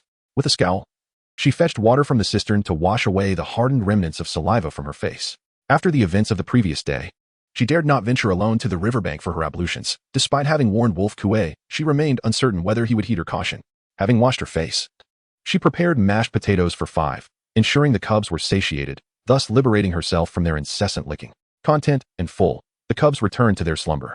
By the time Su Tang completed her tasks, the rest of the family had already risen. With breakfast yet to be prepared, Lin Xia gathered everyone to discuss the fate of the wild boar. This wild boar is quite sizable. If we do not consume it soon, it will spoil. We currently lack salt for preservation, so it cannot be kept for long. Does anyone have any thoughts? Lin Xia glanced around at her companions, her primary focus resting on Su Jianyuan, as the boar was, after all, his catch. Let us eat it all. We should finish it before it goes bad. Su Jianyuan replied without a second thought. The others exchanged glances, while Lin Xia felt a pang of exasperation. She regretted asking him. "Mother, I too am unsure how to preserve meat. I shall defer to your wisdom." Su Tang remained the obedient child in her mother's eyes. Su Shiwei and Su Guodong nodded in agreement with Su Tang's words. "I also listened to Mother." Xiaofu hastily interjected. He felt somewhat perplexed. Hadn't Mother always been the one to make decisions regarding the family's affairs? Why was she seeking everyone's opinions today? Although he found it odd, he did not dwell on it, for with his limited intellect, he could not fathom the reasoning behind it. Observing the consensus among the group, Lin Xia spoke up. "This is my perspective. Let's keep a couple of days' worth at home, and return the remainder to Lang Kuei. Once we repay him for the game, if he dares to harass Tang again, I shall break his legs." The gravity of this matter had prevented her from sleeping well the previous night. Upon hearing this, Xiaofu involuntarily shivered. Why did it suddenly feel as if Mother was more ferocious than the beast in the forest? Was it merely his illusion? Lin Xia surveyed the others and continued. "After all, the second son goes hunting every day, and we have fruits to eat. So we want to go hungry for the time being. What do you all think?" Though she had a fiery temperament, the household matters were always approached collaboratively. Upon hearing her words, everyone nodded in agreement. "I think that is a sound plan. Yes, it would be best to settle the debt as soon as possible." Su Jianyuan and Su Shiwei, the two brothers, were the first to express their opinions. They were not unreasonable individuals. They understood the importance of repaying debts, and they were certainly capable of doing so. "My dear, I shall assist you in dividing the wild boar shortly," Su Guodong said, attempting to ingratiate himself. Su Tang turned to Xiaofu and inquired, "Xiaofu, do you recall how much prey our family has received from Wolf Kuay?" Xiaofu scratched the back of his head and pondered carefully for a moment. "We have been here for 3 months, and Wolf Kuay has visited almost every few days, each time bringing a catch as sizable as half a black bull." After listening to Xiaofu's words, Su Tang performed a rough calculation. Over these 3 months, Tang has been absent for 2 months, which means Wolf Kuay has delivered prey for 1 month. If we assume he comes every 3 days, bringing over 200 pounds each time, that amounts to over 2,000 pounds of game. This is quite a considerable fortune for the beastmen. No wonder Wolf Kuay is so persistently attached to me. It is akin to a man gifting a woman with exquisite jewelry. And with their parents already approving of their union, yet he has not even held her hand before she slips away. Who could endure such a situation? Su Tang could not help but silently lament that while others traversed realms into wealth and abundance, her own fate was quite the opposite. Upon awakening, she nearly faced death and found herself burdened with an overwhelming debt. Truly, the tales within novels are often deceptive. After hearing Su Tang's calculations, Lin Xia resolved to retain 300 pounds of wild boar meat, discarding the skin and inedible innards, while the remaining over 600 pounds would be returned to Lang Kuei. At this rate, it would not be long before their family could settle their debts. Although preparing smoked meat could preserve some of the meat, Lin Xiao believed that while smoked meat was acceptable on occasion, consuming it regularly would be detrimental to health. Thus, they should savor fresh provisions whenever possible. Upon hearing this, Jianyuan also perked up and set out hunting with Xiaofu. He needed to capture more game to bring back. The remaining individuals joined forces to divide the wild boar into 2 portions, with the larger share entrusted to Qing and Su Shiwei to deliver to Lang Kuay. Once the 2 returned, it would be time for the day's main event, the construction of the wooden house. Su Shiwei serves as both the primary force and commander, while Su Guodong is merely a novice, able only to lend a helping hand. As for Qing, it is best left alone. A perfectly intact piece of wood fell apart under his care, prompting Su Shiwei to send him off to continue felling trees. Soon, the forest echoed with the resounding thuds of trees toppling one after another. Su Tang initially intended to assist, yet constructing a wooden house proved far more intricate than building a latrine. She could not comprehend the diagrams drawn by Su Shiwei on the ground, nor could she decipher how the timber was meant to be assembled. Thus she resigned herself to inaction. Tang, is this also something you brought back yesterday? What is it? Lin Xiao inquired as she fashioned garments from animal hides outside the thatched shelter, noticing several bundles wrapped in leaves on the ground. Upon hearing this, Su Tang slapped her forehead, nearly forgetting the clay. This is the clay we discovered on the mountain yesterday, she explained, stepping forward to unveil the dark soil hidden beneath the leaves. Although this clay lacked the finesse of the pottery clay she had used in her previous life at the craft shop, it was certainly sufficient for pottery making. Lin Xiao's face lit up with joy. You found the clay? Does this mean we can create pottery? The wooden bowl at home has already begun to fray after just a few days of use. Su Tang nodded, finding herself with some leisure time. Taking advantage of the 5 cubs still indulging in their slumber, she seized the opportunity to experiment. Lin Xia, a playful spirit in her own right, quickly fetched a stone basin and water upon seeing Su Tang's intent to craft pottery, joining her in the delightful endeavor of molding clay. Merely shaping the clay by hand proved insufficient. A potter's wheel was also required for their artistic pursuit. Su Tang requested 2 cut tree stumps from Su Guodong to serve as makeshift potter's wheels. Between the 2 wheels, she installed an axle, which allowed her to rotate the lower wheel with her foot while crafting pottery, effectively creating a primitive throwing machine. This was the only tool she excelled in. Su Tang possessed a distinctive trait. Whatever task she undertook, she would delve into its intricacies. After her initial foray into DIY at the craft store, she took the opportunity to grasp the principles behind the potter's wheel and even constructed one at home. Now, as she worked, she felt utterly at ease. By the time she completed her wheel, Lin Xia had also prepared the clay. Su Tang grasped a handful of clay and placed it upon the spinning wheel. As the lower wheel whirled, her fingertips barely moved across the clay. Yet, in a short while, the clay transformed into the shape of a bowl. Lin Xia gazed in astonishment, her hands fidgeting with excitement beside her. Tang, this looks quite enjoyable. Could you let mother have a try as well? Su Tang carefully removed the formed bowl and placed it upon the pristine leaves she had prepared in advance, then stepped aside. All right, mother, give it a try. The clay is ready for use. However, she still needs to construct a kiln to fire the pottery before it can be utilized. Without much thought, Su Tang moved aside to dig a pit. Before long, she had finished her task and, straightening her somewhat aching back, brushed off her hands and called out, Mother, how are you progressing? I am ready to begin the firing here. An exaggerated voice from behind her replied, Tang, your mother is struggling with this clay. Come quickly to assist me. Chapter 61, The Uninvited Visit of the Grey Wolf Leader. Su Tang turned her head to glance back, only to find Lin Xia's hands covered in clay, while the clay on the wheel remained soft and shapeless.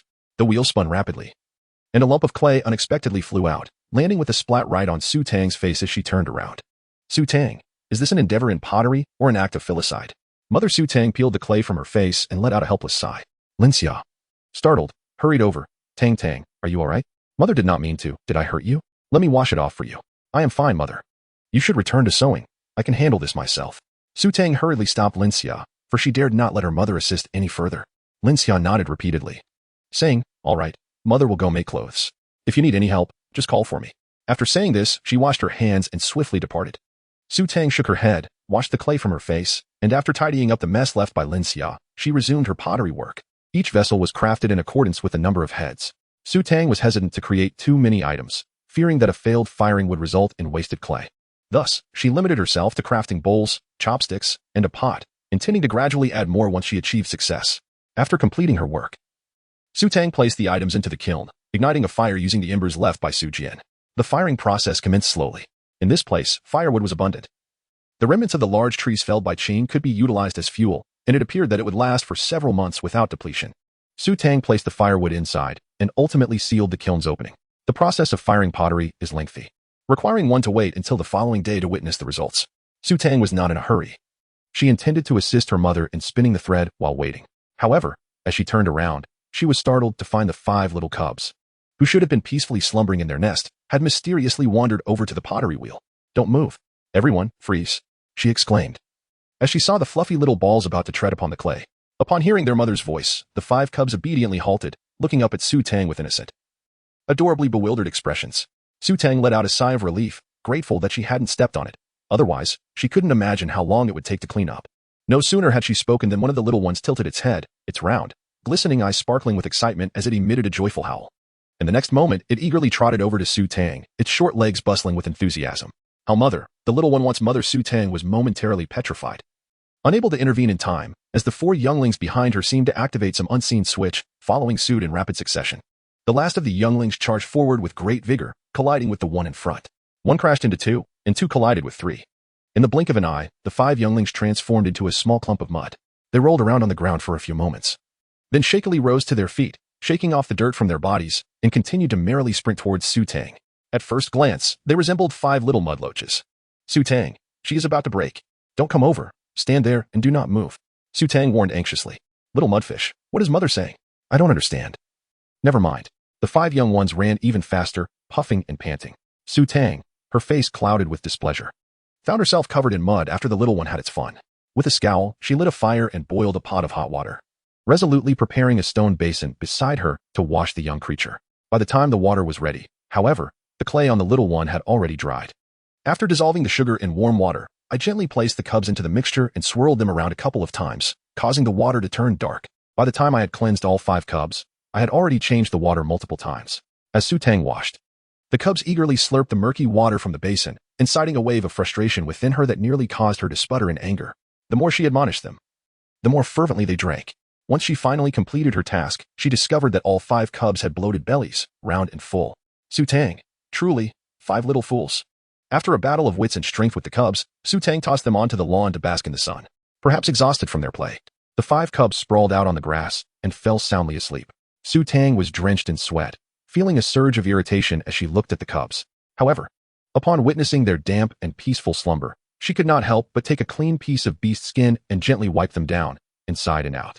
It truly felt as though she owed them from a past life. Su Tang, while wiping her hands, couldn't help but complain that once she found the cub's father, she would have him take these little fools away. She truly could not manage to care for these imbeciles. In the following days, Su Tang and her companions diligently engaged in hunting and constructing wooden shelters. Su Jianyuan is not fortunate enough to capture wild boars every day. At times, he secures goats, elk, wild chickens, and ducks, an array of creatures both familiar and unfamiliar. The most astonishing feat was when he returned with a magnificent tiger. Had he been in the ancient continent, Su Tang would never have dared to consume such delicacies. However, indulging in them has certainly alleviated his worries about meals. After several days, he has returned a substantial portion of the prey owed to Wolf Kuay. The pottery crafted by Su Tang has also been successfully produced. Initially, the fired ceramics bore significant cracks, rendering them incapable of holding water and utterly impractical. Subsequently, Su Tang refined the firing technique, resulting in increasingly complete and exquisite pieces with each iteration. Su Tang replaced all the wooden utensils in her home with ceramic ones, as the clay proved insufficient. She later asked Su Jianyuan to excavate twice, resulting in several large ceramic water storage jars.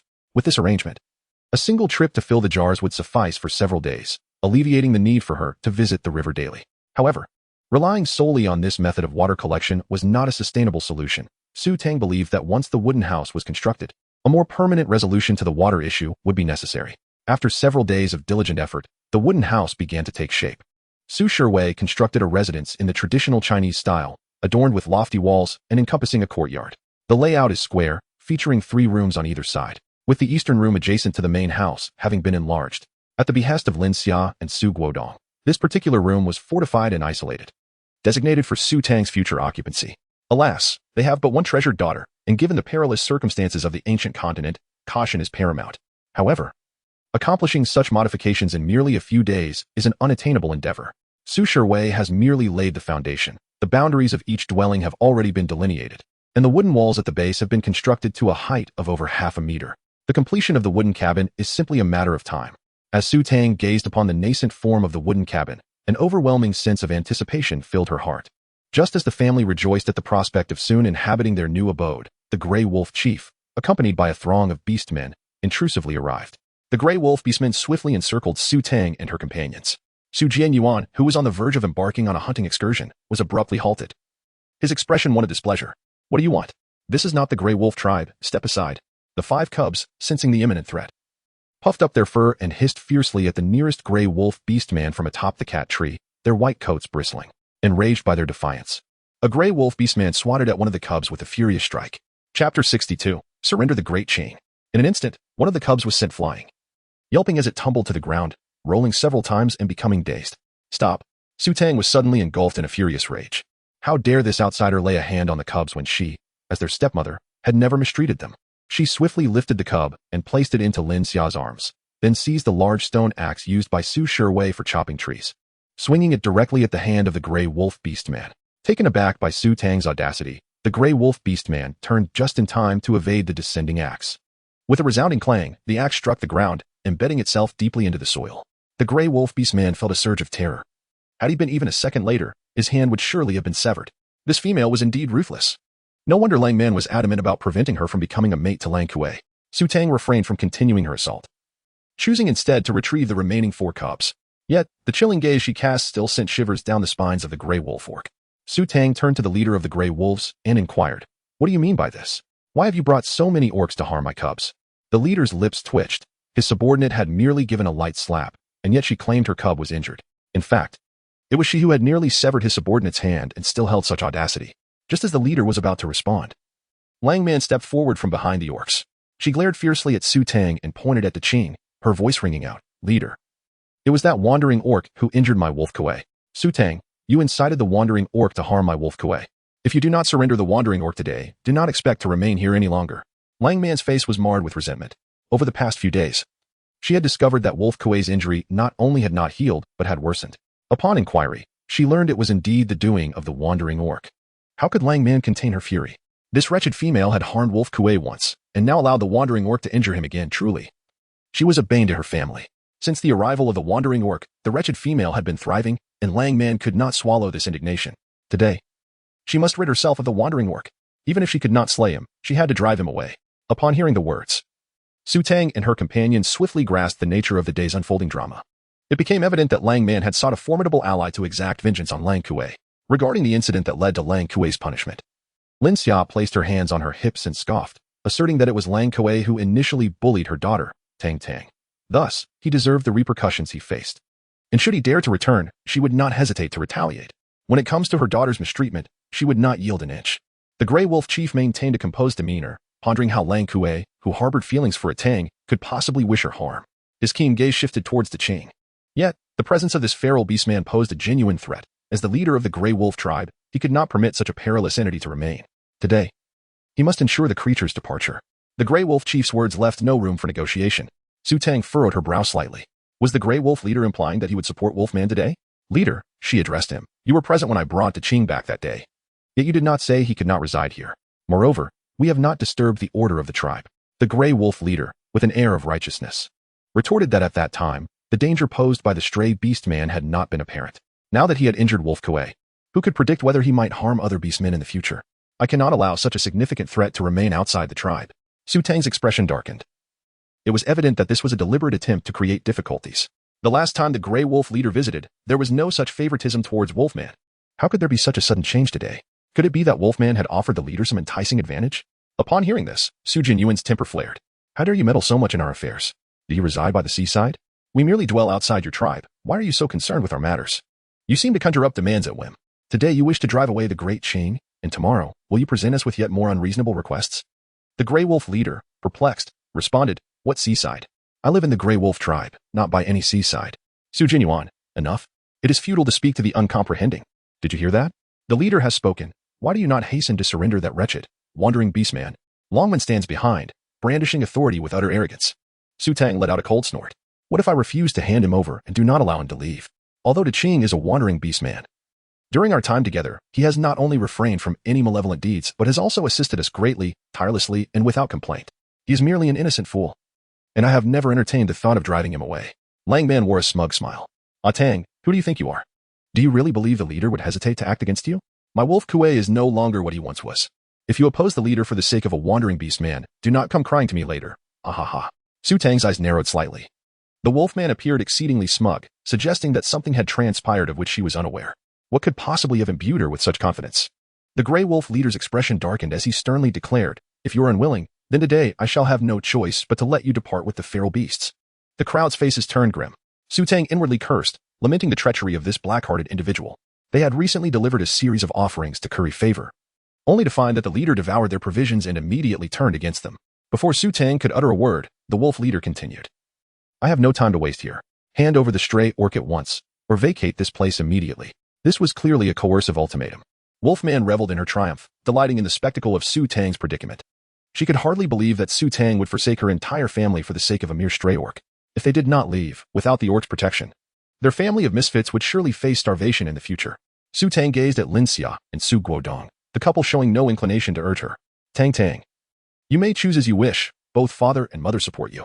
Speak freely, without fear." Su Guodong nodded. "Indeed. At worst, we can start anew as a family. As long as we are together, there is nothing to fear." Neither Su Jianyuan nor Su Shiwei uttered a word, yet their resolute gazes conveyed the answer to Su Tang. "Sister, I am also willing to follow your lead," Xiao Fu hastily interjected. After all, their family had previously wandered for a while. Relocating to another place was hardly a significant matter. The eyes of the young ones sparkled with clarity. In Xiao Fu's view, compared to the wicked beastmen like Wolf Kuay, the Qing was far superior. Su Tang had long anticipated that everyone shared the same thoughts. Yet hearing it with her own ears still stirred a flicker of emotion within her heart. The greatest fortune she cherished was that even after traversing through time, she could still be with her family. Su Tang gently tousled Xiao Fu's messy hair and turned to face the Grey Wolf leader. Poised to speak when Qing unexpectedly stepped forward from behind. "Wait, hold on." Chapter 63. From now on, you have a home. Everyone turned their attention to Qing, whose expression was a blend of complexity as he glanced at Su Tang and Lin Xia, clenching his fists as if grappling with an internal conflict. Yet, he soon relaxed his grip, as though he had reached a resolution. Qing addressed the Grey Wolf leader. "I will leave on my own. Do not let them go." "Qing?" Su Tang exclaimed, bewildered. After all, he had previously insisted on staying at all costs. What had changed today? This fellow did not strike her as one to shy away from challenges. The others shared her astonishment, unable to comprehend why Qing had made such a declaration. Over the past few days, Lin Xia had come to realize that this child was quite straightforward and earnest, lacking any guile, which had significantly altered their perception of him. Now, hearing him express a desire to leave was almost unbelievable. After speaking, Qing turned back to Su Tang and dropped another bombshell. "Tang, actually. I'm not your partner. The cub's father is not me, and I do not know them at all." He took a deep breath, closing his eyes as he hastily articulated his words, fearing that any hesitation would lead to regret. He truly did not wish to return to the desolate forest. But he was even more unwilling to see Tang and her family driven away because of him. At this revelation, everyone but Su Tang was left in utter shock. "Qing, what are you saying? If you are not the cub's father, then who is?" Lin Xia inquired, astonished. It turned out they had taken in an impostor. This boy had deceived them all. Su Guodong's face was etched with confusion as he pressed. "What on earth is happening?"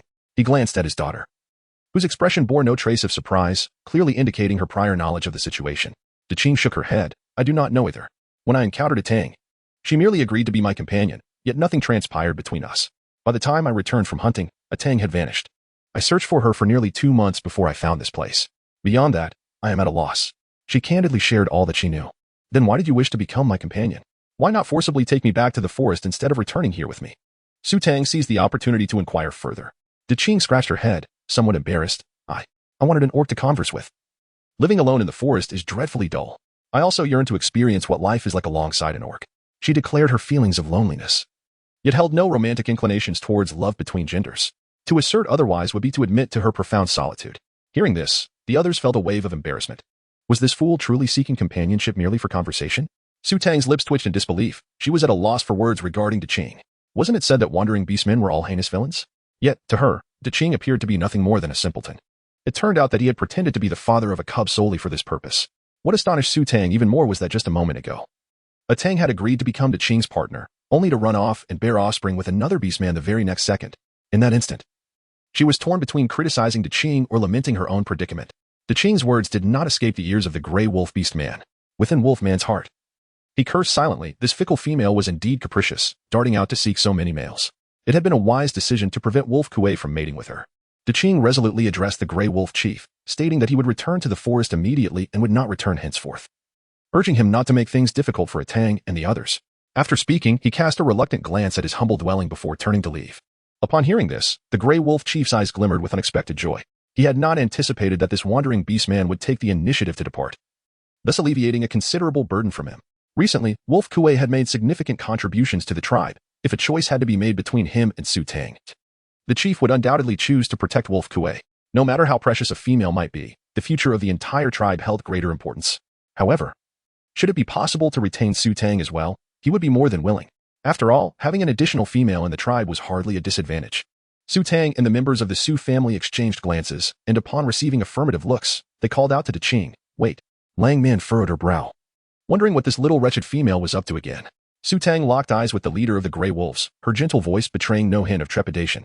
"Leader, we have made up our minds. We shall leave this place together." At her words, not only did Wolfman stand in stunned silence, but the other Grey Wolf beastmen were equally taken aback. Had this female lost her senses?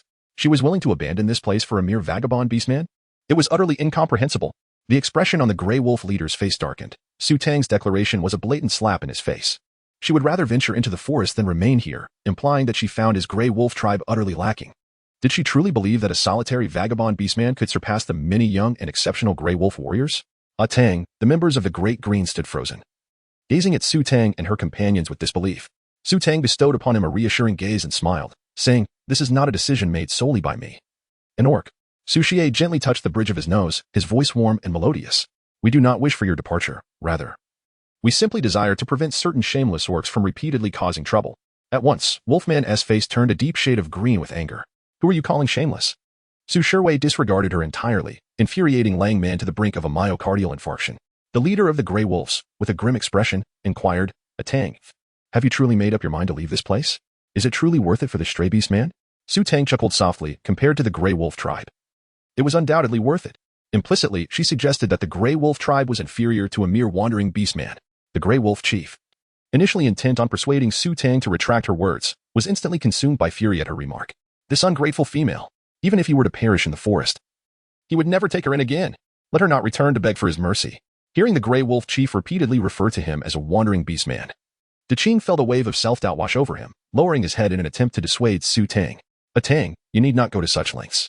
I understand that as a wandering beast man, I am unworthy of entering the tribe. I do not wish to be a burden to you." His words were heartfelt. Before meeting Su Tang, he had been oblivious to the concept of camaraderie, solely focused on satisfying his own desires. However, he now realized that his greed paled in comparison to his desire not to drag them down with him. Tang smiled. He was accustomed to this situation, and returning would mean little to him. On the contrary, it was they who would face peril in the forest. The tribe and the forest were entirely disparate realms. "Who says you are a wandering beast man?" Lin Xiao interjected, hands on her hips, her voice commanding. "From this moment on, you have a home and a family. Wherever we are, that is your home." She refused to believe that this simple lad could be irredeemably wicked. Su Guodong felt a surge of anxiety. Could it be that his wife had genuinely acquiesced to this foolish young man being with their daughter? This simply cannot be allowed. Su Tang remained unfazed. "Mother, who is he to our family?" Lin Xiao raised her head and declared, "He is my adopted son." Chapter 64, Wolf Kuay's Deceit After All. She had already acquired an additional little wolf cub. Having another simple-minded lad was of little consequence. Lin Xiao had always been one to take matters lightly. Damn it. Su Jianyuan could not contain his expletive, glancing at Su Guodong. "Father, how does it feel to be a father again? You brat, if you don't speak. No one will think you're mute." Su Guodong huffed and glared at his son, though inwardly he felt a sense of relief. Thankfully, having an adopted son was much more palatable than acquiring another son-in-law. Tang stood in a daze. I have a family now." He could hardly believe his ears. Ever since the death of the only person he had known, an old wandering beast man, at the tender age of 5, he had forgotten what it meant to have a home. Su Tang lightly tapped his arm, saying, "If you're unwilling, you may refuse. My mother does not appreciate being forced." I am willing. Tang hastily nodded, fearing that Lin Xiao might change her mind. The Grey Wolf leader's expression darkened. He began to understand why Su Tang was so unreasonable. She was a lunatic, and her mother was a madwoman as well. Not a single one of this family of beastmen is normal. You all better think carefully, don't regret it, the Grey Wolf leader said coldly. "Rest assured, we are not like the leader, who enjoys going back on his word." Su Tang replied with a facade of obedience, yet her words dripped with subtle mockery. The Grey Wolf leader nearly spat blood upon hearing her. This sharp-tongued female was audaciously insulting him indirectly. Su Tang promptly joined the others in packing their belongings, preparing to depart. Regardless of their exit, they would not leave a single item for the Grey Wolf orcs. If they had to abandon anything, it would be destroyed or set ablaze. Observing their actions, the Grey Wolf orc felt no sense of triumph. Despite having driven away the strays, an inexplicable feeling of defeat lingered. Only Lang Man was overjoyed. The wretched female was finally leaving. Once she entered the forest, her demise would be swift, without her interference. Lang Kuay would soon forget her. Not to mention, Lang Kuay had always been popular among females, and now with his newfound prowess. Even the chief regarded him with newfound respect. It would be easy for him to find a more desirable mate, to mate and bear offspring, with Lang Kuay around. The tribe need not worry about food, which male or female would not look up to him. Lang Man envisioned the future where she would be revered. She could barely suppress her laughter. At that moment, a gray shadow darted from the woods. Wait, chief, do not drive them away. The Grey Wolf chief turned to see the beastly form of Lang Kuay. Lang Kuay, what do you mean by this? Lang Kuay shifted to human form, immediately kneeling before the Grey Wolf chief. Chief, this is a misunderstanding. The stray did not harm me and poses no threat to the tribe's orcs. I implore you not to send them away. They will perish if they leave here. The Grey Wolf chief frowned, glancing at Lang Man with displeasure. Lang Man, what is the meaning of this? This is not what you conveyed to me. He did not want any harm to befall Lang Kuay. If this were merely Lang Man's opinion, he would not have come. Lang Man wore a confused expression, equally perplexed. Child, you clearly told me this yesterday.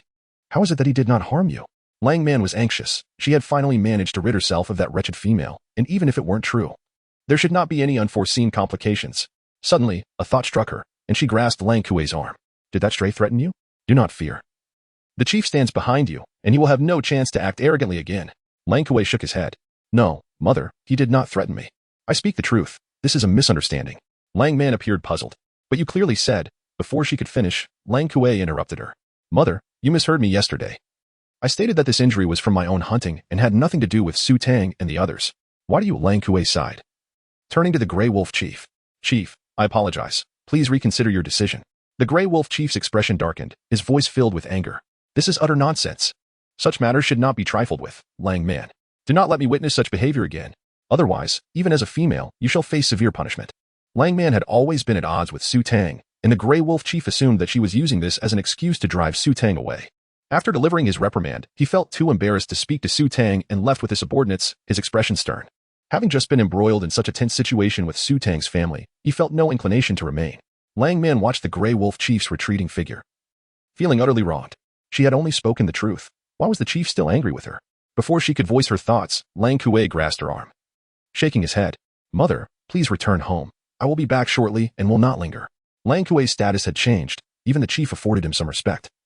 And Lang Man had no choice but to heed his words. Reluctantly, she replied, Very well, I shall return first. Be cautious and do not involve yourself with Su Tang again. Come back soon. Lang Kuay reassured her that he would only speak for a moment, and at last, Lang Man departed. Su Tang looked at Lang Kuay with a peculiar expression, unsure of what this fellow was up to this time. Su Jianyuan, seeing him linger, furiously blocked his path. You insolent brat, do you dare to appear before me again? Do you believe I will make you gather your teeth from the ground? He continued. Do not think that calling away the Grey Wolf leader will let this matter pass. When Lang Kuay saw a fist flying towards him, he hastily dodged, refraining from retaliating. Instead, he distanced himself and turned his gaze to Su Tang. Tang, I acknowledge my fault from last time. I was unaware that my mother would conceal her intentions and bring the leader here. I apologize. Please do not hold your anger towards me. Su Tang wore an expression of detached indifference and replied coolly, I never allow myself to be angered by inconsequential beasts. Wolf Kuay momentarily found himself at a loss for words. Observing Su Tang's frosty demeanor, he steeled himself and continued. I shall not permit the leader to trouble you any further. You may remain here. The forest is fraught with peril, and a female venturing deep into its depths may meet her demise at any moment. Su Tang squinted, her gaze probing as she regarded Wolf Kuay, attempting to discern something from his expression. Why did you just lie, deceiving Wolfman and the chief about your injury being the result of hunting? She inquired suddenly. She felt that the changes in Wolf Kuay were indeed too drastic, given the obsession she had previously perceived in him. If he intended to exploit the chief for his own ends, he could easily do so without resorting to deceit. Tang, actually. Wolf Kuay's voice faltered. And suddenly, he swayed, the veins on his forehead bulging. He abruptly turned his back and swiftly transformed into a gray wolf, departing with haste. As he left, he hastily uttered a single phrase, In any case, I do this for your own good. Do not venture into the forest. Su Jianyuan and Da Qing had yet to intercept him when the figure of the gray wolf vanished from the crowd's sight.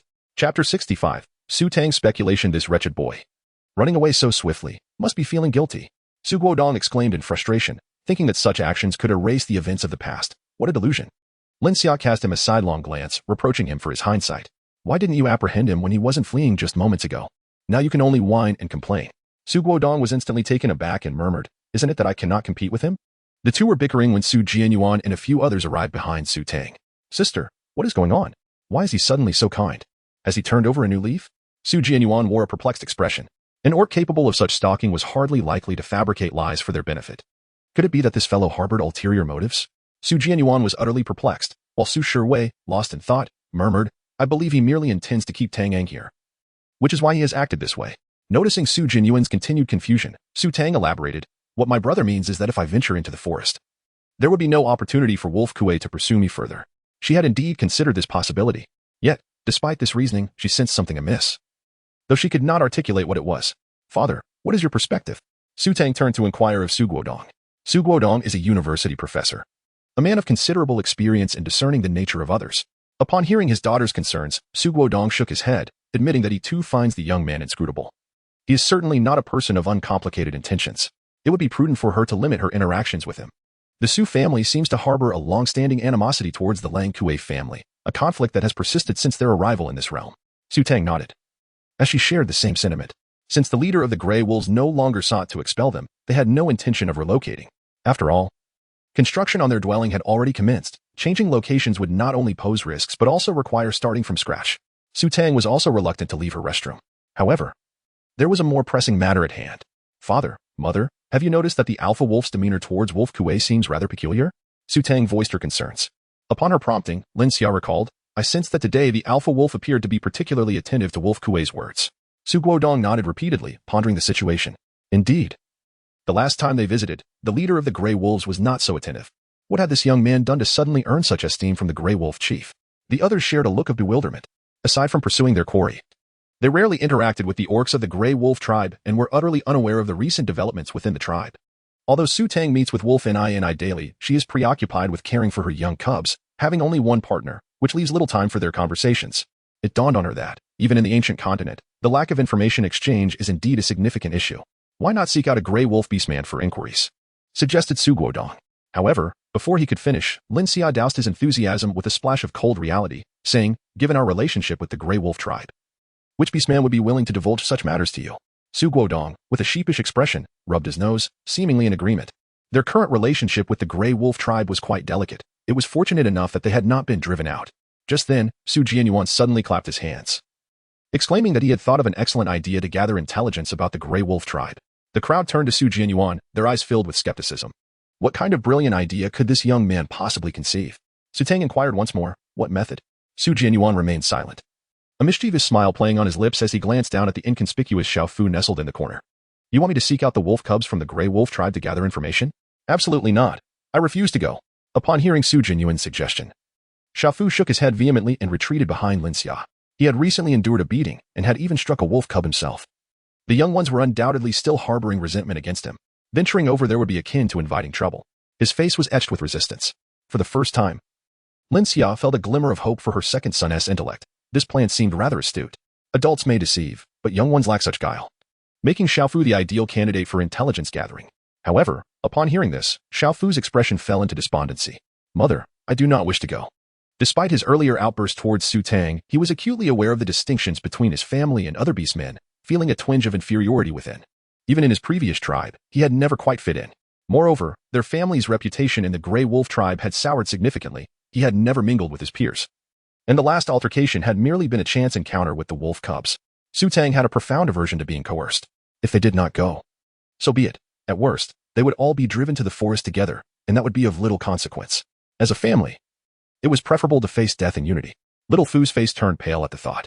Just moments ago, he had been consumed by excitement, dismissing any fear of the forest, but now, as he envisioned that scenario, he could not help but tremble. He certainly did not wish to be devoured by a wild beast. Little Fu, did you not express a desire to learn how to wield weapons for hunting? If you gather some intelligence, I shall teach you tomorrow. Su Jianyuan enticed him. Little Fu swallowed hard. Really? He had longed to acquire hunting skills. Yet his elder brother cherished his weapons so dearly that he would not allow him to touch them. Su Jianyuan nodded. Indeed. Xiao Fu glanced at Su Tang and the others. They had all been working hard lately, and he felt compelled to contribute to the family. With this thought in mind, he resolutely nodded, declaring, all right, I will go ask. At worst, I'll just get beaten again. There is nothing to fear. As Xiao Fu prepared to head to the Grey Wolf Tribe, Lin Xia called out to him. Wait a moment. Take this with you. Beneath the tree stood a makeshift wooden table, where Lin Xia gathered a generous handful of dried meat that had been sunning there, wrapping it in leaves before handing it to Xiao Fu. Mother, what is this for? Xiao Fu asked, puzzled. It's a snack I made for you all. Take some to share with the cubs. The Greywolf Tribe was non-affluent, and the cubs there were akin to children from the 1960s and 70s. Grateful merely to have their bellies filled, with little hope for treats. As the saying goes, one's mouth softens when fed, and one must be cautious in gathering information. Giving them dried meat, Xiaofu muttered, visibly displeased. He would rather endure a beating than share food with those cubs. Nonetheless, he had always been obedient to his mother. So after a brief grumble, he took the dried meat and left. Thus, the family successfully persuaded Xiaofu. Tang gazed towards the direction of the Greywolf Tribe. Her mind recalling the recent encounters with Wolf Kuay, a flicker of alertness crossing her eyes. This individual bore an uncanny resemblance to the person she remembered. It seemed she needed to reconfirm her suspicions. Chapter 66. Just call us uncle, and Wolf Kuay burst forth from the woods. Spotting Wolf Man at the entrance of the valley tribe. Mother? His eyes regained a semblance of clarity, and he stumbled to a halt. Wolf Man, alarmed by his condition, feared that Wolf Kuay had been beaten once again. Rushing forward to support him, she exclaimed, "Child, what has happened to you? Did that wandering beast man lay a hand on you again? I knew he was no good. It must have been Tang's instigation, right?" Before Wolf Kuay could respond, Wolf Man interrogated him with indignation, firmly believing that the other party was at fault. Wolf Kuay shook his head, taking a moment to gather strength before transforming into human form. He addressed Wolf Man, "No, mother, it is my own injuries that have yet to heal. It has nothing to do with them. Let us return home swiftly." His complexion remained pale, and his forehead glistened with a sheen of sweat. Wolf Man, clearly skeptical, was too caught up in her anger to notice Wolf Kuay's unusual state as they walked together into the tribe. After a short distance, she could no longer contain herself. Beginning to chatter, "Child, I must say that Tang is truly no good. Even protecting a wandering beast man. What sort of female are you unable to find? Heed your mother's words and seek a worthy mate within the tribe. The females here are at least well-known and trustworthy. If you do not find a partner soon, I fear you will keep wasting food on that wretched female." "Mother." Upon hearing Wolf Man disparage Tang, Wolf Kuay stopped, furrowing his brow and his expression darkening. "Do not seek trouble with Tang again. This is my own affair and has nothing to do with her." He spoke with grave seriousness. Upon hearing this, Wolf Man became even more convinced that Tang was a source of trouble. Resentment boiled within her. She could not fathom what sort of enchantment that wretched female had cast upon Wolf Kuay, making him so infatuated that he disregarded his own mother's counsel. It infuriated her. Recalling how Wolf Kuay had refused to relent despite her previous entreaties, Wolf Man chose not to argue further. "Fine, mother understands. As long as you take care of yourself and heed my words in the future, I shall not trouble her." Yet, in her heart, she began planning to swiftly find a mate for Wolf Kuay upon their return, regardless of his feelings. Once they mated, he would no longer be able to pursue Tang. Yes, that's the plan. She had faith that a young and vigorous male would inevitably find himself entangled with a beautiful female. Upon hearing this, Wolf Kuay finally felt a sense of relief. He hadn't anticipated that his usually assertive mother would be so agreeable today. He was perplexed by his own actions in recent days, having made such foolish decisions. All he wished for was Tang's safety and that she faced no danger. The mother and son each harbored their own thoughts. Wolf Man felt much better with her strategy in mind. "Child, this time you have done a great service for the tribe. The leader has promised that you will have priority access to those provisions. Remember to bring back plenty. Wolf Qing is at a crucial growth stage and needs ample nourishment to grow strong like you." As they walked, Wolf Man continued to chatter in Wolf Kuay's ear. "Having you alone makes the tribe's beast men envious. If Wolf Qing can be like you in the future, I shall have no worries." "All right," Wolf Kuay absent-mindedly replied. Wolf Man continued her monologue. "Indeed, my cub possesses great capability, effortlessly securing abundant provisions for the tribe. The Greywolf Tribe has never experienced such a joyous occasion." As for what she said, Wolf Kuay absorbed none of it. Meanwhile, outside the thatched hut, a family of 5 had just seen off Xiaofu and were now lost in contemplation around Jianyuan. Jianyuan scratched his head and asked, "Mother, what should Jianyuan call you in the future?" Shiwei also inquired, "How many older brothers do you have?" "Indeed, I have gained another brother or perhaps a younger sibling." "Jianyuan, how old are you this year?" Tang curiously glanced at Jianyuan. This fellow was quite tall, appearing to be of a similar age to her 2 brothers, making it difficult to discern who was older or younger. Upon hearing this, the members of the Su family fell into silence. They were unaware of their own ages. Fortunately, Jianyuan was equally perplexed, scratching his nose with a silly expression. He replied, "How old? I'm this tall. I'm older than all of you." As he spoke, he spun around in place, proudly showcasing his height. Tang, "Oh, this silly one. That is not what I meant. I was inquiring about your age. How old are you?" Jianyuan, looking utterly bewildered, shook his head. "This old orc has never taught me what that means." The others remarked, "Truly a fool." Lin Xia felt a pang of embarrassment. Indeed, she had taken in a rather dim-witted child. "You youngsters, just address each other as before. No need to fuss over trivialities now." Lin Xia waved her hand dismissively. Regarding the 2 of them, she glanced at Su Guodong and said to Jianyuan, "From now on, you may call us uncle and aunt. Consider this place your home." After a moment's thought, she felt it a tad presumptuous to have him call her mother since she had not raised him even for a day. It seemed unfair to Diqing and his biological parents, and she didn't wish to appear overly brazen. Thus, calling them uncle and aunt felt perfectly appropriate and would avoid any awkwardness. Uncle, aunt. Diqing promptly complied, beaming with excitement, his large white teeth on full display. His face alight with joy. He had family now. He had a home. No longer would he have to return to the lonely, desolate forest. In his exuberance, Diqing dashed about, transforming into his beast form, soaring through the sky for what seemed like an eternity, as if he had an abundance of energy-seeking release. Watching Diqing's blissful demeanor, Lin Xia couldn't help but feel a twinge of sympathy for this foolish child. Her impulsive words had turned out to be a source of great joy for Diqing. Meanwhile, 5 little cubs had somehow crawled to Su Tang's feet, whimpering softly. Their tender, sweet voices still bore a hint of milk, as they called out while climbing atop the heads of their companions, their little paws flailing toward the sky. Su Tang found herself at a loss for words. Do you little kittens think you can fly? Though elated, it was time to attend to their duties. Before long, Diqing was summoned back to Chopwood. Observing the swathes of fallen trees in the forest, Su Tang could not restrain herself from addressing Su Guodong, father. When we chop down trees, shouldn't we also plant new ones? Otherwise, once the wooden house is completed, this forest will be stripped bare. After all, she was a conscientious youth devoted to environmental preservation. Felling trees for shelter was a necessity of life. Su Guodong found it quite reasonable. It is essential to plant trees and refrain from damaging the natural environment. Once the wooden house is constructed, I shall cultivate fruit trees. I have saved all those apple seeds, you know, hee. Planting trees alone lacks excitement. Fruit trees not only safeguard the environment, but also provide sustenance. How wonderful. Su Tang, the premeditated smile made her suspect that her father might not simply be interested in planting trees. Chapter 67. Fruits grown in the earth near the Greywolf Tribe. There were hardly any wild beasts lurking about, although the cubs were typically forbidden from venturing out. They were not particularly obedient. Sneaking out to play was a common occurrence. The beastmen turned a blind eye. The cubs were not overly delicate. And as long as there was no danger, they were free to roam. At this moment, in the small woods outside the Greywolf Tribe, Xiaofu discovered a group of cubs who had sneaked out to play, holding the jerky that Lin Xia had brought him. He stood in front of the cubs for about 10 minutes, yet he could not bring himself to take that first step. He gulped nervously. What should he say? What could he say to avoid being beaten by these cubs? Socially anxious, Xiaofu wore a tense expression, struggling to find the right words. Instead, he continued to pop jerky into his mouth to alleviate the awkwardness. On the other side, the cubs were equally bewildered, unsure whether to stay or flee. They had not forgotten how badly Xiaofu had beaten Wolf Qing last time. Though they were not afraid of Xiaofu, his older siblings were quite intimidating. Who knew if those 2 devils were secretly following them? Thus, both sides remained in a stalemate, with neither daring to speak. After a while, the cubs' gazes drifted back to the jerky in Xiaofu's hands, astonishment filling their hearts. He was actually eating meat. Wasn't meat something only to be eaten during meals? How could he hold it casually like grass? The cubs stared in disbelief. Had they heard that Xiaofu's family was impoverished, relying on Wolf Kuay for sustenance? While they could afford some meat, it was never enough. They could only eat once in the afternoon or evening, and even then, it was only a partial meal. The cubs grew hungry quickly, and whatever meat they had consumed the night before was long digested. Seeing Xiaofu eating jerky now made their eyes widen with envy. The dried jerky had a mild aroma, yet the Wolf Tribe beastmen had keen senses of smell. The cubs watched Xiaofu intently, their noses twitching, nearly drooling with desire. Half an hour later. Delicious. This jerky is truly exquisite. Xiaofu, your mother is incredible for making it this way.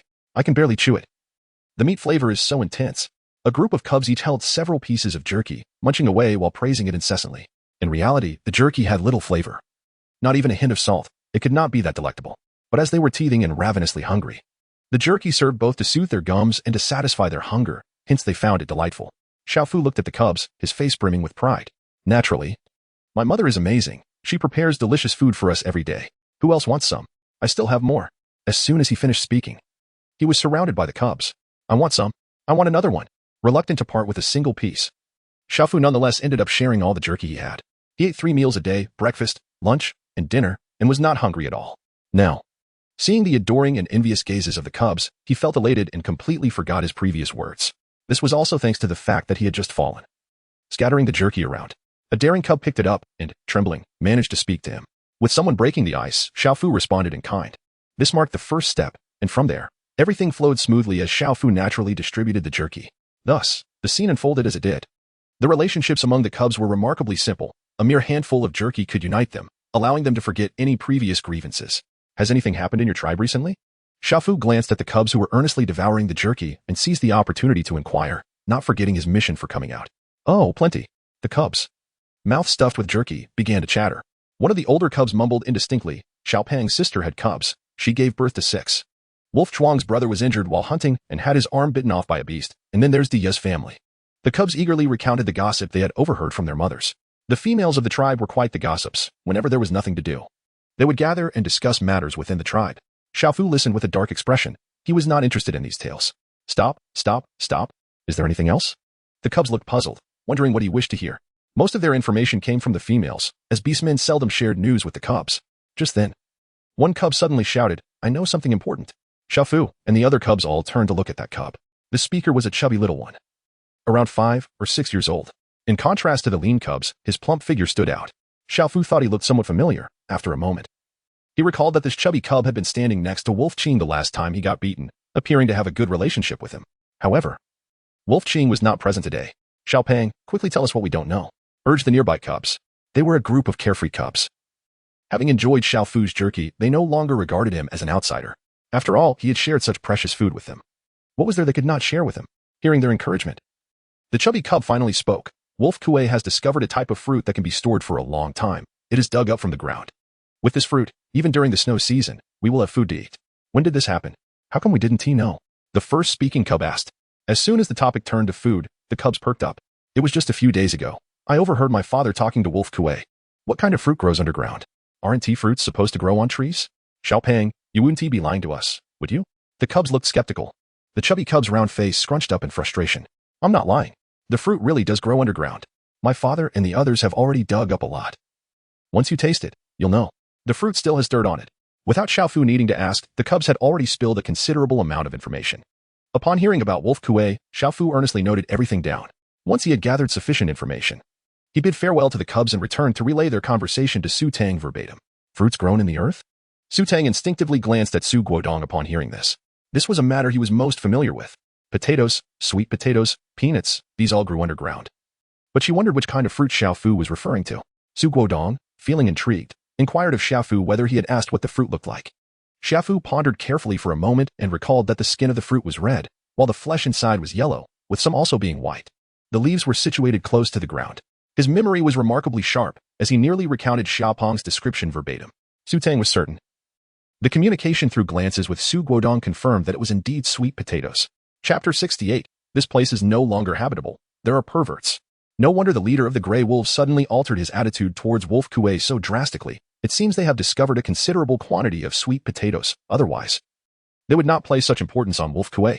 Su Tang spoke in a low voice. Food is fundamental to the survival of a tribe.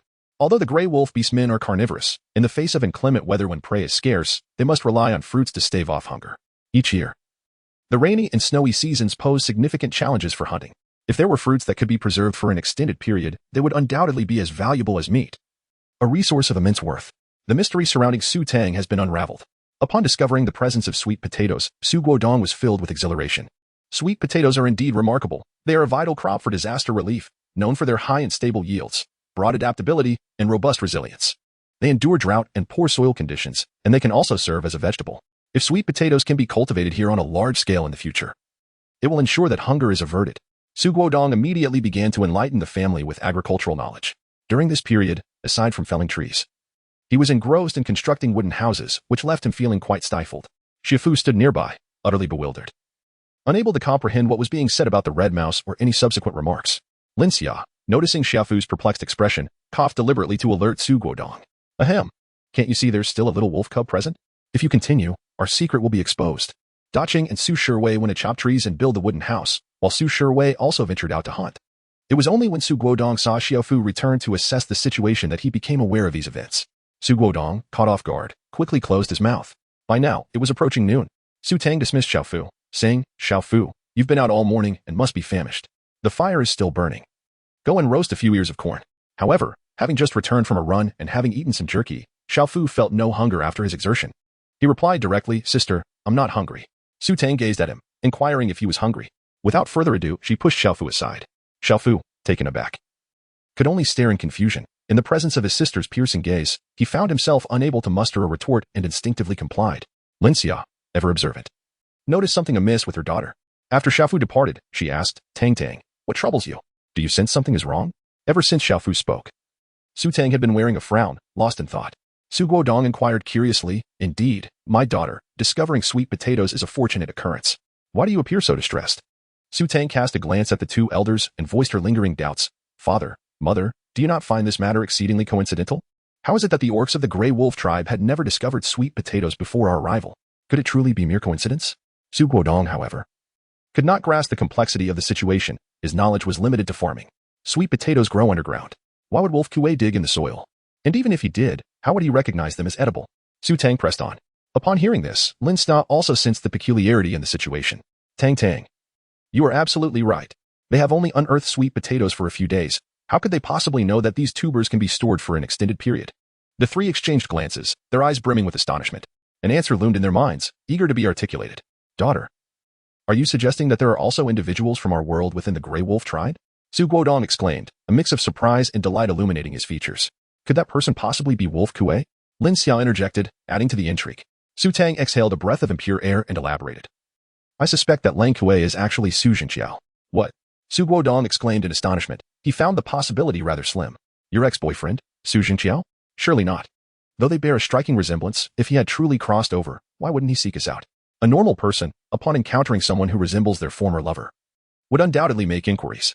Moreover, the vessels they use and the wooden houses they construct are unlike anything from the Greywolf Tribe. If he were indeed a traveler from another realm, he should have recognized the discrepancies at first glance. Yet, there appears to be nothing peculiar about Lang Kuay. Su Tang furrowed her brow, finding it difficult to comprehend. However, the enigmatic aura surrounding Wolf Kuay was simply too unsettling for her to dismiss. Given that their family had traversed realms, she found it increasingly plausible to entertain various possibilities. Yet, she pondered, even if he were unscathed, that young man seemed quite impressive, handsome. With a commendable character, and apparently a teacher, he appeared diligent and ambitious, and she couldn't help but regard him favorably. Su Guodong remained oblivious to the reasons behind his daughter's breakup. Upon hearing this, Lin Xia scoffed, dismissing the notion of a handsome figure, remarking that he appeared more like a scheming rogue with beady eyes and a grating voice, lacking any semblance of manly demeanor. From the very first encounter with Su Jianyuan, she had harbored a dislike for him. The news of her daughter's separation brought her immense joy. She feared that her daughter might reconcile with him. Thus she strictly forbade Su Guodong from inquiring about the reasons for their split, anxious that Su Tang might reminisce and experience regret. Su Tang could not help but glance at Lin Xia, and she had to admit that a woman's intuition is indeed remarkably accurate. Had she heeded her mother's advice and not pursued a relationship with Su Jianyuan, she would not have found herself in a situation where she was nearly imprisoned and controlled by him. Mom and Dad, there is something I must share with you. Given the current circumstances, Su Tang no longer wished to conceal the truth and disclose the reasons for her breakup with Su Jianyuan to her parents. Upon hearing her words, her parents were both furious and alarmed. Tang, why didn't you tell us sooner? I always suspected that fellow was no good. Did he harm you in any way? Lin Xia inquired, her face etched with concern. He did not hurt me. The moment I sensed something amiss, I ended the relationship and subsequently stayed at home. He had no opportunity to do anything, Su Tang explained, hoping to alleviate her parents' worries. In a brief moment, Su Guodong transitioned from shock and anger to sheer dread. That wretched scoundrel, he concealed himself quite adeptly. He is truly a monster, worse than a beast. Fortunately, my daughter possesses a discerning eye and saw through his true nature. Otherwise, the consequences would have been unimaginable. If I were to encounter him, I would ensure he was utterly incapacitated. Lin Xia and Su Tang exchanged knowing glances, silently agreeing not to interrupt Su Guodong. Once he finished his elaborate tirade, he realized that both women remained silent. Ahem, the atmosphere seems a bit awkward. Daughter, are you implying that Su Jianyuan has somehow transformed into Lang Kuay? He shifted the topic. Lin Xia furrowed her brow, her expression tense. If Lang Kuay is indeed Su Jianyuan, then our Tang is in grave danger. Lang Kuay currently has the Greywolf leader as his ally, who is quite amenable to Lang Kuay's commands. If he wished to do something to Su Tang at this moment, it would be alarmingly effortless. Su Guodong lowered his head and began to pack his belongings. This won't do. We must relocate. We can no longer stay here. There is a pervert. It's unsettling enough for a grown man like him to hear such things, let alone his daughter. How terrified must she be?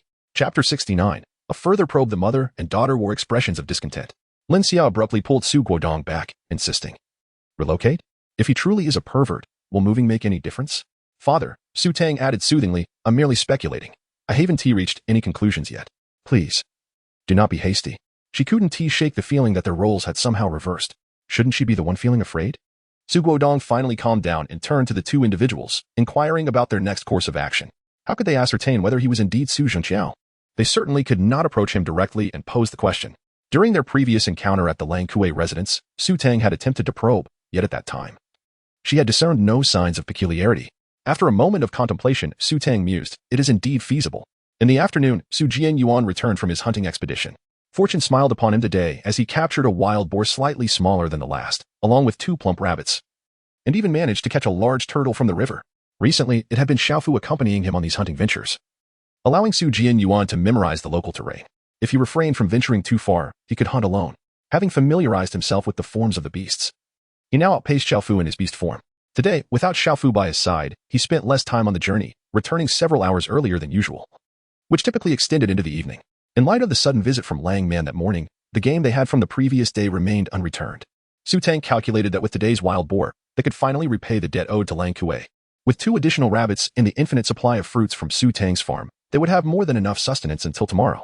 After learning of Su Zhenqiao's nefarious actions, the elders expressed no desire to maintain any connection with Lang Kuay, harboring even the slightest uncertainty. In contrast, Su Jianyuan appeared puzzled, noting the boar's substantial size. It would be wise to keep half for ourselves. After all, I plan to hunt again tomorrow.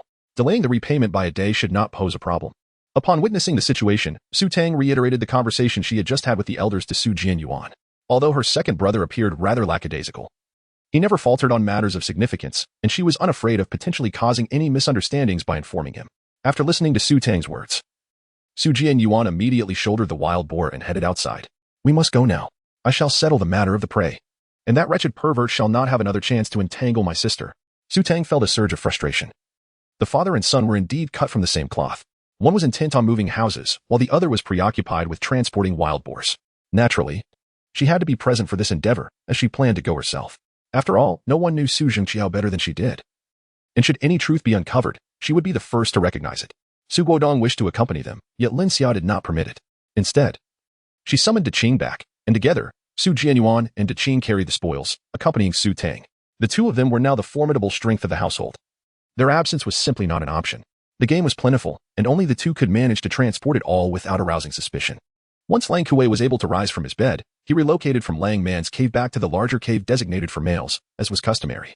Diqing visited daily to return with the game, familiar with the path, and soon the trio reached the entrance of the cave.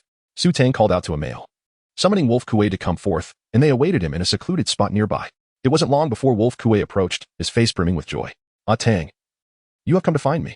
Could it be that Ah Tang has had a change of heart? However, before he could draw near, he was intercepted by Diqing and Su Jianyuan, who positioned themselves on either side of him. Diqing had come with a mission.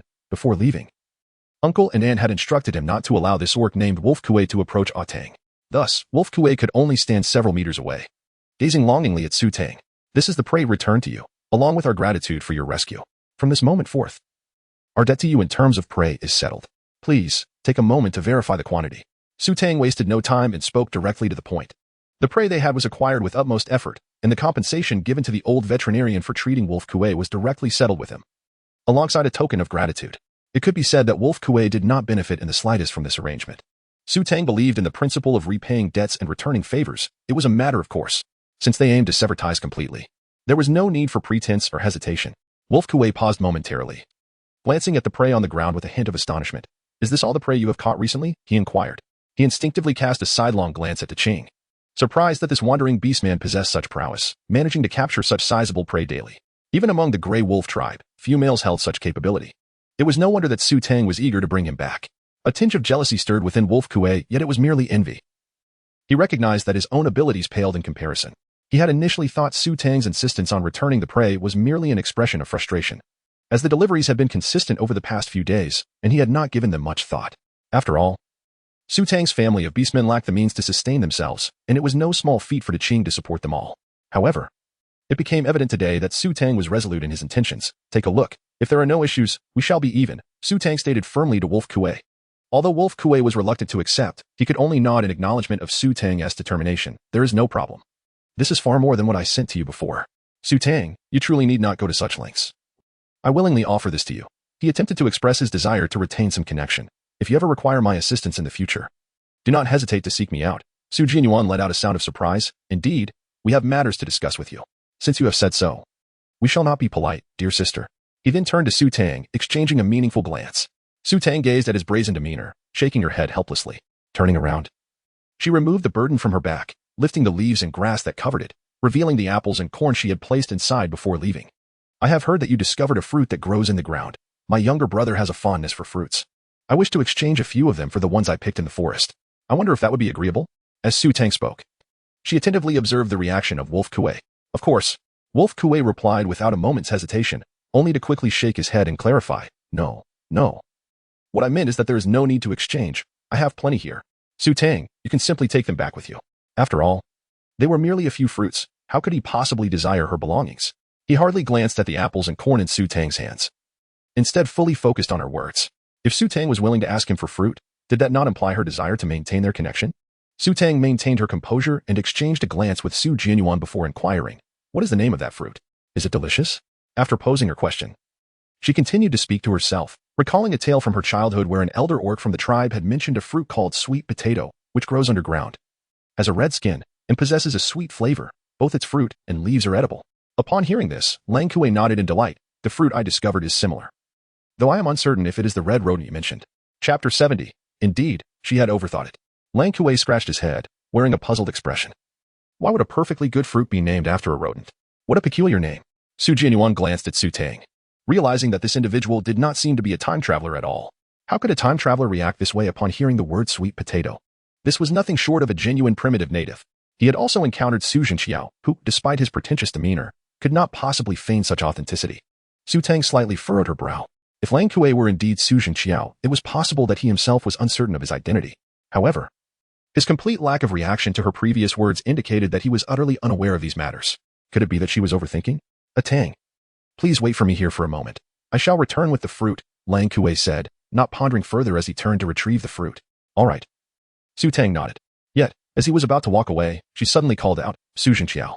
Yet, Wolf Kuay's figure showed no sign of hesitation, continuing onward without pause. Su Tang had already arrived at a conclusion. Indeed, she had overthought the matter.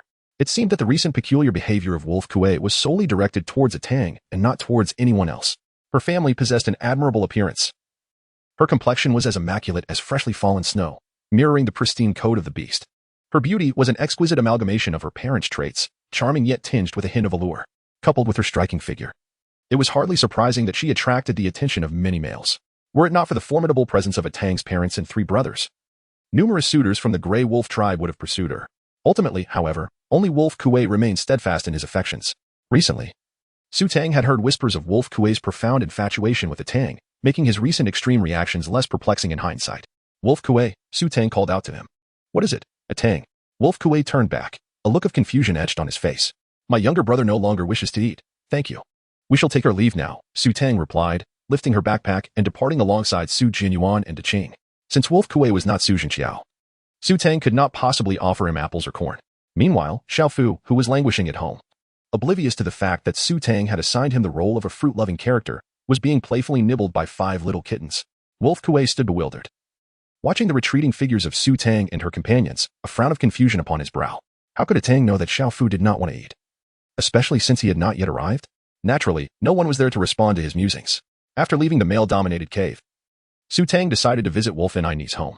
Since she was already out, she intended to stop by and exchange milk, sparing Wolf Kuay the trouble of delivering it herself. She had heard that Wolf Kuay's 3 cubs had been particularly rambunctious lately, requiring constant supervision to avoid mischief. However, as fate would have it, they encountered Wolf Kuay just as they were halfway there. A Tang, what brings you here? I was just about to look for you. Upon seeing Su Tang, Wolf Kuay approached with a beaming smile, holding 2 bowls, one large and one small, stacked neatly atop each other. Upon witnessing the situation, Su Tang recounted her endeavors in the tribe today, omitting any details that were best left unsaid. Very well. You may take them back directly. I shan't accompany you. Wolf Kuay smiled as she handed over the stone basin to Su Tang. By the way, Wolf Kuay has recently discovered a peculiar fruit. The chief led the orcs to unearth quite a few, and each female received a share. I have set aside a few for you. The fruits had only been distributed the previous night, and she had intended to bring some for Su Tang to taste, especially since Su Tang had exchanged numerous fruits with her, proving to be of great assistance. Wolf Kuay held the belief that even if lending a hand seemed effortless to the other party, one should always express gratitude. Listening to Wolf Kuay, Su Tang glanced down and, indeed, noticed several sweet potatoes nestled within the large basin outside.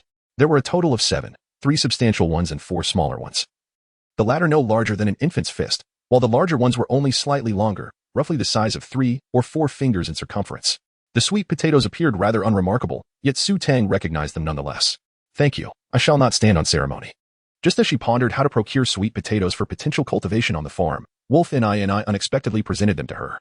Having wished to sever any ties with Wolf Kuay, she had refrained from bartering with him earlier. No longer feeling coy, she seized the opportunity to discreetly place several apples into the basket, which she then handed to Wolf Kuay. Startled by the weight of the basket, Wolf and I exclaimed, how heavy. This is quite an abundance for today. Her intention in bringing the fruit was solely to offer it to Su Tang, without any expectation of exchange. She was acutely aware that these fruits, though small, paled in comparison to those of Su Tang's, a fact well acknowledged in her heart. Su Tang merely smiled, remarking that she had picked too many today, and they would spoil if left uneaten.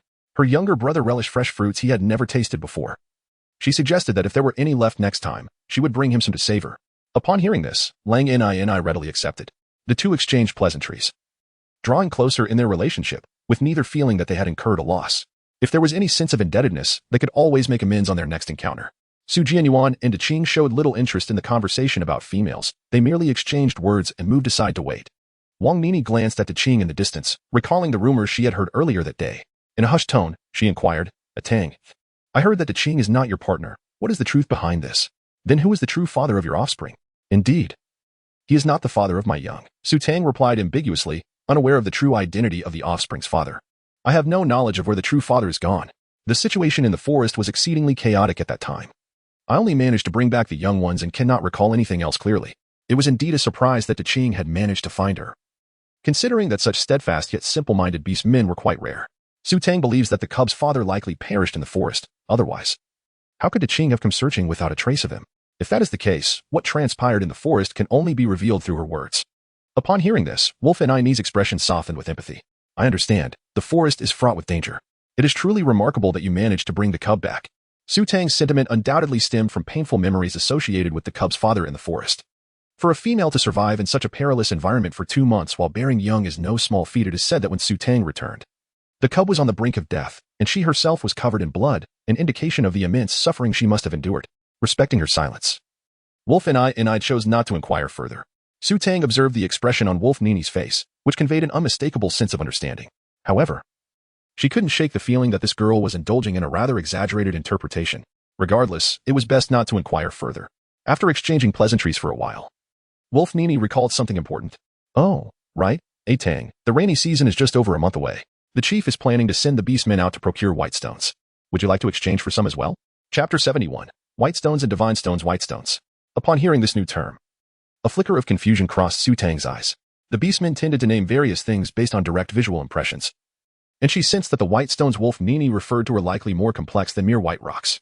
Indeed, Tang, you are unaware of white stones? Noticing Su Tang's reaction, Wolf Nini regarded her with curiosity. Su Tang shook her head, completely unaware of what it was. It would be unwise to fabricate a story, as one lie would inevitably lead to the necessity of weaving more. The white stone was essential for every orc. Without it, they would succumb to weakness and ultimately perish. However, the white stone was exceedingly precious, primarily reserved for females, with males consuming it only when their bodies could no longer endure. Wolf Nini elucidated. Listening to the term white stone sounded oddly familiar to Su Tang, prompting her to inquire about its appearance and taste. It resembles small white pebbles when consumed.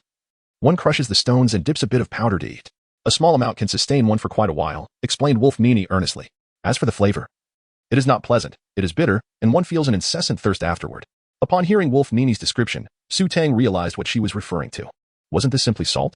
It was merely in a larger crystalline form, unlike the fine salt commonly consumed in modern times. As for why it was described as a stone, Su Tang found no surprise. The ancient continent differed significantly from Earth. Many things, though seemingly similar to her understanding, had their own peculiarities. How could you possibly not know about white stone? Wolf Nini exclaimed. Before Su Tang could formulate a response, she continued, I understand now. Given that your tribe is so far away, you must have a different name for it, or perhaps there is something else that can substitute for white stone, right? The continent inhabited by the beastmen was vast, and besides the beastmen, there were numerous other races. It was quite normal for names to vary in different regions. As Su Tang gazed into her gentle, fluttering eyes, she realized that her imagination was once again running wild. However, this time it served as a reminder. Indeed. Su Tang nodded. In our tribe, this substance is not referred to as white stone. What do you call it in your tribe? Wolf Nini was brimming with curiosity about the outside world. She perceived Su Tang, who had journeyed from afar, as a remarkable female, distinct from the females of the Greywolf Tribe, and she believed that the world beyond must be as splendid as Su Tang herself. Those who harbor feelings of inferiority often yearn for beauty and goodness in others and their surroundings. We call it salt, Su Tang replied, reflecting on Wolf Nini's earlier words. She inquired, where do you go to exchange for white stone? Ever since she had crossed into this realm, she had not tasted seasoned meat. The prospect of having salt was indeed enticing. Naturally, we go to Mount Beast for the exchange. Mount Beast? This was yet another name Su Tang had never heard. Wolf Nini could tell that Su Tang was unaware and took it upon herself to enlighten her. Mount Beast is the largest territory of the beastmen here, as well as the most powerful tribe, housing many formidable beastmen. Not only our Greywolf Tribe, but also the neighboring smaller tribes venture to Mount Beast to exchange for white stone. And where does the white stone from Mount Beast originate? Su Tang asked with curiosity.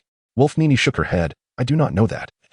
No beastman is aware of the origin of their white stone, as the beastmen of Mount Beast never disclose any information to outsiders.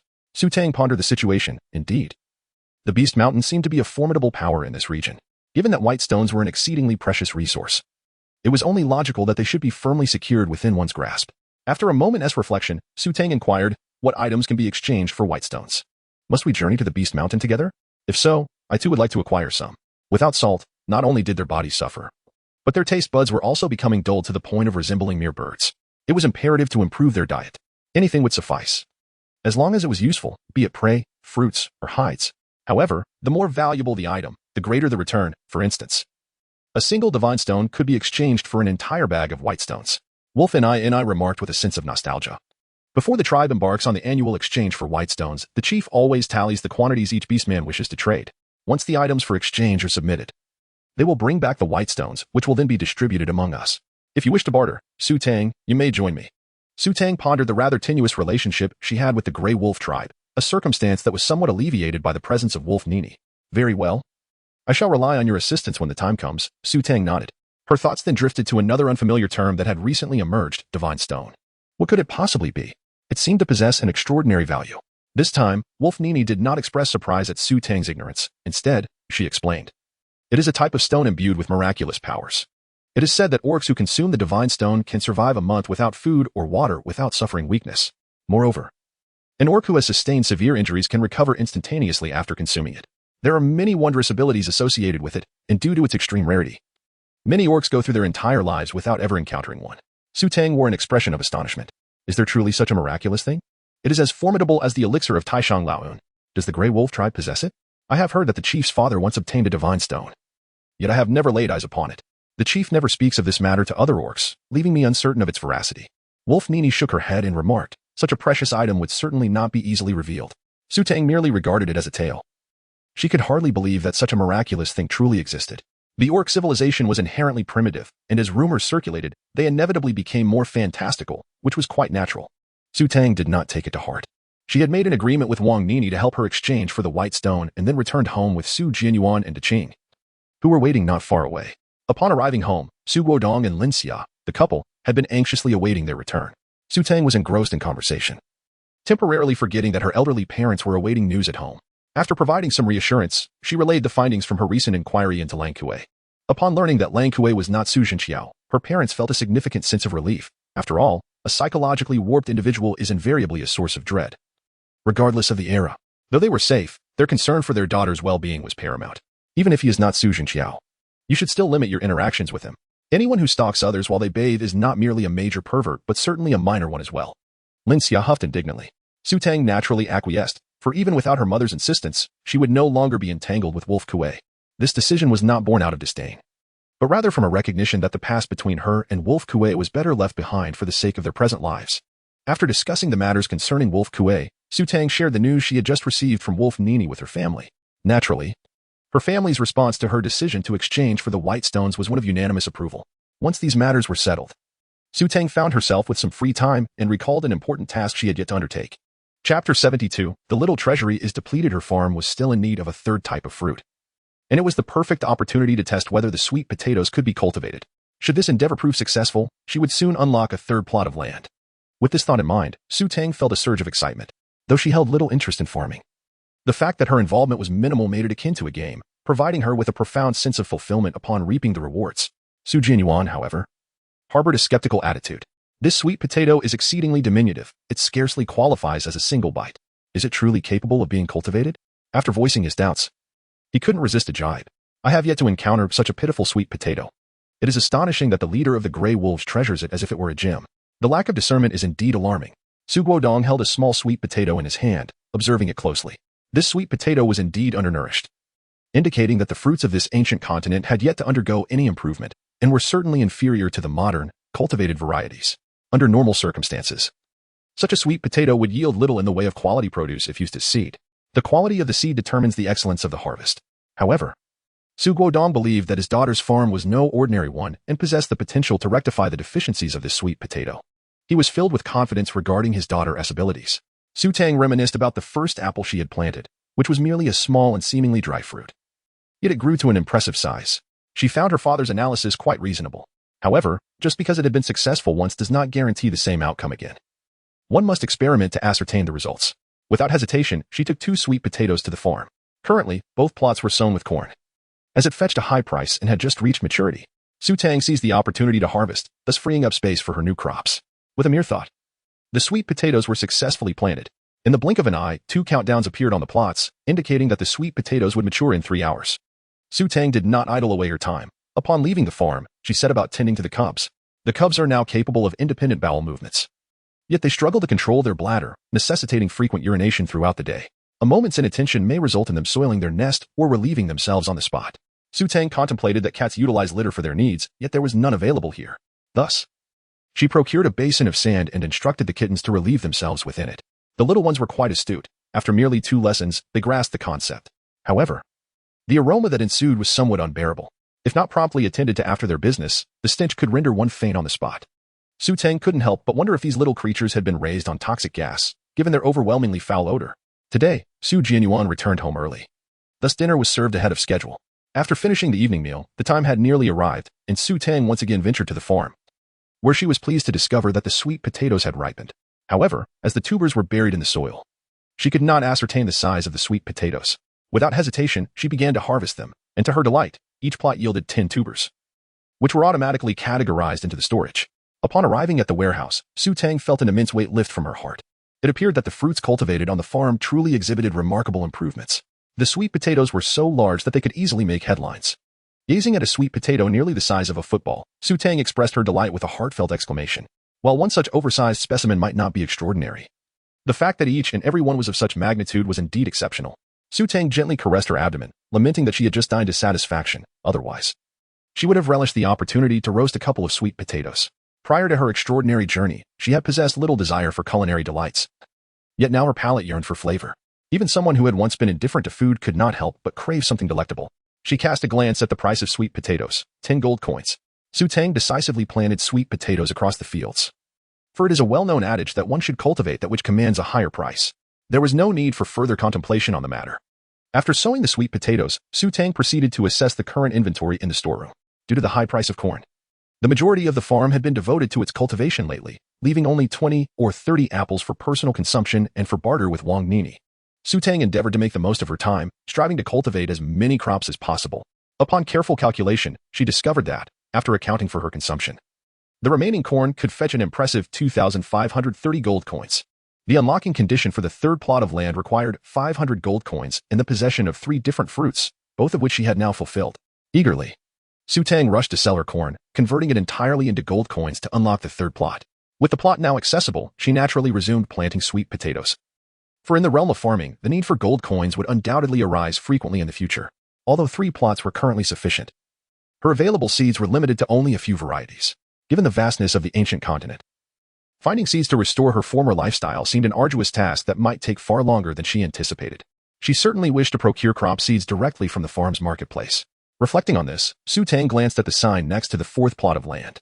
Unlocking it required 5,000 gold coins and 5 different types of crops. How astonishing! The gold requirement had surged tenfold. It was worth noting that the gold she had accumulated took many days of hard work. Nevertheless, with the selling price of sweet potatoes now on the rise, amassing 5,000 gold coins would not take an excessive amount of time. Su Tang did not suffer for long. Instead, she delved into the conditions required to unlock the land. It appears that acquiring each plot necessitates the use of gold coins, and the price disparity between adjacent parcels is significant. While gold coins can be accumulated, the gathering of fruits poses a bit of a challenge. Fortunately, luck was on their side this time, as Wolf Kuay discovered sweet potatoes. Their family had been searching for quite a while without finding a single one. Su Tang murmured with a hint of melancholy, "Isn't it said that those who traverse dimensions possess a stroke of fortune? Why do I seem devoid of such luck?" After tending to the land, she glanced at the marketplace. Initially, she intended to test her fortune, considering the land had been unlocked. Perhaps new crop seeds might have become available in the marketplace as well. To her delight, there indeed were. Next to the corn seed display, 2 new crop seeds shone brightly, soybeans and sugarcane. Although neither constituted a staple food, Su Tang felt a surge of excitement. Soybeans could be transformed into soy milk, tofu, or douhua, while sugarcane served as an excellent raw material for sugar production. In the past, these items held little significance, but in this ancient continent, they were treasures. After growing weary of meat and the apples and corn, the prospect of tasting sugarcane and dohua was enticing. If she could catch some fish, once salt became available. A pot of fish head tofu soup would be nothing short of exquisite. The mere thought of sugar-coated treats evokes a tantalizing desire within her. These are foods she would have scarcely indulged in before, yet now, the mere contemplation of them elicits a salivating response. Su Tang was filled with resentment. Who else could have endured a more arduous journey than hers? She glanced at the prices of the two types of crop seeds, 1,000 gold coins each.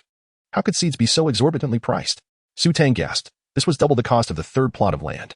Considering her monotonous diet lately, she reluctantly decided to purchase both seeds. One seed cost 1,000, so two amounted to 2,000 gold coins. Her little treasury was now nearly depleted, leaving her with merely 30 gold coins. Despite the expenditure, Su Tang felt no regret. After all, she could save up again in the future. It was worth it. Chapter 73, Are you going to strike me? With no available land for planting, Su Tang exited the farm and took a moment before bed to tend to the young one's waist, then blissfully drifted off to sleep. After confirming that Wolf Kuay was not Su Zhenqiao, she felt considerably lighter in spirit. Coupled with her acquisition of soybean and sugarcane seeds, Su Tang slept soundly, even dreaming of savoring tofu pudding and fish head tofu soup. Meanwhile, back at home, Wolf Kuay was not as fortunate. Shortly after returning to the cave, Wolf Chi arrived empty-handed. Wolf Kuay noticed that he had not brought back any game for several days. Concerned that Wolf Chi might feel disheartened, she refrained from inquiring about his hunt. Male hunting was inherently challenging and perilous. She feared that her question might invoke feelings of guilt in him. Wolf Chi, you're back. Today, I traded some fruits with a Tang, and she generously gave me several more. Wolf Kuay smiled as she approached, deliberately omitting any mention of the hunting matter. Wolf Chi, returning empty-handed, was indeed in low spirits. Transforming back into human form at the cave entrance, he accepted the animal skin that Wolf Kuay handed him, wrapping it around himself. Before he could speak, he noticed that several sweet potatoes were missing from the leaves that had originally held them. His already troubled mood reached its zenith, and he abruptly shook off Wolf Kuay's hand, shouting, "Did you give the fruits that the leader entrusted you to a Tang?" The leader had specifically mentioned that these fruits could be stored for a long time, intended for the rainy and snowy seasons when hunting would be unproductive. Knowing full well that Wolf Kuay would not consume them, this left only one possibility. With a bewildered expression, Wolf Kuay explained, "Yes. I saw that we had fruits at home, so I took a few to a Tang for her to try." Su Tang had exchanged numerous fruits, far more than she could consume in a day. In recent days, with no prey to hunt, they had subsisted solely on fruit to stave off hunger.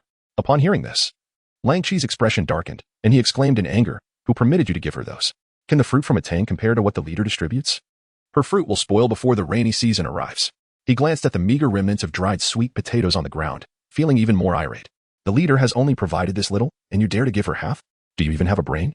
This was the first time Lang Ni had witnessed Lang Chi express such fury towards her, and she was momentarily taken aback. Yet, it was only for a moment.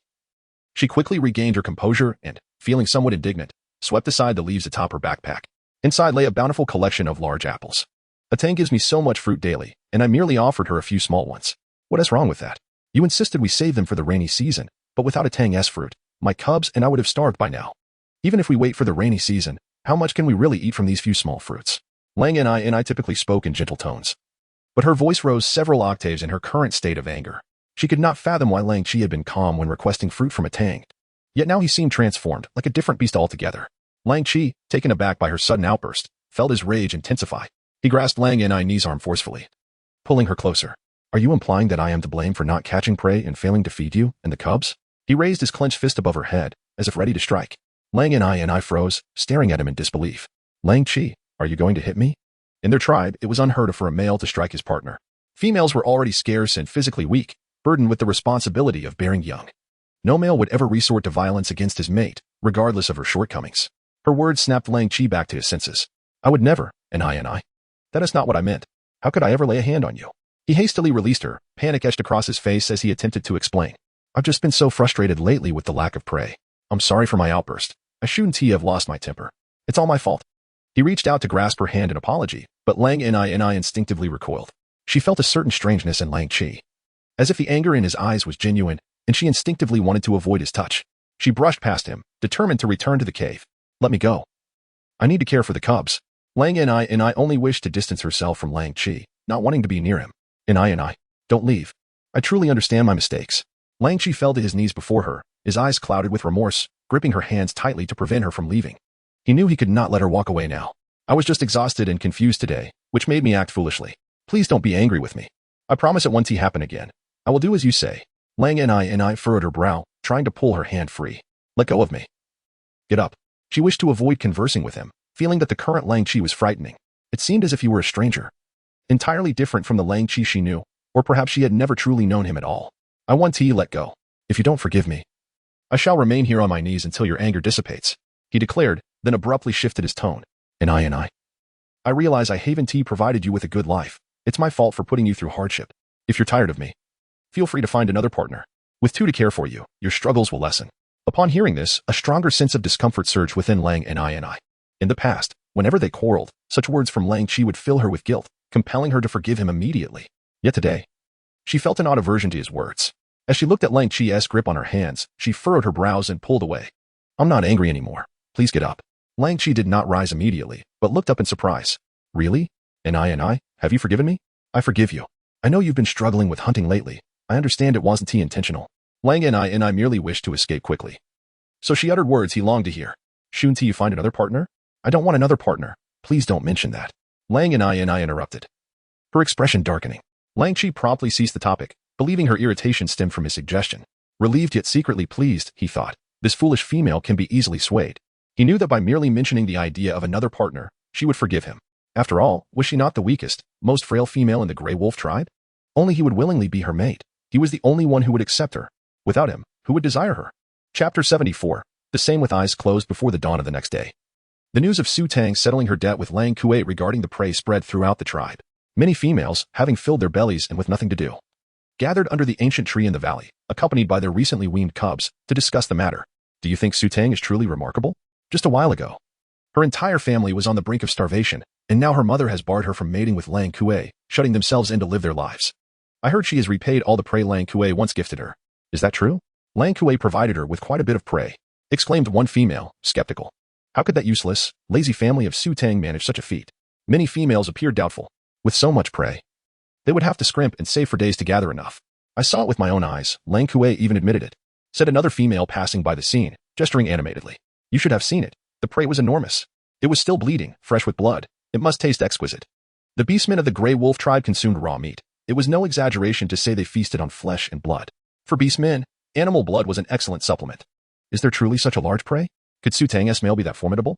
The females were instantly filled with envy. Their partners might not catch a single prey of that size throughout the entire year. Yet, some remained skeptical, adopting a dismissive attitude.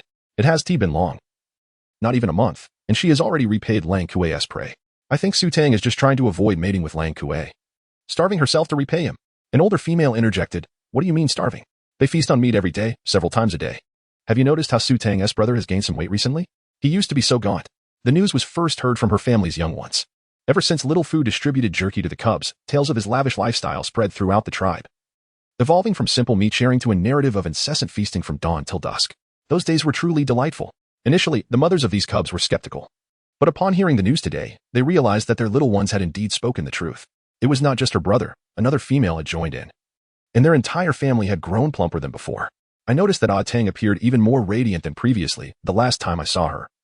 Her complexion was so fresh it seemed one could almost squeeze water from it. What sort of visage could yield such moisture? Surely, it indicated a diet rich in nourishment. Yet, I had never seen a beggar with such tender skin. The females were envious, pondering how a mere fugitive female could enjoy such fortune. First, she caught the eye of Wolf Kuay, who lavished her with a bounty of game, and now she resided outside the tribe, living a life more opulent than theirs. In an instant, they could no longer fathom their own purpose within the tribe. Upon hearing these remarks, Wolfman scoffed derisively, exclaiming, what prowess is this? You know nothing. Her family of inept individuals could not possibly catch any game. Those are captured by the wandering beastmen, with no connection to Tang's family. They engage in dubious dealings. Entangled with the vagabond beastman, that wretched female is no virtuous creature. Do not envy her, for should the beastmen succumb to their primal instincts one day, her entire family shall meet their demise at their hands. Wolfman was acutely aware of the nature of Tang's male kin. He was the sort who would rather recline than sit, and prefer sitting over standing. If such a beastman could procure game, it would be a miracle. The females gasped in astonishment. So, it was true that mingling with the wandering beastmen led to a grim fate. Tang was indeed foolish. Foolish? I heard that the wandering beastmen are not even Tang's mates. Her mother has taken them in as her own cubs. My partner heard it directly from the chief last time they went together. They believed that not a single member of that family possessed a sound mind. It was not only the females. The males in the tribe were also gossiping about Tang. Initially aware that the wandering beastmen were not her partners, and knowing that Su Tang had rejected Wolf Kuay, they now perceived her as thriving. After all, such a strikingly beautiful female was a rarity in the tribe. Now, they no longer needed to support Tang's family as parasites. A companion choice like her was indeed scarce. Many males felt a stirring desire to pursue Su Tang, hoping to bring her back to the Greywolf Tribe. If successful, it would be a significant achievement, meriting recognition from the chief. However, none actually approached Su Tang. The reason was simple. They had heard that Lin Xia had taken in the wandering beast men as her cubs. If they were to become Su Tang's partners now, not only would the chief not reward them, but they would likely be expelled from the tribe. With all this commotion, the males began to view Su Tang as a burden, and no one wished to take her as a partner. After all, no matter how splendid life might be, any association with the wandering beastmen was a disgrace, a cause for banishment from the tribe. Oblivious to her fluctuating reputation within the Greywolf Tribe, Su Tang was blissfully unaware. If she knew, she might even be grateful that these beastmen had not come to trouble her. She was currently roasting sweet potatoes over a fire with her entire family. Such enormous sweet potatoes required more than an ordinary fire pit. One had to dig a hole, ignite a fire within it, and once the wood was thoroughly heated, bury the large sweet potatoes inside. After waiting for an hour or two, the sweet potatoes emerged, exuding an utterly irresistible aroma. The well-roasted exterior, when peeled away, revealed a layer of firm flesh beneath, which was Tang's favorite part from her childhood. Even the slightly charred sides were fragrant, and when the tender sweet potato flesh was broken apart, its flavor surpassed that of meat. Su Tang indulged in a delightful feast, while Lang Man was not idle. After the female members finished gossiping about Su Tang, they swiftly redirected the conversation towards her companion, Lang Kuay. This was the season when the beastmen sought partners, and many females, upon realizing that there was no potential between Lang Kuay and Su Tang, began to cast their eyes upon Lang Kuay. Lang Kuay's prowess was commendable among the younger generation of the tribe, and being associated with him ensured a life free from want. Furthermore, he had gained the favor of the chief, promising a future filled with prospects. The females, not overly concerned with physical appearance, reasoned that as long as their bellies were full, it mattered little who they were with. After all, they were not bound to a single partner and could always seek a more handsome one later. Thus, Lang Kuay became the object of desire among the females. Regardless of their relationship status, females of suitable age sought to inquire about Lang Kuay's circumstances. Lang Man was positively thrilled, disregarding Lang Kuay's feelings, as she happily sought a mate for him, believing that once the deed was done, even if Su Tang regretted her choices, she would have no opportunity to reclaim her position. Chapter 75, Yellow Beans Stewed with Pig Trotters. In the following days, the Su family was each engrossed in their own endeavors. Su Jianyuan agreed to let Xiaofu teach him the use of weapons, and he honored his promise, indeed imparting his knowledge. Now, Xiaofu no longer needed to lead the way, yet he accompanied Su Jianyuan into the forest with even greater enthusiasm. Although Xiaofu was still young, a mere lad, his orcish physique was remarkably robust, far surpassing that of human children. He drew the large bow with effortless ease, a testament to his racial endowment. However, the ability to pull the bowstring is one matter, while accuracy is quite another. At the outset of his training, he scarcely had anything at all. Su Jianyuan, known for his fiery temper, displayed remarkable patience during Xiaofu's instruction, though he would occasionally utter a few reprimands. He primarily offered meticulous guidance, which gradually alleviated Xiaofu's feelings of inferiority. The construction of the wooden house by Su Jianyuan, Su Guodong, and Qing is progressing steadily. With her concerns alleviated, Lin Xia now enjoys leisurely spending her days at home, crafting garments and shoes for the trio. She has been saving the animal hides from recent days, ensuring that each family member will have 2 sets of clothing for change. After completing the attire for the adults, Lin Xia does not forget to fashion small outfits for the 5 lively cubs. Despite their boundless energy and constant activity, once dressed in their little clothes, the cubs seem to be enchanted, either stumbling about clumsily or rolling on the ground, some resignedly lying down. This spectacle elicits hearty laughter from the entire family, and naturally, the outfits are not worn for long. Lin Xia's cherished vision of doting on her grandchildren is thus dashed.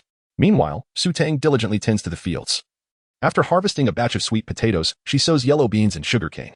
The maturation period for both yellow beans and sugarcane is 4 hours, with a yield of 10 pounds per plot for the beans and 10 stalks for the sugarcane. Their market value is slightly higher than that of sweet potatoes, fetching 20 gold coins per unit. Su Tang has also discovered that the maturity of this crop is directly proportional to its selling price, perfectly illustrating the adage that time is money. Even though the prices have risen significantly, accumulating 5,000 gold coins will still require a considerable amount of time. Thus, Su Tang diligently tends to the fields, harvesting 2 to 3 crops each day. Naturally, not all the fruits of their labor can be retained. After all, their family comprises 7 members. Each person can consume a substantial share. Upon the harvest, Su Tang promptly fetched several pounds of soybeans to prepare pig trotters for her mother. The combination of peanuts and soybeans is indeed a match made in culinary heaven for this dish. Although they lack salt, Xiaofu returned home with a handful of small fruits, akin in size to mung beans, which possess a distinct salty flavor when held in the mouth. According to Xiaofu, these fruits can serve as a substitute for white stone salt. However, they are challenging to locate in the forest and are often consumed by wild beasts. After all, even the bodies of these creatures require a certain intake of salt. This small handful was painstakingly gathered by him after climbing a tree and carefully selecting the best ones. There are no more to be found. Upon hearing this, Su Tang generously praised him and presented him with a piece of sugarcane. Sister, why did you bring back bamboo? This is inedible, Xiaofu said, bewildered, as he held the sugarcane. But why is this bamboo green? This is not bamboo. It is a fruit, Su Tang clarified. A fruit? How can it resemble bamboo so closely? Xiaofu exclaimed in astonishment, feeling the sugarcane. The sugarcane grown on the farm had a dark skin and long segments. Unlike the segmented kind. Lacking a proper knife, she handed Xiaofu a whole piece. You'll know once you taste it. But be mindful that the flesh of this fruit is not edible. Just chew and spit out the residue. With thoughts of the small fruit Xiaofu had brought back, Su Tang cheerfully instructed him on how to consume the sugarcane. Xiaofu washed it with water, as required by his mother, regardless of the fruit. He had to wash it beforehand, or she would admonish him. After washing, he took a hearty bite. The orc's teeth were exceptionally strong, and the hard sugarcane felt like tofu in his mouth. Holding the whole sugarcane in one hand and the chewed skin in the other, he exclaimed, "So sweet." The luscious juice of the sugarcane instantly filled his mouth. Previously, he had tasted sweet apples and corn, but the flavor of this fruit was entirely different. Initially, Xiaofu thought it wasteful to have to spit out the pulp. However, once he began eating, he couldn't stop devouring it, spitting out the residue without a second thought. Is it delicious? Su Tang asked with a smile. Delicious. Sister, the fruit you brought back is so tasty. Xiaofu nodded vigorously, his face a mix of satisfaction and admiration. His sister was truly remarkable, always able to find such delightful fruits, all of which he had never tasted before. Though they were both orcs, fruits grew in the forest. How is it that his sister could find these fruits while others could not? He believed that though his sister might not hunt, she was as impressive as Su Jianyuan, who could hunt, and Su Shiwei, who could build grand wooden houses. It's so delicious. After we finish eating, let us pick up the residue you spat on the ground.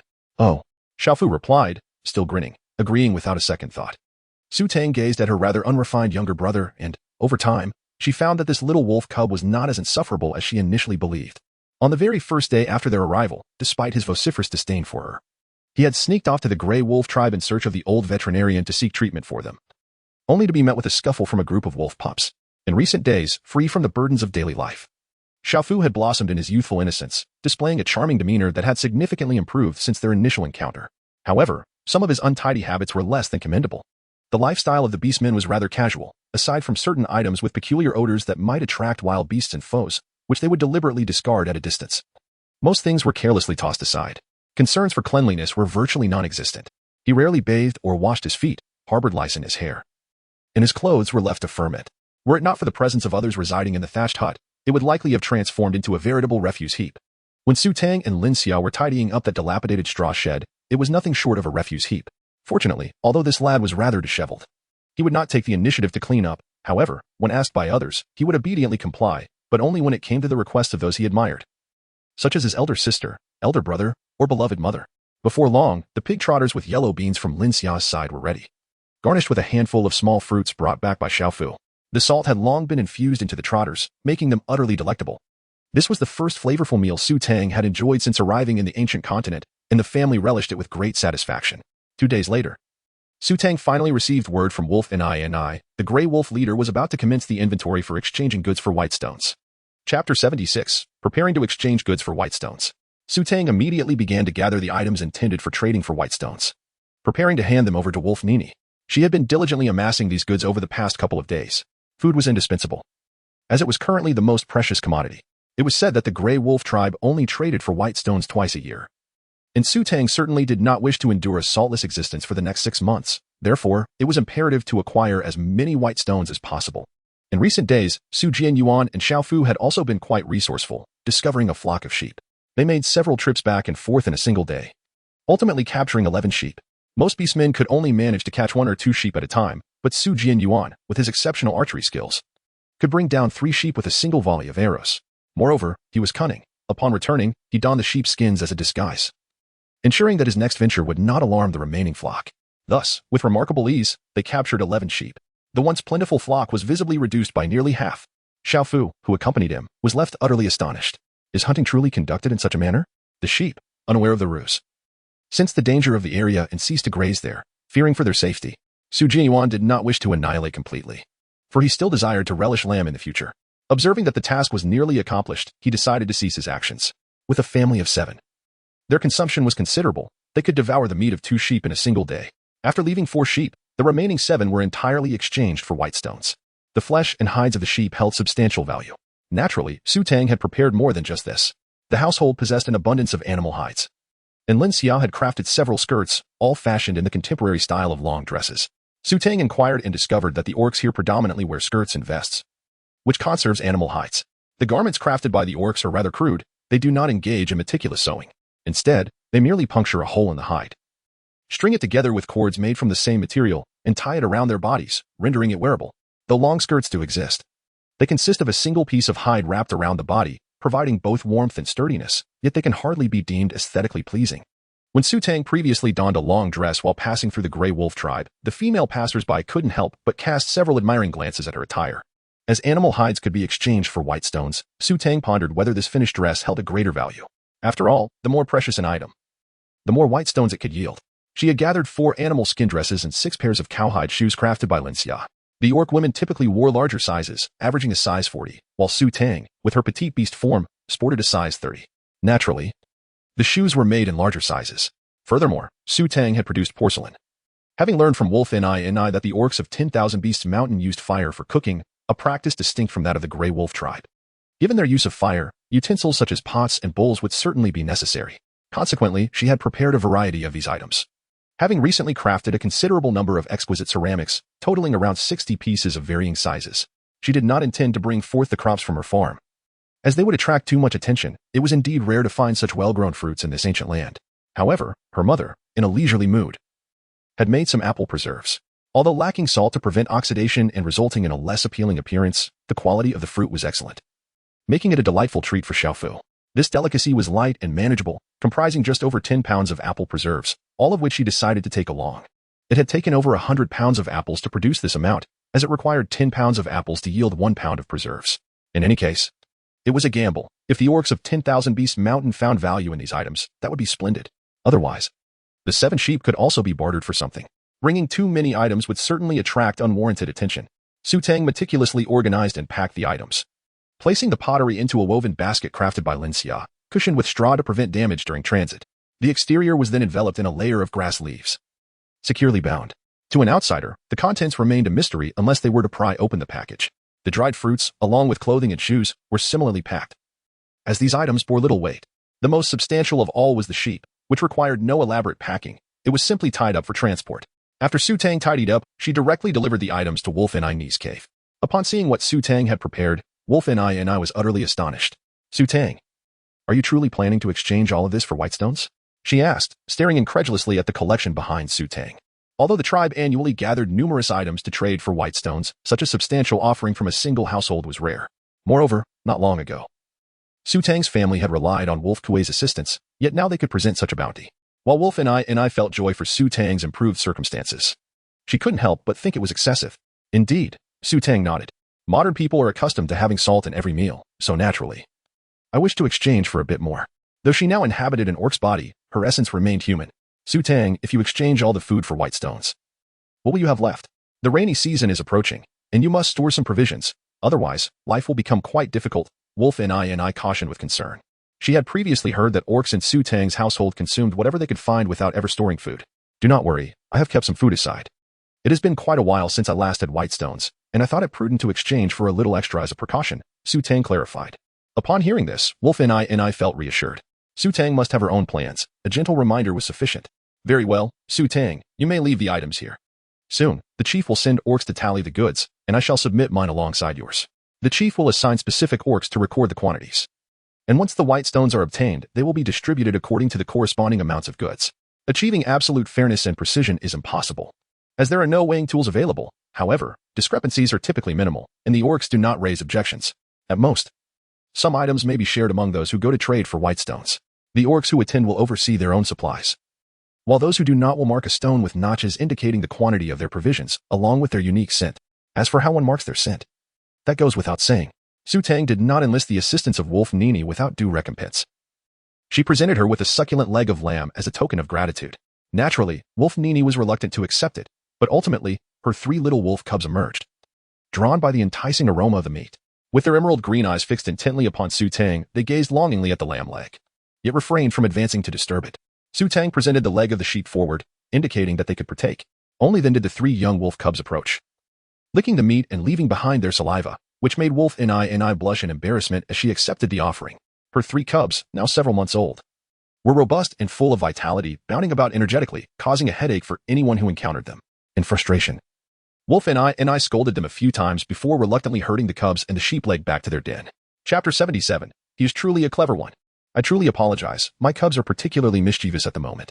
After sending the cubs away, Wolf Ni cast an apologetic glance at Su Tang.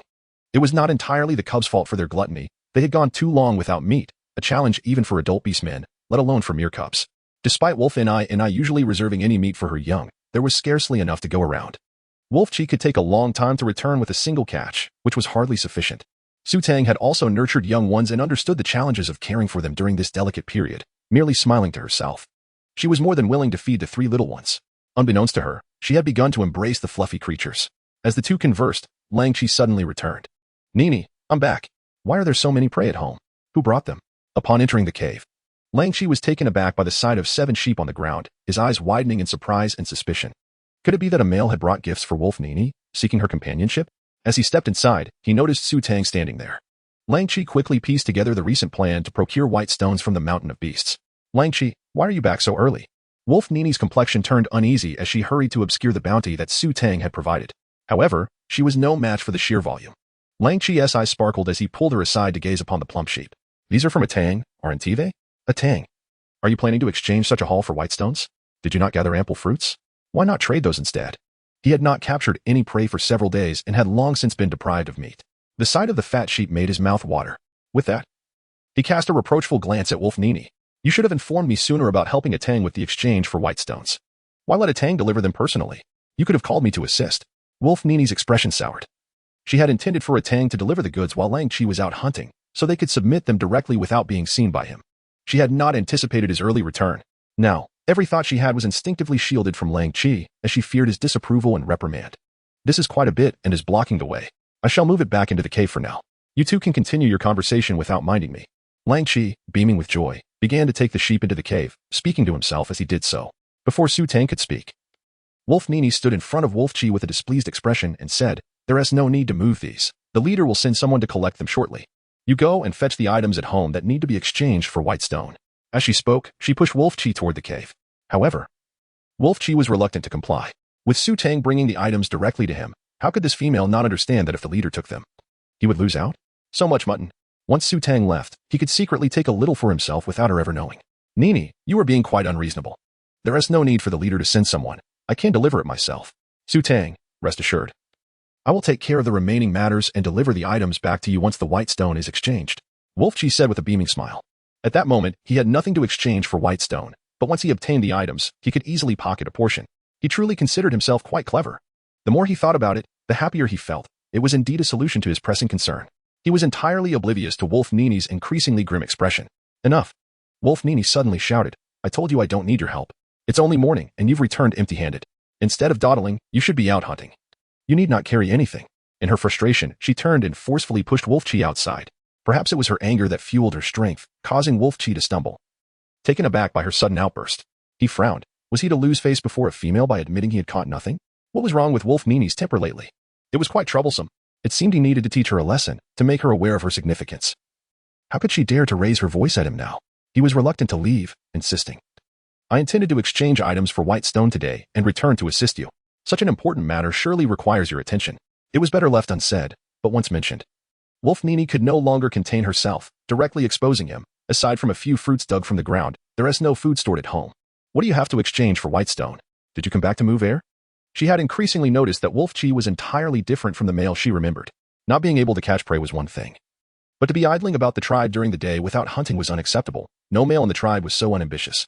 Wolf Chi's expression darkened instantly as he felt Su Tang's gaze upon him, wishing he could just vanish into the ground. I did bring back a catch last time. But you didn't mention it after eating, Wolf Chi stammered, trying to defend himself. The rabbit from 7 days ago? You consumed half. And the cubs had the other half. They are still hungry. Wolf Nini's heart grew colder with each word. She had realized it before, but now everything seemed amiss. How could a female live like this with her partner?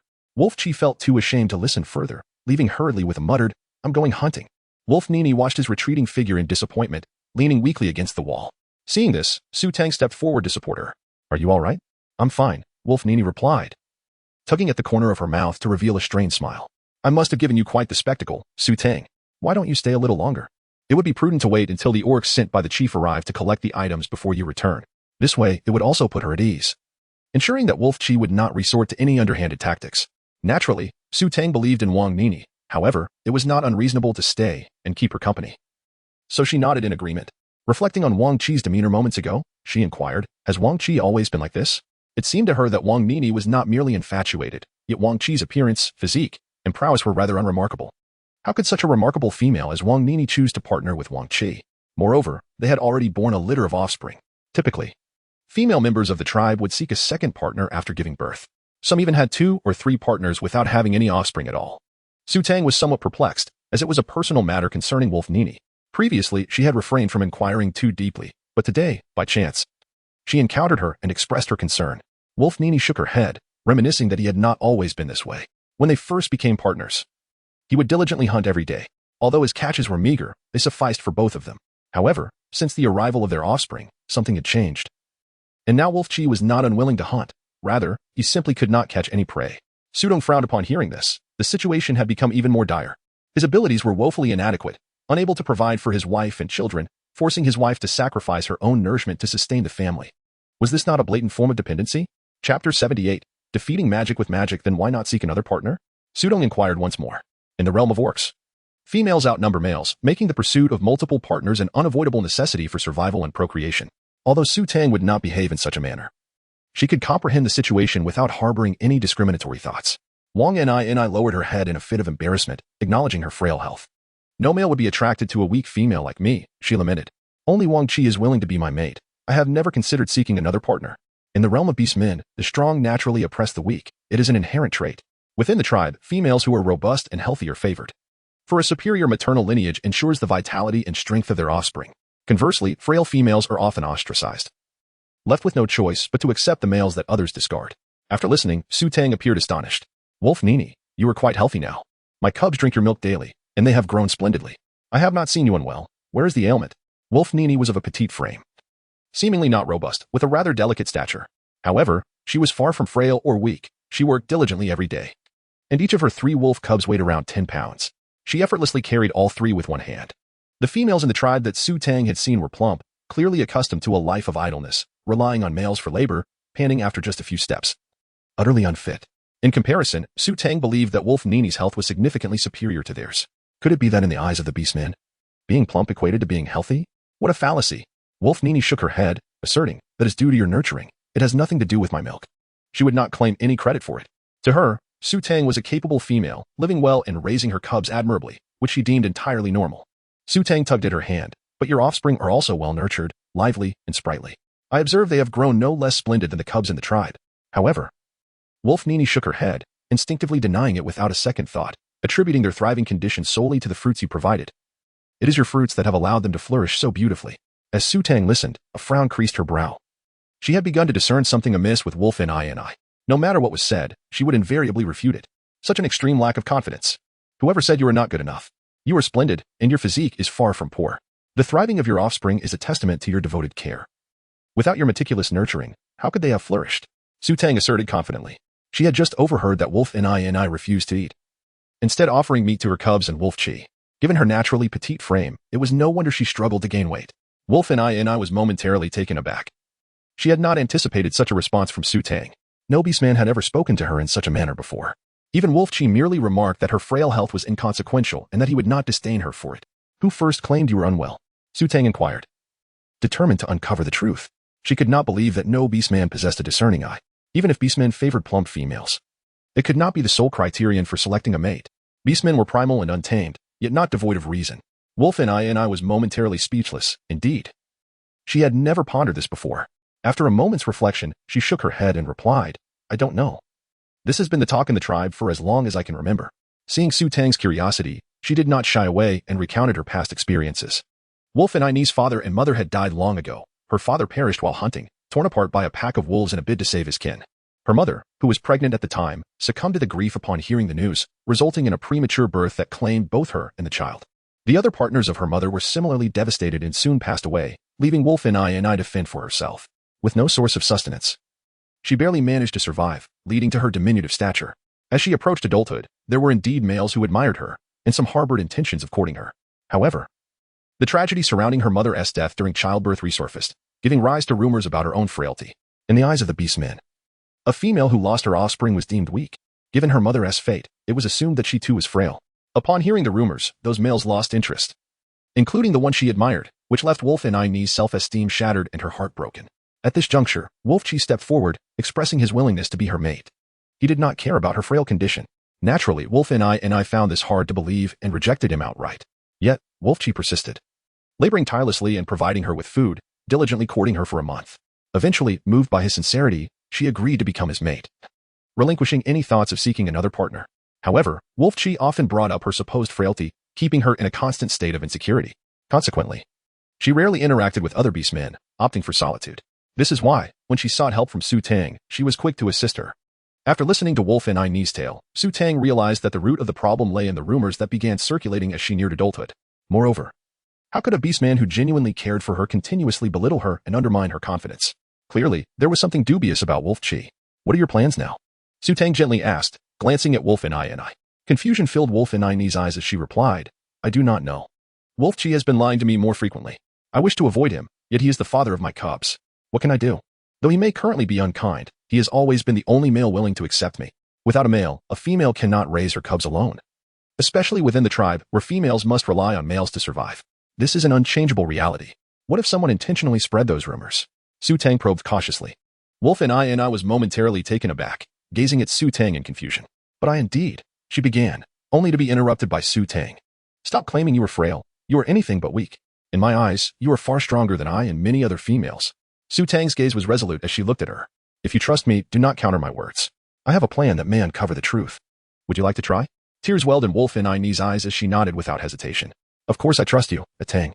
I will follow your lead. Tang was the first beastman to offer her such admiration. Surely she was sent by the beast god to save her. As the two conversed, the beastman sent by the Greywolf chief arrived. Wolf and I promptly handed over the items, and the beastman inscribed them on stone, making a record to take along with the goods. After Su Tang provided her with reassurance, she returned to prepare for the task at hand. The most effective way to dispel rumors, of course, was to use magic to defeat magic. Chapter 79. Who doesn't adore a young and vigorous male? The next day, a significant piece of news swept through the Greywolf Tribe. It was said that the deaths of Wolf and I's parents were actually sacrifices made to protect the tribe from disaster. It was unclear who initiated the rumor, but it spread like wildfire among the tribe, igniting the gossiping spirit of the females who eagerly discussed the matter. I recall that Wolf and I's parents were the most envied couple in our tribe. Their sudden demise was indeed shocking. Her father perished while attempting to save Wolf Zhuang's father, reportedly torn apart by a pack of wolves, a truly tragic end. Her mother, who shared a deep bond with him, never even got to bid him farewell. It is said that Wolf and I's mother was expecting 2 female pups, typically. It is quite an achievement for a female to bear a single pup, yet alas, those 2 never saw the light of day. As the females reminisced about those events, many orcs felt a sense of loss. The incident had been quite the sensation in the tribe, and now, recalling it, they connected it with the current rumor. With the loss of 3 females, if it were indeed true that they had shielded the tribe from calamity, then Wolf and I's family would be regarded as the tribe's lucky stars. Strangely enough, after the tragedy, the tribe had not encountered any further misfortunes. Indeed, during a later incident when the Earth Dragon turned, many orcs from the 10,000 Beast Mountain suffered casualties, yet our tribe remained unscathed. Moreover, Wolf and I, a mere half-grown female cub, without her parents to care for her, had managed to grow up safely and even gave birth to a lively and robust litter of cubs. It was nothing short of miraculous. This line of thought led the females to feel something was amiss. One female, suspicious, remarked, "Wasn't it said that Wolf and I was frail and useless? Yet I see no signs of that. If her parents saved the tribe, she must be a little blessing for us." Another female chimed in, "Indeed. When Tang came to exchange milk, she only requested Wolf and I's. When we arrived, Tang ignored us completely. At the time, I couldn't fathom what was so special about Wolf and I's milk, but now it seems she truly is a blessed creature. Otherwise, why would Tang only want her milk?" Furthermore, other females began recalling various extraordinary incidents. Wolf and I's partner, Wolf Chi, had been rather inconsequential before becoming her mate. Few females had even considered him. Yet after becoming Wolf and I's partner, he quickly fathered a litter of cubs with her. And she showed no intention of seeking another mate. If it were any other male, who could boast such good fortune? Clearly, it was only after associating with Wolf Kuay that his life improved so dramatically. The more they contemplated, the more convinced the females became that Wolf Kuay was indeed a fortuitous female. Anyone who associated with her would surely enjoy good luck. Interestingly, no female harbored jealousy. After all, her parents had sacrificed their lives to protect the tribe. For this reason alone, they felt immense gratitude towards Wolf Kuay. The younger females began contemplating how to cultivate a good relationship with her, hoping to bask in her good fortune. Meanwhile, the older females were intent on ensuring their own young ones seized the opportunity to befriend this treasure, with ages ranging from 10 to 30. All eager to make themselves known to Wolf Kuay. Although the 10-year-olds had no chance now, in 8 years, Wolf Kuay would still be young. After all, who doesn't love a strong and vigorous young male? Wolfman, who was searching for a mate for Wolf Kuay, overheard these conversations. She pondered that Wolf Kuay would indeed be a splendid choice. Though she already had a partner and cubs, she only had one mate and was capable of bearing more, with healthy cubs to boot. She was a female imbued with good fortune. Such a splendid female would be a perfect match for her son, Wolf Kuay. Wolfman promptly returned to inform Wolf Kuay, urging him to befriend Wolf Kuay and express his desire for her to be his mate. As for Wolf Kuay's friendship with Tang, Wolfman was unconcerned. That little vixen was surely drawn to Wolf Kuay's good fortune. Once Wolf Kuay became Wolf Kuay's mate, she would simply instruct her to cease relations with Tang. Nevertheless, Wolf Kuay was not inclined to comply. Mother, I do not like Wolf Kuay. Please do not bring it up again. He interrupted her with irritation. If you do not like Wolf Kuay, then who do you fancy? If you can find a partner, it does not have to be Wolf Kuay, Wolfman retorted, exasperated. Are you still thinking about Tang? I simply do not wish to pursue a mate right now, mother. Please do not bring this up again. I must go hunting. You should return home. Without further ado, Wolf Kuay dismissed her. Wolfman was nearly driven to fury. However, taking a moment to compose herself, she said, Fine, I will not press the matter. There is no meat at home. Bring me a good catch, and I will leave. Eager to see her go, Wolf Kuay secured a piece of game for her. With a cheerful smile, Wolfman departed. Yet, she did not intend to take it home for herself. Rather, she meant to present it to Wolf Kuay as a gesture of goodwill from her son. As soon as Wolf Kuay stepped outside, she was met by the beaming Wolfman. Wolf Kuay, this is a gift from my son, Wolf Kuay. He is out hunting and asked me to deliver this to you. As Wolfman attempted to take Wolf Kuay's hand to place the offering in it, Wolf Kuay quickly recoiled. Even if she were starving, she would not accept anything from another orc. Moreover, she knew well the nature of Wolfman. How could she possibly offer her game without ulterior motives? Wolfman, what are you doing? Take it back. I do not want it. She firmly declined. Wolfman maintained her smile. This is from Wolf Kuay. If you ever decide to pursue a partner, you must first consider Wolf Kuay. He is quite capable. And becoming his mate will ensure that you and your 3 cubs will never go hungry. Wolf Kuay looked utterly perplexed. I do not wish to find a mate. Take it back. With that, she turned and retreated into her cave, not even bothering to look back. Even though the cave had no door, orcs were not permitted to intrude upon others' homes at will. Wolfman's expression darkened as she muttered a curse under her breath, chastising Wolf Kuay for her lack of discernment, and had no choice but to take the game back with her. However, the news of her attempt to curry favor with Wolf Kuay on behalf of Wolf Kuay quickly spread throughout the tribe. The Greywolf Tribe was not large, and with only a few eligible females, the males were quick to hear of the rumors surrounding Wolf Kuay's good fortune. Upon learning that even Wolf Kuay wished to take Wolf Kuay as his mate, the males could no longer contain their eagerness. Many of them directly approached Wolf Kuay to express their affections. Chapter 80. I've never seen such a shameless male. Sister. The entire Greywolf Tribe is saying that Sister Ni is a little lucky star. Many males are approaching her to propose as her mate.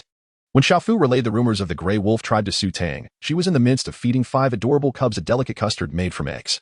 The wild chicken, which had been plucked bare by Jianyuan, had, after a period of nurturing, begun to regrow its feathers and had started to lay eggs.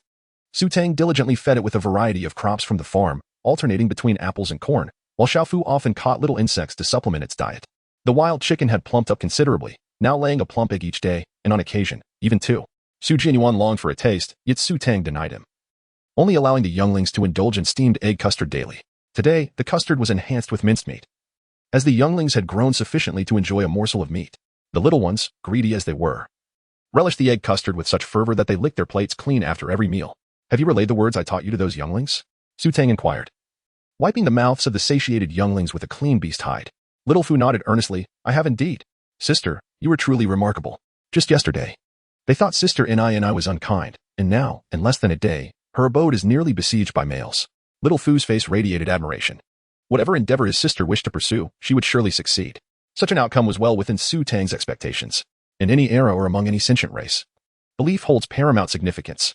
The beastmen worship their animal deities, each tribe venerating a different one. The Greywolf Tribe specifically reveres the celestial wolf deity. Where there is divinity, there also exists superstition. This bears striking resemblance to the superstitions of ancient times, where even emperors would employ similar tactics to win the hearts of the populace.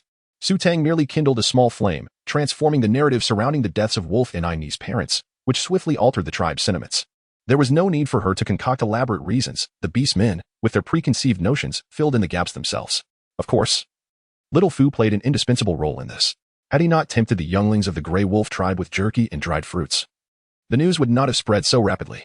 Since their last encounter, the bond between the younglings and Little Fu had strengthened considerably. After enjoying his offerings, they returned home to share the news with their mothers. If questioned about the source of their information, they would simply claim it was relayed by other younglings from their mothers. You push it to me, I push it to him. In this way, the origin of the gossip became elusive. Soon, the news permeated the entire tribe with a swiftness akin to that of the internet. Sister, what would you have me do next? Little Fu asked, rubbing his hands together in eager anticipation.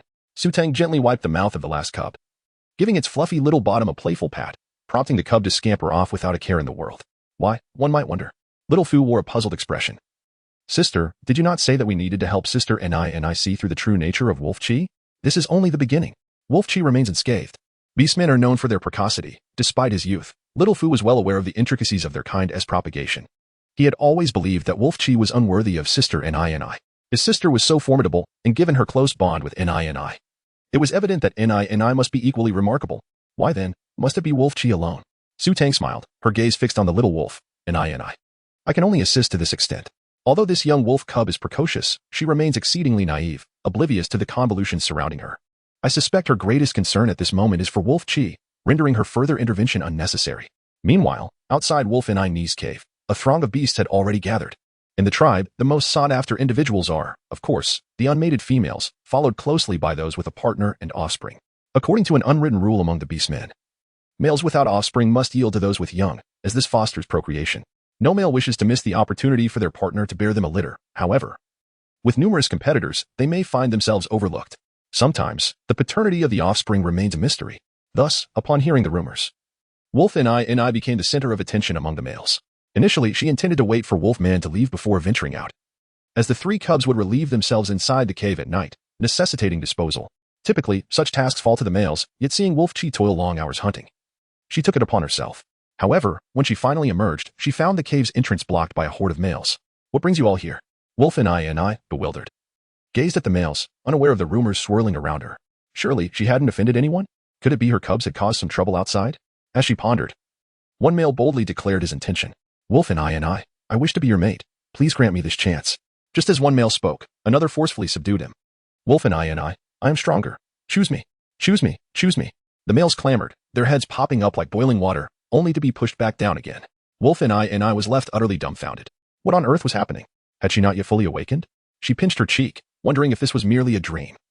If so, she might as well return to slumber. Outside the throng of beastmen, Wolf Kuay, who had been shirking his hunting duties, chanced upon this scene. He was livid. How dare these wretched males attempt to usurp his place in such a brazen manner? Enraged, he shoved through the crowd, storming inside. Get lost. What are you doing here? This is my cave. Though he often urged Wolf Kuay to seek a new mate, he understood that such words only solidified her resolve to remain with him. However, should she truly seek another partner, he would be the first to object, even if he could not provide Wolf Kuay a good life. He could not bear the thought of her being with another male. It was a matter of possessiveness. The males, momentarily taken aback by Wolf Kuay's aggression, quickly regained their composure. Wolf Kuay, we are here for Wolf Kuay. What business is it of yours? Indeed, Wolf Kuay is not limited to having you as her soulmate. What is wrong with us pursuing her? You are useless, lounging about outside the tribe while your partner and cubs go hungry, yet you deny Wolf Kuay the chance to find a new mate? I have never encountered such a shameless male. Wolf Kuay's eyes widened in shock as he vehemently retorted, You, what nonsense are you spouting? Upon hearing this, Wolf Kuay furrowed her brow and turned her gaze to the male who spoke. What did you just say? Isn't Wolf Kuay out hunting every day? Chapter 81. You are no longer my mate. Wolf Kuay's expression shifted dramatically, realizing it was too late to intervene. Hunting? Scoffed the male, mercilessly exposing the truth. He hasn't hunted at all. Every day, he simply wanders around outside the tribe. Wolf Kuay looked on in disbelief. How could that be? You said you went hunting every day. You just couldn't catch anything because it was too difficult. Wolf Kuay, unwilling to concede, hurriedly explained, Kuay. Don't listen to their lies. How could I let you? And the cubs go hungry. They are deliberately slandering me. You must not believe them. The nearby males regarded Wolf Kuay with disdain. They had refrained from speaking out previously, wishing to avoid attracting his ire. However, now that they realized he was squandering such a treasure, they felt compelled to reveal the truth to Wolf and I. Seeing that Wolf and I did not immediately believe them, they remained patient. Wolf and I, if you doubt us, simply ask any male. This guy spends his days dozing outside the tribe, never hunting. Which male can go several days without bringing back a single catch? Everyone has seen it, Wolf and I. You have been deceived by Wolf Kuay all along. The males chimed in, leaving Wolf Kuay no opportunity to refute them. His face grew increasingly pale. These damn fools. Why are they so talkative today? Realizing the consensus among the males, even Wolf and I, who was not particularly astute, began to grasp the reality. Disappointment washed over her as she regarded Wolf Kuay. No wonder he had been returning home empty-handed all this time. And no wonder he had repeatedly rejected her attempts to accompany him into the forest to gather fruit. He had been lying to her all along. Why? Wolf Kuay. Why did you deceive me? Wolf and I could not restrain her inquiry. I never demanded that you catch prey. If you didn't wish to hunt, you could have simply told me. Why the deceit? She had believed he was laboring tirelessly, and upon seeing him return empty-handed, she had refrained from pressing him.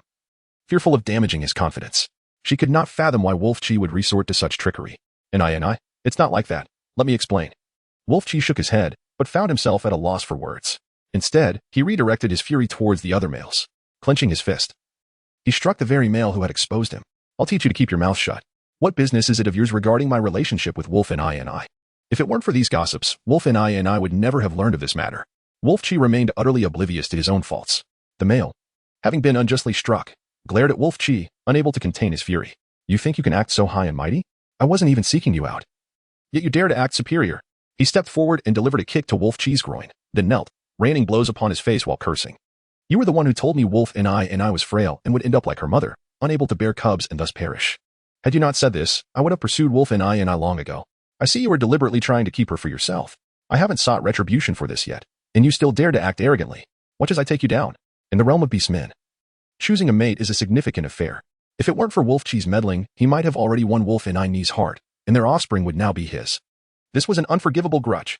What did you say? Upon hearing these words, Wang Nini was taken aback. She gazed in shock at Wolf Kuay. Was it you who spread those rumors? How could it be like this? Wolf Kuay was utterly stunned. He could hardly comprehend what the males and Wang Nini were discussing, let alone respond to her. The other males exchanged glances. Wolf Kuay told me the same thing. He deceived us all. This wretched Wolf Kuay. We were all tricked by him. Fury ignited within the males as they realized they had missed such an excellent female because of his lies. And they immediately joined in the fray to beat him. Wolf Kuay howled in agony as he was pummeled. Witnessing the males' reactions, Wang Nini's heart sank. She found it difficult to accept the truth. The male she had devoted herself to was the very one who had caused her to be looked down upon by the tribe's beastmen. As Wolf Kuay was nearly beaten to a pulp, the males finally vented their anger. They could not kill within the tribe, for that would violate the rules and bring punishment from the leader. Bloodied and bruised, Wolf Kuay crawled to Wang Nini's feet. Nini, I know I was wrong. I did this because I care for you so deeply. I only wish to be your mate. It was not my intention to deceive you. He attempted to continue his manipulation. Wang Nini, being a rather gentle and soft-hearted female, would typically forgive him if he simply admitted his mistake. He had always ensnared her in his web of deceit. However, the current Wang Nini was no longer the naive fool she once was. The thought of listening to him now seemed utterly ridiculous. Reflecting on her past self, she felt like an utter fool. Enough. For the first time, a cold expression crossed Wang Nini's gentle face. Wolf Kuay, your intentions are exceedingly vile. You have caused me to be scorned by the tribe's beastmen. I cannot bear your affection. Wolf Kuay's face turned pale. Was she truly unwilling to forgive him? Nini, he sought to explain further.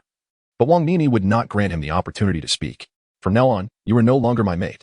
My cubs will not recognize you as their father. Leave. Boom. Wolf Kuay felt as though a thunderclap had struck his heart. Was she truly casting him aside? He had been abandoned by his mate. No, this cannot be. I am your mate. You cannot expel me. I refuse to leave. I will always be your mate. Wolf Kuay clung desperately to the cave, refusing to be discarded. For a male to be abandoned by his mate was a tremendous disgrace. Such a thing had never occurred in the tribe. How would he live the rest of his life without a mate? The other males, however, would not allow him to cling on any longer. They stepped forward, pinning down his hands and dragging him outside. Wang Nini issued her warning. You are no longer her mate. If you continue to pursue her, the leader has the right to expel you from the tribe. Leave at once. Wang Nini watched as Wolf Kuay was thrown out, showing no inclination to intervene. She was indeed a soft-hearted female, but even the gentlest beastman has their limits. Deception was her line in the sand. Chapter 82. Reduced to a worthless male, Wolf Kuay had departed, yet the other males remained. Without the troublemaker Wolf Kuay, they felt a renewed sense of hope. With Wang Nini now without a mate, surely she would seek a new one. Otherwise, both she and her cubs would struggle to survive. Wang Nini was a lucky star. Even if she had to care for 3 cubs, they would gladly take on that responsibility. Yet Wang Nini's words dashed their hopes. You may all return. I do not plan to seek a new mate at this time. Thank you for helping me rid myself of Wolf Kuay. She recognized that if it were not for these males, she might still be unaware of Wolf Kuy's true nature. However, she had no intention of selecting a new mate among them. Not only had she just endured such turmoil, but she also had no interest in any of them. Perhaps due to Wolf Kuy's deception, she had gained clarity. She realized that if they truly cared for her, they would never have abandoned her due to Wolf Kuy's continued slander, even if she were to become their mate. There was no guarantee that a second Wolf Kuay wouldn't emerge. The males, filled with anticipation and confidence, were left dumbfounded by her words. Wang Nini did not desire any of them. She had chosen Wolf Kuay, so why not them? Some, with good temperaments, persisted. Wang Nini, you are without a mate now. How will you and your 3 cubs survive? If you wish, I swear I can take good care of you. Wang Nini shook her head gently. Her voice soft yet firm. Thank you for your kindness, but I do not wish to find a mate right now. Please return, and do not come back here again. She had endured a difficult life since childhood and was unafraid to continue facing hardships. She would not settle for just any mate for the sake of feeding herself and her cubs, though her words were mild. The males could discern that Wang Nini was rejecting them all. Despite their reluctance, they had no choice but to leave in disappointment. On the outskirts of the group, a one-armed male stood amidst the crowd. While all others were retreating, he remained steadfast, gazing in Wang Nini's direction. At that moment, Wang Nini sensed a gaze upon her. Instinctively, she looked up to see a familiar figure. A Zhuang? Wang Nini was momentarily taken aback, but when she looked again, the male had already vanished into the throng. She hurried after him, but the path ahead was blocked by the other males, and as a female, she could not push through. By the time the crowd dispersed, that figure was nowhere to be found. Wang Nini appeared lost in thought, standing there in a daze. Howl. 3 little wolf cubs had somehow emerged, circling around her legs. Wang Nini looked at her cubs, and her expression softened. Cub, you won't blame your mother for not having a father, will you? The 3 little cubs were unconcerned with the notion of a father. From the moment they were born, it was their mother who had cared for them. Besides, Wolf Kuay never brought back prey after his hunts. He would return with just 1 catch after many days, and half of it would be taken away. To the little cubs, Wolf Kuay had little presence. They felt no loss, not even in the past. Ignoring Wang Nini's words, 2 of the cubs scampered off into the thicket, while one tugged at her pant leg, trying to lead her to the others. What is the matter, cub? Where do you want to take your mother? Wang Nini looked down curiously at the cubs' antics. Following the cubs to the bushes, she discovered a lifeless roe deer concealed within. Howl. The little wolf cubs brought their mother over and turned to nudge the ground with their heads, emitting soft howls to signal her to take the roe deer back. Wolf Nini, however, wore a look of surprise. From where had this prey come? It was evident that some beastmen had deliberately placed it there. Such prey was precious in these times, as everyone was saving their catches to exchange for white stones. Wolf Nini realized that it could not have been left by the recent group of males, who had all been rejected and would not so generously offer their spoils to her. Who could it be, given that it was placed right at her doorstep? It had to be intentional. Instinctively, she thought of that familiar figure she had seen earlier, though he was missing an arm compared to her memories. The 3 little wolf cubs were eager for meat, yet Wolf Nini refrained from taking the roe deer back. Instead, she coaxed the cubs, promising to fetch them fruits later. And only then did they reluctantly follow her home. The roe deer remained in the thicket. As she lived alone in the vicinity, there were generally no other beastmen around, and she had no worry of it being taken. She simply awaited the beastman to retrieve it himself. However, by the next day, when Wolf Nini went to check, not only had the roe deer not been taken, but a large gray rabbit had also appeared in the thicket. Looking around, she saw no signs of anyone. Still, she did not take it. In the afternoon, when she visited Tang, she noticed that the prey had disappeared, which relieved her. Yet, just a few steps later, she spotted her 3 cubs stealthily dragging a catch back to their den.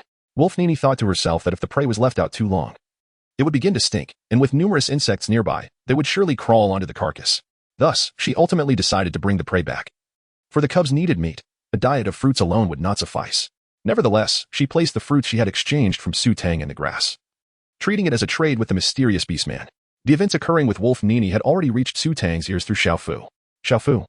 Now Tang's little assistant, diligently relayed news from the Greywolf Tribe as soon as he learned it from the cubs, demonstrating his industrious nature. The friendships among the cubs were refreshingly simple. Recently, the young wolves had not seen Wolf Qing, and they had grown quite close to Fu. He had also discovered that, aside from Wolf Qing, the cubs were most obedient to Xiaopeng. Xiaopeng, with his gluttonous nature, was willing to do anything for food. And as long as he was kept satisfied, the other cubs were easy to manage.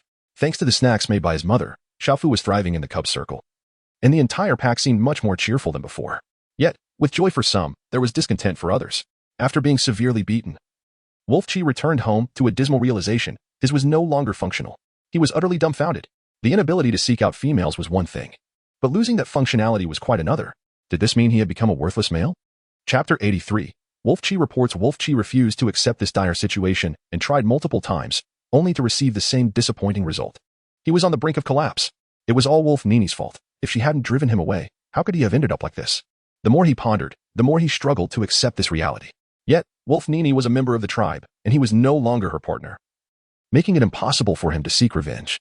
If he were to harm Wolf Nini, he would likely be expelled from the tribe by the chief. But he could not swallow this bitterness. After much contemplation, Wolf Kuay decided to place the blame on Tang. It was her doing. Before she arrived at the Greywolf Tribe, Wolf Nini never doubted him or argued with him. Recently, as Wolf Nini grew closer to her, Tang must have said something to her. Tang, I shall make you pay. Wolf Kuay clenched his teeth, his eyes filled with resentment. Did she not wish to exchange white stones with Wolf Nini? Then he would ensure she could not. He was eager to see how this female would survive without white stones. Wolf Kuay immediately approached the Greywolf chief. Chief, I wish to report Wolf Nini. She is assisting the stray beast men in exchanging for white stones. He did not mention Tang, directly implicating the stray beast men instead. Upon hearing the mention of stray beast men, the Greywolf chief's expression darkened. What is going on? Wolf Nini received the stray beastmen's prey and intends to combine it with our tribes to exchange for white stones. Chief, if the 10,000 Beast Mountain learns that we are aiding the stray beast men, they will surely cease to exchange white stones with us. Wolf Kuay embellished the tale as he recounted the events. The association between Tang and the wandering beastmen is well known among the members of the Greywolf Tribe. Wolf Nini, who shares a particularly close bond with Tang, elicited no suspicion from the tribe's leader upon hearing this. Preposterous. How could Wolf Nini be so thoughtless? Someone retrieve the supplies delivered to Wolf Nini and return them to her. Any matters concerning the wandering beastmen are strictly off limits. The Greywolf leader, his expression darkened, immediately ordered his subordinates to return the supplies to Wolf Nini, while he could turn a blind eye to the exchange of white stones for Tang. Any assistance to the wandering beastmen was utterly unacceptable. Should they extend help to the wandering beastmen, they would become outcasts among the other tribes, and their very existence on this continent would be jeopardized. Upon hearing the leader's words, Wolf Kuay's face betrayed a smug satisfaction. Tang was doomed. Outside the thatched hut, Tang was experimenting with linseed to produce sugar from sugarcane. They crafted a rudimentary juicer from stone, and the mother and daughter duo toiled throughout the morning, simmering the extracted sugarcane juice in a clay pot. 5 cubs rolled around at Tang's feet, gleefully licking the sugarcane pulp. After a morning of labor, they managed to reduce a large pot of sugarcane juice to a small bowl. Once cooled, the thick syrup solidified, and upon breaking the hardened sugar, they produced sugar cubes the size of a thumb. Although the appearance and color could not compare to white granulated sugar, the taste was delightful, sweet, and satisfying. Far healthier than the modern varieties available. However, the yield was exceedingly meager, and constant vigilance was required to prevent the mixture from scorching. After one pot, Tang decided against further attempts. She might as well indulge in the sugarcane itself, not wishing to waste the residual syrup. She poured a bowl of water into the pot, swirled it around, and produced yet another bowl of syrup to let the 5 little kittens have a taste. The 5 cubs gathered around the bowl, slurping with great delight. It was at this moment that Wolf Kuay arrived with several gray wolf beast men, and without waiting for Tang to speak, he cast a heap of items onto the ground. Upon seeing the situation, Tang realized that this was indeed the assistance she had solicited from Wang Nini to exchange for the white stones. What do you mean by this, Lang Chi? Tang fixed her gaze upon Lang Chi, who approached with a menacing demeanor. Lang Chi, hands on hips and wearing a smug expression, retorted, Tang, you are not a female of our tribe. The chief has declared that we will not assist you in the exchange for white stones. I have returned all your belongings. Do not take advantage of our tribe any longer. Do not think that Wang Nini can aid you. As for the exchange of white stones, do not even entertain the thought. Without the sustenance of white stones, the beastmen become utterly weakened, prone to illness, and unable to survive for long. Many beastmen have met their demise due to this very reason. Tang rendered him incapable of exercising his masculine prowess, and he would ensure that Tang would not have an easy time either. Upon hearing those words, Tang immediately discerned that it must be Wolf Kuay who had meddled. With a cold snort, she splashed a basin of water used for washing the little one's bottoms directly at Wolf Kuay. Get lost, she said, sparing no pleasantries.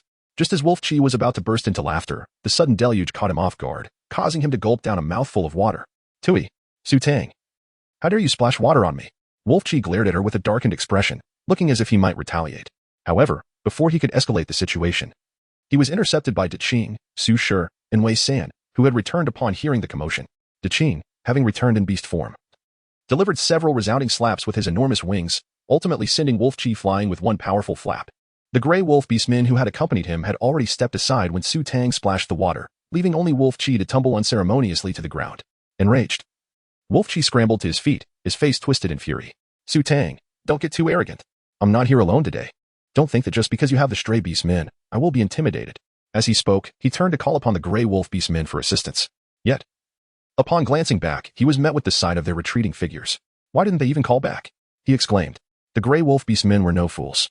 They harbored resentment towards Wolf Chi for causing them to miss out on Wolf Ni, and thus had no intention of helping him. Their only objective was to fulfill the task assigned by their leader before departing. Su Shiwei stepped forward, wielding a large axe that he swung with great force, embedding it deeply into a massive log beside him, which was thicker than his waist. The sight caused Lang Chi's complexion to pale, prompting him to hastily flee. It was only upon returning to the tribe that he paused, panting heavily, his face a mask of fear.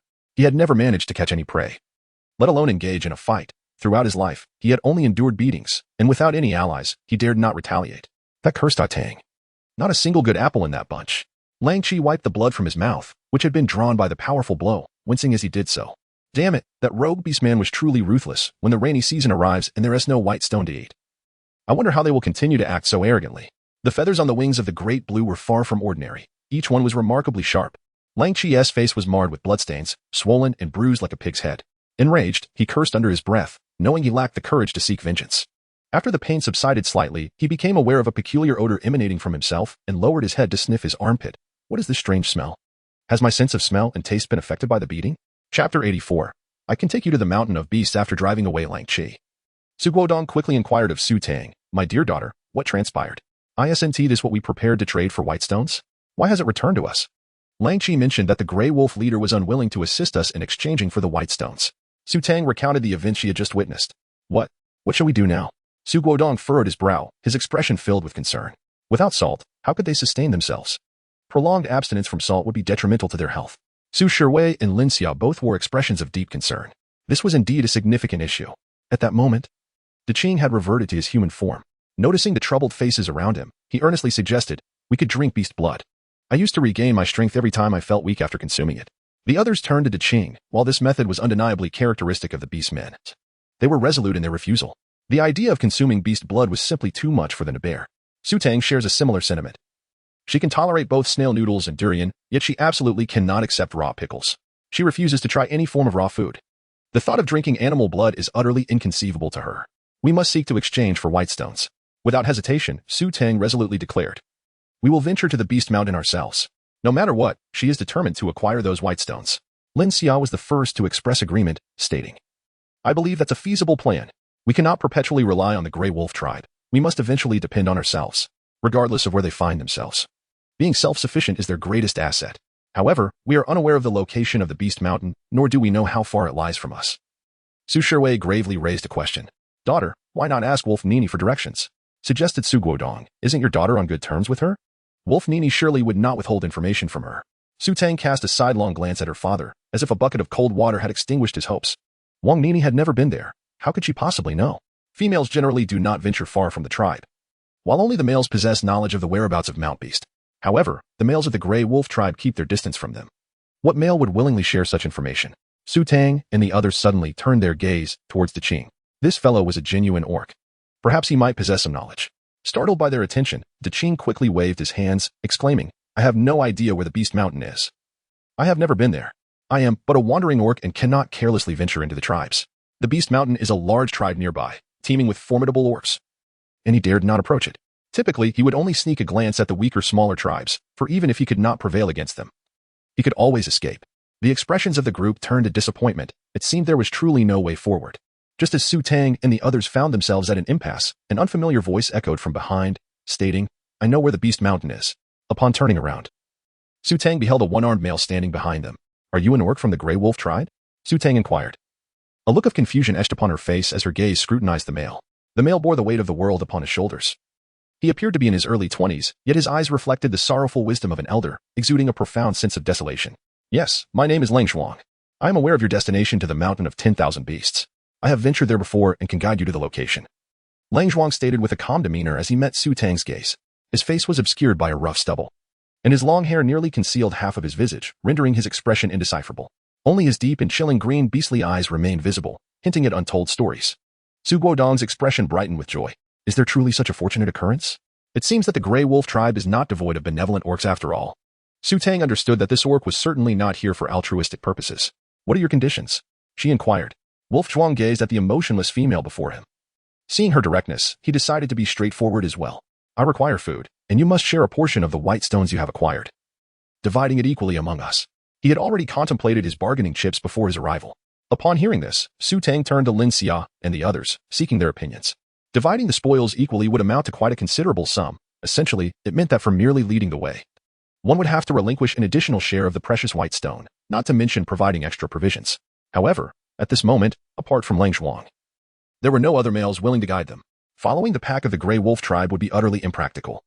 Losing their way in the forest would pose a significant danger, and should the orcs of the Greywolf Tribe decide to act against them, they would find themselves utterly defenseless. Naturally, they would be grateful for any orc willing to assist them. "Daughter, is this male trustworthy?" Su Guodong inquired quietly, his concern evident. After all, one cannot simply believe everything one hears. Navigating unfamiliar territory and venturing so far afield, what if something went awry, and they were unable to return? Su Tang replied softly, her gaze revealing that she did not appear to be deceived. Observing that Su Tang and her companions did not respond, Lang Zhuang continued. "I can assist you in transporting your belongings. You only have 4 males, and you need to leave some behind to care for the females. You will be unable to carry everything on the journey, but I can help." It must be said that Su Tang was indeed tempted. Her father was a cultured man. Lacking in combat prowess and of advanced age, she could not bear the thought of him accompanying her mother.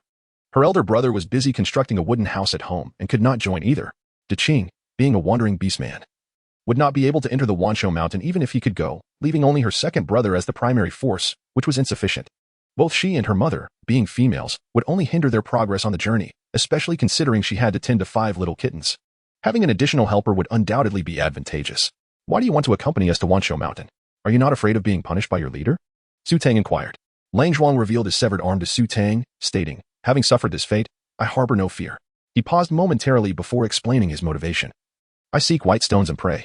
I lack the ability to hunt enough game to exchange for white stones, but you possess that capability." The prowess of this family of Su Tang was unaware of the embellishments conjured by Lang Zhuang. She gazed into his eyes, which radiated sincerity, appearing devoid of deceit.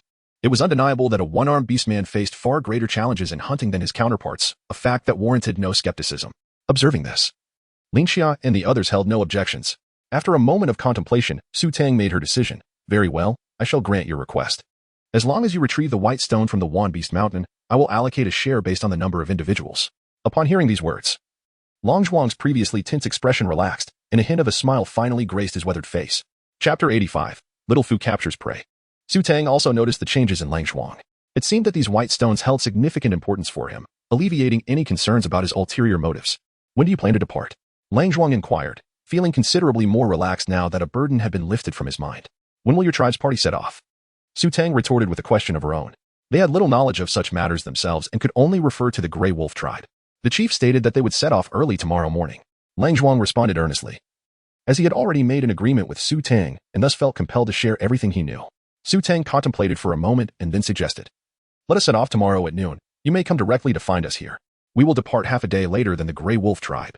With others paving the way ahead, it is highly probable that we will encounter no obstacles on the road, and we shall not be separated too far. This plan seems the most prudent." "Very well," replied Wolf Zhuang, readily accepting the proposal. As Su Tang observed his unwillingness to depart, she inquired with curiosity, "Do you have any further questions?" Wolf Zhuang cast his gaze upon the sheep on the ground. "Could you perhaps grant me the prey first? I find myself in urgent need." What he sought was his rightful reward for the hunt. Before he could leave, he needed to resolve the matter of the prey. Otherwise, he would be unable to travel with peace of mind. Now, with 1 arm less, his hunting prowess paled in comparison to that of other males. A disabled beastman lacked the standing to represent the tribe in exchange for white stones. Were it not for his pressing need for sustenance, he would not have approached Su Tang so directly. It was only upon hearing that Wolf Qi intended to deny Su Tang the white stones that he conceived of this plan and hastened to her side. "I will not retract my words. I am in dire need of white stones. Should I fail to arrive tomorrow, you may directly seek me out in the tribe and dispose of me as you see fit." Appearing anxious that Su Tang might doubt his sincerity, Wolf Zhuang hastily added. A sense of unease settled within him. He feared Su Tang would be reluctant to part with the prey in advance. Were he another beastman, he would undoubtedly be perceived as a charlatan. "Very well, how many do you require?" Su Tang responded with remarkable ease. Her willingness was not born from profound trust in Wolf Zhuang, but rather an opportunity to gauge the authenticity of his character through the prey. She lacked the discerning eye to immediately identify whom to trust. Seeing her not outright refuse, Wolf Zhuang felt a flicker of hope. Counting on his fingers, he said, "I would like 1 sheep, if that is acceptable." The final words were spoken with a hint of uncertainty. This sheep was quite plump, boasting a significant amount of meat. Typically, any beastman fortunate enough to possess such a catch would hold it in high regard. Wolf Zhuang was not asking for the moon. He had calculated that a sheep of this size, with careful rationing, would sustain him until his return. "That is agreeable," Su Tang nodded. You may choose one to take with you. Wolf Zhuang, filled with excitement, clenched his fist in gratitude and nodded appreciatively at Su Tang before selecting a sheep of moderately smaller size. Upon witnessing the situation, Su Tang felt that the demeanor of the orc was rather dependable. The absence of a sheep was inconsequential. Today, Su Jianyuan and Xiao Fu had ventured out to hunt, and should they return with an abundance of game, they could replenish their stock. If not, 6 sheep were still a considerable number. Once they had discerned the route to the Mountain of Beasts, they could exchange for white stones without any further assistance. Such matters were of no concern. Not long after, Wolf Nini, having heard the news from the orcs in the tribe, hurried to find Su Tang and offer her apologies. Tang, I am truly sorry. I had no idea that Wolf Chi would act in such a manner, she expressed with sincere regret etched upon her gentle countenance. It is quite all right. You are no longer paired with Wolf Chi, so there is no need for you to apologize, Su Tang reassured her. Indeed, she bore no animosity towards Wolf Nini, for this incident was unrelated to her. With Wolf Chi's petty disposition, it was likely he would have sought to exploit the situation regardless. She would rather forfeit everything than allow him to gain any advantage. What do you intend to do then? Wolf Nini inquired, her brow furrowed with concern. We plan to journey to the Mountain of Beasts ourselves to exchange for white stones. There is a male in your tribe willing to guide us, so you need not worry. Su Tang succinctly explained the situation to alleviate her concerns. Upon hearing this, Wolf Nini felt a sense of relief. She refrained from asking further about any surplus content as long as Su Tang had a plan. And what of you? Have you considered seeking a new partner? Su Tang asked, her curiosity piqued. Among women, gossip was inevitable, and she too possessed an inquisitive spirit. She understood that in this ancient land, without familial support, it was arduous to rear 3 young ones alone. Moreover, given that Wolf Nini's offspring were still quite small and in a phase of rapid growth, her situation was particularly challenging. Wolf Nini shook her head, her expression tinged with melancholy. I have no desire to pair with those males. I find them utterly uninteresting, and their presence only serves to remind me of the disdain I once faced. It was not so much a feeling of hatred as it was an inability to feel affection towards them. Is there not a male in your tribe who piques your interest? Su Tang inquired with curiosity. Wolf Nini was still quite young, merely 19. A few years younger than Su Tang, who, despite her current youthful appearance, was in her 20s and had already embarked on a career. However, according to the customs of the Greywolf Tribe, Wolf Nini would inevitably need to seek another partner in the future. There was one in the past, but after he learned that I could not bear healthy offspring, I have not seen him since. Males are quite particular about such matters, she replied. The Greywolf Tribe might be small, yet it was not difficult for a male to avoid a female he wished to distance himself from. Wolf Nini was not one to stubbornly pursue someone. Upon understanding his sentiments, she ceased her efforts. Afterward, she became paired with Wolf Chi. After listening, Su Tang couldn't help but click her tongue in disbelief. Who said that primitive people were simple and unsophisticated? Regardless of the era, humanity remains fundamentally pragmatic. Noticing that Wolf Nini appeared to be reminded of distressing memories, Su Tang decided to halt the conversation, with the reassurance that Su Tang had a solution. Wolf Nini felt at ease and returned home. In the afternoon, Su Jianyuan and Xiao Fu returned from their hunting expedition. From a distance, Su Tang spotted Xiao Fu joyfully running back, a vividly colored wild chicken clutched in his mouth. Sister, mother, I have caught prey. I have captured prey today. Xiao Fu performed an exuberant display right in front of Su Tang, barely taking the time to don his animal skin before rushing over to present his prize. This was his first time capturing prey with the weapon of his second elder brother, and he was utterly elated. However, behind him, Su Jianyuan's expression darkened, and he tossed a piece of animal skin over, admonishing him to cover his head and dress before speaking. Xiao Fu had no intention of disobeying. He obediently donned the animal skin. To him, his second elder brother was nothing short of a deity, with one hand busy putting on his clothes. He couldn't bear to let go of the wild chicken with the other. Su Tang found the situation amusing. The wild chicken, with a wooden arrow still lodged in it, had long since ceased to struggle and could not flee, yet it stubbornly clung to life. Did you catch a prey today, Xiao Fu? Lin Xiao inquired as she approached upon hearing the commotion. Mother, this is the wild chicken I captured using second brother's weapon, Xiao Fu exclaimed, raising the bird triumphantly, his face beaming with pride. This was an accomplishment he could boast about for an entire year among the cubs. Chapter 86, Journey to the Beast Mountain. To be so elated over a mere wild chicken, how unremarkable. Su Jianyuan playfully tapped the back of his head, his expression one of disdain, though his eyes sparkled with a hint of amusement. This little wolf cub indeed possessed talent and intelligence, having hit his target after only a few days of practice. However, it was also a testament to Xiao Fu's recent dedication to his training. While Su Jianyuan felt a sense of satisfaction in his heart, he refrained from showering him with praise, fearing it might lead to arrogance. Xiao Fu had grown accustomed to their mode of interaction, grinning foolishly. What was the meaning of success? He had never possessed it to begin with. Meanwhile, 5 little kittens had unknowingly scampered to Xiao Fu's feet, standing on their hind legs to paw at the wild chicken's tail, eagerly attempting to stuff it into their mouths, thoroughly enjoying their playtime. They treated the feathers of the wild chicken's tail as a makeshift cat toy, and before long, they had nearly plucked it bare. Su Tang gazed at Su Jianyuan, who stood behind her.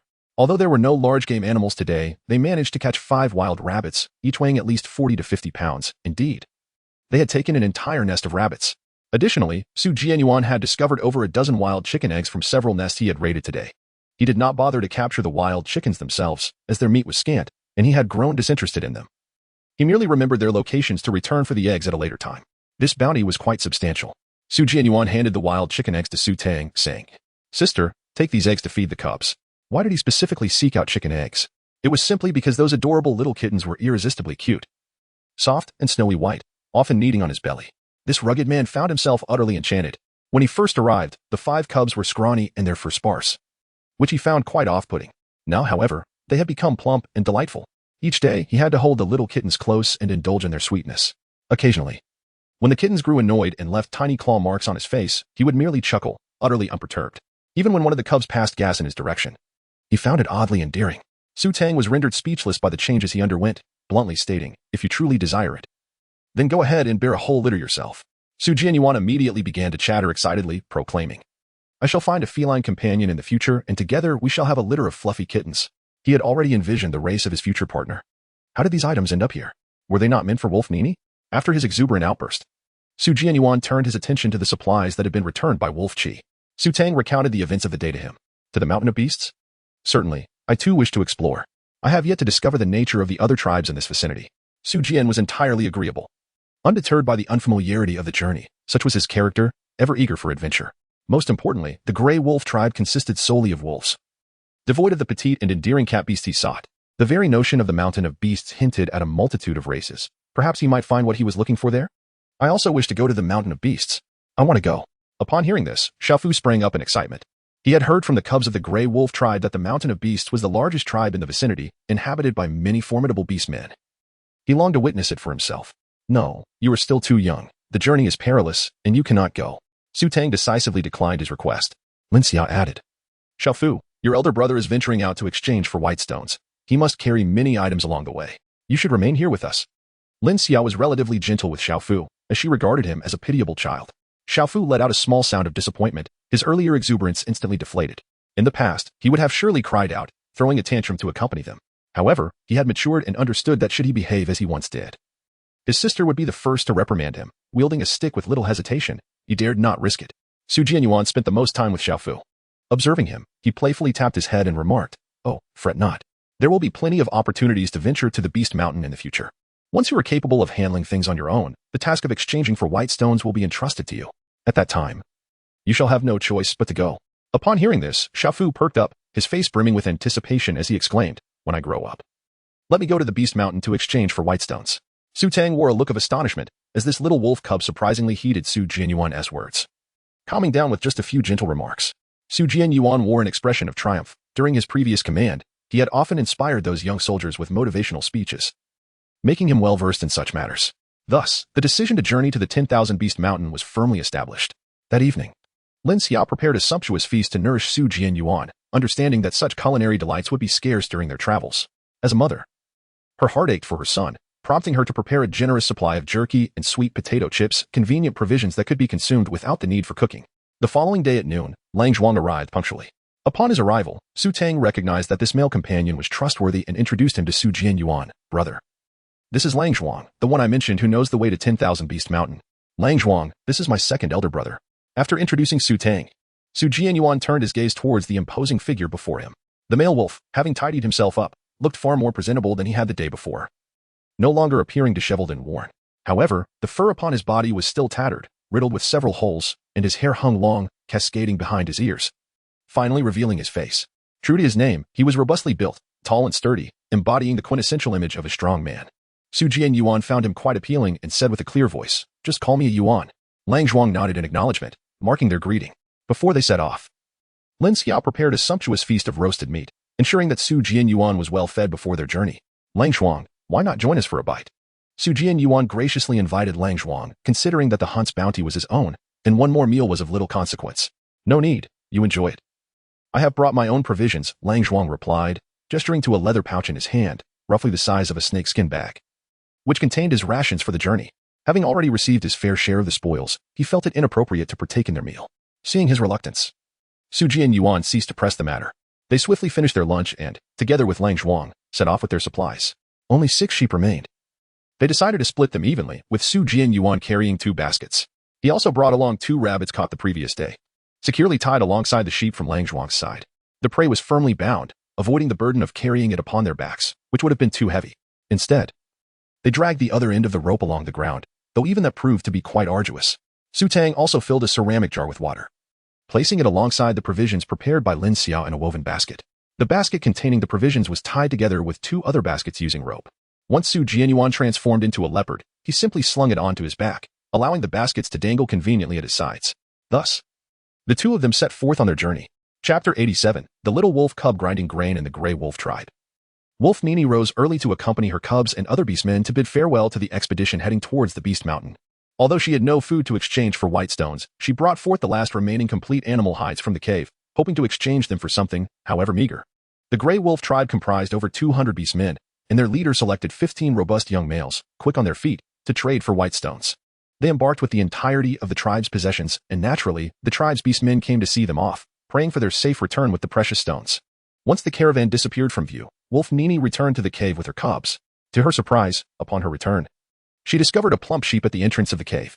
The 3 little wolf cubs, upon sighting the sheep, let out joyful yelps and pounced upon it, climbing and frolicking on its back, licking and sniffing with glee.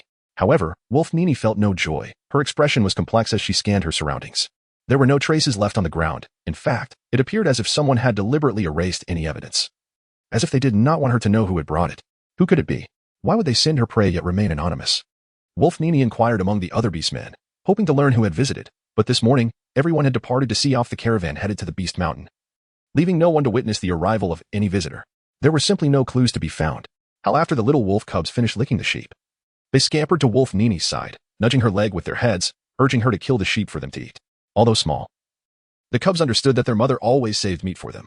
They wanted Wolf Nini to enjoy the lamb, regardless of its origins. All they knew was that there was meat available for their mother. Ultimately, Wolf Nini brought the sheep back to the cave. She gently stroked the heads of the 3 little wolf cubs and said tenderly, "Mother feels inadequate. I cannot fill your bellies. When you grow up, you must repay the beast men who provided us with this prey." The 3 little wolf cubs, though somewhat confused, blinked their green eyes, tilting their heads in innocent wonder. However, they understood one thing. This prey was hard-won, and they cherished it greatly. After Su Jianyuan and Lang Zhuang departed, the family returned to their previous routine. Each member busied themselves with their own tasks, yet Xiaofu appeared somewhat melancholic, sensing an elusive void. The responsibility of hunting had now fallen to Ching, relieving Xiaofu of the need to guide, and he no longer ventured into the forest. On several occasions, Su Tang observed him sitting beneath a tree, gazing vacantly in the direction of Su Jianyuan's departure, akin to one afflicted by lovesickness. Su Tang, unable to bear the sight any longer, sought to assign him a task, grinding beans. Lin Xiao instructed Su Guodong to craft a stone mill, intending to grind beans for making soy milk and tofu, among other delicacies. However, the stone mill was rather large, rendering it impossible for Su Tang to move it. Upon seeing Little Fu, who resembled a stone lion, an idea struck Su Tang. He tied a rope to the handle of the stone mill and fashioned a loop on the other end to fit over Little Fu's head, transforming him into a white wolf. The unique strength of beastmen is that their animal forms possess far greater power than their human forms. Despite Little Fu's young age, his beast form was significantly larger than the wolves found in a zoo, making it effortless for him to push the 100-pound stone mill. "Sister, is this correct?" the little white wolf inquired as he circled around, pulling the stone mill while conversing in human language. "No need to run, just walk slowly," he advised. Su Tang directed from the side, while Lin Xiao placed the soaked yellow beans into the central hole, beneath which lay a large ceramic barrel, containing a mixture of freshly ground soy milk and soy pulp. Upon returning midway, Su Guodong was momentarily taken aback by the scene before him. He discreetly pulled his wife aside and whispered, "My dear, do you think our actions might be somewhat unprincipled?" "What?" Lin Xiao replied, her expression one of utter confusion. Su Guodong cast a sidelong glance at the young wolf, Xiaofu, toiling at the mill, feeling rather uncharitable for treating the creature as a beast of burden. While others employed donkeys for such labor, he had the audacity to utilize a wolf instead. Had it been in the past, Su Guodong would not have dared to even dream of such an absurdity. How outrageous. Lin Xia shot him a disapproving look and remarked, "How can you even say that? You constructed the stone mill to such an immense size. Who could possibly operate it? Otherwise, you might as well return and push it yourself. A fox could manage the task as well." Su Guodong had no desire to toil, quickly altering his stance. Young ones indeed require ample physical exercise. I believe this is quite suitable, as it can both strengthen their bodies and cultivate their patience. Having said this, he made an excuse to slip away. At this moment, the 5 little kittens were absent, their whereabouts unknown. Of late, They had grown restless, no longer content to frolic outside the grass hut, occasionally venturing further into the thickets. However, they never strayed too far, and after following them a few times, Tang decided to leave them be, with the kittens absent to create mischief. Xiaofu made swift progress, soon grinding out a small earthenware jar of bean juice. Mother, what should we do next? Tang, having exchanged the full jar for an empty one, instinctively inquired of Linxia. In the realm of culinary endeavors, their mother was truly the expert.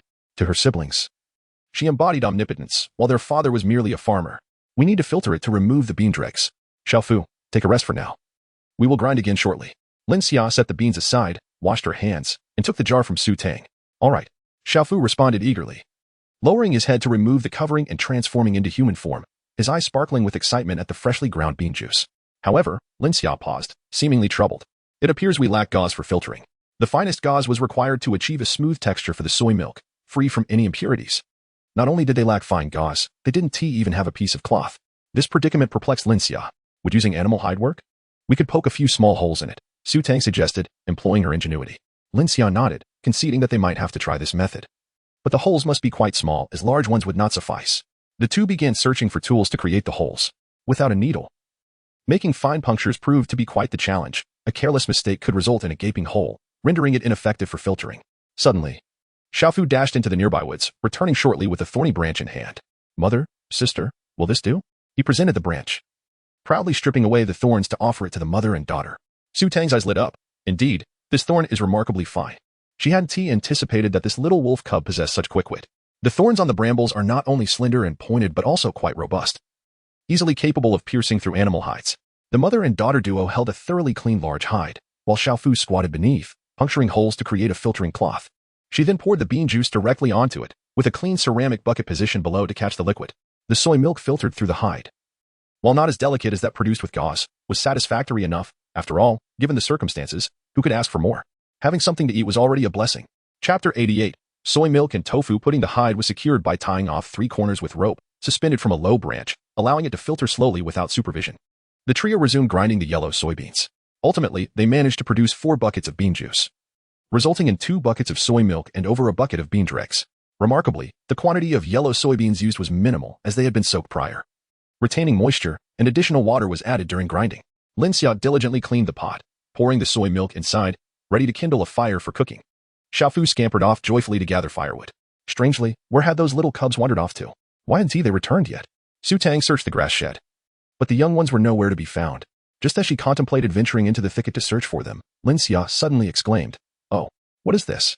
Tang hurried over to investigate, only to discover a dark, indistinct mass within the stove. Upon closer inspection, she noticed a pair of round, glistening blue eyes.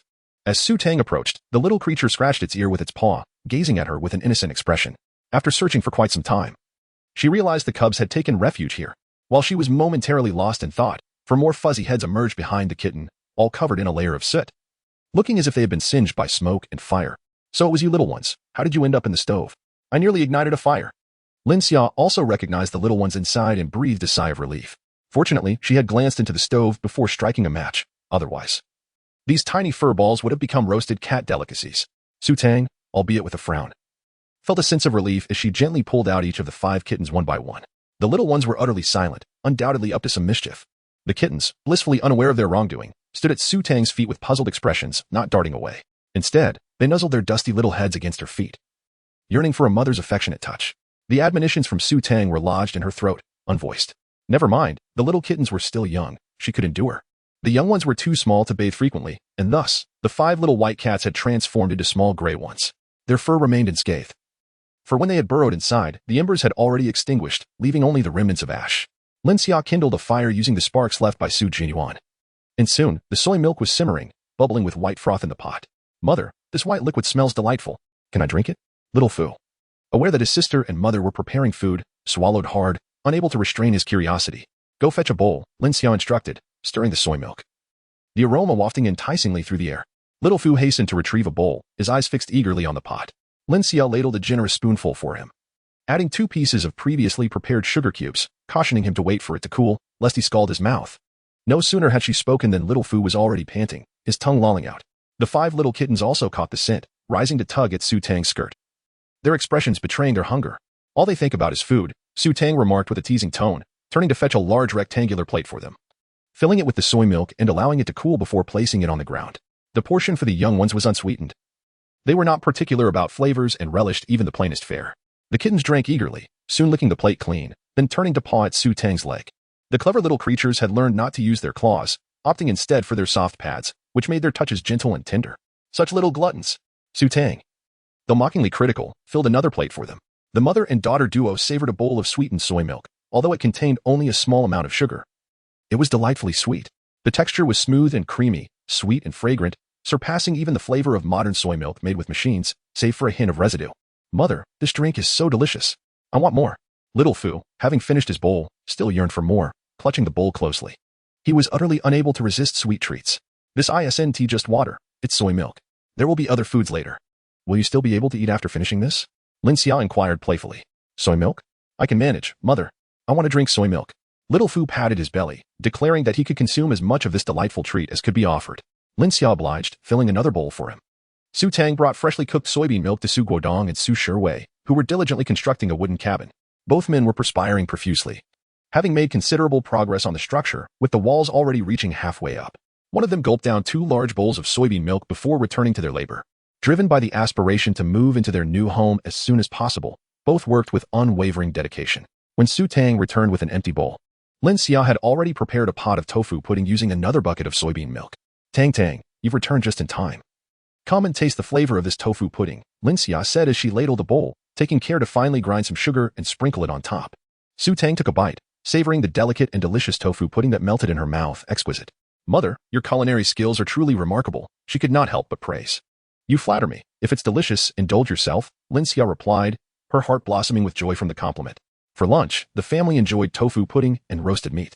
The young ones relished the tender, silky dish, eating until their bellies were round and lying on the ground, too full to move. The returning to Qing also experienced tofu pudding for the first time, as if a new world had opened before him. He consumed half a pot by himself. Su Tang pondered about her second son, a Yuan, who was not home, feeling a twinge of worry. Although Su Jianyuan often spent his time in the military, the current circumstances were different. If anything were to happen, the medical facilities would be inadequate. Father, there is no need for concern, with Wolf Kuay around, and besides, my elder brother is not weak. Most males cannot overpower him, Su Tang reassured, knowing her father tended to worry excessively. The reticent Su Shiwei added, the second brother is quite clever. He will ensure his safety. Even if he cannot return via by Shi, he will find a way back securely. Although Su Jianyuan often presents himself as frivolous and seemingly indifferent to serious matters, the two individuals harbor an inexplicable trust in him. Meanwhile, the little one, Xiaofu, eagerly nods in agreement, affirming that the second elder brother is indeed the most formidable and will undoubtedly bring back a substantial amount of white stones. The siblings glance at Xiaofu, realizing that this little rascal harbors even greater faith in Su Jianyuan than they do. Su Jianyuan's ability to captivate his young admirers is unparalleled. De Qing, however, struggles to comprehend their concerns, having grown up in the forest without ever knowing the warmth of family, leaving him oblivious to their sentiments. He quietly listens to their conversation from the sidelines. Meanwhile, beneath the sprawling shade of ancient trees in the forest, 2 bare-chested males, clad only in animal skin skirts, quench their thirst at a recently discovered mountain spring. Su Jianyuan and Lang Zhuang had been journeying for 4 days. The water they had brought with them was long since consumed, and after a half-day's trek, they finally discovered a source of water. Chapter 89. Arrival at the Mountain of Beasts. Without uttering a word, both men plunged their heads into the mountain spring, quenching their thirst, and filled their empty clay pots with water. Having accomplished this, Su Jianyuan, disregarding Lang Zhuang's presence, leapt into the spring to wash himself. After 4 days of travel, his sweat had nearly turned into a layer of grime, and the stench emanating from him was unbearable. He could not resist the urge to cleanse himself in this pristine water. He certainly did not wish to visit the Mountain of Beasts looking like a wild man. Observing this, Lang Zhuang stood guard by the spring, vigilant against any potential beastly attacks. Su Jianyuan swiftly completed his bath, leaping onto the shore and retreating behind a tree to remove the damp beast skin, replacing it with a clean one. The refreshing sensation of a bath brought him much comfort. He had felt quite unclean. Wolf Kuay, would you care to wash as well? I shall keep watch, he suggested. As he pushed the wet hair from his forehead, he turned to Wolf Kuay, who had been rather taciturn throughout their journey. However, Su Jianyuan, being affable by nature, never ceased to chatter, engaging in conversation during their rest periods, regardless of whether Wolf Kuay replied. After spending several days together, Wolf Kuay had grown accustomed to Su Jianyuan's loquaciousness. Though he spoke little, he would politely respond now and then. Upon glancing at his own foul-smelling self, Wolf Kuay pondered for a moment before nodding. Very well, I shall trouble you then. With that, he tossed his beast's skin onto the shore and plunged into the mountain spring. Lacking a change of beast skin, he decided to wash it while cleansing himself. Eventually donning the still damp skin, He was quite used to sitting beneath the tree in wet beast skins. We have journeyed for 4 days. How much longer until we reach the mountain of beasts? Jianyuan inquired, gnawing on the dried meat prepared by Linxia, his words muffled. The dangers of the forest were unpredictable, and it was impossible to ascertain how much time their travels would consume. Just yesterday, they had been unable to proceed due to a prolonged downpour and were compelled to seek refuge in a cave until the rain ceased. Fortunately, they had the advantage of the Greywolf Tribe's team clearing obstacles ahead, although there remained a few lurking dangers. While traversing a marshland, they encountered a massive python weighing several hundred pounds. As they ventured deeper into the forest, the flora and fauna grew increasingly colossal. After a fierce struggle, they managed to slay the great serpent. It was a formidable creature, impossible to escape from in the marsh. They had no choice but to kill it. They harvested a considerable amount of snake meat, consuming what they could and saving the rest to exchange for white stones. However, their capacity for carrying was limited, so any excess had to be abandoned for the nearby wild beasts. We're close. Just 1 more night's travel, and we should reach the mountain of beasts by dawn. Wolf Kuay replied, munching on a shriveled fruit. He had only eaten meat when they had slain the python and had not consumed any more during their journey. The fruits he had brought from the Greywolf Tribe were now depleted, and these were the few he had gathered during the rain yesterday, numbering only about 10, which he had to ration carefully. 1 more night, and we shall arrive? Jianyuan's face brightened with joy, relieved that their arduous journey was nearing its conclusion. To expedite their arrival at the mountain of beasts and to avert any unforeseen incidents along the way, they had scarcely slept, only resting in shifts when darkness fell, and continuing their journey as soon as they felt sufficiently rested. Carrying so much weight had significantly hindered their speed. Indeed, Wolf Kuay thought, feeling a sense of relief as they drew near. Only when Jianyuan successfully reached the mountain of beasts to exchange for the white stones would he receive his rightful share, and he fervently wished for nothing to go awry on their path. Jianyuan observed that he had only consumed a few fruits and threw him a small packet of jerky, questioning whether a mere handful of fruits could suffice for sustenance. Eat more. It would be wise to fill your belly for the journey ahead. He had indeed mentioned that the portion of meat acquired by Wolf Kuay was at his disposal. Considering the immense size of the python, he could hardly defeat it alone. Wolf Kuay, too, had exerted considerable effort. However, Wolf Kuay expressed his disinterest in the snake meat, stating that all he desired was to receive his share of the white stone. Initially, he intended to decline, but Jianyuan reassured him. Do not fret about the lack of provisions on your return. Should meat be scarce, I shall ensure there is food to be found. Rest assured, I will cover your supplies for the journey back. For him, hunting was not a formidable challenge. It was merely the encumbrance of carrying supplies that rendered it inconvenient. Seeing this, Wolf Kuay set aside his pretenses, thanked Jianyuan, and began to eat heartily. He too wished to avoid faltering on the final stretch of their journey. After both had eaten their fill and taken turns resting briefly, they resumed their travels. Jianyuan resolved to press on with determination, eager to complete the remaining journey in one vigorous effort. Perhaps due to their proximity to the Mount of 10,000 Beasts, the path ahead proved relatively smooth. And as dawn approached, the two arrived at their destination. Before them loomed the majestic Mount of 10,000 Beasts, so vast that its summit was obscured from view. Jianyuan gazed upward in awe, momentarily rendered speechless by the grandeur of the mountain. They found themselves in a small clearing at the foot of the mountain, a place that seemed to have been a resting spot for other beastmen. The surrounding trees were not excessively tall, allowing them to glimpse the scenery beyond. In the distance stood a colossal rock, guarded by 2 formidable beastmen, their physiques reminiscent of sumo wrestlers. Clearly, that was the mountain gate. Where do we go to exchange for the white stones, and with whom shall we trade? Should we seek the leader of Mount of 10,000 Beasts? Jianyuan inquired, feeling utterly uninformed about the intricacies of the mountain. Wolf Kuay shook his head, understanding Jianyuan's lack of knowledge regarding the Mount of 10,000 Beasts. He explained, there is no leader here. This place is home to over 10,000 beastmen, all of whom are subject to the Beast King. The beastmen do not lack for white stones. We must seek out individual beastmen. If they find our goods appealing, we can engage and trade with them. Jianyuan quickly comprehended that it was a matter of free trade, a system of barter. Are there any conditions for entering the 10,000 Beasts Mountain? He inquired, uncertain if there were any tolls to be paid. No, as long as you refrain from causing disturbances within the 10,000 Beasts Mountain, you are free to enter. Private brawls are strictly prohibited within its confines, Wolf Kuay elucidated. Jianyuan nodded slightly, indicating his understanding. The grandeur of Wansho Mountain was quite impressive. Now that they had arrived, Jianyuan intended to venture inside for a closer look. As the two approached the massive boulder, they were halted by 2 orcish figures resembling sumo wrestlers. Halt. To enter Wansho Mountain, each orc must present a prey. Jianyuan stared at Longzhuang in confusion, pondering why they were not allowed to enter directly as previously stated. Longzhuang mirrored his bewilderment, recalling that on his last visit, he had entered without any hindrance or requirement. Having accompanied the tribe on several occasions, he had never encountered such a situation before. 2 orcs scoffed dismissively, asserting that this was the new rule established by their newly appointed Beast King. No entry without tribute. They were merely an eyesore. Chapter 90. Jianyuan's first encounter with the Beast King. A new Beast King? When did the Mountain of 10,000 Beasts appoint a new ruler? Longzhuang felt a sense of bewilderment. Are you not aware of the happenings at the Mountain of 10,000 Beasts? Su Jianyuan glanced at Long Zhuang, perplexed at how he had arrived in good spirits only to find himself in such uncertainty. Long Zhuang, visibly ashamed, admitted that his last visit had been several months prior, leaving him uninformed about recent developments. He turned to the gatekeeper orc, inquiring about the identity of the new beast king. The gatekeeper orc regarded him with a haughty glance, declaring, naturally, it is our most formidable lion clan orc, Lion Tian. Where do you two hapless fellows hail from that you remain so ignorant of this? The more diminutive the tribe, the more insulated they were from news. The gatekeeper's expression soured further upon recognizing that these two uninformed males were from a remote village. The lion clan orcs? Wasn't he the throne traditionally held by the tiger clan? Long Zhuang murmured in bewilderment at the unexpected shift in power. Enough of your idle chatter. Are you two entering or not? If not, be off with you. The gatekeeper orc, growing impatient with their hesitance, urged them forward. Yes, we shall enter, Long Zhuang quickly affirmed, retrieving 2 pieces of snake meat from his pack and presenting them to the gatekeeper. The snake meat was cut into sizable chunks, each weighing around 20 pounds, comparable to a small game animal. The orc cast a disdainful glance, exclaiming, I meant an entire game animal. At least 2 such portions. How dare you present such a meager offering? Truly the product of a backwater tribe. So much. Are you robbing us? Su Jianyuan exclaimed, eyes wide in disbelief. An entire game animal would suffice for several orcs' daily sustenance. If each were to bring one, would it not render those without game entirely barred from entry? The orc scoffed. If you cannot even produce this modest offering, how do you expect to enter the mountain of 10,000 beasts to trade for our precious white stones? Return to your beast blood and spare us the shame of your inadequacy. You. Long Zhuang furrowed his brow, momentarily overwhelmed with indignation. Su Jianyuan, unusually silent, directly pulled along Long Zhuang. Aren't we supposed to go in, Yuan? Why have we come to the side? Long Zhuang asked, puzzled. One person, one prey. It would be better to seize it outright. Let's find another entrance, Su Jianyuan replied indignantly.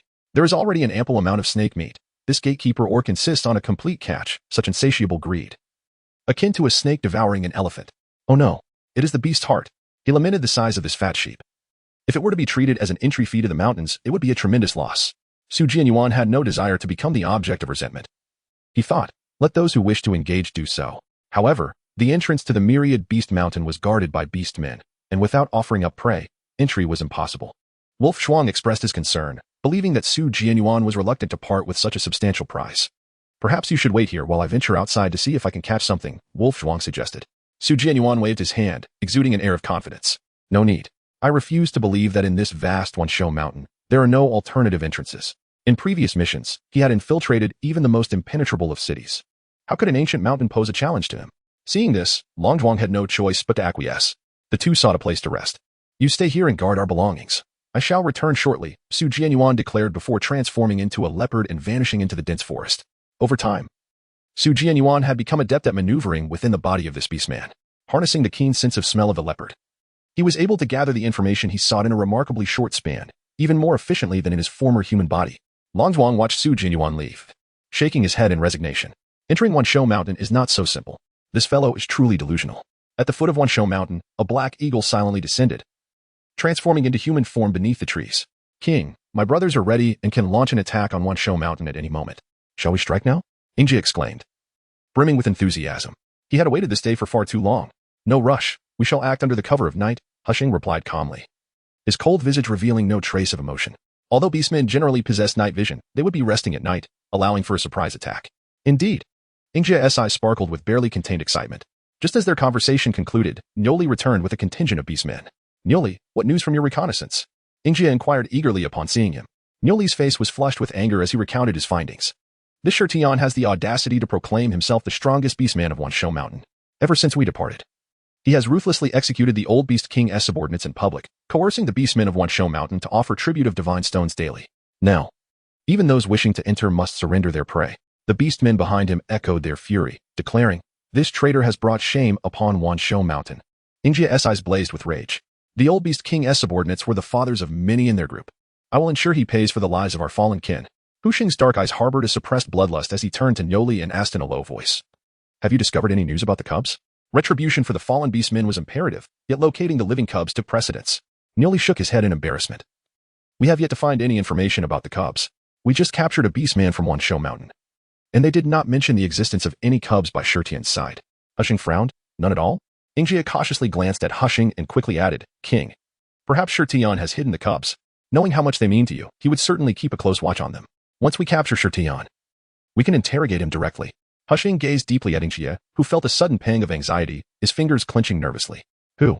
Who dares eavesdrop? Niuli suddenly bellowed. His gaze fixed intently on the bushes behind the group of beast men. Jianyuan gazed upon the fierce and menacing orcs before him, hastily raising his hands as he emerged from the thicket. Do not be alarmed. I merely passed through this area and did not intend to eavesdrop on your conversation. I did not overhear a single word, he asserted, speaking the truth.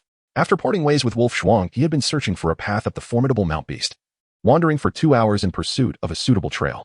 Despite the mountain's vastness, the ascent proved to be arduous. Feeling the need for a brief respite, he unexpectedly stumbled upon a group of orcs in discussion. He had no intention of eavesdropping, not a single word registered in his mind before he was discovered. Do you take us for fools? Eagle Jie's voice rang out as he seized Jianyuan, presenting him before Hu Sheng with palpable fury.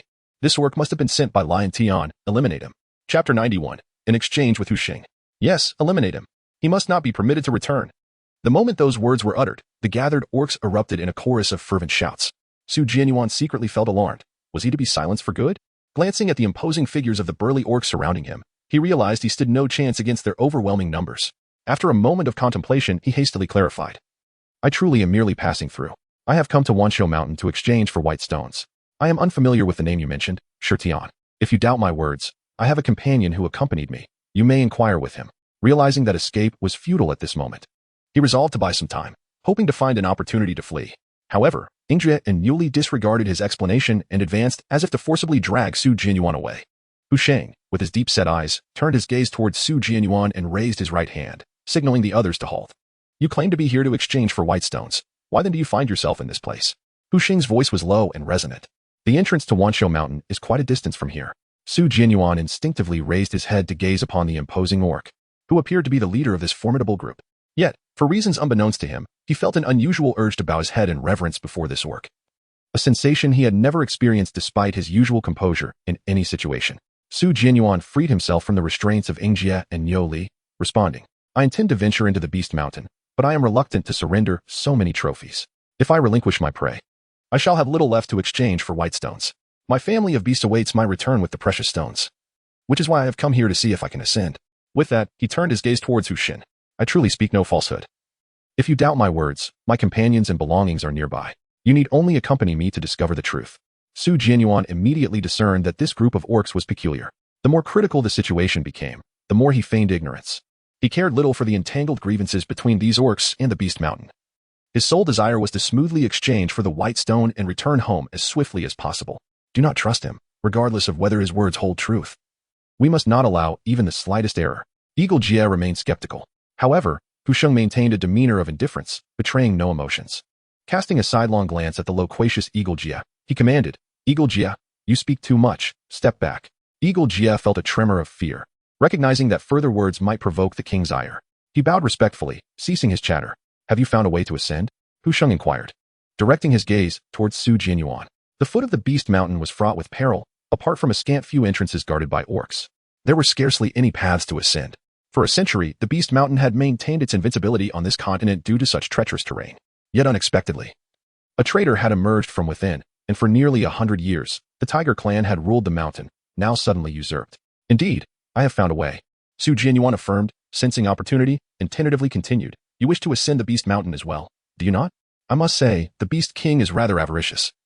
One must offer such a substantial tribute just to climb the mountain. Who can afford that? If you do not mind, I would be willing to share the path I discovered, though I have a request. Before Jianyuan could finish his words, Niuli angrily interrupted him. How dare you? Who gave you the audacity to slander the mountain of beasts and the Beast King? Niuli coughed. At that moment, Jie nudged Niuli's arm and whispered, he is cursing Lion Tian, not our king. Jie harbored a newfound appreciation for Jianyuan, realizing that this fellow was indeed not sent by Lion Tian. Niuli was taken aback but quickly comprehended the situation, scratching his head sheepishly. I almost forgot about that. I thought he was cursing the king. Jianyuan did not catch the hushed conversation between the two, feeling utterly bewildered. Wasn't Shirtian the Beast King of the 10,000 Beasts Mountain? What on earth did this group intend to do? One moment they claimed to be sent by Shirtian, the next they cursed him, only to turn around and reprimand him. What could possibly appease the whims of these beastmen? Jianyuan had never encountered such a difficult individual. What are your demands? Speak up, Hu Sheng inquired. I am here to exchange for white stones. If you can trade my belongings for the white stones, I shall reveal the path I have discovered, Jianyuan replied. Calm and unhurried, he discerned that these orcs, like himself, were reluctant to ascend the mountain through the main entrance. Thus, Why not seize the opportunity for a profit? Hushan turned to Niuli. Do we have any white stones? Indeed. Niuli nodded vigorously. Having recently obtained a considerable quantity of white stones from a small trader captured at the Beast Mountain, that individual had likely intended to use the stones for trade, but they had fortuitously intercepted him. Very well, Hushan responded readily, agreeing to Su Jianyuan's request. Then let us make the exchange first, and I shall provide you with the information afterward. Su Jianyuan remained vigilant, insisting, I cannot bring all of you along. I can only take 2 orcs with me to retrieve the items. Should I divulge the details too soon, it could endanger my life. Hushan's gaze flickered. This male was quite astute and cautious. Nevertheless, he was unconcerned, as long as he could learn the route to ascend the mountain, leading to fewer casualties in their assault on Beast Mountain. Though eager to locate the cubs, he was unwilling to sacrifice his subordinates unnecessarily. Very well. I shall accompany you for the exchange. Niuli, bring the white stones, Hushan instructed. However, Ingjia opened his mouth, intending to dissuade Hushan. But a single glance from Hushan silenced him. Su Jianyuan nodded, recognizing that the leading orc displayed a certain resolve. Unlike those who would easily go back on their word, he led Hushing and Niuli to the designated meeting place with Longzhuang. Yuan, Longzhuang exclaimed. Rising swiftly from his seated position beneath the tree, his rest forgotten upon seeing Su Jianyuan's return. He had not expected Su Jianyuan to locate a hidden path up the mountain and immediately said, Time is slipping away. We have already delayed for half a day. If it proves too difficult, you may wait here while I venture out to hunt. He was concerned that if too much time passed, the sheep would not endure his absence. Entering Wansho Mountain earlier to exchange for the white stone would allow for an earlier return. No need for that. Su Jianyuan replied, placing a reassuring hand on his shoulder. I have found the orcs who will trade with us. He gestured towards the underbrush behind him, where Hushing and Niuli emerged. Longzhuang's demeanor shifted to one of caution. He furrowed his brow and asked, Who are they? Given the frequent occurrences of prey being stolen at the foot of Wansho Mountain, Longzhuang, having experienced such events before, instinctively felt the need to be on guard upon seeing unfamiliar orcs. Do not be alarmed. They are here to exchange for the white stone, Su Jianyuan said, patting Longzhuang's arm to signal him to relax. Exchange for the white stone? Are they orcs from Wansho Mountain? Longzhuang inquired, his expression tinged with skepticism. He remained unconvinced, questioning how the orcs from Wansho Mountain could possibly come down to trade for the white stone. Hushing frowned slightly, observing Longzhuang's wary disposition. Su Jianyuan keenly perceived the change in Husheng and pulled Longzhuang aside. Do not concern yourself with their identities, as long as we can obtain the white stone. It matters not whence these beasts hail. The orcs are singular in purpose. To exchange for the white stone at Wansho Mountain, one must indeed ascend Wansho Mountain. Su Jianyuan is indeed not like that. His aim is by sure, and he is willing to exchange with anyone. Chapter 92. Setting off for home. Wolf Zhuang was momentarily taken aback by the words, as if he grasped the reasoning. Noticing Wolf Zhuang's silence, Su Jianyuan took out the items they had brought and laid them on the ground for Hushan and Niuli to examine. These are the items we intend to use for the exchange. Do take a look and see which ones pique your interest. Su Jianyuan had no intention of engaging in coercive trade. With the abundance of goods they brought, it sufficed for the 2 orcs to wish to exchange just a couple of items. The remainder, he planned to barter at Wansho Mountain. Husheng nodded nonchalantly, his gaze casually drifting toward the supplies strewn across the ground. He was not particularly interested in these items. Their value held no significance for him. After a cursory glance, he intended to have Niuli present the white stones for trade. At that moment, however, Husheng suddenly caught a whiff of a faintly familiar scent. He paused, his eyes fixated on one of the backpacks. It was the aroma of divine fruit. Although he had only tasted it once, he could not be mistaken. Yet, the fragrance of this divine fruit seemed subtly different from the last time he encountered it. Su Jianyuan, noticing the gaze of Hushan, clarified.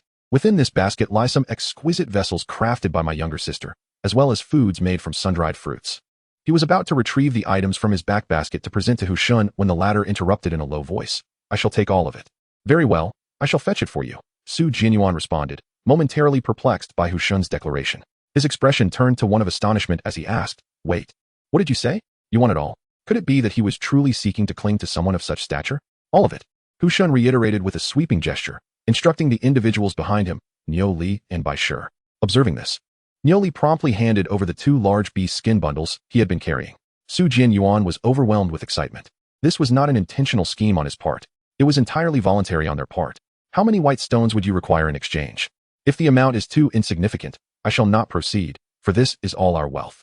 Amidst his exhilaration, Su Jianyuan did not forget to negotiate with Hushan. An opportunity like this, to take advantage of a willing participant, should not be squandered. Hushan's gaze remained unchanged as he directly handed the bundle of animal skins, which Niuli had delivered, to Su Jianyuan. Is this sufficient? This was his first encounter exchanging goods with the beast men. Behind the king, Niuli hesitated, his eyes wide with disbelief. Was it truly only this meager amount in exchange for 2 large bags of white stones? Under normal circumstances, tenfold the supplies would be easily obtained. Yet, witnessing Hushan's nonchalant demeanor, as if money were no object, Niuli silently closed his mouth. Well, as long as the king was pleased, it didn't matter. After all, they were not his white stones, so he felt no sorrow. Jianyuan received the white stones, weighing several dozens of pounds in a single package, and over 100 pounds in total.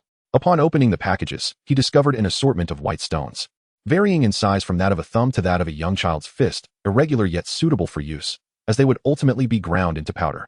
Langzhuang, are these white stones a loss? Jianyuan queried, unsure of their value. Langzhuang, taken aback, responded incredulously, a loss? The real loss is on their part. Who are these 2 orcs to possess such an abundance of white stones?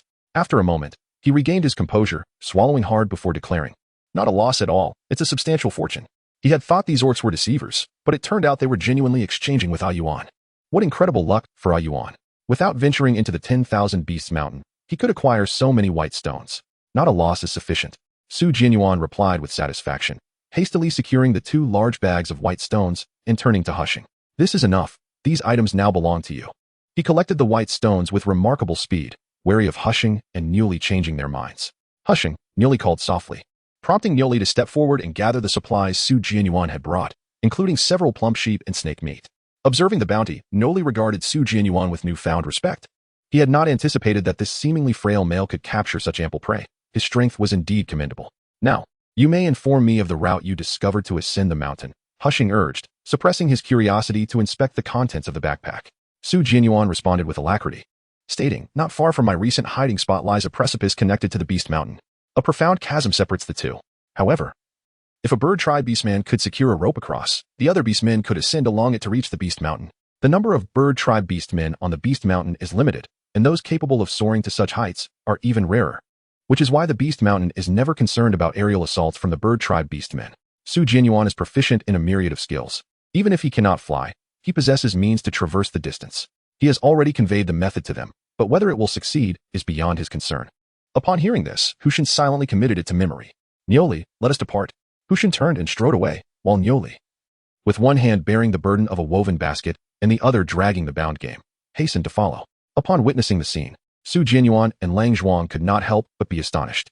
The orc named Niuli possessed extraordinary strength. Indeed, his might was akin to that of an ox. Jianyuan marveled at the fact that while he and Langzhuang struggled to carry their burdens, Niuli effortlessly managed all the items on his own. Truly, the disparity between individuals can be infuriating. Langzhuang also felt a tinge of envy. Niuli appeared to belong to the Ox clan, known for their impressive physical prowess despite their herbivorous diet. However, Niuli's strength seemed to surpass even the remarkable capabilities of his kin, bordering on the extraordinary. After a moment of awe, the two regained their composure. Yuan, now that we have exchanged for the white stones, do you still wish to venture to the mountain of 10,000 beasts? Langzhuang inquired. There is still ample time.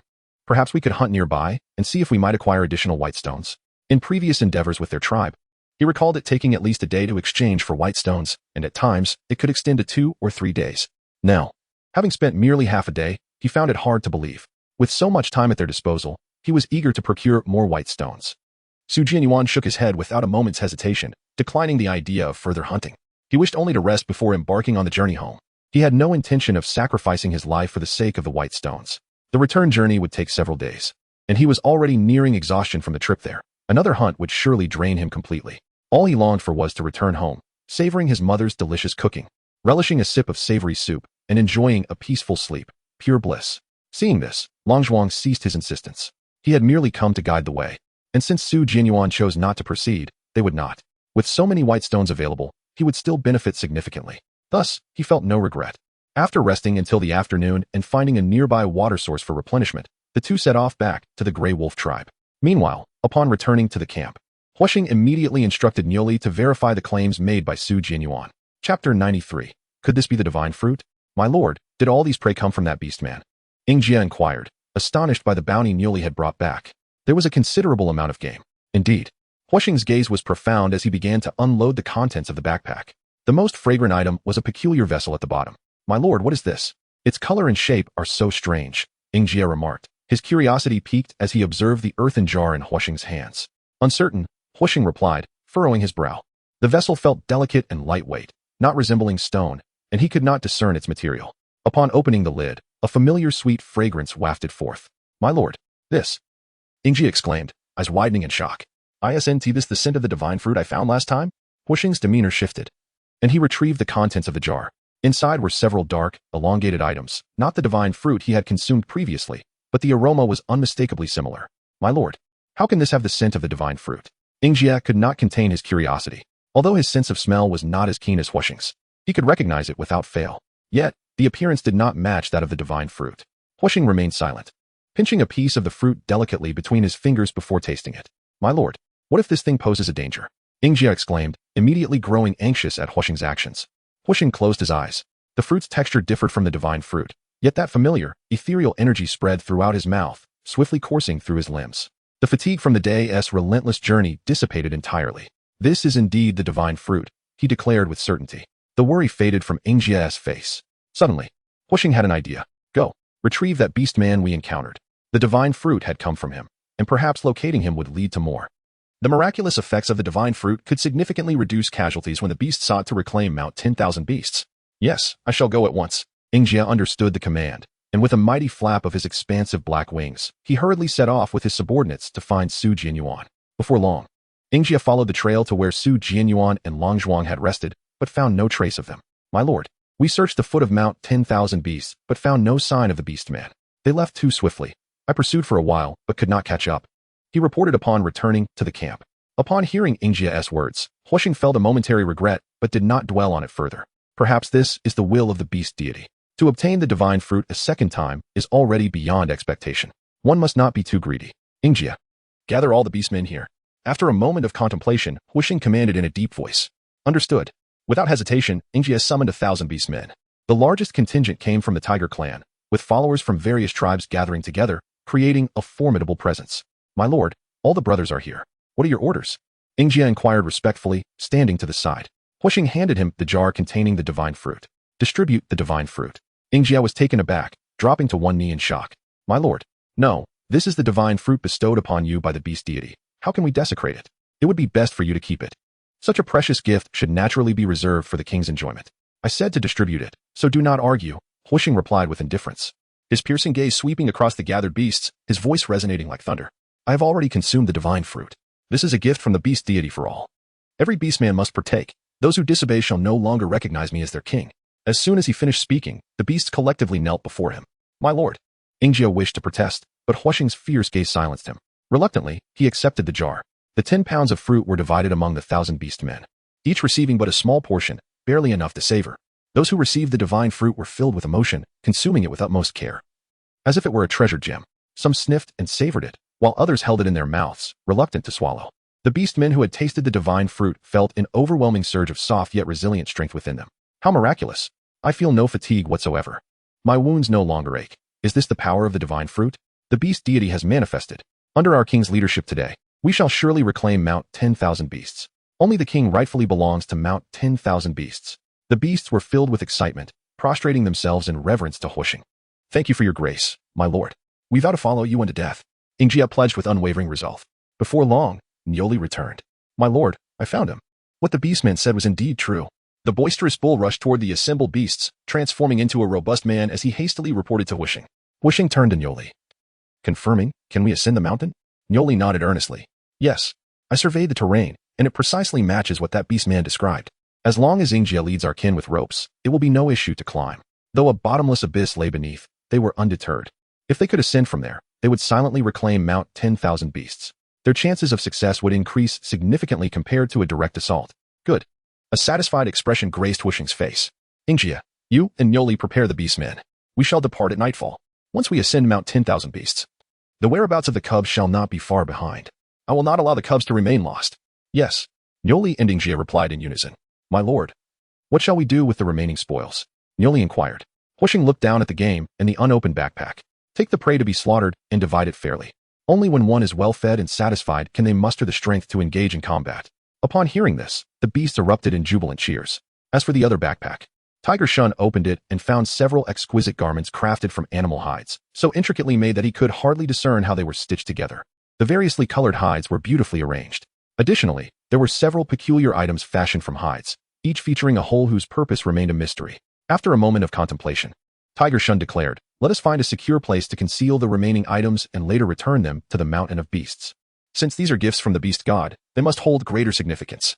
Meanwhile, atop the mountain of beasts, several gray wolf beastmen were tallying the white stones and remaining supplies. One of the beastmen, puzzled, inquired, "We are left with only a few pieces of animal hide and a single prey. Why did that female not wish to exchange with us?" He longed to return to the tribe and share moments with his partner. The leader of the gray wolf beastmen, a gaunt middle-aged male, was engrossed in counting the white stones.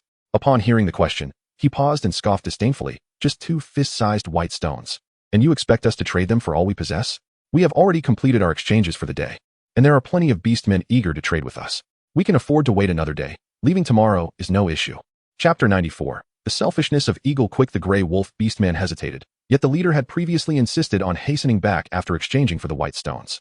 The leader shot him an irritated glare. "What do you understand? Hasn't it always been customary to linger a day before departing? Shall I heed your counsel or my own?"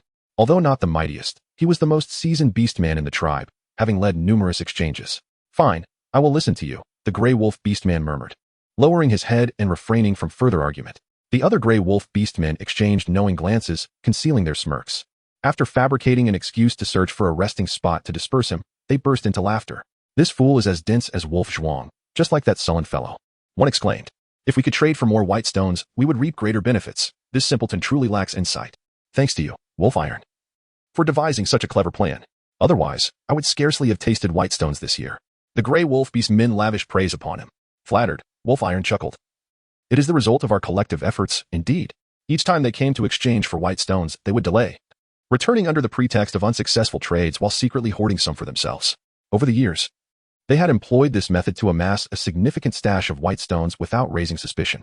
One particularly spiteful gray wolf beastman remarked, "If it weren't for that blundering Wolf Zhuang disrupting our plan last time, we would not have suffered such losses of white stones." Another scoffed, "That fool even attempted to expose us. If not for Wolf Iron's cleverness in breaking his arm, he would have delayed us further. Truly impressive." The group erupted in laughter. "By the way, Wolf Iron, how did you manage to silence that fool?" a gray wolf beastman inquired curiously. Wolf Iron sneered, "That simpleton, oblivious to his connection with Wolf Chi, kept sending him prey. I inadvertently discovered this. Fearing I would inform Wolf Chi and his partner, he agreed to keep it secret, even at the cost of an arm. What a simpleton." The gray wolf beastmen treated this as mere amusement.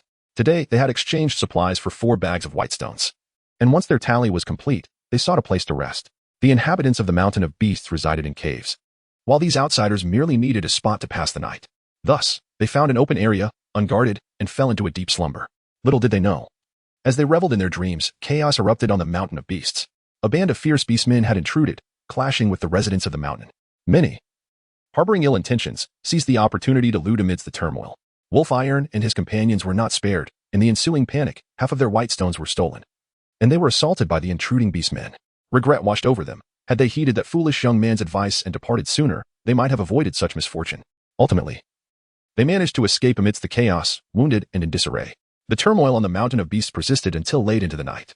Empowered by the divine fruit, Eagle Quick and his band of beastmen surged in morale, effortlessly reclaiming control over the mountain.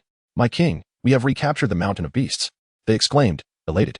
"Thanks to the blessings of the beast god, had it not been for the secret passage provided by that beastman, we would not have easily vanquished the traitorous Lion Tian." The beastmen rejoiced, even elevating Su Jianyuan to the status of an envoy sent by the beast god. Suddenly, Su Jianyuan appeared, delivering the divine fruit and revealing the path up the mountain, only to vanish in an instant, as if he had come solely for their benefit. However, Hu Xing's face bore little joy as he made his way to the Beast King's cave. After the old Beast King's passing, Shirtian had taken over the cave and resided there ever since. Hu Sheng's first instinct was to search for the whereabouts of the cubs. Despite turning the cave upside down, he found no trace of the 5 cubs, not even remnants of their existence. Just then, a black eagle hastily descended outside the cave. "My king, Shirtian, has fled with the lion clan," the eagle exclaimed anxiously. Hu Xing's brow furrowed deeply as he turned to the other beastmen, coldly inquiring, "Have you found the cubs?" The beastmen who had been dispatched to search returned, shaking their heads.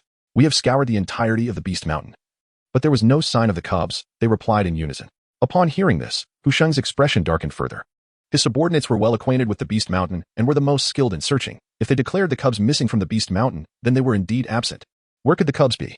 What if Shirtian has taken them? The eagle ventured boldly. Now is the perfect opportunity to pursue Shirtian. As long as he remains, the beast mountain will never find peace. My king, perhaps capturing Shirtian will lead us to the cubs' whereabouts. Let us hasten to apprehend him. As the most loyal subordinate of the king, the eagle was determined to eliminate all threats to his master. Shirtian must perish. Hu Xing's eyes turned icy. His sharp gaze fixed on the eagle. His profound beastly eyes seemed capable of perceiving everything. Eagle Jie, you possess great audacity. Realizing the eagle's intent to manipulate him, Hu Xing understood that the eagle's focus was not on finding the cubs, whether by reclaiming the beast mountain or pursuing Shirtian. The cubs were not with Shirtian. Upon hearing the chilling voice, the eagle was taken aback and fell to his knees. My king, I only wish for you to reclaim the beast mountain swiftly. Only by eliminating the threat of Shirtian can the beast mountain find safety. The eagle's forehead pressed against the ground as he trembled while explaining. Anger flickered in Hu Xing's eyes. Reclaiming the beast mountain could happen at any moment, but if anything befell the cubs, he would hold the eagle accountable. He did not care who ruled the beast mountain, he only desired the safe return of those cubs. Clenching his teeth, the eagle resolved that if the king could eliminate Shirtian and his traitorous kin, he would willingly give his life. The coldness in Hu Xing's eyes was palpable.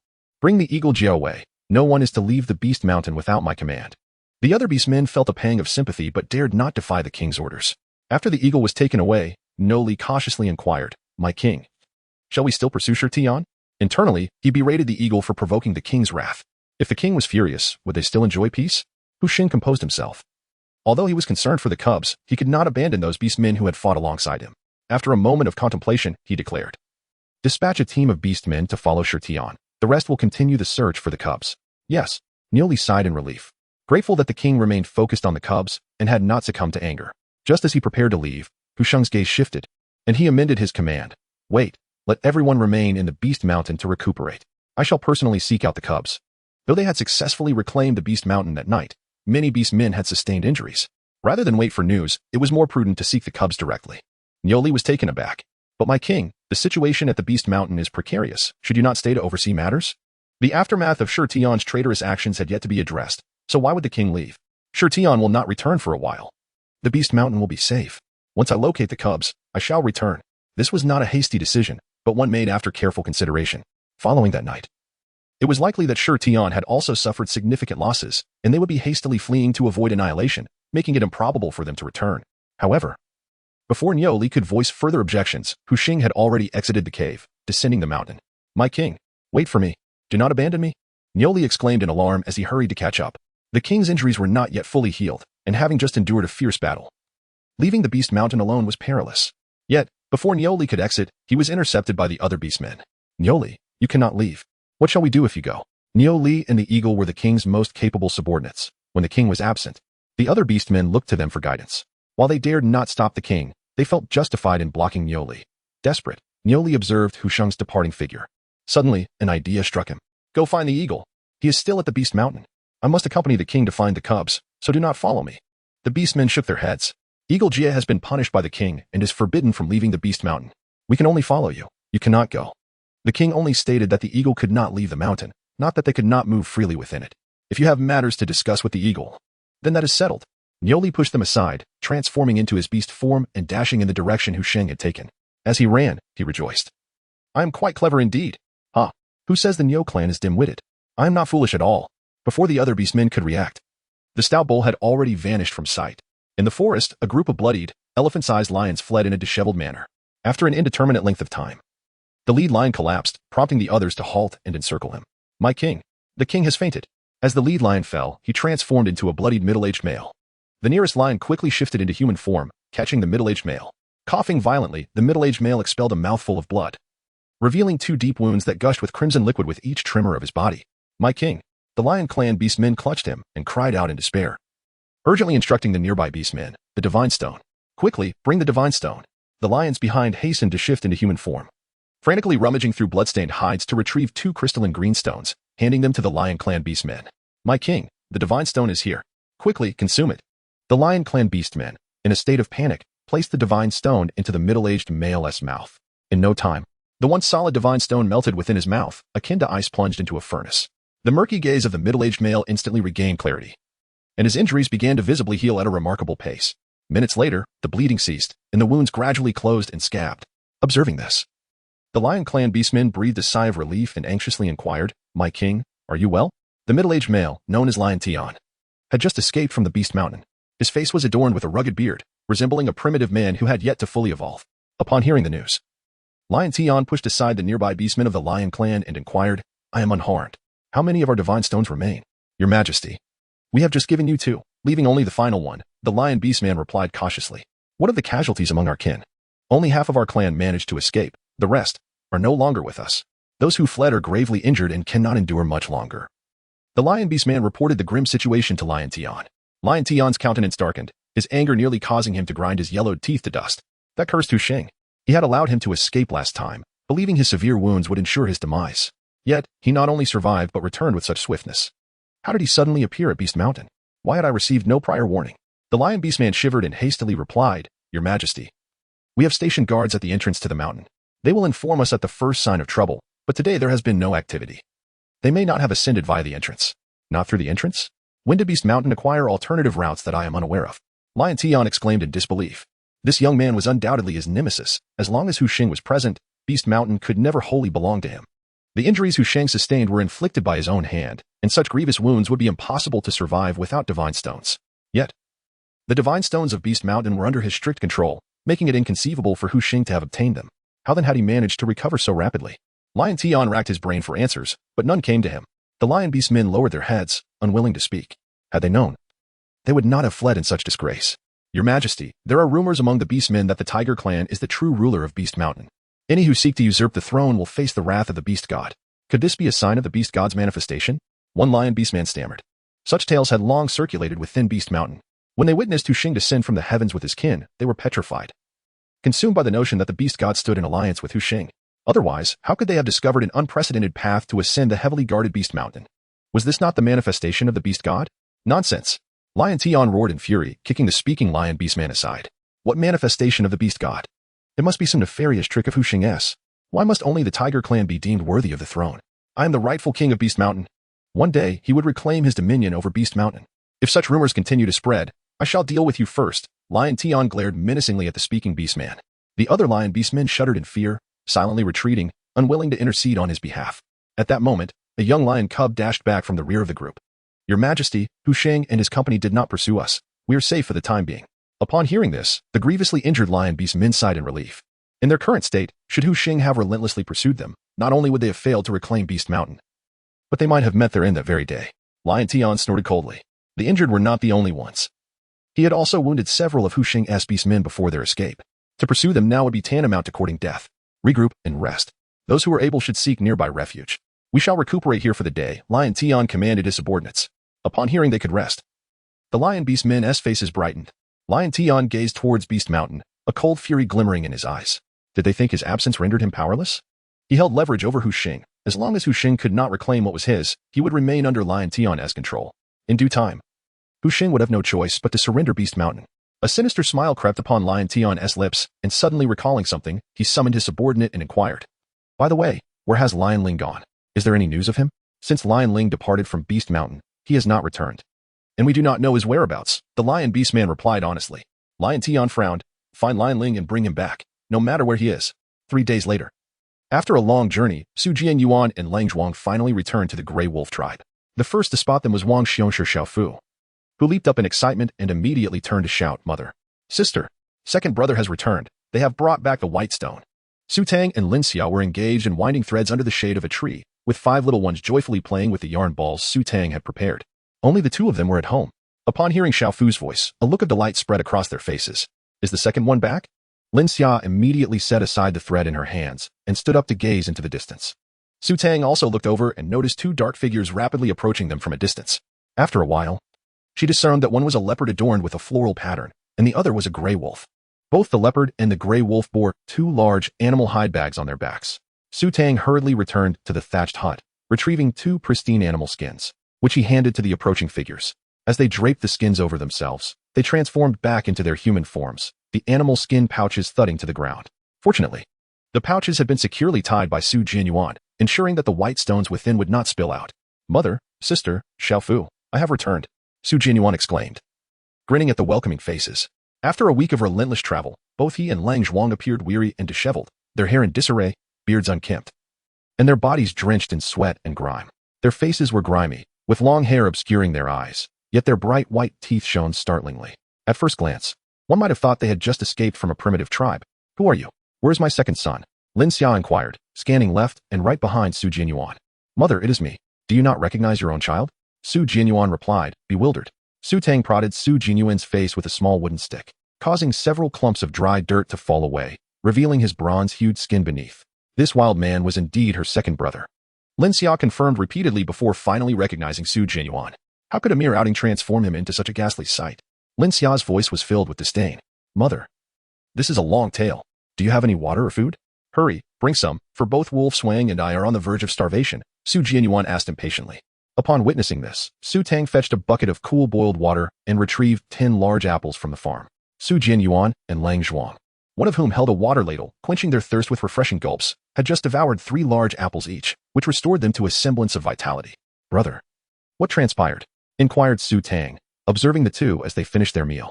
I had initially intended to hunt some game along the way for a delightful feast, but unexpectedly, I lost my grip while attempting to catch a cow, which led to a stampede of the herd pursuing me relentlessly for quite some time. Su Jianyuan recounted the ordeal they faced on their journey. Little Fu, with a look of skepticism, questioned, how could the herd chase you for so long? To this, Lang Zhuang, ever earnest, interjected, explaining that he had managed to seize a calf but refused to let it go, which happened to be the offspring of the herd's leader. Su Tang, if not pursuing you, then whom should I pursue? Su Jianyuan cleared his throat lightly. It was merely a minor interlude, a trifling episode. After liberating themselves from the herd of cattle, they intended to feast upon a calf, only to find themselves near the territory of a pack of wolves, which soon attracted their attention. The wild wolves were far more ferocious than the cattle, and once ensnared by them, even Su Jianyuan could not guarantee his escape. The two men abandoned the calf to secure their own safety. Su Jianyuan did not manage to taste even a morsel of meat. Just after his escape, he inadvertently wandered back into the marsh from which he had come, nearly failing to return. Upon hearing the account, Su Tang and the others couldn't help but express their astonishment. Was the journey to the Beast Mountain truly so perilous? I hope you weren't harmed, Su Tang inquired with concern. Fortunately, we sustained no injuries. However, our return was somewhat tumultuous, while the journey there was quite smooth, Su Jianyuan quickly clarified, reluctant to cause his sister any worry. Had it not been for the need to protect the white stones, they would not have returned in such a disheveled state. Brother, did you encounter no dangers along the way? Shafu asked, his face alight with yearning. If only he could grow up faster. He could accompany his brother on adventures in the forest.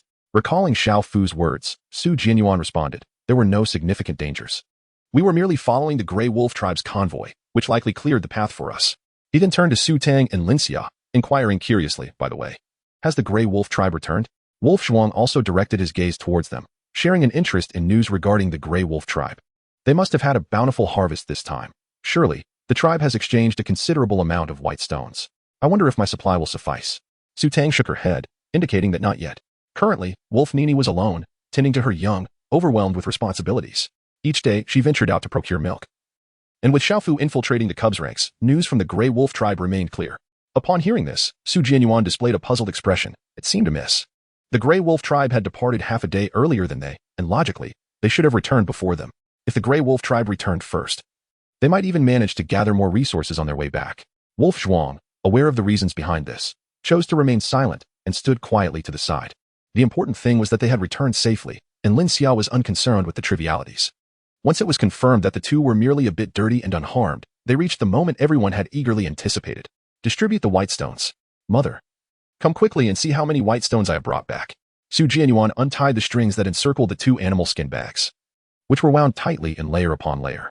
Su Tang and Lin Xia turned their gazes towards the commotion. Little Fu's face flushed with excitement. Their family could finally partake in the delicacies of white stones. Recent days felt like a splendid dream. Chapter 97. Cuteness won't work on me. There were 2 bags of white stones, each filled with irregularly sized pieces. Their household lacked weighing tools. Lin Xia simply lifted each leather pouch, gauging its weight by hand. This must weigh over 100 pounds. She was exceptionally sensitive to weight. No vendor could deceive her when she ventured out to buy groceries. Brother, were the supplies you brought easy to trade? Su Tang inquired, hoping to identify which items held greater value so they could bring more on their next trip, thus avoiding the burden of hauling heavy game. Hee. We were fortunate this time. We encountered a generous benefactor who secured all our supplies. Otherwise, we wouldn't have returned so swiftly. Su Jianyuan chuckled softly. Really? Lin Xia exclaimed with delight. Is there truly such a benevolent person? Next time, we must seek him out for an exchange. She added, but then, with a hint of uncertainty, remarked, though, who knows if we shall encounter him again. Su Jianyuan cleared his throat lightly. For the treasures he possessed were acquired through a treacherous journey up the mountain. Were it not for his cunning nature, not only would he have been unable to bring back these precious white stones, but he might have even lost his life in the process. However, He chose not to share these thoughts with Lin Xia and Su Tang, fearing it would cause them undue worry. Such burdens, he believed, should rest upon the shoulders of men. Indeed, Lin Xia nodded, choosing not to dwell further on the matter. The next step was to divide the white stones. Initially, Su Tang had promised to allocate a portion to Lang Zhuang, and Su Jianyuan considered this to be a most advantageous arrangement. Not only had Lang Zhuang guided them, but he also assisted in carrying the heavy game, even facing numerous perils alongside them without abandoning the hunt.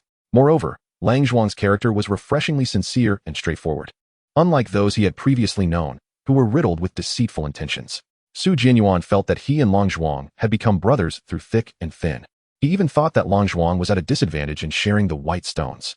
Lin Xia brought 4 ceramic jars, first pouring the white stones evenly into 2 large jars. Then, she repeated the process with one of the large jars, resulting in the smaller jars containing precisely 1/8 of the total. Although it may not be perfectly accurate, it was certainly close enough. Lang Zhuang, this is your reward. Su Jianyuan handed the smallest portion of white stone along with the pottery jar to Lang Zhuang. Thank you. Lang Zhuang received it with a joyful expression, having witnessed the allocation without a hint of doubt. This portion of white stone weighed over 10 jane, a quantity that the orcs of the Greywolf Tribe would not acquire for years. He had anticipated that, in exchange for so much white stone, Su Jianyuan would renegotiate his remuneration. To his surprise, he directly shared a portion with him. Gratitude and admiration filled Lang Zhuang's gaze as he regarded them. Such a steadfast and committed orc was far from the cowardly, useless, and petty individual described by Lang Man. The 2 robust men exchanged no pleasantries. After bidding farewell, Lang Zhuang hurried back to the Greywolf Tribe. Little Fu joyfully circled around the pottery jar. Mother, can we eat white stone today? In truth, raw meat coated with white stone is not particularly palatable. Its bitterness and astringency, coupled with an intense thirst afterward, make it less than desirable. However, in the eyes of the orcs, white stone is a precious commodity. Even if it lacks flavor, the mere act of consuming white stone is a source of immense happiness. As a native-born orc, Little Fu's anticipation is deeply ingrained in his heritage. Su Tang could not help but bite her lip. Her gaze filled with a hint of anticipation as she looked towards her mother. Unlike Xiaofu, she truly yearned for the taste of salt. Today, my dear children, I shall prepare a sumptuous feast for you, Lin Xia declared with a grand flourish, exuding a sense of generosity. Upon the mere thought of dinner, Su Tang could not help but salivate with anticipation. Yay, yay. Little Fu was even more exhilarated, bouncing on the spot, exclaiming, we can eat white stone. We can have white stone. Tang, what would you like for dinner? I shall prepare it, Lin Xia inquired with a benevolent expression. Mother, I will eat whatever you make, Su Tang replied, truly unpicky. As long as it was not bland and tasteless, she adored all flavors. Lin Xia beamed with joy, pleased that her daughter understood and appreciated her efforts. Su Jianyuan spoke without reservation. Mother, I crave meat. I've grown gaunt from hunger on this journey. You must nourish me well. Throughout the trip, he had subsisted solely on dry rations, and due to unforeseen circumstances, he had endured 2 days of hunger on his return. Once robust, he now appeared noticeably thinner and rather haggard, though the thick layer of grime covering him concealed his transformation. Unsurprisingly, he received 2 disdainful glances in response. All you think about is food. Hurry and wash off that filthy mud before heading to the river to see if you can catch a couple of fish for a delightful fish head tofu soup tonight. Lin Xia assigned him a task. Coincidentally, she had prepared tofu with her daughter today. All right. Su Jianyuan replied eagerly as he made his way to the riverbank. He was not only dirty but also emitted a foul odor, had he not feared attracting wild beasts while cleaning up en route. He certainly would not have returned in such a repugnant state. Elder brother, I am coming too, Xiaofu exclaimed, joyfully trailing behind. He now relished spending time with his second elder brother. Not only for the thrill of hunting, but also for the myriad of skills he imparted, skills that were uncommon among other beast men. Lin Xia began washing pots and dishes. And upon seeing Su Jianyuan return safely, her spirits lifted considerably compared to the previous days. Su Tang intended to share the delightful news with her elder brother, who was busy constructing a wooden cabin. Halfway there, she suddenly remembered that she had left the twisted thread untended and turned back to gather it. A peculiar sensation lingered in her heart, as if she had forgotten something else. Upon reaching the tree, she discovered that 5 little kittens had somehow ensnared themselves in a tangled mess of thread, binding themselves in a comical manner. One lay on its back, legs flailing in the air, incessantly licking at the rope, while another had surrendered to its plight, gazing upwards with an expression of utter despondency. The remaining 2 struggled in opposite directions, yet the thread held them all together, rendering their escape impossible. The forlorn kitten was alternately pulled to the left and then to the right by its companions. The largest among them, upon noticing Su Tang's approach, looked up at her with pleading eyes, exuding an air of helplessness that was truly pitiable. Su Tang felt a wave of frustration wash over her. She had anticipated trouble. After an hour of struggle, she finally managed to rescue the thread from the tiny hands of the little ones. Reluctant to sever it, she had spent an entire day twisting the thread, her hands almost raw from the effort. Just as Su Tang was about to roll up the thread and prepare to discipline the 5 little ones, she glanced down and was met with the innocent, wide-eyed gaze of Wu Shuang, whose adorably naive expression seemed to plead for mercy. It was as if a harsh word would send her into tears at any moment. Su Tang, appealing to cuteness is futile against me. Come forth and face the consequences. Su Tang pointed at the cubs, her expression stern with effort. Today, she must teach them a lesson, otherwise, they would grow unruly in the future. The largest cub blinked its innocent eyes, approaching her with a look of pitiful pleading, gently nudging Su Tang's fingertips with its head in a gesture of goodwill. Su Tang, can we not receive education properly anymore? Chapter 98, Making Tofu Cat Litter. Ultimately, Su Tang merely imparted a few words of instruction and broke off 2 pieces of tofu. The young ones were enthusiastic about trying various novel foods. As long as there was something to eat, they focused intently on their meals, proving to be more effective than anything else. Su Tang gazed at the 5 cubs diligently licking the tofu from the plate, then departed with a sense of reassurance. She conveyed the news of Su Jianyuan's return to the 3 individuals, who were all elated, although Su Guodong and Su Shiwei did not voice their concerns. They both harbored worries about Su Jianyuan in their hearts. Diqing remarked, though I am unsure why I feel joyous. If everyone else is happy, so am I. Let us complete the construction of this house and finish our work early today. It was rare for Su Shiwei to suggest a break. After more than half a month of labor, the wooden house had taken shape, with only some finishing touches and minor repairs remaining. Given the importance of ensuring future comfort, Su Shiwei maintained a meticulous approach, even as the end drew near. Safety concerns were equally paramount. All right, today Mother is preparing a delicious meal. I will return to assist her. Let us have dinner earlier today. Su Tang replied with a smile. After speaking with the 3, she returned to help Lin Xia. Today, Diqing had caught a wild boar, which had yet to be slaughtered, and Lin Xia was busy collecting the pig's blood. With a family of 7, their appetite was considerable. A moderately sized wild boar could easily be consumed in a single day. Su Tang approached and discovered 2 buckets of soybean residue left on the ground from today's tofu-making process. She picked them up, intending to dispose of them in the woods. The waste they produced was entirely natural and unpolluted, and throwing it into the forest would allow nature to swiftly decompose it. Tang, wait.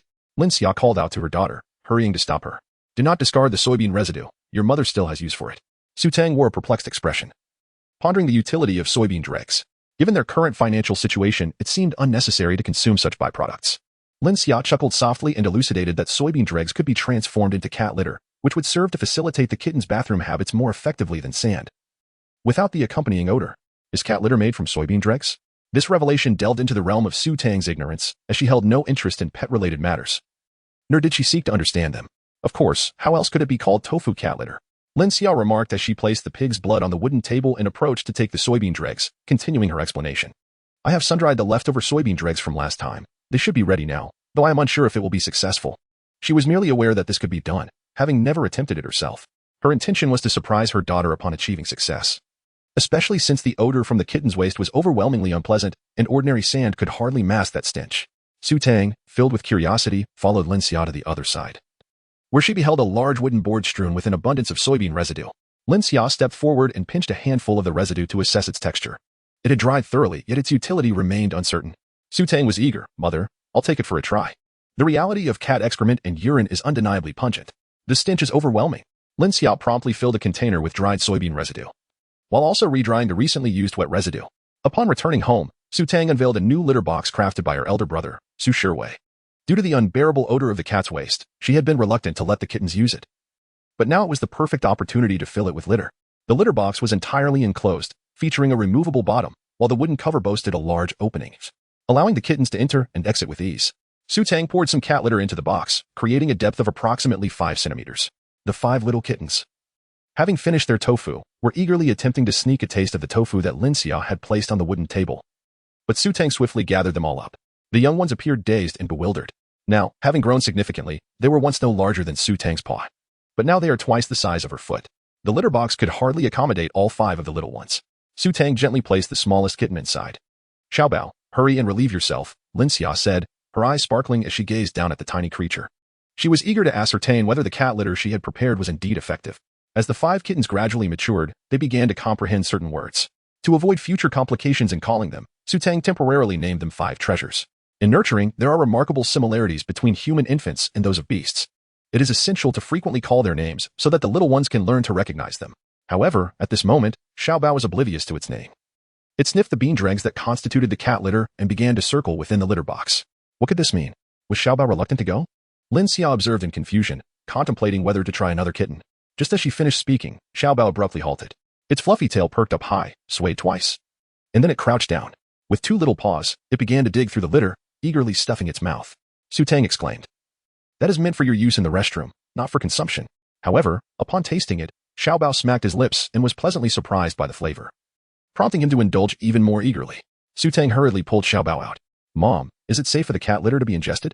Lin Xiao was also taken aback. It should be fine, right? Bean curd residue is generally edible, and it shouldn't harm the cubs if they consume a little. Su Tang placed Dabao back into the litter box. Dabao, being quite astute, sniffed around for a moment before commencing to dig through the cat litter with its paws.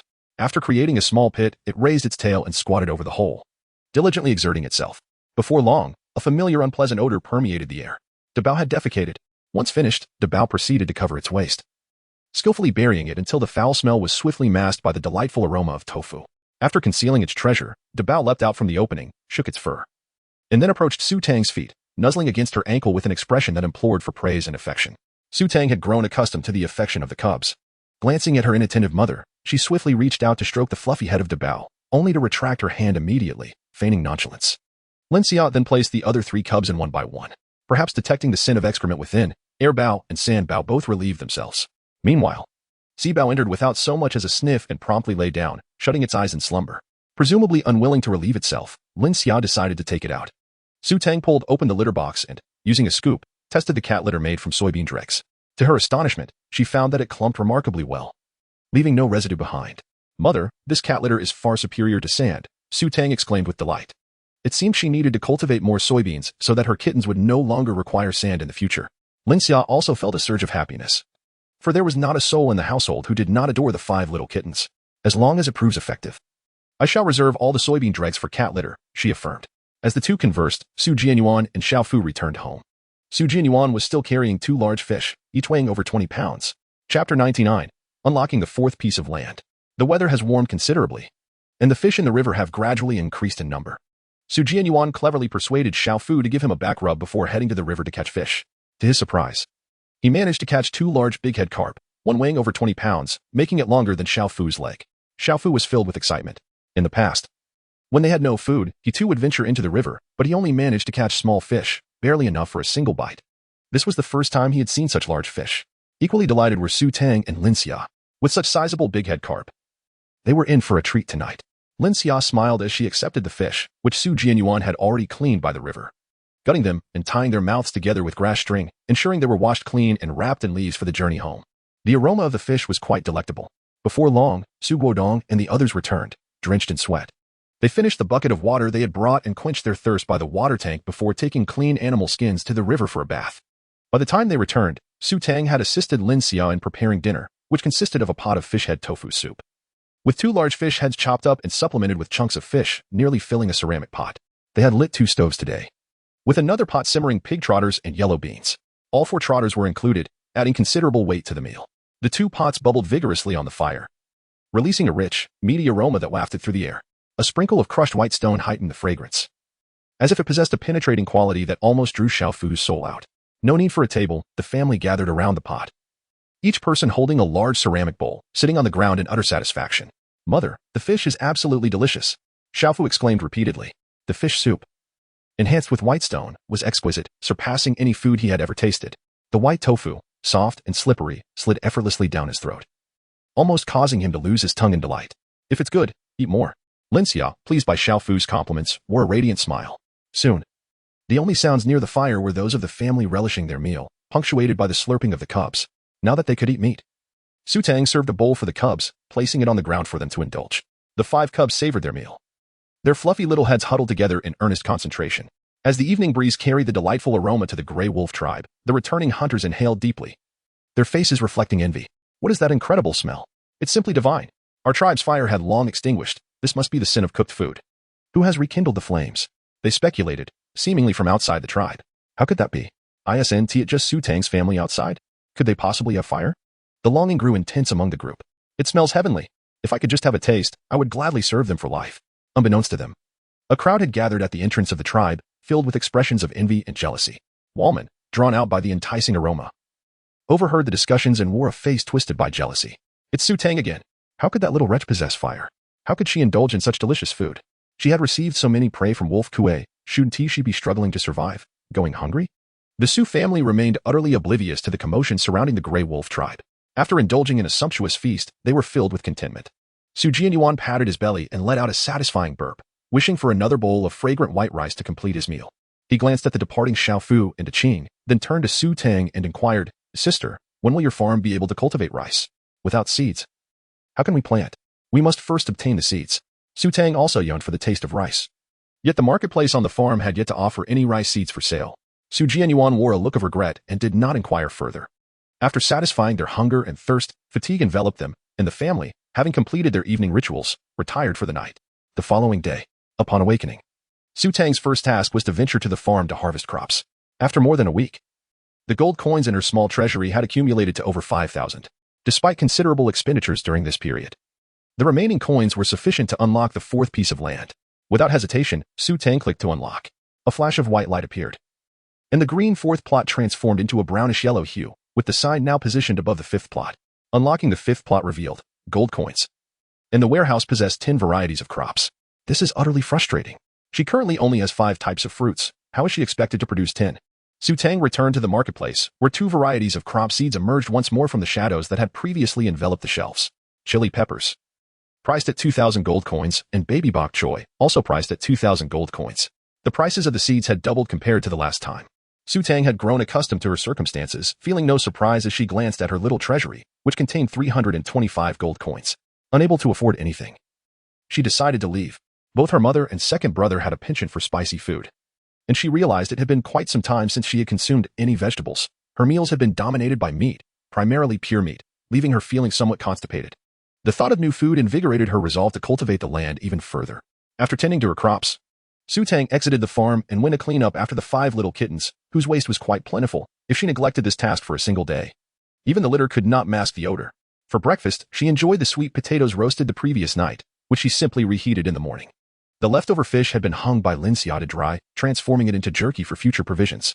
Su Tang cracked 3 wild chicken eggs to prepare a delightful steamed egg dish, and then sliced 5 pieces of fish to perfection, serving them as delectable dental treats for her feline companion.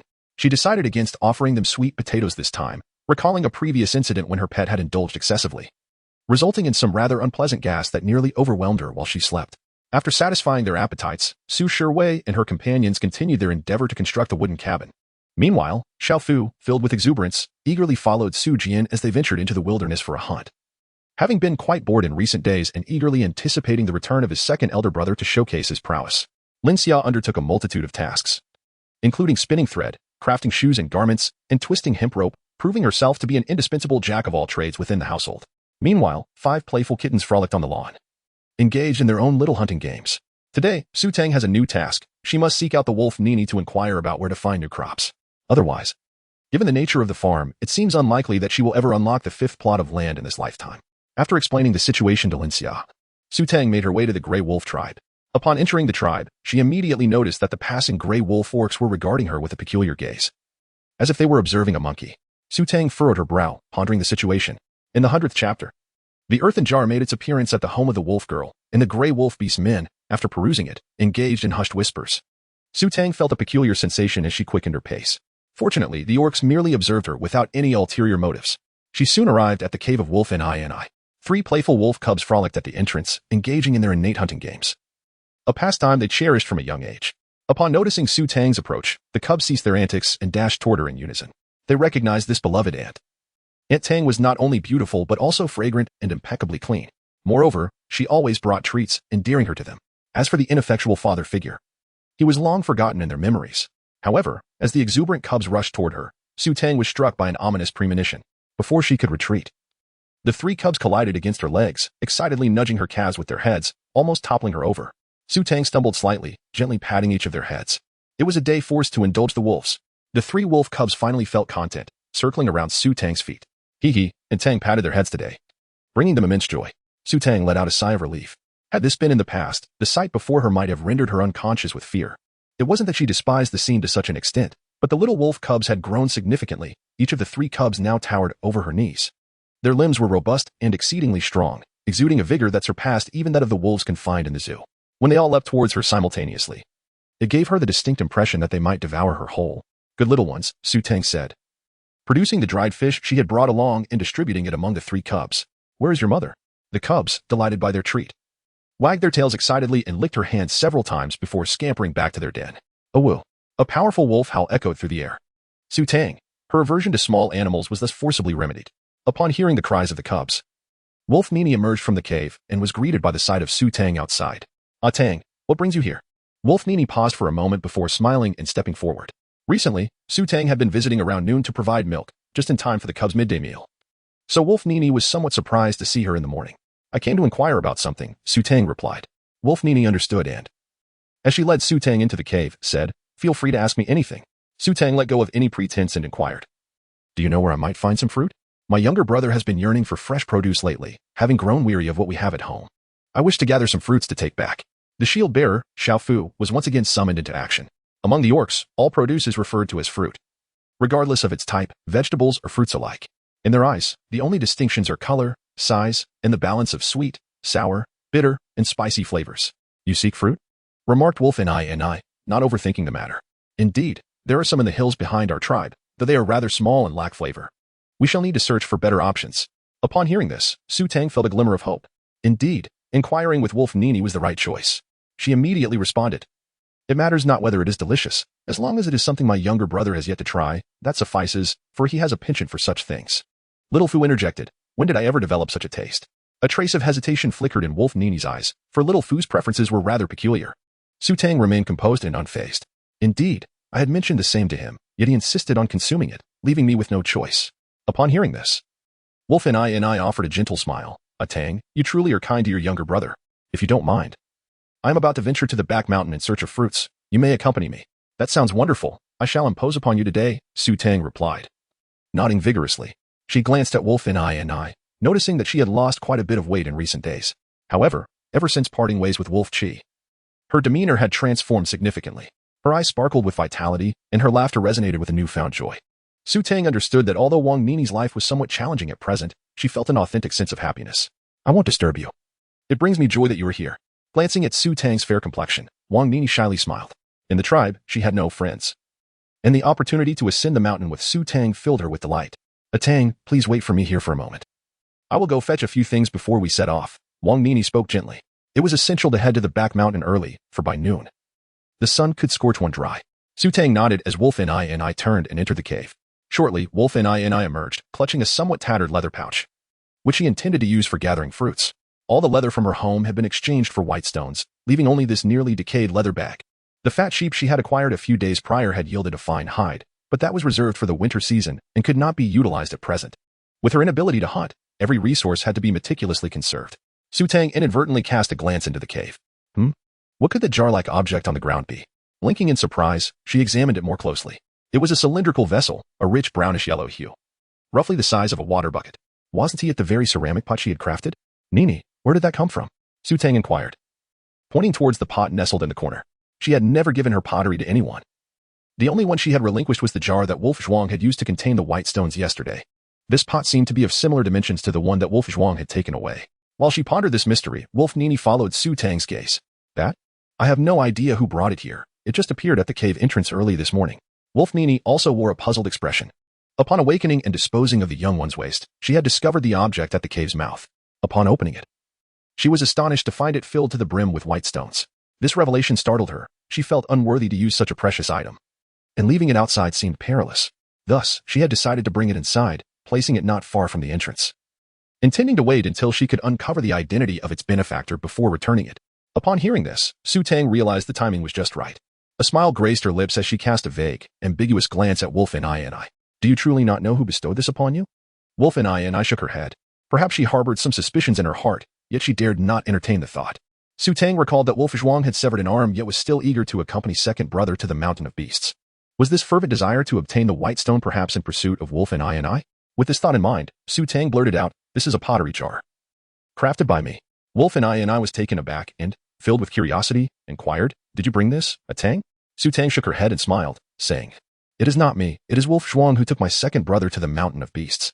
The clay pot and the white stone are a reward for Wolf Zhuang. If I am not mistaken, it should contain the white stone, correct? Upon hearing this name, Wolf and I's pupils involuntarily dilated, and her face was filled with astonishment. Wolf Zhuang? He actually went to the Mountain of Beasts with your second brother? Chapter 101. Searching for fruits on the back mountain and observing the incredulous expression on Wolf and I's face, Su Tang curiously inquired, does Wolf Zhuang have feelings for you? Otherwise, why would he exhaust himself, risking danger to go to the mountain of beasts, and upon his return, promptly present the white stone to you? Could he be trying to win your favor? No, it is not that. Wolf and I shook her head. Meeting Su Tang's curious gaze, she hesitated before finally admitting, I used to have feelings for Wolf Zhuang. Su Tang's mouth formed a na shape in surprise. Could it be that Wolf Nini and Wolf Zhuang shared such a connection? He must harbor feelings for you. Otherwise, why would he deliver a white stone? Su Tang wore a look of curiosity. Without a moment's hesitation, Wolf Nini shook her head, her expression tinged with melancholy as she replied, It's impossible. He has said that he does not like me. Su Tang was not one to trust easily. She only believed in what her own eyes could perceive. Recently, she had sensed a peculiar scent of mutton emanating from the wolf cub. Have you recently acquired a sheep? She inquired. How did you know? A Tang. Wolf and I responded, her face a portrait of astonishment, for she had yet to confide this information to Su Tang. Upon hearing this, Su Tang felt her suspicions solidify. The rewards that Wolf Zhuang sought, whether it be a sheep or a white stone, were evidently intended for Wolf and I. As for the misunderstanding between the two of you, that sheep was also a reward that Wolf Zhuang received from me, Su Tang elucidated with a smile. If you remain uncertain, why not simply ask Wolf Zhuang? It's the most straightforward and uncomplicated approach. She had always preferred to avoid complications, opting instead for simplicity in troublesome matters. Upon hearing this, Wolf and I appeared somewhat distracted, her unspoken suspicions gradually seeping into her thoughts. Soon, she resolutely lifted her head and declared, A Tang, let us first head to the back mountain. When we return, I shall inquire.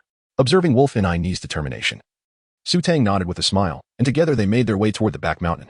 Su Tang was unfamiliar with the path, trailing closely behind Wolf and I, who was burdened with a woven basket upon her back. When venturing outdoors, the basket proved far more convenient than a handheld basket, as the route was overrun with weeds and underbrush, necessitating frequent use of hands or a stick to clear the obstructive foliage. Accompanying them were 3 exuberant wolf cubs, their spirits elevated by Su Tang's presence, causing them to dart ahead and vanish from sight in mere moments. Recently, Wolf and I had been leading them to the back mountain daily, becoming well acquainted with its trails, and was unperturbed by the possibility of the cubs getting lost. Throughout the journey, the 3 cubs frolicked back and forth, seemingly tireless, which elicited a faint smile from Su Tang. The back mountain was not far from their cave. After a brief trek of about 10 minutes, they arrived. The ascent was not steep, yet the dense foliage rendered the journey somewhat arduous, with towering shrubs nearly obscuring Su Tang's head. It was fortunate that Wolf and I had recently traversed this route daily, creating a shallow path. Otherwise, the journey would have been even more challenging. A Tang, take your time. There are seldom beastmen that venture up here, particularly now. Typically, more beastmen arrive during the wind season. Wolf and I called back, glancing over her shoulder every few steps, anxious not to leave her behind. The wind season of the ancient continent corresponded to autumn on Earth. However, the winds here were far more ferocious. As they blew, the leaves would rustle and fall, leading the beastmen to refer to this period as the wind season. It's all right, I can keep up, Su Tang assured, determined not to appear weak. Even when climbing a mountain, presently it was akin to spring on Earth, known to the beastmen as the warm season, characterized by a temperate climate ideal for breeding and hunting. It was during this time that food was abundant for the beastmen. The larger game on the back mountain had long been hunted to depletion, and this was not the season for plentiful fruits. Those would emerge during the wind season. As such, few beastmen ascended the back mountain, as most had ventured into the forest in search of delectable sustenance. Su Tang followed Wolf and and gradually learned much about the circumstances of the Greywolf Tribe. The back mountain was not particularly high. In comparison to the verdant peaks surrounding the tribe, it could be considered merely a sizable hill. Nonetheless, after an hour of climbing to the halfway point, Wolf and I paused, her complexion flushed, and said to Su Tang, Here's where I usually gather fruits. Su Tang glanced around. It was her first visit to the back mountain of the Greywolf Tribe. This place was unlike the mountains outside, perhaps due to the absence of animals, giving it a somewhat desolate appearance. She also noticed a lack of edible plants. Wolf Nini felt a bit embarrassed, as the nearby fruits had mostly been picked by her, and today they would have to venture farther. She had no partner and could only search for fruits in the back mountain to sustain herself. No worries, Su Tang replied nonchalantly. She was merely here to try her luck. The two made their way eastward. After approximately 10 minutes, a splash of red emerged from the grass ahead. It was wild strawberries. Su Tang's eyes lit up. She never expected such fortuitous luck today, discovering a type of fruit upon her arrival. Wolf and I also noticed this and hurriedly ran over, carefully plucking the small strawberries from the diminutive strawberry plants. Then she turned back and waved to Su Tang. A Tang, come quickly. There are edible fruits here. Su Tang approached, observing the wild strawberries, each no larger than a thumb, appearing remarkably diminutive, yet adorned with prominent black specks akin to black sesame seeds, and covered in fine fuzz. Indeed, the strawberries of this ancient land exhibited a unique charm. Though the wild strawberries were scarce, numbering only a dozen or so, Wang Nini was quite delighted. Su Tang, come quickly and pick some. These fruits are edible, albeit with a peculiar flavor that is not particularly palatable. I wonder if Xiaofu will enjoy them, she called. urging Su Tang to hasten her gathering. Having collected 6 strawberries herself, carefully wrapped in leaves and placed into her leather pouch, she noted that 7 remained unpicked on the ground. Su Tang had only picked 2 wild strawberries, leaving the remaining 5 for Wolf and I. I don't need so many, just 2 for my brother to taste will suffice. You can take the rest, he cannot eat that much. 1 seed is more than enough. Observing the situation, Wolf and I, understanding that Su Tang was not lacking in food, proceeded to gather the 5 remaining wild strawberries. Today was a fortunate day. In the past, she would have to search for quite a while to find even a few fruits. Tang. Let us take a look over there. Wolf and I exclaimed joyfully, believing that having Tang by her side was a stroke of luck. And she was certain they would discover plenty of fruits today. All right, Su Tang responded, equally delighted. It hadn't been long since they ventured out. And she had already found 1 type of fruit. Only 2 more were needed to complete the 5th plot's KPI. How could she not be happy? As the 2 prepared to step into the thicket ahead, 3 wolf cubs suddenly emerged from an unknown direction, blocking their path. The wolf cubs' claws dug firmly into the ground. Their bodies slightly lowered, emerald eyes fixated intently on the underbrush ahead, emitting a low vibrating sound from their throats, as if perceiving an enemy. Little ones. What is the matter? Wolf and I inquired, her expression one of confusion as she looked at the cubs. Su Tang also cast her gaze upon the 3 wolf cubs. Male orcs are inherently more vigilant than their female counterparts. Even in their juvenile form, this innate talent cannot be overlooked. The little wolf cubs appeared tense, poised as if ready to attack. Could there be a lurking danger within the underbrush? Before Su Tang could ponder this further, the largest of the cubs let out a howl and darted forward with great fervor. The other 2 cubs remained steadfast in front of Su Tang and Wolf Nini, adopting a protective stance, unwilling to budge. Little cubs. Both Su Tang and Wolf and I were taken aback, fearing for the little wolf cub's safety. The cub had darted out and, unbeknownst to them, had seized something, vigorously shaking its head. After rolling on the ground several times, the commotion finally subsided. They hurried forward, only to find that the cub had flattened the grass around it. There lay a thick green snake, about the thickness of an arm, firmly clamped in the cub's jaws at precisely the 7-inch mark.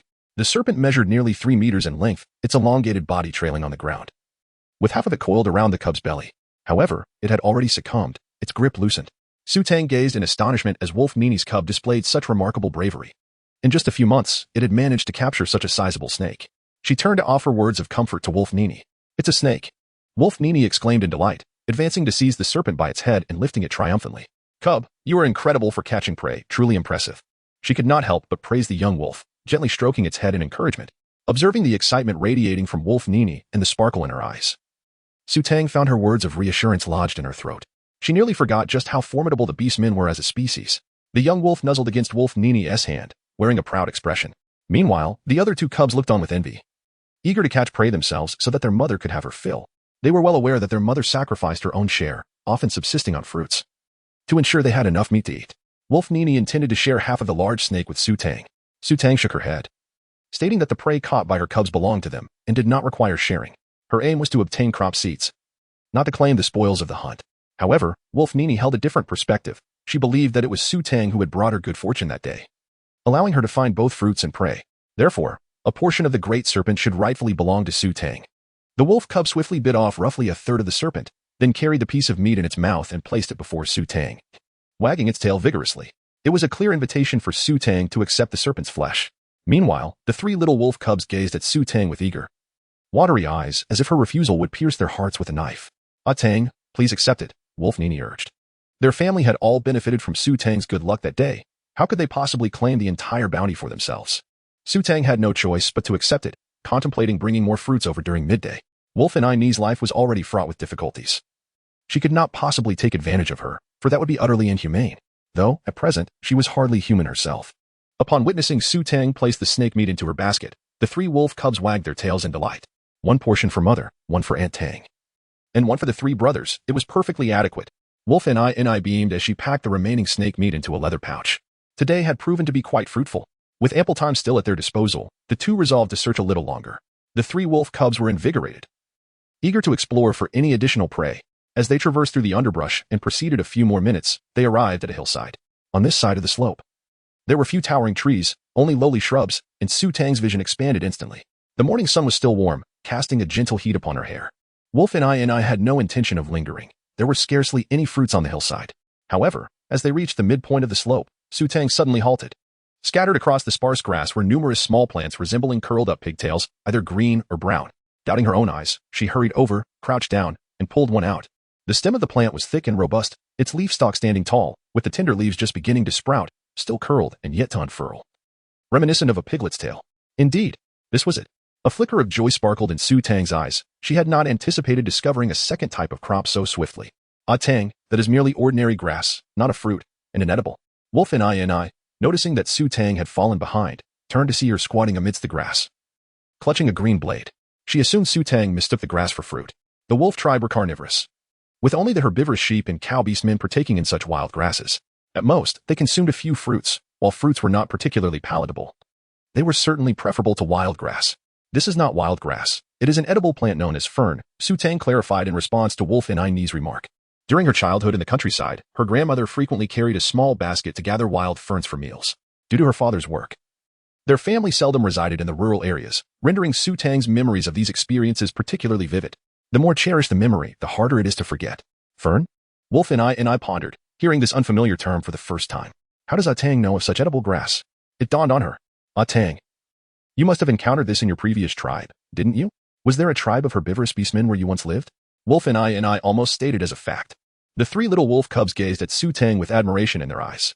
Su Tang gazed into the sincere eyes of Wolf Nini and nodded, affirming that this was indeed what the herbivore beings consumed, and that they could partake as well. Really?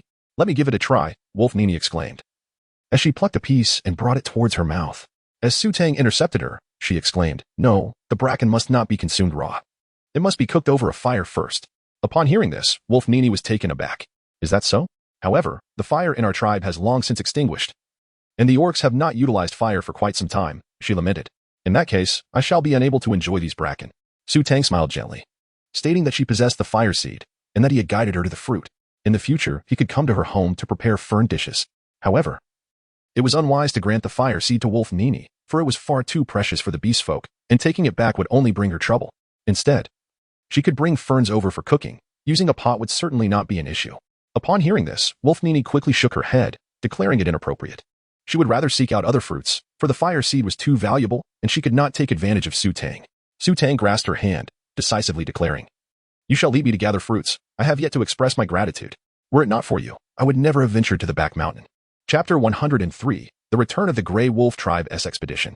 Before Wolf and I could utter a word, Su Tang pulled her down to the ground and began to earnestly harvest wild ferns. There are so many ferns here, let us hasten our gathering, lest the elders arrive and render them unpalatable.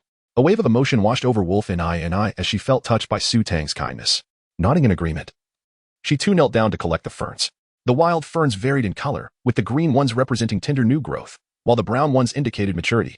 Su Tang harvested only the brown ferns, teaching Wolf and I how to distinguish between wild bracken and common weeds as she gathered. Wolf and I learned swiftly, making almost no mistakes. The three little wolf cubs stood in a row, tilting their heads, their large green eyes filled with earnestness. They mimicked their mother, using their teeth to grasp the wild ferns and pull them out. Heave-ho, heave-ho. Together, the duo and their three cubs worked in harmony. Soon, they had cleared the entire patch of wild ferns on the hillside. Initially reluctant to harvest, as Su Tang had mentioned that older ferns were less palatable, Wolf and I ultimately could not let a single brown fern escape her grasp. By the time they finished gathering the ferns, midday had arrived. With the sun hanging directly overhead, Su Tang perspired profusely, her animal skin attire feeling sticky against her skin. To harvest two types of crops in a single day had already surpassed her expectations. Wolf Nini's leather pouch contained a handful of wild strawberries, 2/3 of a large snake, and a substantial bag of wild ferns. With practice, she had even surpassed Su Tang in speed. Truly, she was a skilled worker, and Su Tang couldn't help but admire her. Su Tang had only gathered a small portion in her basket, yet it was still quite substantial, as she had not originally intended to collect so much. However, if she were to refuse, Lang Nini would undoubtedly speculate.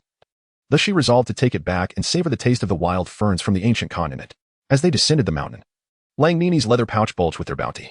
Both women felt elated by their plentiful harvest. With plans to cook the wild ferns, Lang Nini decided to return with Su Tang and her three cubs. The group of 2 women and 3 cubs made their way toward the outskirts of the tribe. Suddenly, Wolf Tai returned. He was back with the team that had gone to exchange for whitestones. Oh, whitestones are here. Small groups of orcs rushed by, excitedly calling out, their cubs in tow. Wolf Tai had returned? Lang Nini's face lit up with joy. She knew he was the one leading the expedition to the Beast Mountain to procure whitestones. How wonderful. Their return was so late. They must have brought back a considerable amount. It had been ages since she last tasted whitestones, and she often felt weak in her limbs. Last year, Wolf Chi had only managed to bring back a meager supply, In concern for his strength in hunting, Lang Nini had generously shared half of her own portion with him. As a result, he gained strength but became lazy and deceitful. The thought now filled Lang Nini with regret. The anticipation of finally obtaining some white stones spurred her to quicken her pace. Su Tang yearned to return swiftly to plant her crops. The 3 wolf cubs, blissfully unaware, bounded forward with unrestrained exuberance, only to dash back, circling at the feet of the 2, before once again racing into the distance, repeating this delightful pattern. Soon, they arrived at the exit of the tribe, only to find it obstructed by a throng of orcs. A cacophony of voices echoed from ahead, and Su Tang perked up her ears, sensing a discontented undertone in the commotion. What could be the cause? Where is the white stone? After such an extensive absence, why have you returned with so little? Have you concealed the white stones in secret? As they approached, it became evident that the orcs of the Greywolf Tribe were bellowing in outrage. Su Tang observed a disheveled middle-aged male being cornered by a group of Greywolf beast men, some of whom were angrily grasping his neck and demanding answers. Wolf Iron. What is going on? Spoke the leader of the wolf beast men, standing amidst the crowd. Only then did the other beastmen quiet down, turning their gazes toward the disheveled male, who was none other than Wolf Iron himself. The males behind him bore various injuries, looking utterly disheartened, far worse than Su Tang's family during their escape. I truly did not steal or hide the white stones. It was an unfortunate incident during our exchange for the white stones, Wolf Iron explained, his face flushed with embarrassment. We had managed to acquire quite a number of white stones, but the night before our return, chaos erupted in 10,000 Beasts Mountain. The Beast King has changed, and our white stones were taken, leaving us with only these. With so many beastmen present, it was humiliating to be robbed of their white stones. The Grey Wolf leader glanced at the injured beastmen behind Wolf Iron, each appearing in even worse condition than Wolf Iron himself. It seemed Wolf Iron was not fabricating his tale. The expressions of the Grey Wolf Tribe's beastmen darkened upon hearing the news. If the white stones had been taken, then the resources they had contributed were rendered utterly worthless. How would their entire tribe survive without white stones this year? How many white stones remain? The Grey Wolf leader inquired, his face grim. Only these, Wolf Iron replied, lowering his head as he produced the sole remaining bag of white stones. Upon seeing it, the Grey Wolf leader's expression soured further. Is this all? A single bag weighing perhaps several dozen pounds means each 4 beastmen in the tribe would receive merely 1 pound of white stones. This is worse than the direst times our tribe has faced. Wolf Iron wished he could vanish into a crevice, feeling both shame and anger, this time. They had no opportunity to hide any white stones. The most unfortunate were those beastmen who had ventured to exchange for the white stones, as they had previously managed to pilfer some. Additionally, the tribe would usually allocate extra white stones as a reward for them, resulting in them not bringing their own provisions. Consequently, they returned not only wounded but without any white stones. They were indeed the most unfortunate of the Grey Wolf Tribe. The Grey Wolf leader took the white stones, frowning as he asked, "You say the Beast King has changed in 10,000 Beasts Mountain? Who is the new Beast King?" 10,000 Beasts Mountain was the largest tribe in the vicinity, upon which hundreds of smaller tribes relied for their exchanges of white stones. It was unexpected for such an event to transpire. I do not know. It is said there have been 2 changes of Beast Kings. The last was the Lion Clan, and this time it is the Tiger Clan, Wolf Iron answered honestly. The changes in 10,000 Beasts Mountain meant suffering for the smaller tribes like theirs. The Grey Wolf Beastmen understood this was beyond their control. They could not blame Wolf Iron, and could only resign themselves to their misfortune. Su Tang found the situation peculiar. How could her elder brother not mention the change of Beast King in One Show Mountain upon his return? Was it possible that he deliberately concealed this matter to avoid causing them concern? She resolved to inquire about it once they returned. Meanwhile, Lang Ni wore a sorrowful expression, as she had anticipated that the transition to Baishur would not be smooth. However, upon reflection, she realized that while other beastmen suffered significant losses in resources, she had merely lost a few animal skins. This thought brought her some solace. Chapter 104. The first encounter between the cat cub and the wolf cub. The Grey Wolf leader, having grasped the situation, took Baishur away and dismissed the crowd. Baishur would not be distributed until the following day, as they needed to return and allocate the gathered resources, a process that would require considerable time. The number of onlooking beastmen quickly dwindled. Su Tang had no interest in the affairs of the Grey Wolf Tribe and did not intend to join the fray. Today, Wolf Nini had gathered a bountiful harvest of wild ferns, and her cubs had even captured a large snake. Despite some unfortunate news, it did not dampen her spirits. The 3 cubs were blissfully unaware of what whitestone was. They were simply excited about the prospect of meat to eat. Meat. Hooray. The 2 adults and their 3 cubs continued their journey beyond the tribe. Outside the Grey Wolf Tribe, only Wolf Tai and a group of orcs who had ventured out to trade for whitestone remained. The males could not help but grumble, blaming Wolf Tai for their predicament. If he hadn't insisted on staying an extra night, they would have exchanged their last supplies and returned earlier, avoiding this calamity and the loss of whitestone. Although the other males remained silent, they shared the same sentiment. In the past, when they were complicit with Wolf Tai, they felt no qualms. Now, as he faced misfortune, they turned their ire towards him. Wolf Tai, upon hearing their complaints, was instantly enraged, glaring with eyes as large as a yak's. How dare you blame me? Why didn't you speak up back then? Now that whitestone has been taken, You come to accuse me? Where is your dignity? His fury was palpable. Previously, when they had secretly hoarded white stone together, their expressions had been sycophantic. The males were momentarily speechless. But it is indeed because of you that we lost so much white stone. One male brazenly retorted. Yes. You said that if we followed you, we would acquire plenty of white stone. We took your advice, and now we have lost it because of you. How can you not be at fault? The others echoed in agreement. What good is your face? Can it be eaten like white stone? They demanded the precious resource. Observing the ugly faces of the males turning against him, Wolf Kuay was infuriated. Haven't you all received enough white stone over the years? Don't think I don't know. Not one of you is clean. Get out of here. If it weren't for me, you wouldn't have had a scrap to eat in all these years. After declaring this, Wolf Kuay strode towards the cave, unwilling to waste any more time on these fools. The chaos erupting at One Beast Mountain was not his fault. It had nothing to do with him. The males, already frustrated as they had no white stone to eat this year, were seeking an outlet for their anger after returning empty-handed and injured. Wolf Kuy's curse only served to enrage them further. Wolf Kuay, one male bellowed. When Wolf Kuay turned back, a fist the size of a sandbag came hurtling towards him. Hiss. You dare to hit me? Stop. Don't do it. Just as Wolf Kuay was about to retaliate, countless fists descended upon him, pinning him to the ground. He was utterly helpless. As the males vented their frustrations, Wolf Kuay, already battered and weary, felt as though his life was being drained away. A young male stood behind them, bewildered by the sudden outbreak among his kin. What is happening? Everything was fine on the way back. How did it suddenly turn into infighting? This young male was the one who had previously inquired why they had returned early. As he recalled the conversation between Wolf Kuay and the males, his brow furrowed in realization. It suddenly dawned on him that something was amiss. What did Wolf Kuay mean by suggesting that none of them were innocent? Had they secretly taken white stone over the years? This thought startled the young male, as he remembered that the same group of orcs had always gone to trade for white stone, with little variation in participants. The only change was that last time Wolf Zhuang had gone, but this time he had lost his chance to venture to One Beast Mountain. The young male's complexion paled slightly, and seizing the moment while they were still engaged in beating Wolf Kuay, he hastily fled. It seemed he had uncovered something significant. Meanwhile, Su Tang and Wolf Nini, on their way home, were oblivious to the turmoil unfolding in the Greywolf Tribe. Before they reached the grass hut, 5 little kittens had already sensed Su Tang's footsteps and scampered over. However, before they could get close, they were intercepted by 3 wolf cubs. It was the first time both parties had encountered offspring of a different species, and curiosity ran high. Dabao remained vigilant at the forefront, while Air Bao and Sand Bao behind him had already bristled up, hissing at the wolf cubs. How dare you approach? This is the territory of the cubs. The orcs innately rejected outsiders, and the little kittens seemed particularly sensitive to this. However, Si Bao and Wu Bao appeared to be exceptions. Si Bao, sitting behind his brothers, simply tilted his head to glance at the wolf cubs before lazily lying down. There was no hint of aggression. Wu Bao was even bolder, wiggling his round little bottom and approaching the wolf cubs, sniffing them with his tiny nose. The wolf cubs were far more amiable. As they caught a whiff of Aunt Tang's scent from these kittens, recognizing them as Aunt Tang's offspring, they did not show any signs of hostility. In fact, upon seeing Wu Bao approach, they wagged their tails. Wu Bao, noticing the wagging tails of the wolf cubs, blinked and gave one of them a lick on the nose. It was wet but tasteless, not edible. Wu Bao lost interest and turned, scampering back to Su Tang.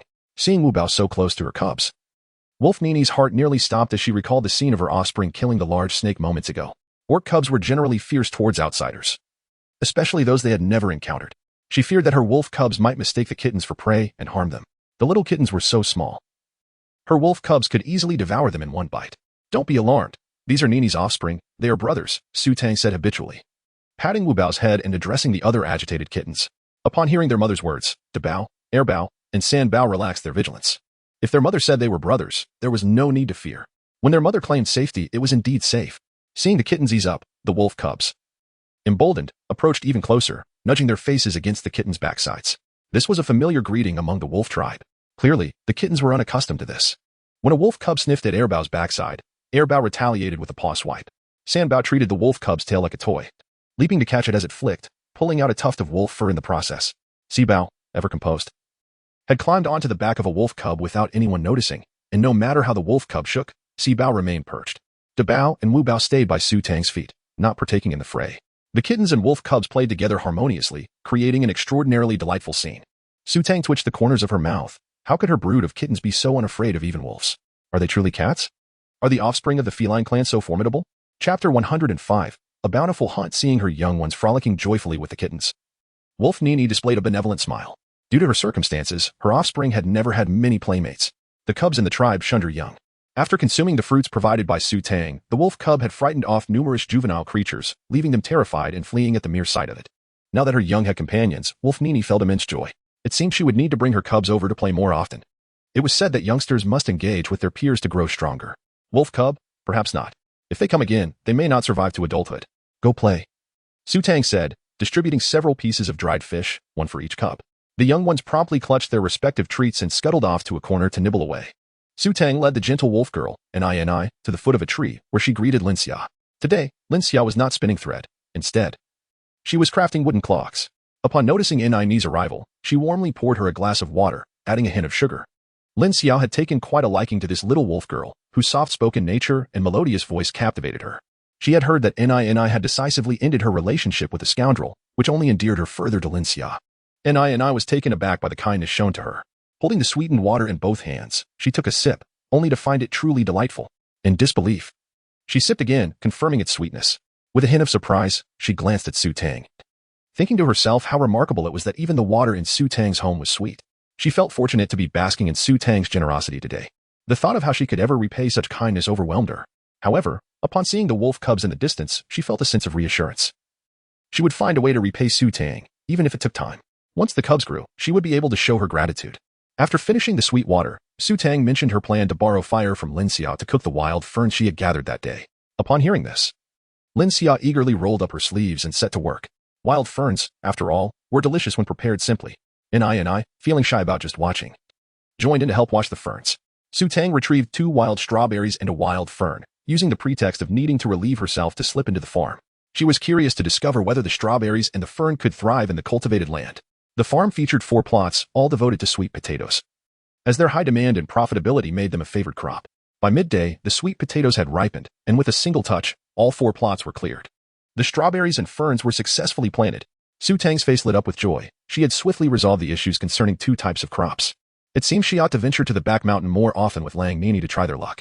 The more crops, the better, as it would not only benefit her but also prevent any hindrance to unlocking more land. Tang opened her palm, revealing a wild strawberry. She had only planted one.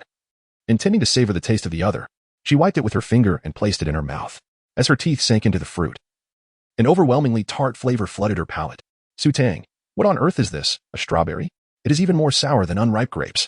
The memory of Ni's joyful face while picking wild strawberries surged in her mind, making her heart ache with a sourness that surpassed that of the berry in her mouth. A mother's strength is formidable. Ni embodies this perfectly. With this thought, Tang swallowed the berry, grimacing. If only the crops from the farm could be cultivated in the ancient continent. Would Ni not have enough to eat? Even without a partner, a female could thrive independently. This notion sparked a realization in Tang about her father's value. She returned to the marketplace, where the fruits in the warehouse could fetch 2,000 coins. She purchased seeds for chili peppers and planted them in the remaining uncultivated land, reserving the last plot for sweet potatoes. Upon returning to the grass shed, Xia was already boiling wild fern. I sat on a wooden stump, helping to stoke the fire. The kittens and wolf cubs were frolicking on the nearby lawn.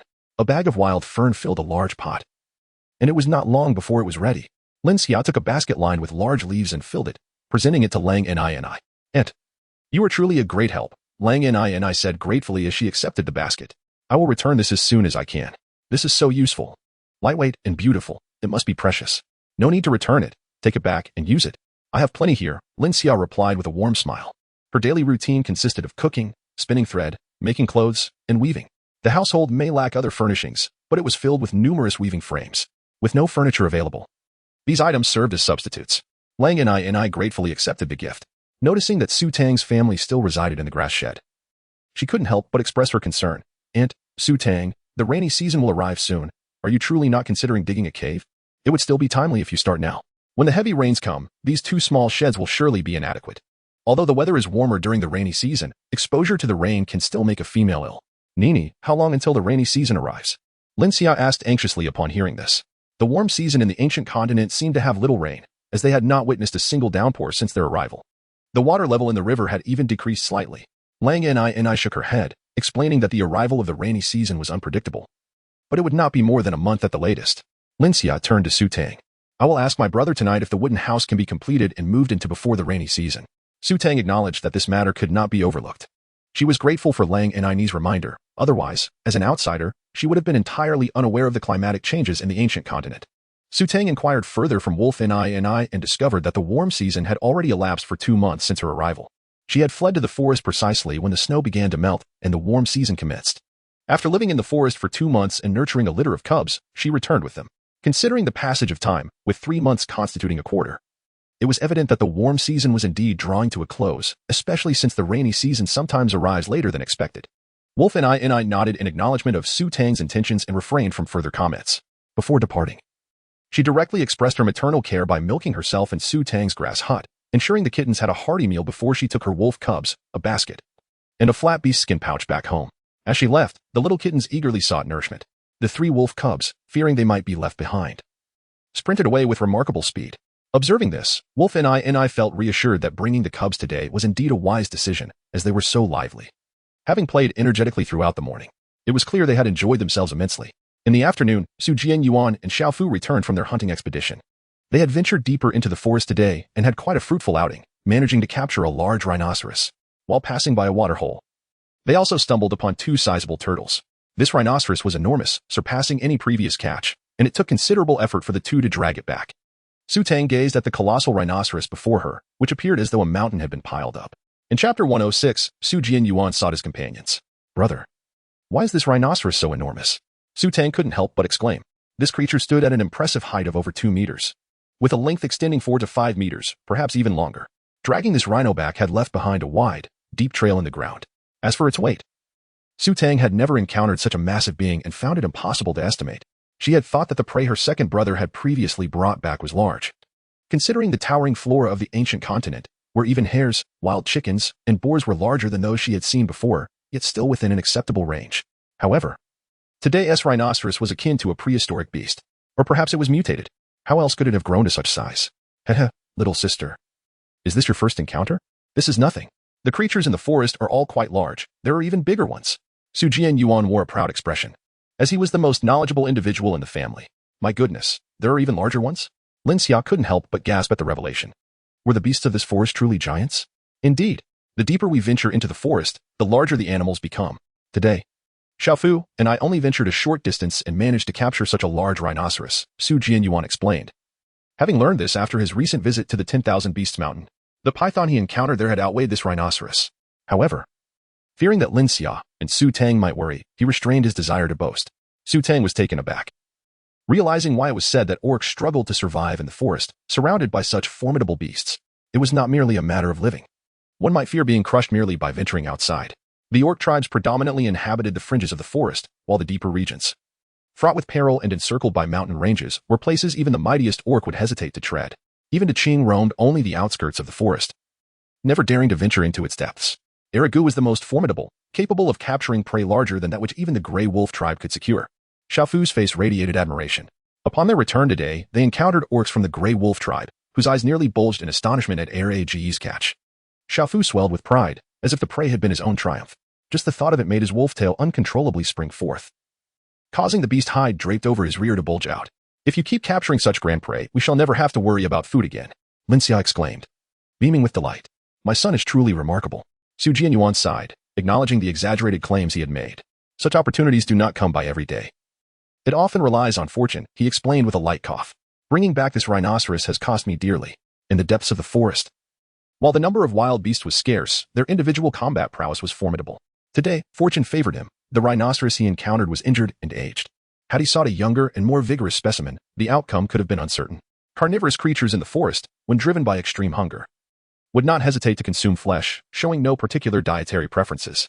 Brother, capturing such a large prey must be quite challenging, isn't it? Is it not perilous in the depths of the forest? Su Tang inquired. Su Jianyuan felt a surge of emotion. It was evident that his sister cared for him. The outside world was indeed perilous, and with just himself and Xiaofu, they were somewhat insufficient. If only they had another companion to assist them, he mused. He had always preferred collaborative efforts, for a larger group amplifies strength. When united with formidable allies, the combined power becomes exponentially greater. A companion? Perhaps you could take Dacheng with you on the hunt? Su Tang's proposal was swiftly dismissed by Su Jianyuan. No. That oaf, Dacheng, when instructed to chop wood, would collide with the tree. When asked to fetch water, he would return with nothing but an empty bucket, occasionally losing the bucket altogether. When asked to assist in constructing a wooden house, he nearly toppled the very walls they had just erected. Su Jianyuan dared not venture out with Dacheng. He feared that it would hasten his demise. The phenomenon of magnetic fields is, at times, truly worthy of belief. After all, he and Dacheng were fundamentally incompatible. Su Tang glanced at the distant side of the large green creature tossing timber into the sky, each piece as sizable as a beam. Suddenly, One of the logs slipped from its grasp and crashed to the ground with a resounding thud, scattering the neatly stacked wood in all directions. It seemed rather ill-suited for the task at hand. What about father and elder brother? What could they possibly accomplish? They were hardly capable of hunting, let alone dragging the prey. Tang gazed at Jianyuan, feeling an inexplicable sense that he might already have someone in mind. Why not inquire if the capable Wolf Zhuang is willing to accompany you to the 10,000 Beasts Mountain? Xia suggested suddenly. At worst, you can share the spoils of your hunt. I believe that young man possesses considerable skills. Hunting can indeed be perilous, yet that beast man named Wolf Zhuang seems quite honest. Forming a team could prove to be a commendable option. Jianyuan had this intention. Upon hearing his mother's words, he chuckled and grinned, saying, Then I shall inquire about it tomorrow. Tang, this had been contemplated long ago. Today, the trio of Su Shiwei left work early once again. The rhinoceros was indeed colossal, a significant undertaking. The entire family joined forces, laboring diligently for 2 hours before finally laying the beast to rest. They prepared enough for a day, with part of the remaining meat marinated in white stone powder, while another portion was sun-dried into jerky for Xiaofu and the 5 playful kittens to enjoy as treats. The kittens have developed an endearing habit of nibbling on things, trailing behind Tang and playfully gnawing at her feet. The bones of the rhinoceros proved useful as well. When cooked, the meat was still delectably fragrant. A favorite among the kittens, the family busily tended to their tasks, while Tang prepared the bone broth for the little ones. The kittens were decidedly unpicky eaters. Each bone, as large as a calf's leg, was placed on the ground, and one by one, the kittens raised their hindquarters and tails, eagerly licking and savoring their feast with great delight. Xiaofu observed with a heavy heart, feeling a deep sorrow for the great rhinoceros. Tears of sympathy could not help but trickle from the corners of her mouth. Upon witnessing this, Tang also offered a meaty bone to Xiaofu. Sister, I am no longer a cub. I do not need to gnaw, Xiaofu blushed, clutching the bone and darting away at a speed that left Tang questioning whether she had misheard. Had that little wolf cub just expressed a desire to partake or to abstain? Once Xiaofu reached the small grove, he paused. For reasons unknown, the sight of the bone ignited an uncontrollable urge to seize it. He felt an instinctive compulsion to gnaw at it with his teeth. As he inhaled the savory aroma of the meat, Xiaofu swallowed hard. Noticing the absence of onlookers, he transformed into his beastly form, a small white wolf, and lay on the ground, embracing the bone as he began to gnaw. Crunch, crunch. Delightful. It was incredibly delectable. Today was a bountiful harvest, and the family remained occupied until the midnight hour. A full moon hung above them, while the evening breeze brought a refreshing chill. Despite the sweltering heat, Tang and the others were busily engaged, beads of sweat forming on their foreheads. As the cicadas chirped incessantly, the family finally gathered to partake in their evening meal. The dinner consisted of 2 large pots of beef offal soup, featuring tender beef, assorted offals, and bones, complemented by a touch of wild bracken, ensuring a well-balanced nutrition. The chili peppers from the farm had ripened, small and fiery, with one plot yielding an impressive 10 kilograms, bursting with spice. In one of the pots, finely chopped small chili peppers were added, along with a sprinkle of white stone powder, as the thick soup bubbled and simmered enticingly. Jianyuan and Xia feasted with flushed faces and beads of sweat on their foreheads, exclaiming with delight. Chapter 107. Thanks to Wolf Kuay, the family dined earnestly. Only after reaching a satisfying 8 tenths full did they slow their pace, engaging in casual conversation as they ate. Second brother. Today, I heard from an orc who returned from trading with the Greywolf Tribe that the Beast King has changed in the 10,000 Beasts Mountain, and there has been some turmoil. Why did you not inform us? Tang recalled the events she had heard today at the Greywolf Tribe and inquired about them from Jianyuan. Upon hearing her question, the entire family, except for the kitten beside them slurping the mildly salted and non-spicy beef soup, turned their attention to Jianyuan. Second brother, is there more to this? Is it dangerous? Su Guodong immediately expressed concern for his son. Jianyuan also wore a look of bewilderment. What turmoil? I am unaware. He had heard about the change of the Beast King, but what exactly is this turmoil? Tang took a sip of the hot soup and continued. The Greywolf Tribe's caravan was ambushed at the Beast Mountain, and a significant portion of the exchanged white stones was seized. Did you not encounter them at Beast Mountain? Realizing that he could no longer conceal the truth, Jianyuan had no choice but to confess. Let me be honest with you. In truth, I never ascended Beast Mountain. The white stones were traded with the outside orcs at the foot of the mountain. Jianyuan candidly recounted the entire incident to them. The family was left in a state of astonishment. This young man was indeed fortunate. Not only did he encounter a Navi individual to exchange for the white stone, thereby evading the mountain's predatory dangers, but he also narrowly escaped a calamity. It was truly fortuitous that he ventured to the 10,000 Beasts Mountain. One could hardly expect that anyone else would have conceived of such a clever method to evade the fair. Tang expressed her immense relief, remarking how fortunate it was that they had not traded their supplies with the orcs of the Greywolf Tribe. Otherwise, their precious white stones would likely have been seized as well. Xia, feeling a surge of excitement, interjected that they owed their gratitude to Ni's former husband. What was his name again? Wolf Kuay. Su Guodong chimed in. Had he not betrayed them and returned the supplies, Jianyuan would not have ventured to the Beast Mountain himself. By a twist of fate, The portion of white stones belonging to Wolf Zhuang ended up in the hands of Wolf and I, which Su Tang found quite intriguing. Little Fu, holding a large bowl and with grease smeared across his mouth, inquired, "Mother, what does former husband mean?" "A former husband is a partner that the female no longer desires," Lin Xia explained. "Oh, I've learned another new term. I can show it off to the cubs tomorrow, hee. After discussing Su Jianyuan, the family turned their attention to the construction of the wooden house. "Eldest brother, how much longer will it take to finish the wooden house? I heard today that the rainy season is approaching, and we won't be able to stay in our grass hut then. Should I come and help tomorrow?" Lin Xia asked Su Shiwei. She felt capable of contributing now. The orcs possessed an extraordinary physique, even carrying 100 pounds of pork. She could move with ease and agility. Although assisting in the construction of the wooden house was feasible, Su Guodong firmly insisted that she refrain, asserting that it was a task for the men. "Mother, it will only take about half a month before we can move in. There's no need for you to help." "Father, the Qing, and I can manage," Su Shiwei replied gently. While the Qing might be lacking in other tasks, he excelled at chopping wood. Most of the timber for the wooden house was felled by the Qing, significantly expediting the construction process. Su Tang calculated that in half a month, she should be able to move in before the rainy season. With this assurance, she felt relieved. In the Greywolf Tribe, Lang Tai lay battered and bruised in the grass for half a day before he limped back to the cave. The male caves were interconnected, consisting of a large cave with several smaller chambers where the males resided alone. Only those males who had found a mate could venture out to dig their own caves. Starving and in pain, Lang Tai recalled that his cave still held some fruits and bones. Cracking open the large bones would reveal fragrant marrow, enough to temporarily satiate his hunger. He resolved to hunt the next day when he felt better. With this thought, Lang Tai finally lifted his spirits. Muttering curses about the ungrateful lot he had accompanied, he stormed back to the cave, only to find the ground littered with chaotic footprints and the air permeated with the foul stench of other beastmen. Indeed, the beastmen. The scent of the same sex was repugnant. Lang Tai was taken aback, then rushed inside. "Where are my fruits, my bones, and my pelts?" he exclaimed, staring in disbelief at his empty cave, which had been completely ransacked. "Damn it, who did this? I will hunt you down," he shouted in fury. In another cave, a group of males chattered excitedly as they divided the spoils. "That Lang Tai led us on a wild goose chase, costing us so many white stones and leaving us injured. Taking a few of his things is merely a consolation," one of them remarked. It was the same beastman who had returned with Lang Tai from the Mountain of Beasts. After they finished dividing the loot, the males returned to their respective caves, most of whom were old bachelors unable to find mates within the tribe, spending their days in idleness. Lang Tai had initially approached them, promising resources and white stones, which had lured them in. When they were gaining white stones, they extolled Lang Tai, but now that the stones were gone, they turned on him, attacking and robbing him. Had Lang Tai known this day would come, he would never have sought their company. The following day, Lang and I finally found Lang Zhuang. After returning from Su Tang's house the previous day and discovering that Lang Zhuang was absent from the male caves, she had no choice but to return home when evening fell without having seen him. Early the next morning, she returned. "Lang and I, who are you looking for?"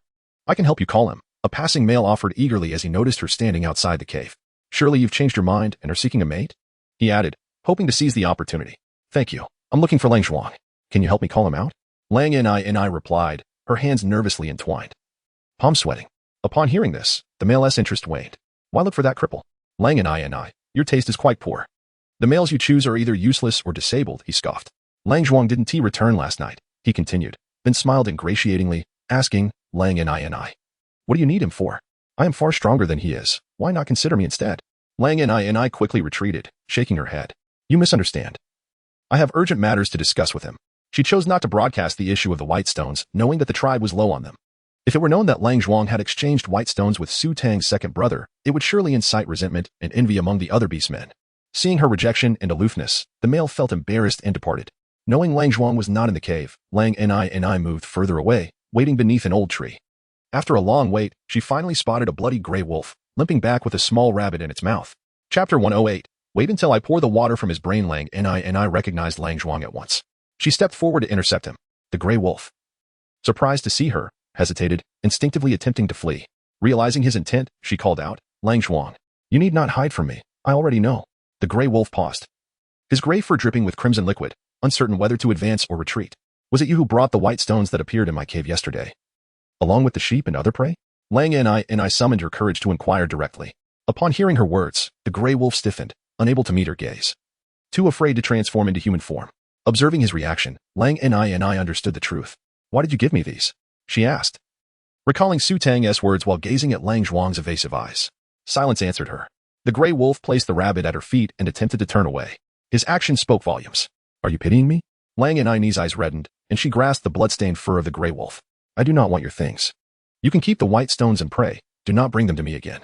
Though her grip was not strong, the gray wolf seemed frozen in place, unable to break free. Just then, a loud sneeze erupted from behind the grass. Lang Ni and the gray wolf turned their heads simultaneously to investigate. Jianyuan covered his nose, emerging from the thicket with a look of embarrassment, raising his right hand and offering an awkward smile as he greeted them. Good morning. Good morning. I wasn't eavesdropping on purpose. No, I just arrived and didn't hear a thing. He gestured towards the gray wolf. I came in search of Wolf Kuay. But since you all seem occupied, I can always return another time. Please, continue with your matters. Do not mind me. A few minutes later, the three stood beneath the tree. Wolf Kuay had reverted to his human form, clad in tattered black animal hide. His dark visage still adorned with a few drops of blood that he had yet to clean away. Jianyuan found himself unexpectedly cast in the role of a mediator in matters of the heart. Upon listening to the exchanges between the two, he experienced a moment of clarity, realizing the crux of their dilemma. Wolf Kuay, it dawned on him, had summoned him to Wanshou Mountain solely to negotiate the return of Baishir for Wolf Nini. And that sheep, how resourceful of you. Jianyuan playfully patted Wolf Kuay on the shoulder. Who would have guessed that this young man possessed such charm with the ladies? Silently investing so much without the object of his affection ever knowing, he truly was a romantic at heart. And you, Wolf Nini, Wolf Kuay harbors genuine feelings for you. His earlier claims of indifference were merely the result of Wolf Chi's deliberate misguidance, leading him to believe you held disdain for him. Hence his heart-wrenching words that left you hopeless. Jianyuan then turned his gaze towards Wolf Nini. These two truly led a tragic fate, entangled in such a convoluted narrative. He stepped forward, prompting them to stand side by side, gazing at them with an expression laden with ambiguity. Now that the misunderstandings had been resolved, and with Wolf Kuay unencumbered by a partner while treating Wolf Nini with such kindness, it seemed only fitting that they unite. They say that outsiders have clarity. Even as a lifelong singleton, Jianyuan could discern that these two had never truly relinquished their feelings for one another. Wolf Nini tightened her intertwined fingers, casting a sidelong glance at Wolf Kuay's expression, her heart fluttering with anxiety. After such a long time, she ought to have moved on. Yet why did her heart race as if it might burst forth? Wolf Kuay, do express your feelings. Jianyuan nudged him playfully, wondering if this young man truly expected the female to take the initiative. With his left hand clenched into a fist behind him, Wolf Kuay lowered his gaze towards Wolf Nini's forehead, towering over her by nearly 2 heads. His once bulky frame had transformed into a solid mass of muscle due to scarce nourishment, exuding an aura of security. Should one brush aside the unruly hair that obscured half his face, they would undoubtedly find the veins prominent and the restraint within him at its breaking point. Wolf Nini. I harbor no ulterior motives. I simply care for those 3 cubs, and these items are intended for them. Please do not misconstrue my intentions. He spoke in a husky tone. Wolf Nini's expression faltered as she raised her head, only to find Wolf Kuay averting his gaze. Wolf Kuay, have you lost your mind? What are you babbling about? Jianyuan echoed his disbelief, staring incredulously at Wolf Kuay. Was this fellow truly so oblivious? How could one be so callous towards a woman's heart? Wolf Kuay's fingers tightened into a fist, the dirt and blood-stained nails digging into his palm. Yet his voice remained eerily calm.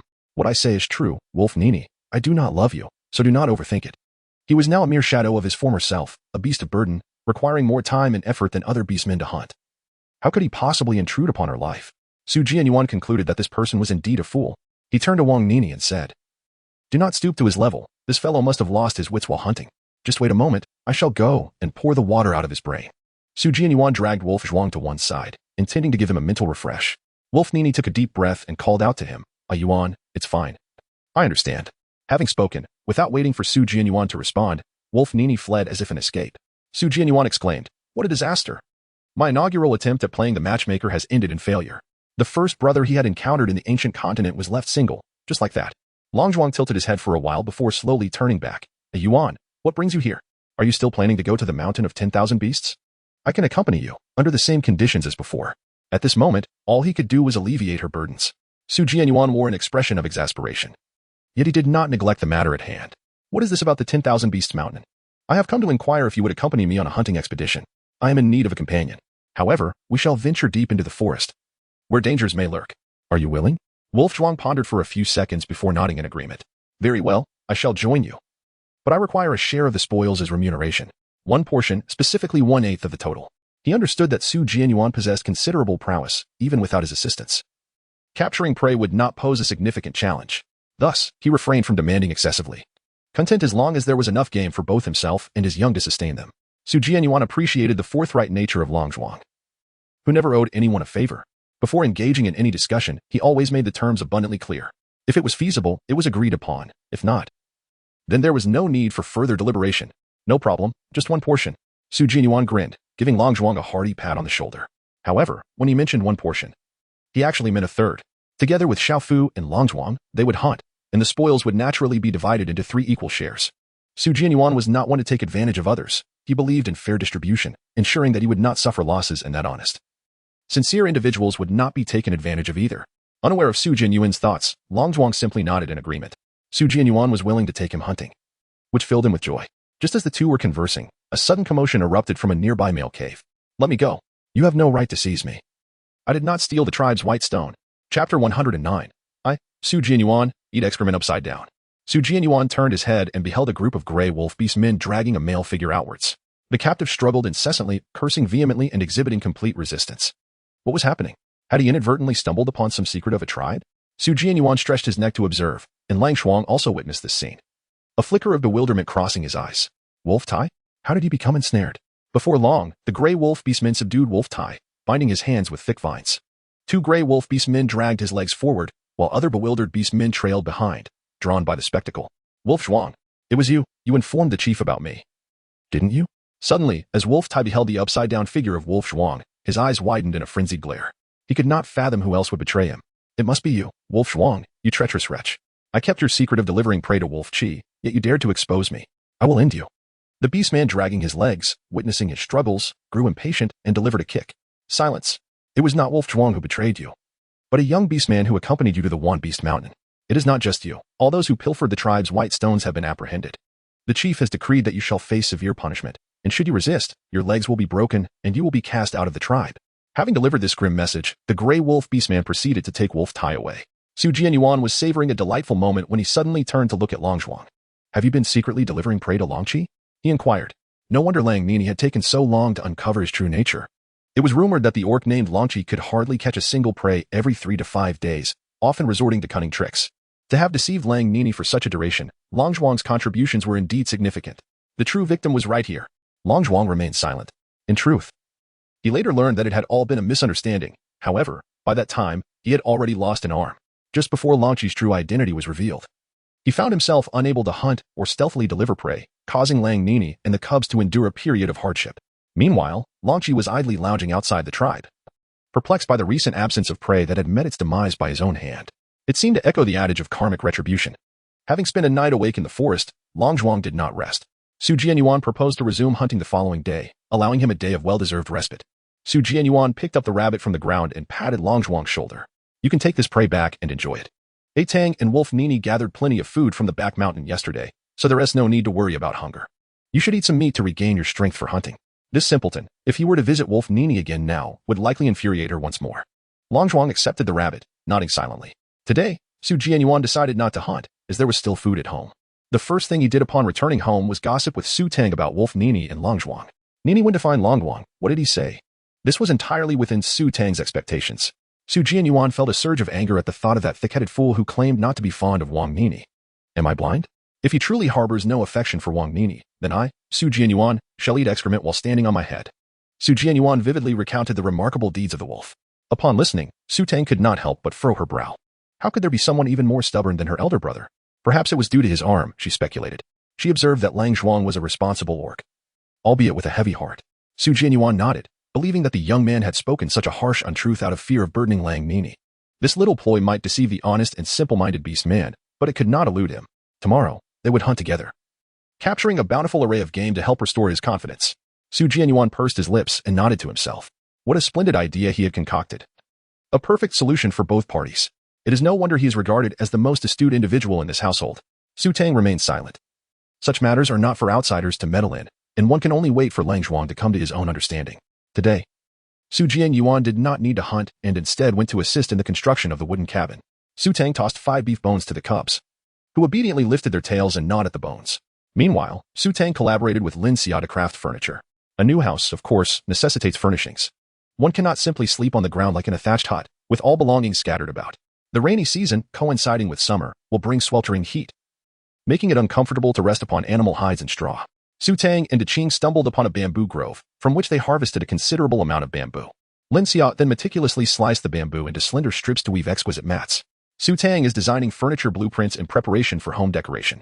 She seeks guidance from her elder brother, Su Shiwei, who is quite adept at creating tables, chairs, benches, wardrobes, and cabinets.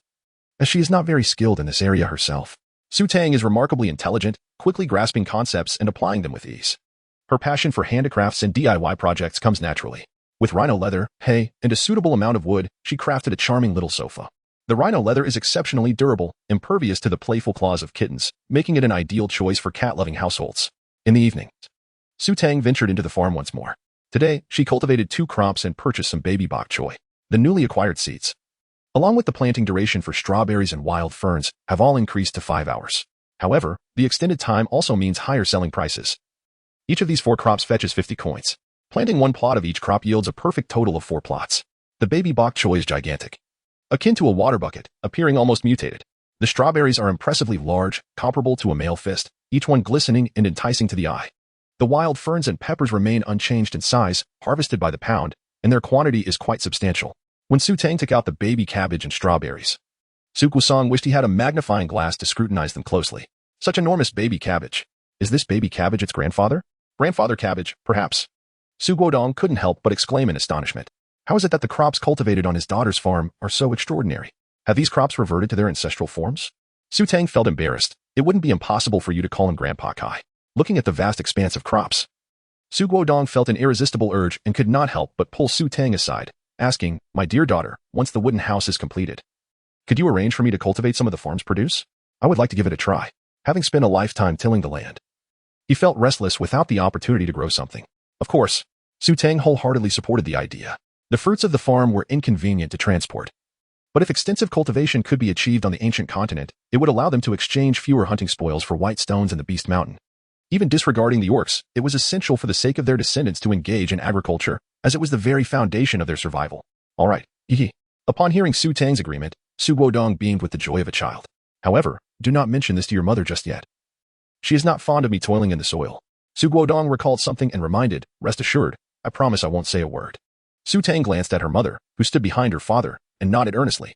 Lin Xia tapped the coarse wooden stick in her hand and, with a hint of melancholy, inquired from behind Su Guodong, "What is it that you cannot tell me?"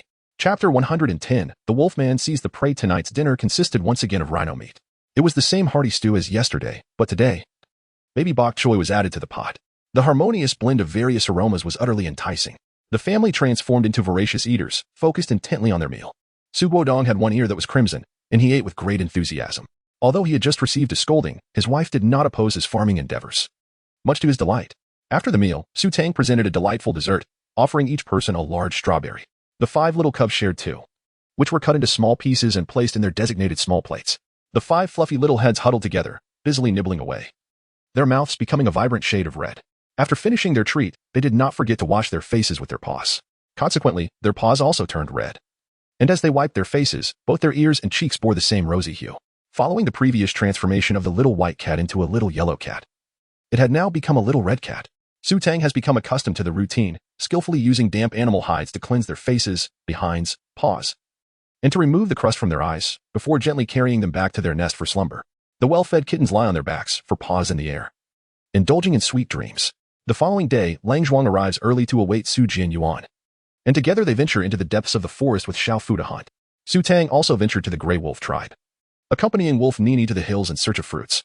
The wild ferns on the previous hillside had been nearly depleted, with only a few recently sprouted ones remaining, which would require some time before they could be harvested. Su Tang has no intention of picking any more.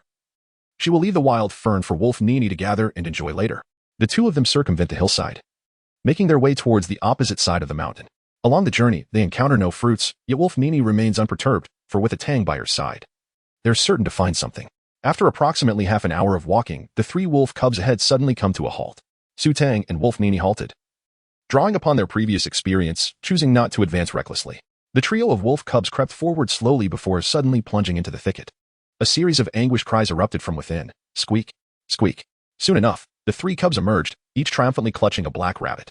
The eldest had seized it by the neck, its life extinguished, while the second and third cubs gripped the rabbit's hind legs. The second had taken an additional bite, rendering it lifeless, though the third cub's catch still twitched feebly. Wolf Nini's eyes widened in astonishment. "Rabbits, cubs, you have truly excelled. You have captured prey once more," she exclaimed, unable to contain her admiration. Turning to Su Tang, she remarked, "Previously, the game in these mountains had been thoroughly hunted, leaving little to pursue. Today, we are indeed fortunate to have caught a rabbit. This must surely be a testament to your prowess, a Tang." Su Tang felt a sense of joy. likely because it had been a long time since any orcs had ventured into the back mountain, resulting in an abundance of prey. Wolf and I. Regardless of what she said, merely smiled with her eyes narrowed in delight. She had frequented this place before but had never encountered such game. However, after Su Tang's 2 visits, the little ones had successfully caught prey, undoubtedly a testament to Su Tang's good fortune. She must be blessed by her presence. Su Tang was compelled to catch a rabbit once more. The black rabbit was rather small, weighing only around 5 or 6 pounds, appearing to be a young one. The two continued their ascent up the mountain. Originally, Wolf Nini intended to traverse the opposite side. However, upon witnessing the capture of the rabbit, she altered her course and ventured directly through the thicket towards this direction. Who knows, they might encounter more prey. As Su Tang passed through the underbrush, she noticed a splash of red beside the rabbit's disordered tracks. It was a carrot. No wonder there were rabbits here. They were feasting on carrots. Su Tang could not help but gaze at the wolf Nini ahead. Nini was truly her lucky star. The 10th type of crop had been resolved. The wolf cub. The elder of the pack discovered that Su Tang had not departed and began nudging Nini's calf with its head, letting out a playful howl. Turning back, Nini asked with a hint of uncertainty, Tang, you haven't found something again, have you? Come here quickly. There are edible fruits here. Su Tang waved at her, picked up a wooden stick, and dashed over to dig up carrots. Watching Su Tang extract the long, orange-hued vegetables from the earth, Wolf Nini felt as though she were in a dream, overwhelmed with joy. What magnificent produce! From a distance, a vast expanse of them could be seen scattered across the ground. Carrots could be consumed raw. Su Tang rinsed one in the water from her basket and handed it to Wolf Nini for a taste. Wolf Nini accepted it and took a bite. The flavor was elusive, slightly sweet but not overly so. Nevertheless, it was far more delectable than the wild strawberries they had encountered previously. Delicious. Wolf Nini nodded vigorously, exclaiming, Tang, you possess such knowledge. The orcs in our tribe are completely unaware that these are edible. Generally, the Wolf Tribe orcs refrained from consuming root vegetables. It was only after Wolf Kuay unearthed sweet potatoes that they learned that the earth could yield edible treasures. They had learned this from other orcs. Su Tang, somewhat vague, shifted the topic. Let us dig quickly. It took us quite a while to get here, and in just 2 hours it will be noon. It will be exhausting under the blazing sun. Wolf Nini nodded earnestly. The 3 wolf cubs also came over to assist. First using their paws to clear away the surrounding soil, then gripping the green leaves atop the carrots with their teeth, twisting their backs to drag them out. Occasionally, a carrot would unexpectedly pop free with a plop, sending a cub tumbling. Yet, they continued with enthusiasm, finding joy in the task of pulling up carrots, as if it were a game. And so, they toiled until midday. The backpack of Su Tang and the beast skin bag of Wolf and I were both brimming with their bounty. Wolf and I's bag had long been full, and the radishes she had pulled were placed into Su Tang's backpack. The 3 wolf pups each clutched a carrot in their mouths, joyfully racing down the mountain. Today was yet another fruitful day. Both women felt they had benefited from each other's good fortune, believing that venturing up the mountain together would yield great finds. Wolfman caught sight of the 2 sneaking down from the back mountain and quickly concealed herself behind a tree to observe. The bags were overflowing, and although she could not see the contents, the scent of blood wafted toward her. Had the 2 gone hunting with their young? Her first instinct was that they had captured prey. Soon, she realized something even more astonishing. There was indeed game on the back mountain. With her eyes wide open, jealousy washed over her face. This audacious female had dared to hunt on the territory of their tribe. She must make Wolf Kuay go hunting on the back mountain as well. Once the 2 had left, she hastened to Wolf Kuay's cave. Mother, what brings you here? Greeted a portly female with elephantine legs, named Wolfyun, who was the partner Wolfman had chosen for Wolf Kuay. The 2 had consummated their union and had since moved out to dig a small, dilapidated cave that barely accommodated them. Upon seeing Wolfman, Wolfyun displayed an expression of disdain and impatience. Before mating with Wolf Kuay, she had believed he was formidable, but post-mating, she found him lacking in hunting skills and inept in their cramped dwelling, which was nothing like the grand tales Wolfman had spun about him. Chapter 111. The back mountain holds nothing. I am looking for Wolf Kuay. Where is he? Bring him out immediately. I have important news. Wolfman declared, attempting to enter the cave, disregarding Wolfyun's displeasure. Wolfyun blocked her path. Mother, what is so important? You can tell me. Wolf Kuay has gone hunting. This old hag always concocted excuses to swipe food or beast skins whenever she came looking for Wolf Kuay. Wolfyun viewed her with the same suspicion one would reserve for a thief. Ever since Wolf Kuay had been injured, his hunting prowess had dwindled, often taking days to catch a single prey. It was a struggle for the 2 beast men to secure enough food. This old woman, whose own mate was useless, merely sought to pilfer from them. Wolfman then recalled that it was daytime and that Wolf Kuay was not in the cave.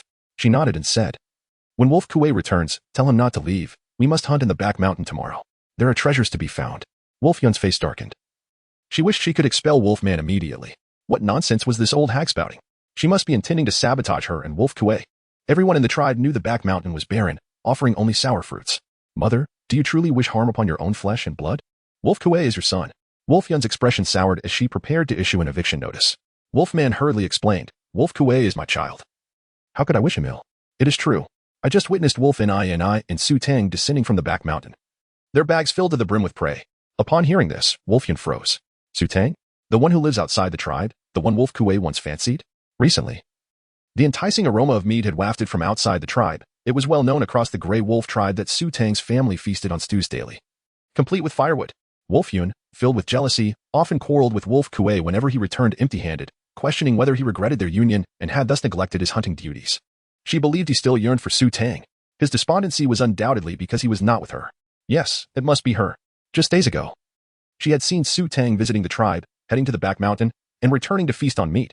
She must have discovered something valuable there. Wolfman felt assured. It had to be the truth. Otherwise, how could that worthless family consume meat every day, and it smelled so delectable? Wolf and I, that wretched creature, had the audacity to take an outsider to the back mountain. I shall inform the chief and ensure that this traitorous female is punished. Fueled by anger, Wolfman prepared to report. Wolfyan quickly restrained her. Mother, we cannot go. Why not? Wolfman inquired, perplexed. Should we allow Wolf and I and Su Tang to continue exploiting the treasures of the back mountain? Wolfyan lowered her voice, her eyes glinting with shrewdness. If we inform the chief about the treasures in the back mountain, all the beastmen in the tribe will know. Let us first venture to the back mountain and gather as much as we can. Then, no one can claim it from us. It will all belong to us. Wolfman considered this reasoning. Even if there were treasures, they would be divided among the entire tribe, leaving little for herself. Recently, she had hardly gotten any meat from Wolf Kuay, and with a useless mate, she constantly felt the pangs of hunger. If only she could feast on meat and drink a hearty bowl of beast blood. The mere thought made her salivate, and she nodded in agreement. You are indeed clever. Your mind is sharp. Be sure to mention this to Wolf Kuay. Wolfyan agreed. Tomorrow at dawn, I will accompany Wolf Kuay to the back mountain. Should we find something worthwhile, I will be the first to honor you, mother. Pretty words are easy to utter, she thought. When the time comes, she would claim not to have found anything and consume it all herself. Could this old hag truly pry open her belly to see? After their discussion, Wolfman returned home in high spirits. That night, when Wolf Kuay returned from hunting, Wolfyan relayed the events to him. Wolf Kuay remained silent as he listened, using a bone knife to sever the neck of a wild chicken he had caught, the blood pouring forth. The chicken struggled desperately in its death throes, blood splattering across Wolf Kuay's face, staining his eyes and lips. Upon seeing him in this taciturn state, Wolfyan grew agitated, crying and scolding. Are you still thinking of Su Tang? You are my partner now. I ask you to hunt in the back mountain, yet you refuse. Are you even a male? Wolf Kuay frowned, finding her incessant chatter irritating. Fine, I will go. He acquiesced. Wolfyan feels deceived by Wolfman. I shall not venture to the back mountain tomorrow. She has infuriated me, causing me to squander several days in vain. Su Tang gathered 10 varieties of fruit, and in the following days, both she and Wolf Nini refrained from ascending the mountain. The fruits picked by Wolf Nini sufficed for several days, and